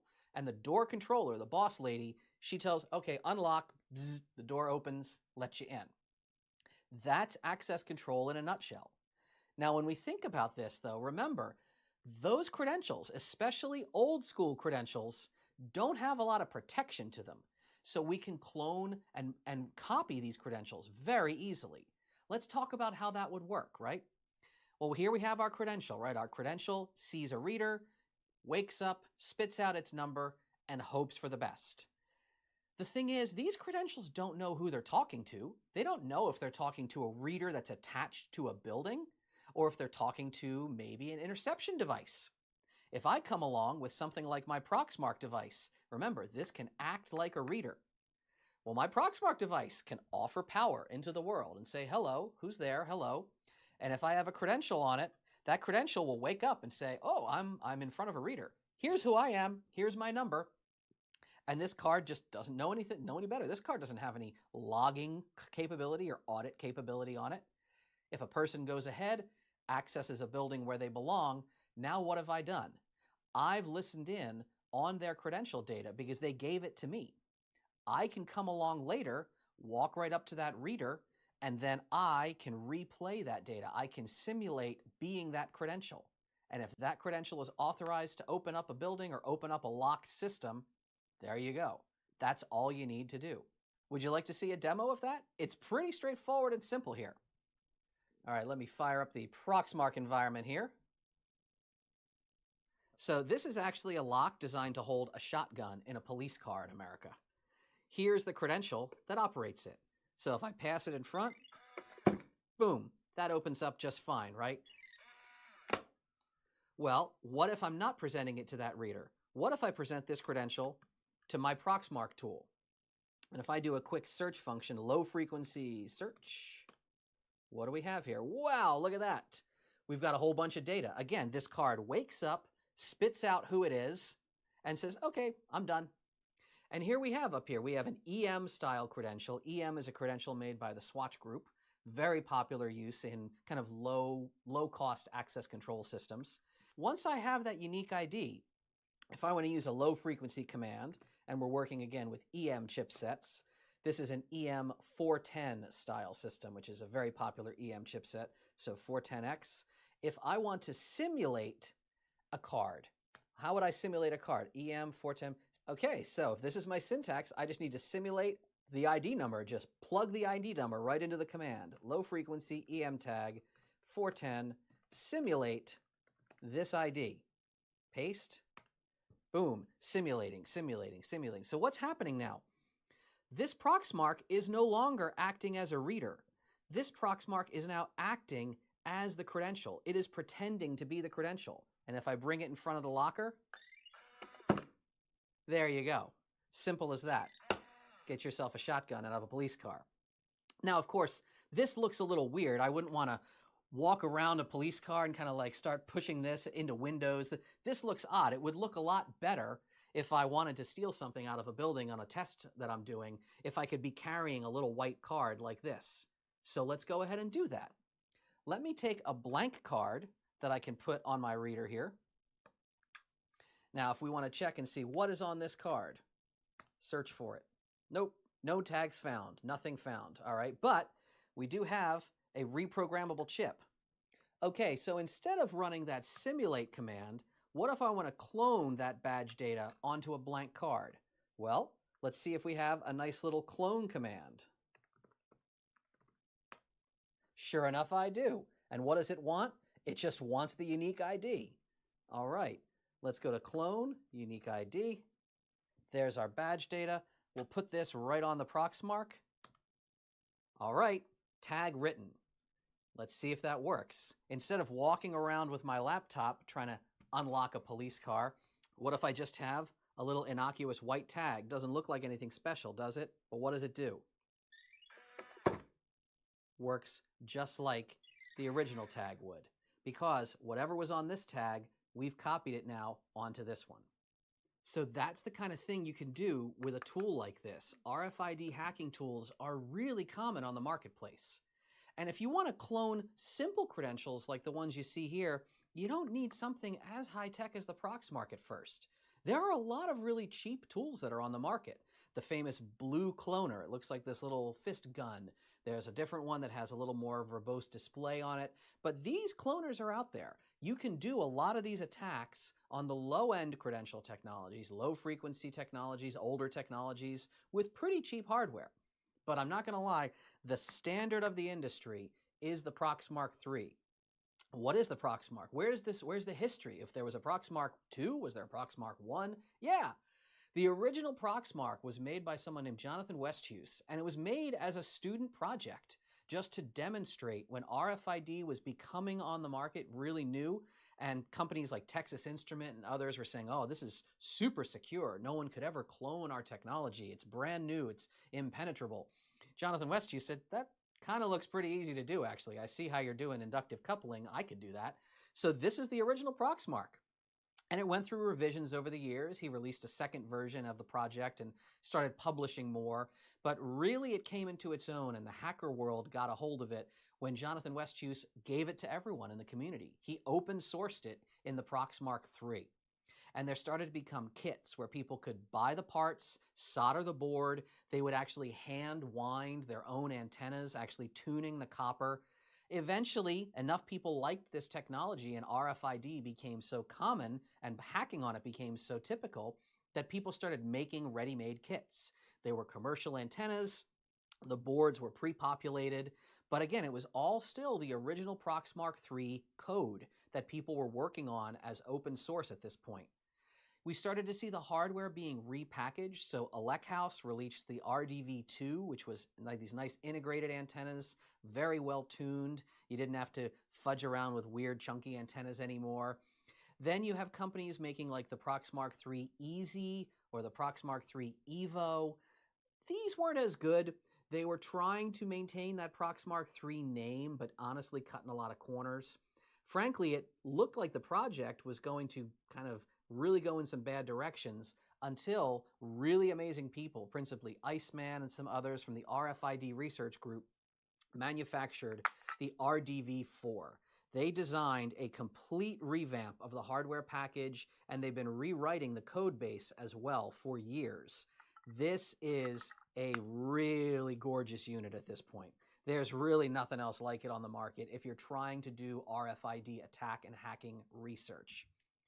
Now, there is, of course, a software component. You see that I'm tethered to a laptop.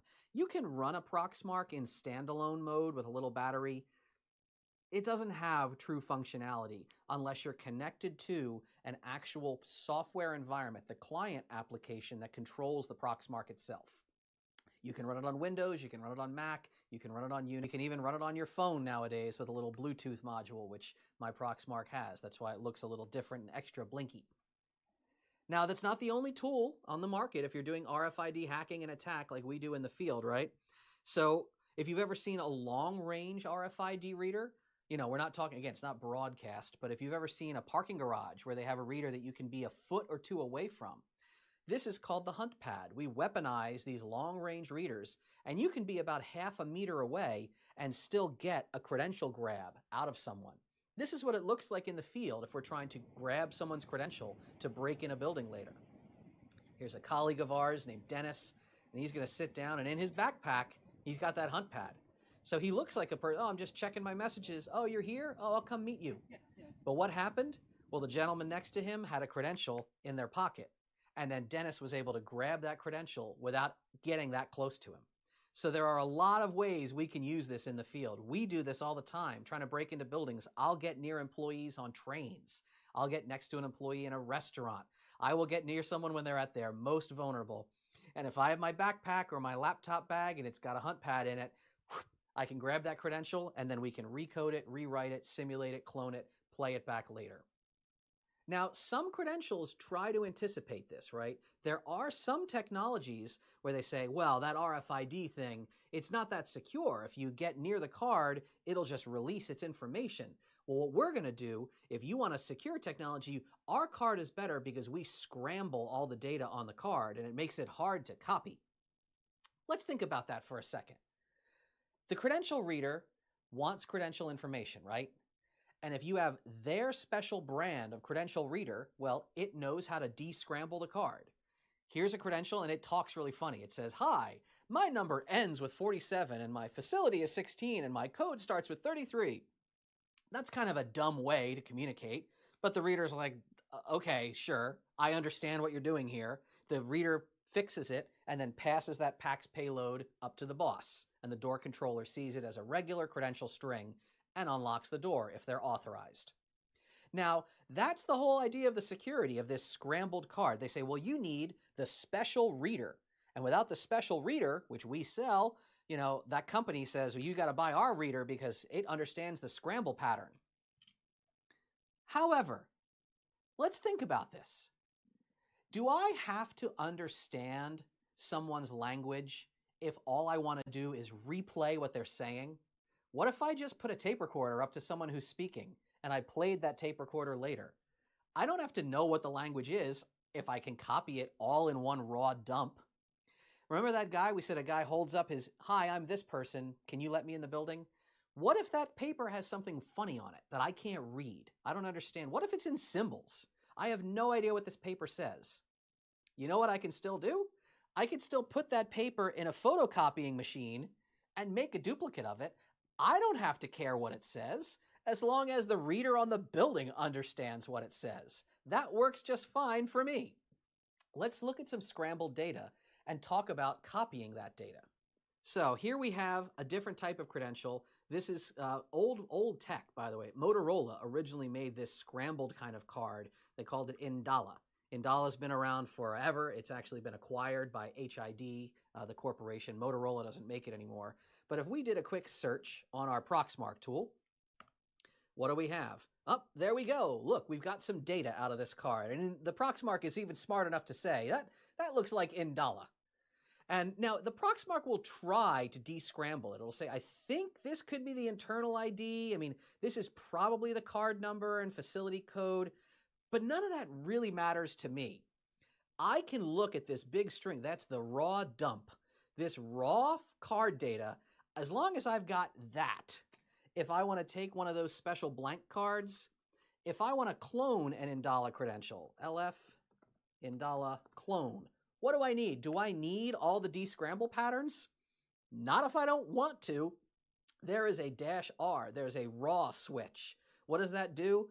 You can just throw raw bytes and shove them back into this card here. So what are we going to do? All right, low frequency, Indala, clone, and we're going to go raw mode. I don't care about the scramble. I'm just going to shove all those bytes right back into this other card. Preparing, block written, done. Now this card should be the same as this card. Let's check them out and see. Here was our original card. Let's search for that. Okay, there's our Indala output. What about the card we just copied? If I search for that, there's our Indala output. I don't know about you, that looks like the exact same card to me. And in fact, it is. If a building was using Indala credentials, I can absolutely walk up to the door, present my new copied card, and these are indistinguishable to the reader and to the access control door controller on the inside. So that's how RFID kept evolving over the years. New ideas, new ways of packaging the data and scrambling the data and formatting the data. They were evolving all the time, but ultimately it's still just inductive coupling with a little RFID chip. So how many different types of credentials are there on the market now? Well, let's look at a couple of categories here. Let's look at low frequency and high frequency. That's what we said we're going to talk about today. There's a lot of each, I'm not going to lie, like a lot. But they all work the same way. They all just present some user data, especially, let's talk about low frequency, right? If we want to simplify things, there's a couple of ways to break this down. On the low frequency side, first of all, there is one chip kind of to rule them all if you want to hack on these systems. And you've been seeing it as I've been writing cards on my Proxmark here. This little Atmel card. What is this? What is the T5577? What's going on there? This is a chip that can be reprogrammed to act like all kinds of other RFID credentials. This is part of the Atmel datasheet. Atmel is now Microchip Corporation. So you can see this is a configuration block that we can program using the Proxmark. And you can program all kinds of switches on this chip. You can change it to be Manchester encoding or phase shift keying or frequency shift keying. Anybody who does RF work, you understand there's a lot of different ways to format data. You can package the data scrambled or not scrambled or reversed or raw. This chip can pretend to be all kinds of different credentials. It's, I can reprogram this card over and over. I can pretend to be a HID Prox credential from the HID Corporation. I can pretend to be Motorola's Indala. You just saw that happen. I can pretend to be another type of technology called IOProx by Cantech, right? I can be an EM credential. That's what we saw when I opened up the shotgun lock. Applied Wireless, Jablatron, Farpoint Pyramid, the list goes on and on and on. This one card can pretend to be tons of different PAX type credentials, different low frequency physical access control credentials, even really outdated ones that no one uses anymore. It can be all those. Well, that sounds cool, right? Like, is this a hacker tool? Did Atmel make this just for hackers who want to do RFID attacks? No, it's not that cool of a history. The reason this chip exists, and there's a family of these chips, right? There's the older generation that, in fact, Temec made the Q5, the T5555, and then there was the 5557, the 5567. The 5577 is one of the latest generations of a chip the industry uses to make up for the fact that some things are just archaic in the marketplace. Remember, I said Indala used to be made by who? Motorola. Motorola sold this back in 2003 to HID. The Motorola factory is not making more Indala chips. They are out of that game. But HID still has customers, right? HID still needs to service these old installs.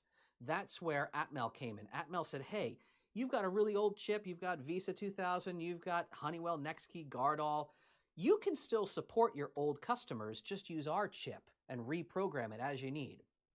Well, the industry uses it for legitimate purposes. We can use it for really cool hacking purposes because, again, this chip is meant to act like all the other LF credentials on the market that you've probably ever heard of. So now you might be saying to yourself, neat, that's awesome.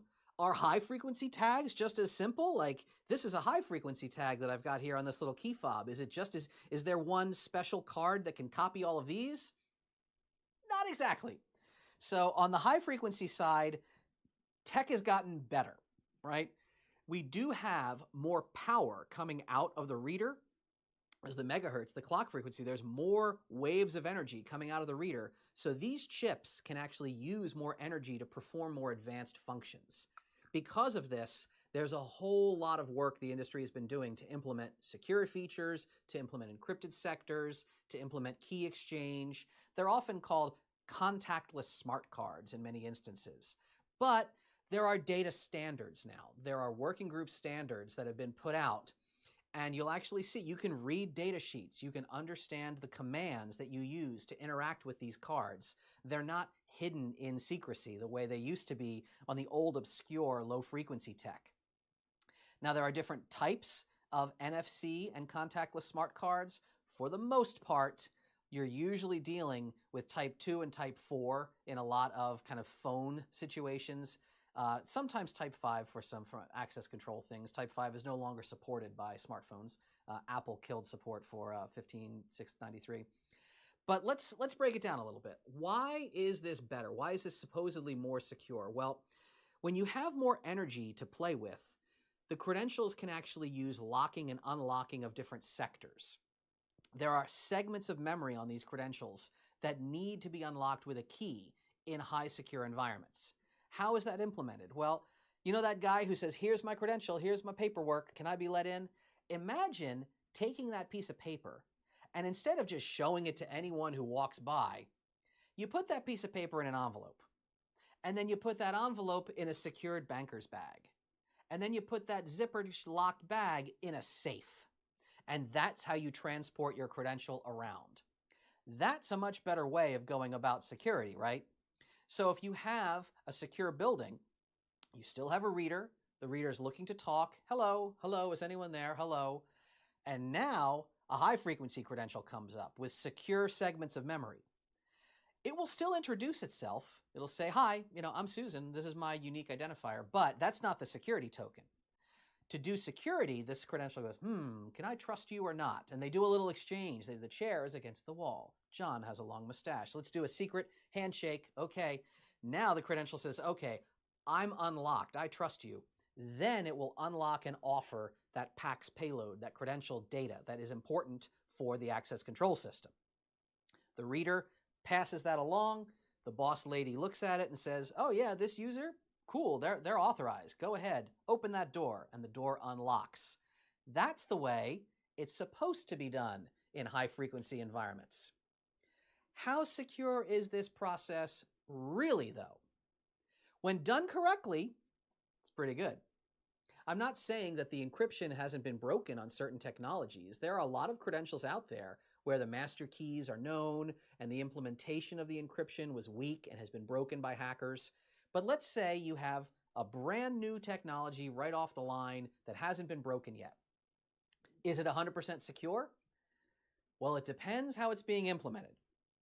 Let's look at a memory dump from a credential. This is an actual dump of sectors of memory from an unlocked high-frequency card.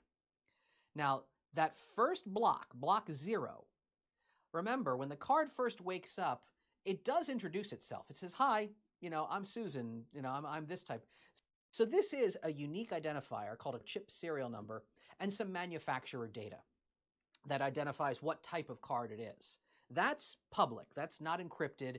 Anytime you get near a reader, the card offers that as part of its initial handshake.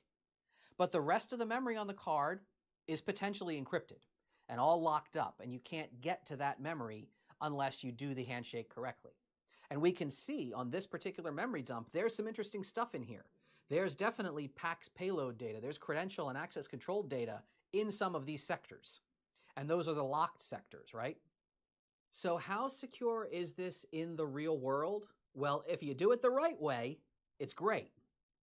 If you use that safe and you say, all right, you got to unlock the safe and unlock the bag and take the envelope out and pull out the paper, that's wonderful because that credential data is very well protected with an encrypted system. But what do you notice about this safe? There's that serial number right on the outside of it, right? Think of that as block 0.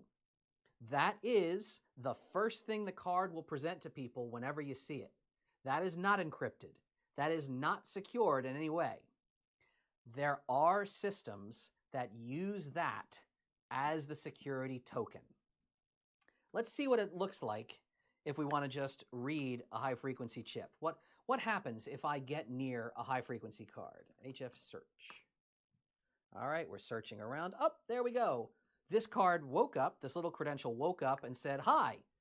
And it gave me some information. Now, it's not a lot of good information, right? It just tells me this is my unique ID. This is the CSN, or the chip serial number, the unique ID, and we have some manufacturer data. And the Proxmark tries to interpret what that is. Maybe it's a MyFair card. I can tell you it's actually an NTAG, NFC type credential. But I don't see the rest of the data on this card. I don't get to figure out what is contained in those locked sectors.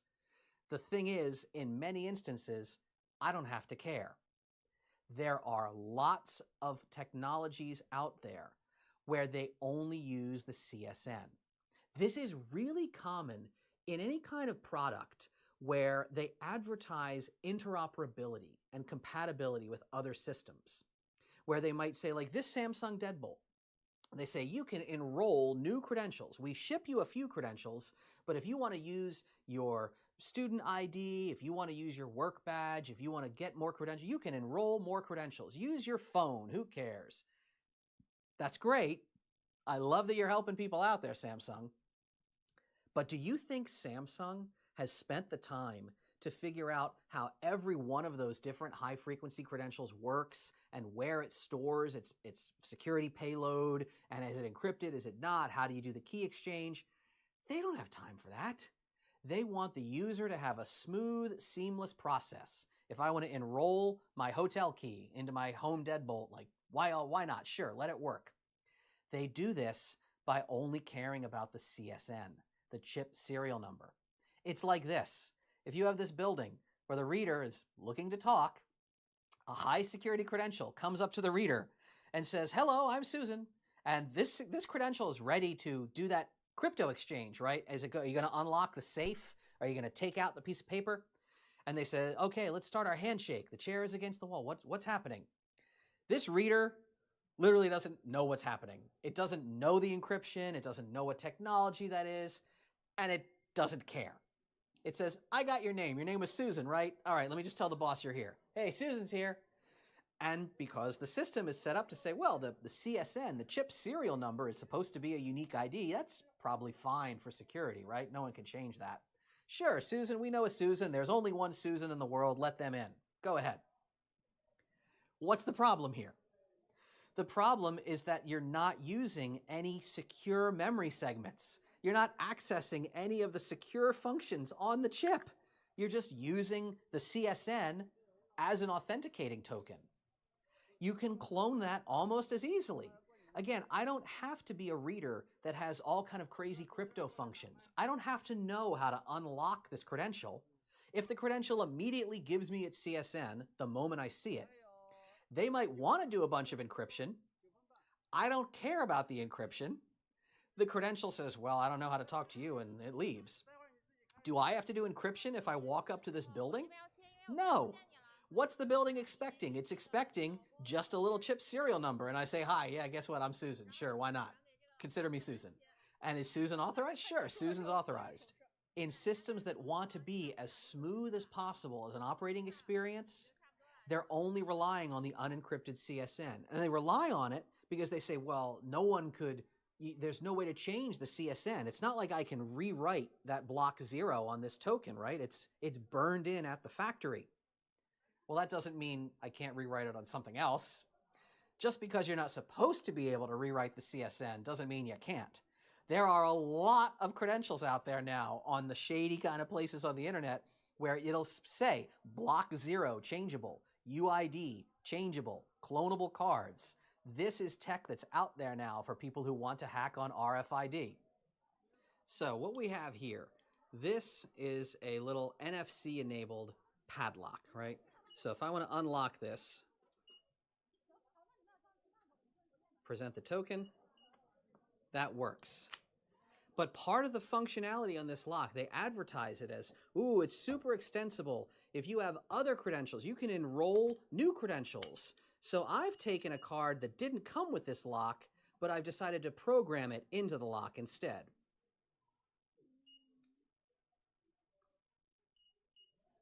All right, and that works as well. Cool. Now, do you think this technology is the same as these other technologies here? No.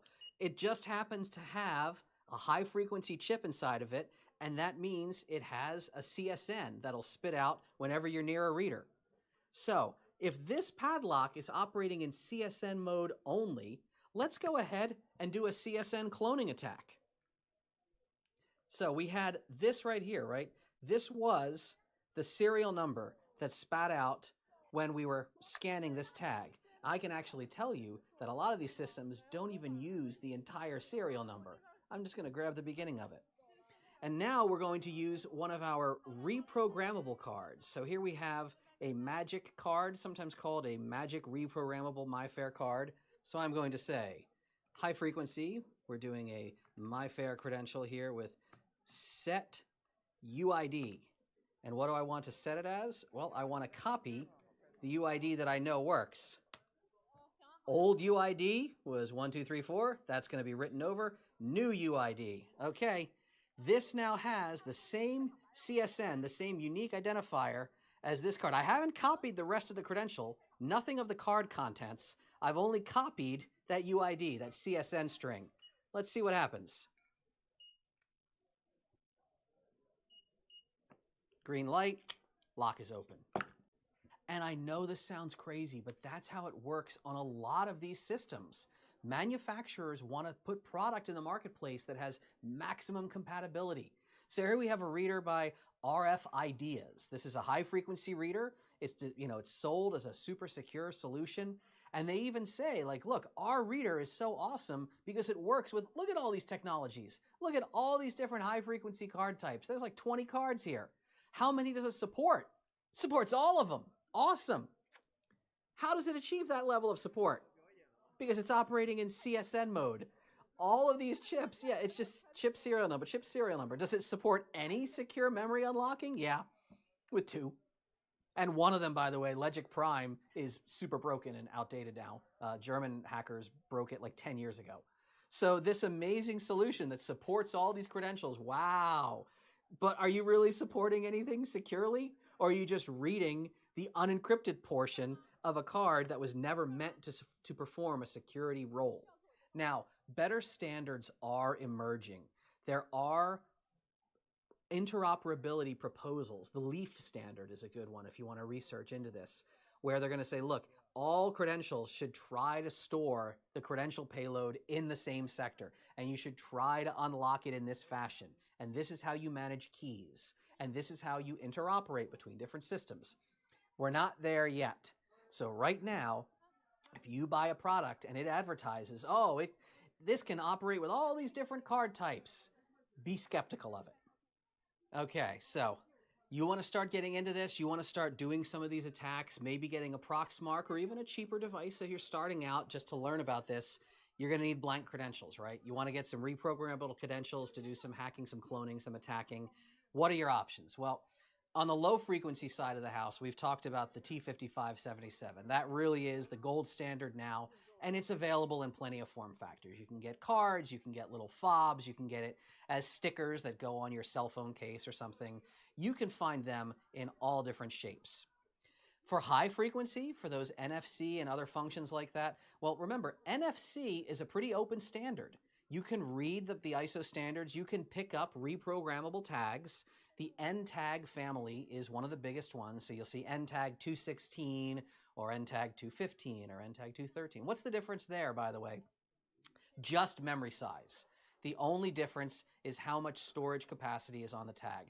They were all released at the exact same time by NXP. They have the same feature set. They have the same write endurance. The only difference is how much memory they have. So go ahead and get the 216s. You get the most space on the cards.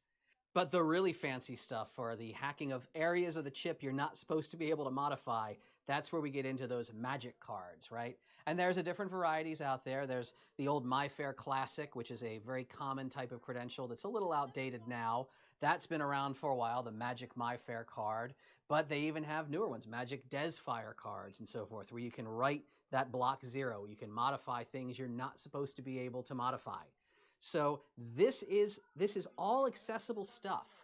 Every new technology comes out and it's secure for a while, and then researchers and hackers learn how to break that implementation, and you've got to get to the next page. You got to get to the next level. So if you want to learn more about this, if you want to do this kind of stuff, pick up some of these rewritable credentials and start trying it.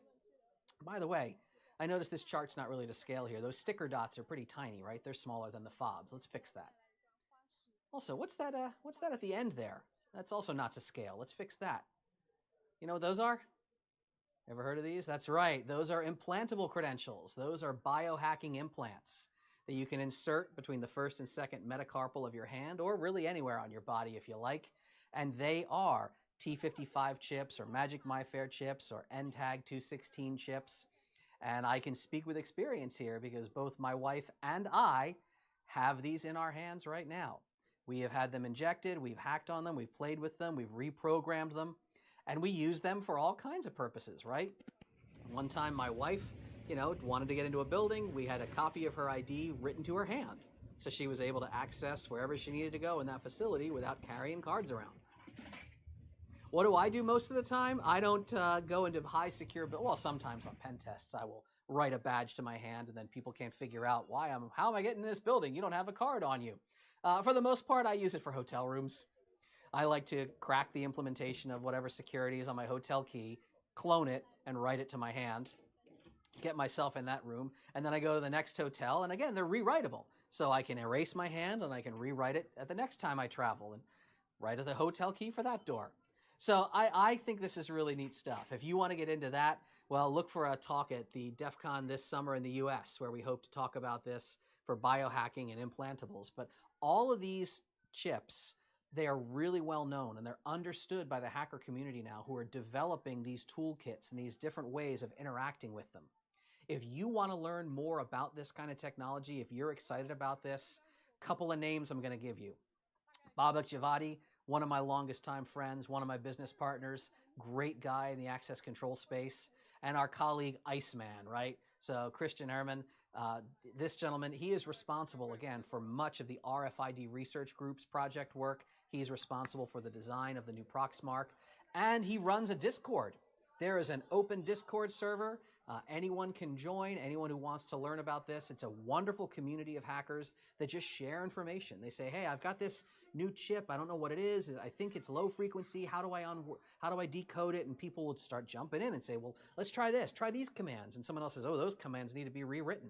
And the open source Proxmark the code base gets updated all the time. These are the people doing it. This is the community that is right on the bleeding edge of this technology. And if you want to join us, we want to see you with us. Again, I was never the cool kid, but when I hang out with these guys, I feel like I can do cool stuff sometimes, and I guarantee you can too.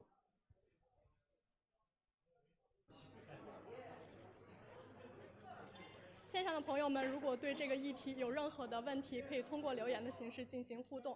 接下来呢，我们把舞台交给我们今天的DJ， 然后给我们带来一段花式调酒秀。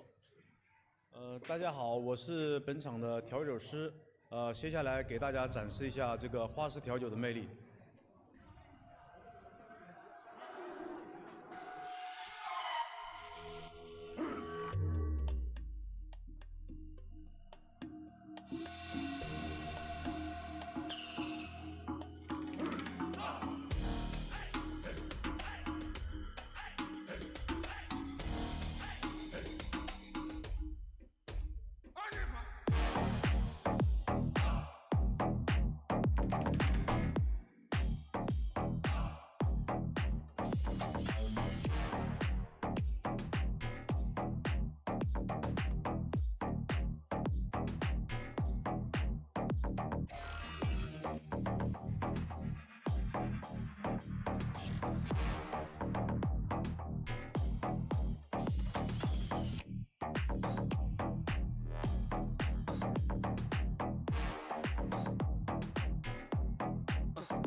感谢我们的调酒师为我们带来的精彩花式表演。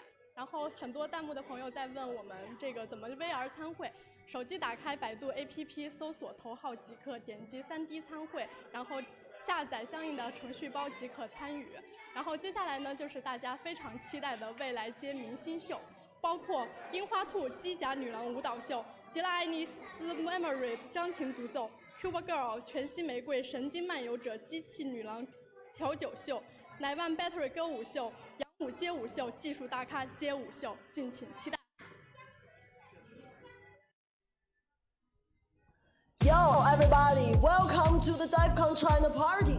你会好奇我们在干什么？我会告诉你，我们的 VR 最刺激，睁开你的感官，大开眼界吧。You will have the party in the house.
吃完冰激凌，接下来 Gina 的独奏更能让你倾听我的真情。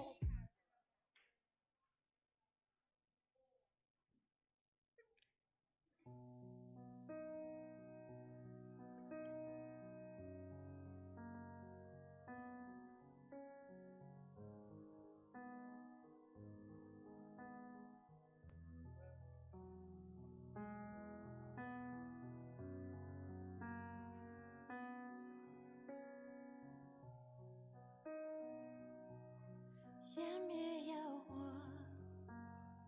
心累，待在我胸怀，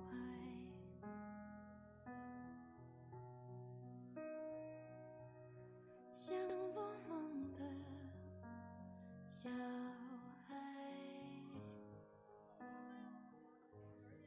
你就是色彩。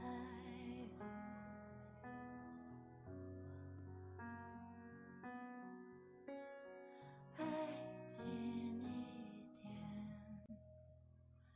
好想念你来过，随着我复活，云落，用力闪烁，就像一朵照亮了火，这不留线索，却又不灭的烟火。Wherever you are, darling, you are my star.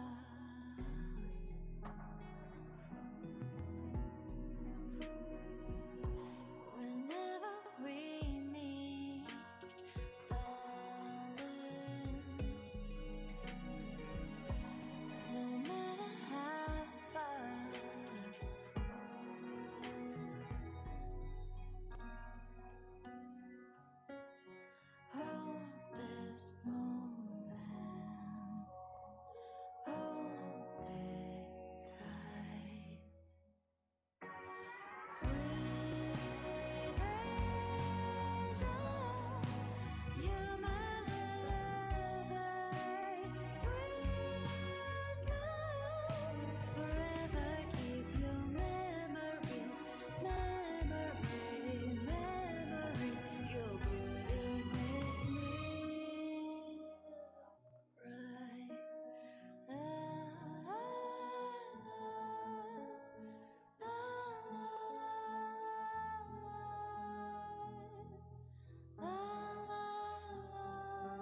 不管你是赛博、彭博、兰博还是 Memo， 哪怕你是 Robo， 碰完 Elbow 都是我的 homie fellow。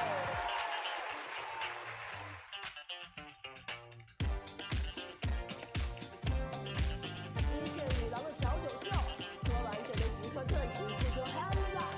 在 VR 世界里头，难道你还数标手？不就 hands up？ 让我们跟着奶湾一起动起来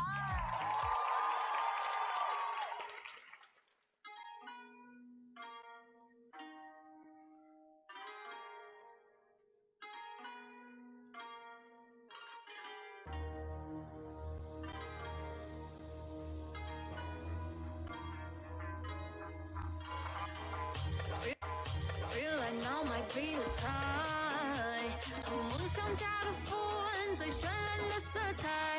Feel like a boss, look like a star， 别想插手 ，I'm the one, I'm the one, I never will are， 精准下手，重练就是教练，我从来不停歇，却也以压抑的华丽就一触即发。Your battery, your battery, your battery, your battery。Your battery, your battery,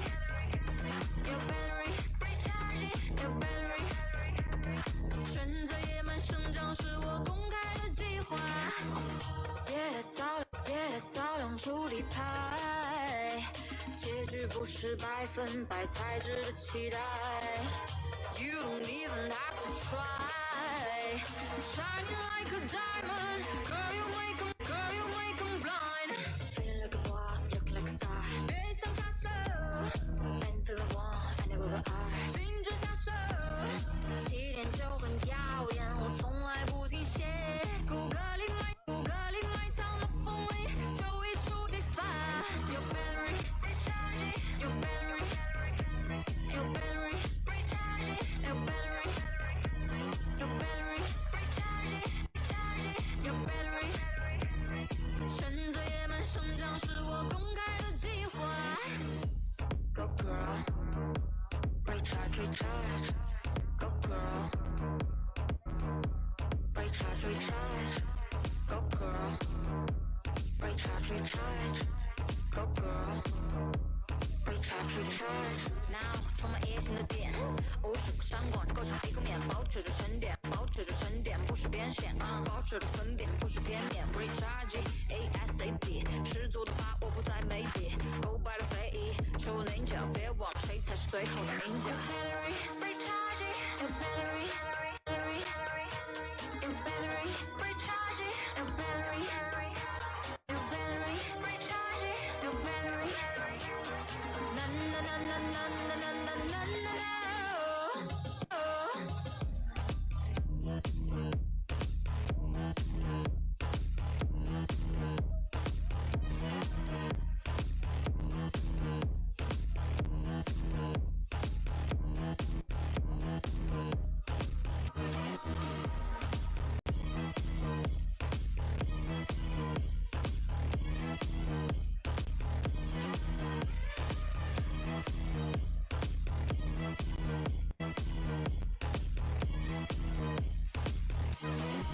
Yo, we one night in Beijing, night one in the DEFCON China party。上班打车打字打卡打印打电话想打人，掏空自己掏空手机 battery， 需要来到西洋 recharge。不如让街舞冠军杨凯告诉你 Who's in charge。的体验，每天都有甜蜜的语言，不让泪水流下你的脸。Oh babe, oh babe, oh babe， 我想你太美，没想到会这般如此让我沉醉。Oh babe, OK, OK, OK, OK， 还不想睡，你每个表情让我陶醉。Oh babe, I gotta win no time, I gotta win no time to get away with you. I gotta win no time, I gotta win no time.What can I do? I gotta win no time, I gotta win no time to get away with you. I gotta win no time, I gotta win no time. Walking with you.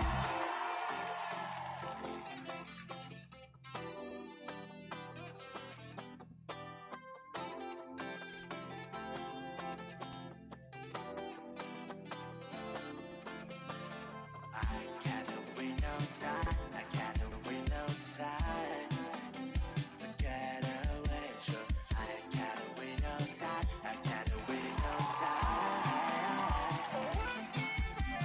I gotta wait no time. I gotta wait no time to get away. So I gotta wait no time. I gotta wait no time.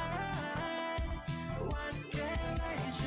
I gotta wait no time. I gotta wait no time to get away. So I gotta wait no time. I gotta wait no time.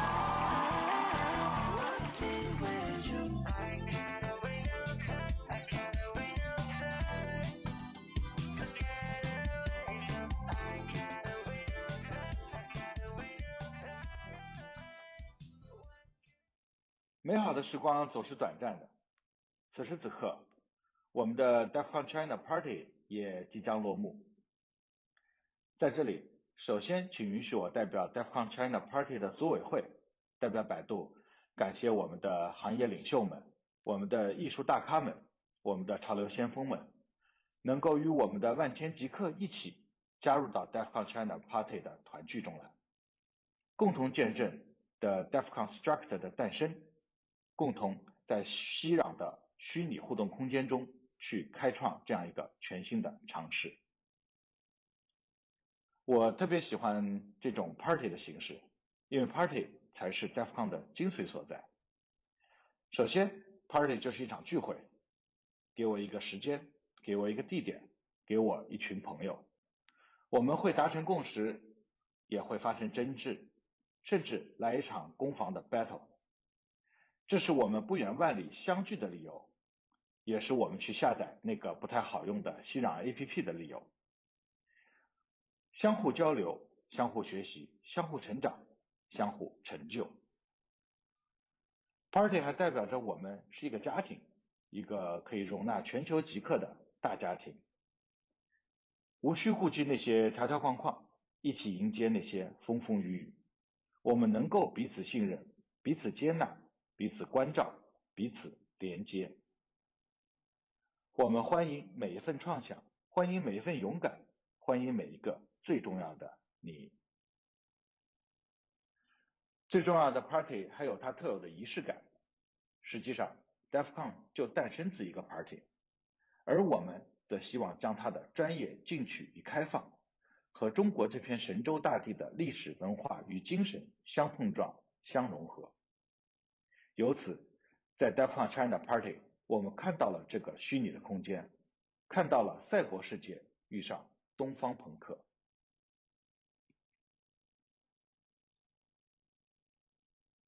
当然，不论是 Party 还是 Conference，DEFCON China 的主角始终是我们拥有全球视野的新一代中国极客和每一个想要了解中国的海外朋友们。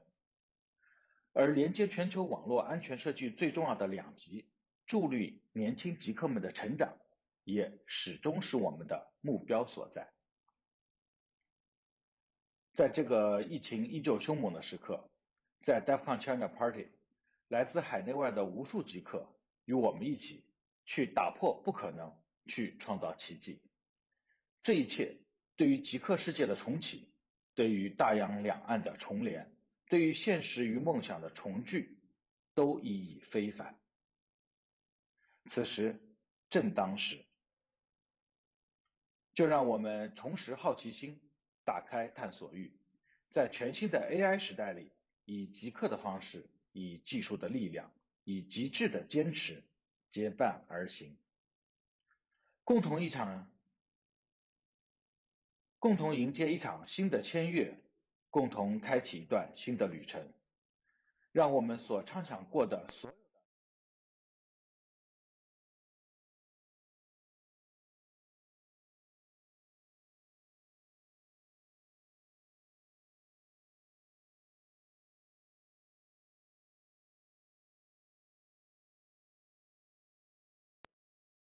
谢谢大家，我们 2.0 再见。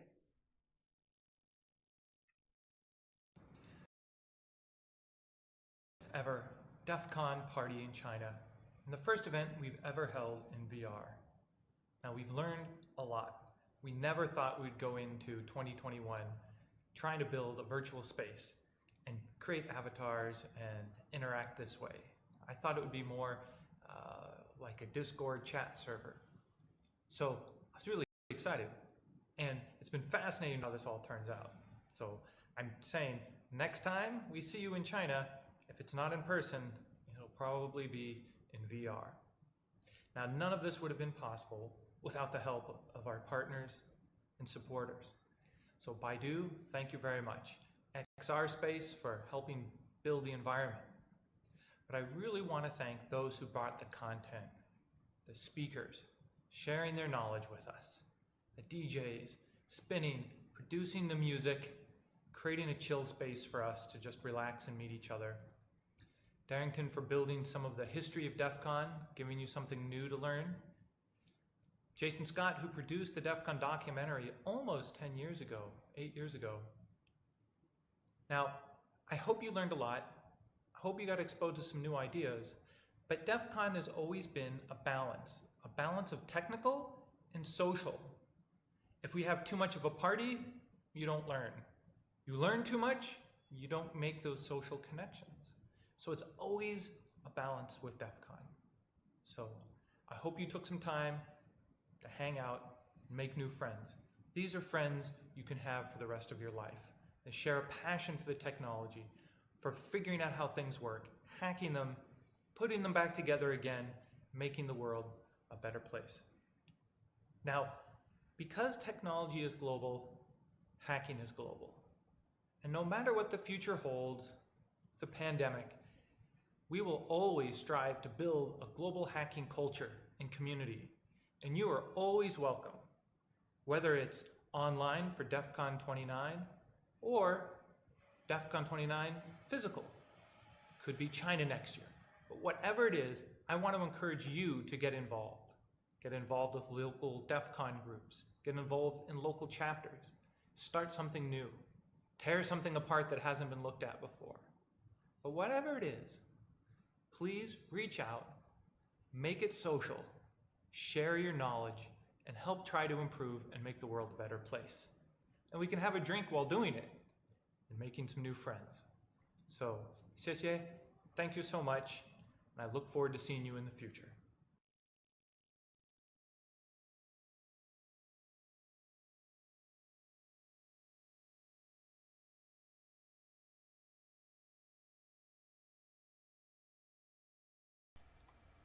Whew, that was a long broadcast.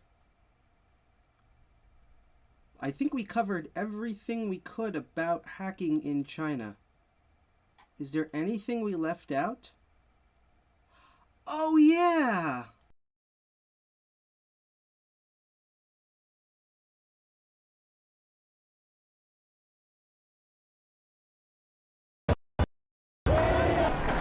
If the protest 3.5 months is thwarting the surveillance apparatus that's literally everywhere. Demonstrators have pulled down camera poles, spray-painted lenses, used green lasers to destroy sensors, and shielded themselves with umbrellas while marching through the streets. And we are really afraid that our face captured and police will come to find us because of the cameras. The mask can only protect us. There's a growing concern about surveillance, and it's totally understandable because there's a total lack of trust in the government with this whole saga. Though Hong Kong is politically autonomous under the one country, two systems model, local authorities have wired up the city, enabling them to keep an eye on every corner of public life here. And protesters suspect they may be sharing that information with the Chinese government. Hong Kong officials deny that cameras on top of the city's so-called smart lampposts feed location or facial recognition data to Beijing, but that may be a lie. Activists with the political organization Demosisto analyzed the internal components of one of these cameras and found an Ethernet switch that could conceivably connect to the mainland surveillance network. They also found components inside that were manufactured by a company that's a known supplier of the Chinese government's surveillance technology. People are becoming more and more suspicious about any kind of possible surveillance. Are you tracking my Bluetooth on my phone? Are you tracking my signals? Are you trying to get the information about my whereabouts? How could I trust that you are not doing that? That's why we always say, okay, use VPN. Many demonstrators use virtual private networks or VPNs to access the internet, and they communicate through Telegram, which fully encrypts their messages. Many of these groups in Telegram are tens of thousands of people, and the more important thing is you can stay anonymous. Anonymity, particularly for this particular campaign, has become a big concern for many of these protesters. Without a safe communication, I don't think this revolution can last for that long, actually. The government can crack down everybody very, very easily if there's no encryption in this revolution. Demonstrators are also refraining from using their credit cards and the digital payment system Octopus, which is an option in Hong Kong's public transit system and most stores. Octopus card, actually every single payment you make, it can be traced. Actually, there are many cases that the protesters were proved that they have been to certain location in certain time. It's because they have used those Octopus card. People are aware that all their personal data will be used for prosecutions by the police. So that's why they use a lot of cash this time. To discuss strategy, demonstrators use LIHKG, a social media site that allows anonymous posting and is known as the Reddit of Hong Kong. They've also created decentralized networks for sharing information through airdrop, a function on the iPhone that transfers data directly to another person via Bluetooth without a third-party intermediary. This is a movement that is totally leaderless and decentralized, and the reason for that is the youngsters, first of all, they have kick-started the whole movement by using all these tools on the internet to really find a newer way to organize this sort of movement and to really sustain it in a longer term. The protest movement's unofficial motto is "Be water," a Bruce Lee phrase that's meant to convey that in a battle, the more fluid and malleable an adversary, the harder it is to stop. The spirits of be water. You do not need to occupy. You leave whenever you want. It's very hard for the government to get used to it because it's quite new to the city. In the past, they have some tactics to tackle months-long occupying, but they do not have the experience how to tackle the flash mob.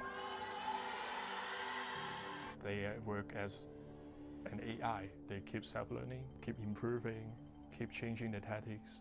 And this is a core reason that why the protests can sustain in 3 months, which is a historical record in Hong Kong history.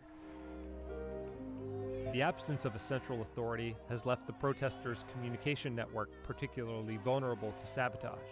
Twitter recently removed what they said were approximately 200,000 Chinese state-linked accounts, spreading rumors of protest violence being orchestrated by foreign powers. Fake news is a big problem in Hong Kong.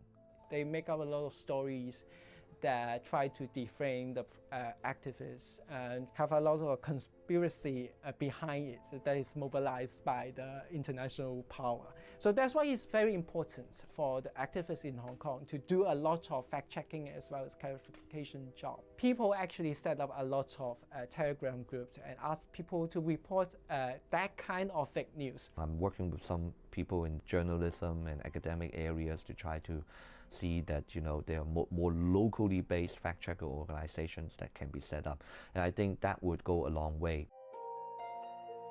A major factor motivating the protesters in their fight to maintain political autonomy from mainland China is the surveillance apparatus that the Beijing government imposes on its own citizens, such as the social credit system, in which individuals are rated for good behavior, and a bad score can impede their ability to travel, attend the best schools, or get hired for the best jobs. We worry so much about surveillance, facial recognition everywhere, social credit, the Great Firewall. To average people in Hong Kong, do you expect these things to be extended to Hong Kong in 10 years' time? I think most people cannot answer that question with confidence to say that it would not.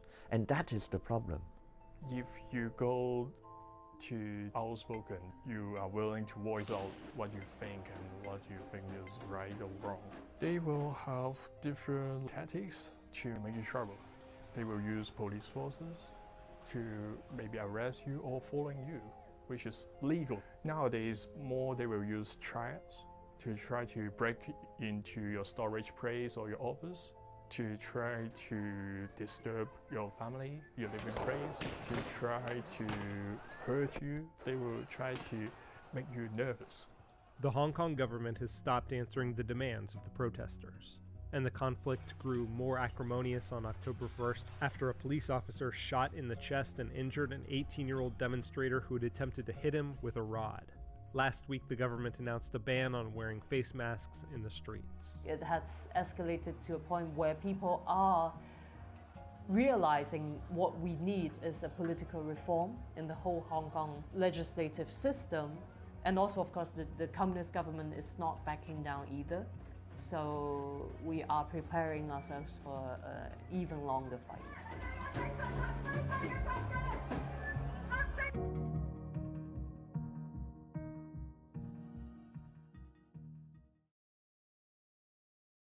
The people from two places are facing similar difficulties while fighting for the same goal, and that is democracy and freedom. We are not afraid to ask questions. We're not afraid to question authority. In recent months, Thailand has seen waves of youth-led protests calling for government and monarchy reform, looking very much like the ones we have seen in Hong Kong. Thai activists have been copying Hong Kong protest tactics, while both sides are supporting each other online.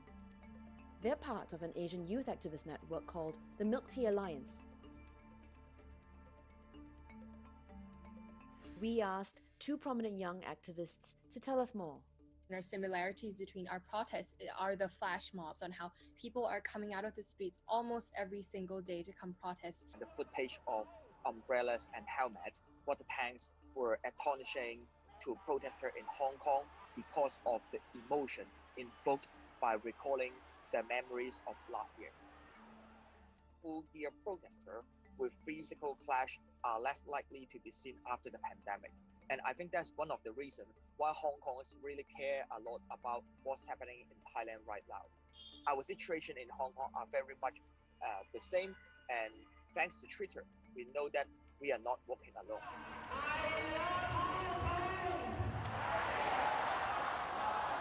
And I think the second thing that we have learned from the Hong Kong protests is the importance of media. So we're trying to use, again, Twitter, hashtags, contacting our neighboring friends, the Milk Tea Alliance, for help. We even developed a daily assignment for Hong Kong protesters and democratic supporters to participate on this frontier.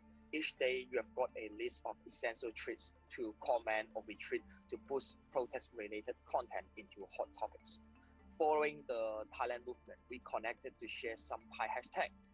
What we are fighting for is very simple. No matter we live in Hong Kong, Thailand, or any place in Asia, freedom and genuine equality, that's the power to the people and for the people. This very typical Asian stereotype of, how Asians are quite quiet, we don't ask, we don't speak out. This stereotype, is breaking apart due to these protests. This generation of Asian youth, we're not afraid to ask questions. We're not afraid to question authority. In the past, discussions about the monarchy is a big no. But now we have broke this bubble. You can see many young generations, youth activists, speaking fearlessly. It's very difficult because those in power are not letting go of that power they're having right now, and they can use whatever method they want. In Hong Kong, the repercussions against activists are extensive. For example, in the previous few months since the national security law is implemented, Beijing is keen on going after us, being stalked by unknown private cars or vehicles, having a national security agent trace on me day by day, already become part of my daily life. For me, when I came out to speak, several months ago, my whole family bibliography, was released online, and things like that's that. also my situation in Hong Kong. Yeah. Yeah, about And- how the family background of my parents, how the information is being all uploaded to some of the website. What is the one main thing that motivates you? What was your end goal, starting since you were 15 until now? Hong Kong is the place that I born, I live, and I love. We hope instead of our future being dominated by the upper-class elite who belongs to the authorities alliance or kowtow to Beijing, we wish to determine our future. We face more and more difficulties when we grow up, and with more of the pressure from the authorities. But I would say that the threats could not defeat us, make us even stronger determination. 加油！哦，好，谢谢你啊，谢谢你的加油。希望香港跟泰国的朋友可以一起加油。我也是。好。And here I try to learn how to speak in Thai, which I try to pronounce it Pon Thai Shu Shu, and I hope everyone in Thailand can keep on the fight. Thank you. What does that mean in Thai? Also, which means keep courage in Thailand. Yeah, but that's my friend told me. If it's wrong, don't put it in the radio. Anyway.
Okay?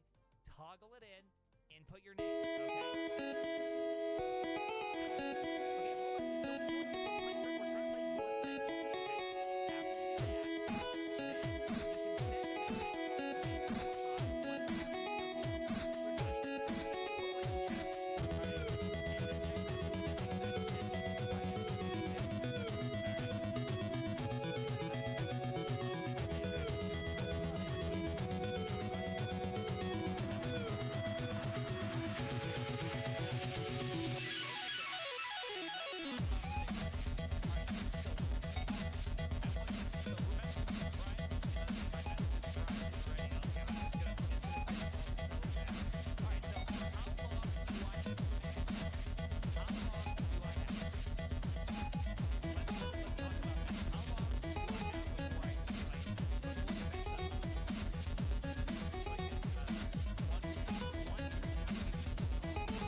get this done. We're starting the time right now. Go. All right, here we go. Go. Send those messages.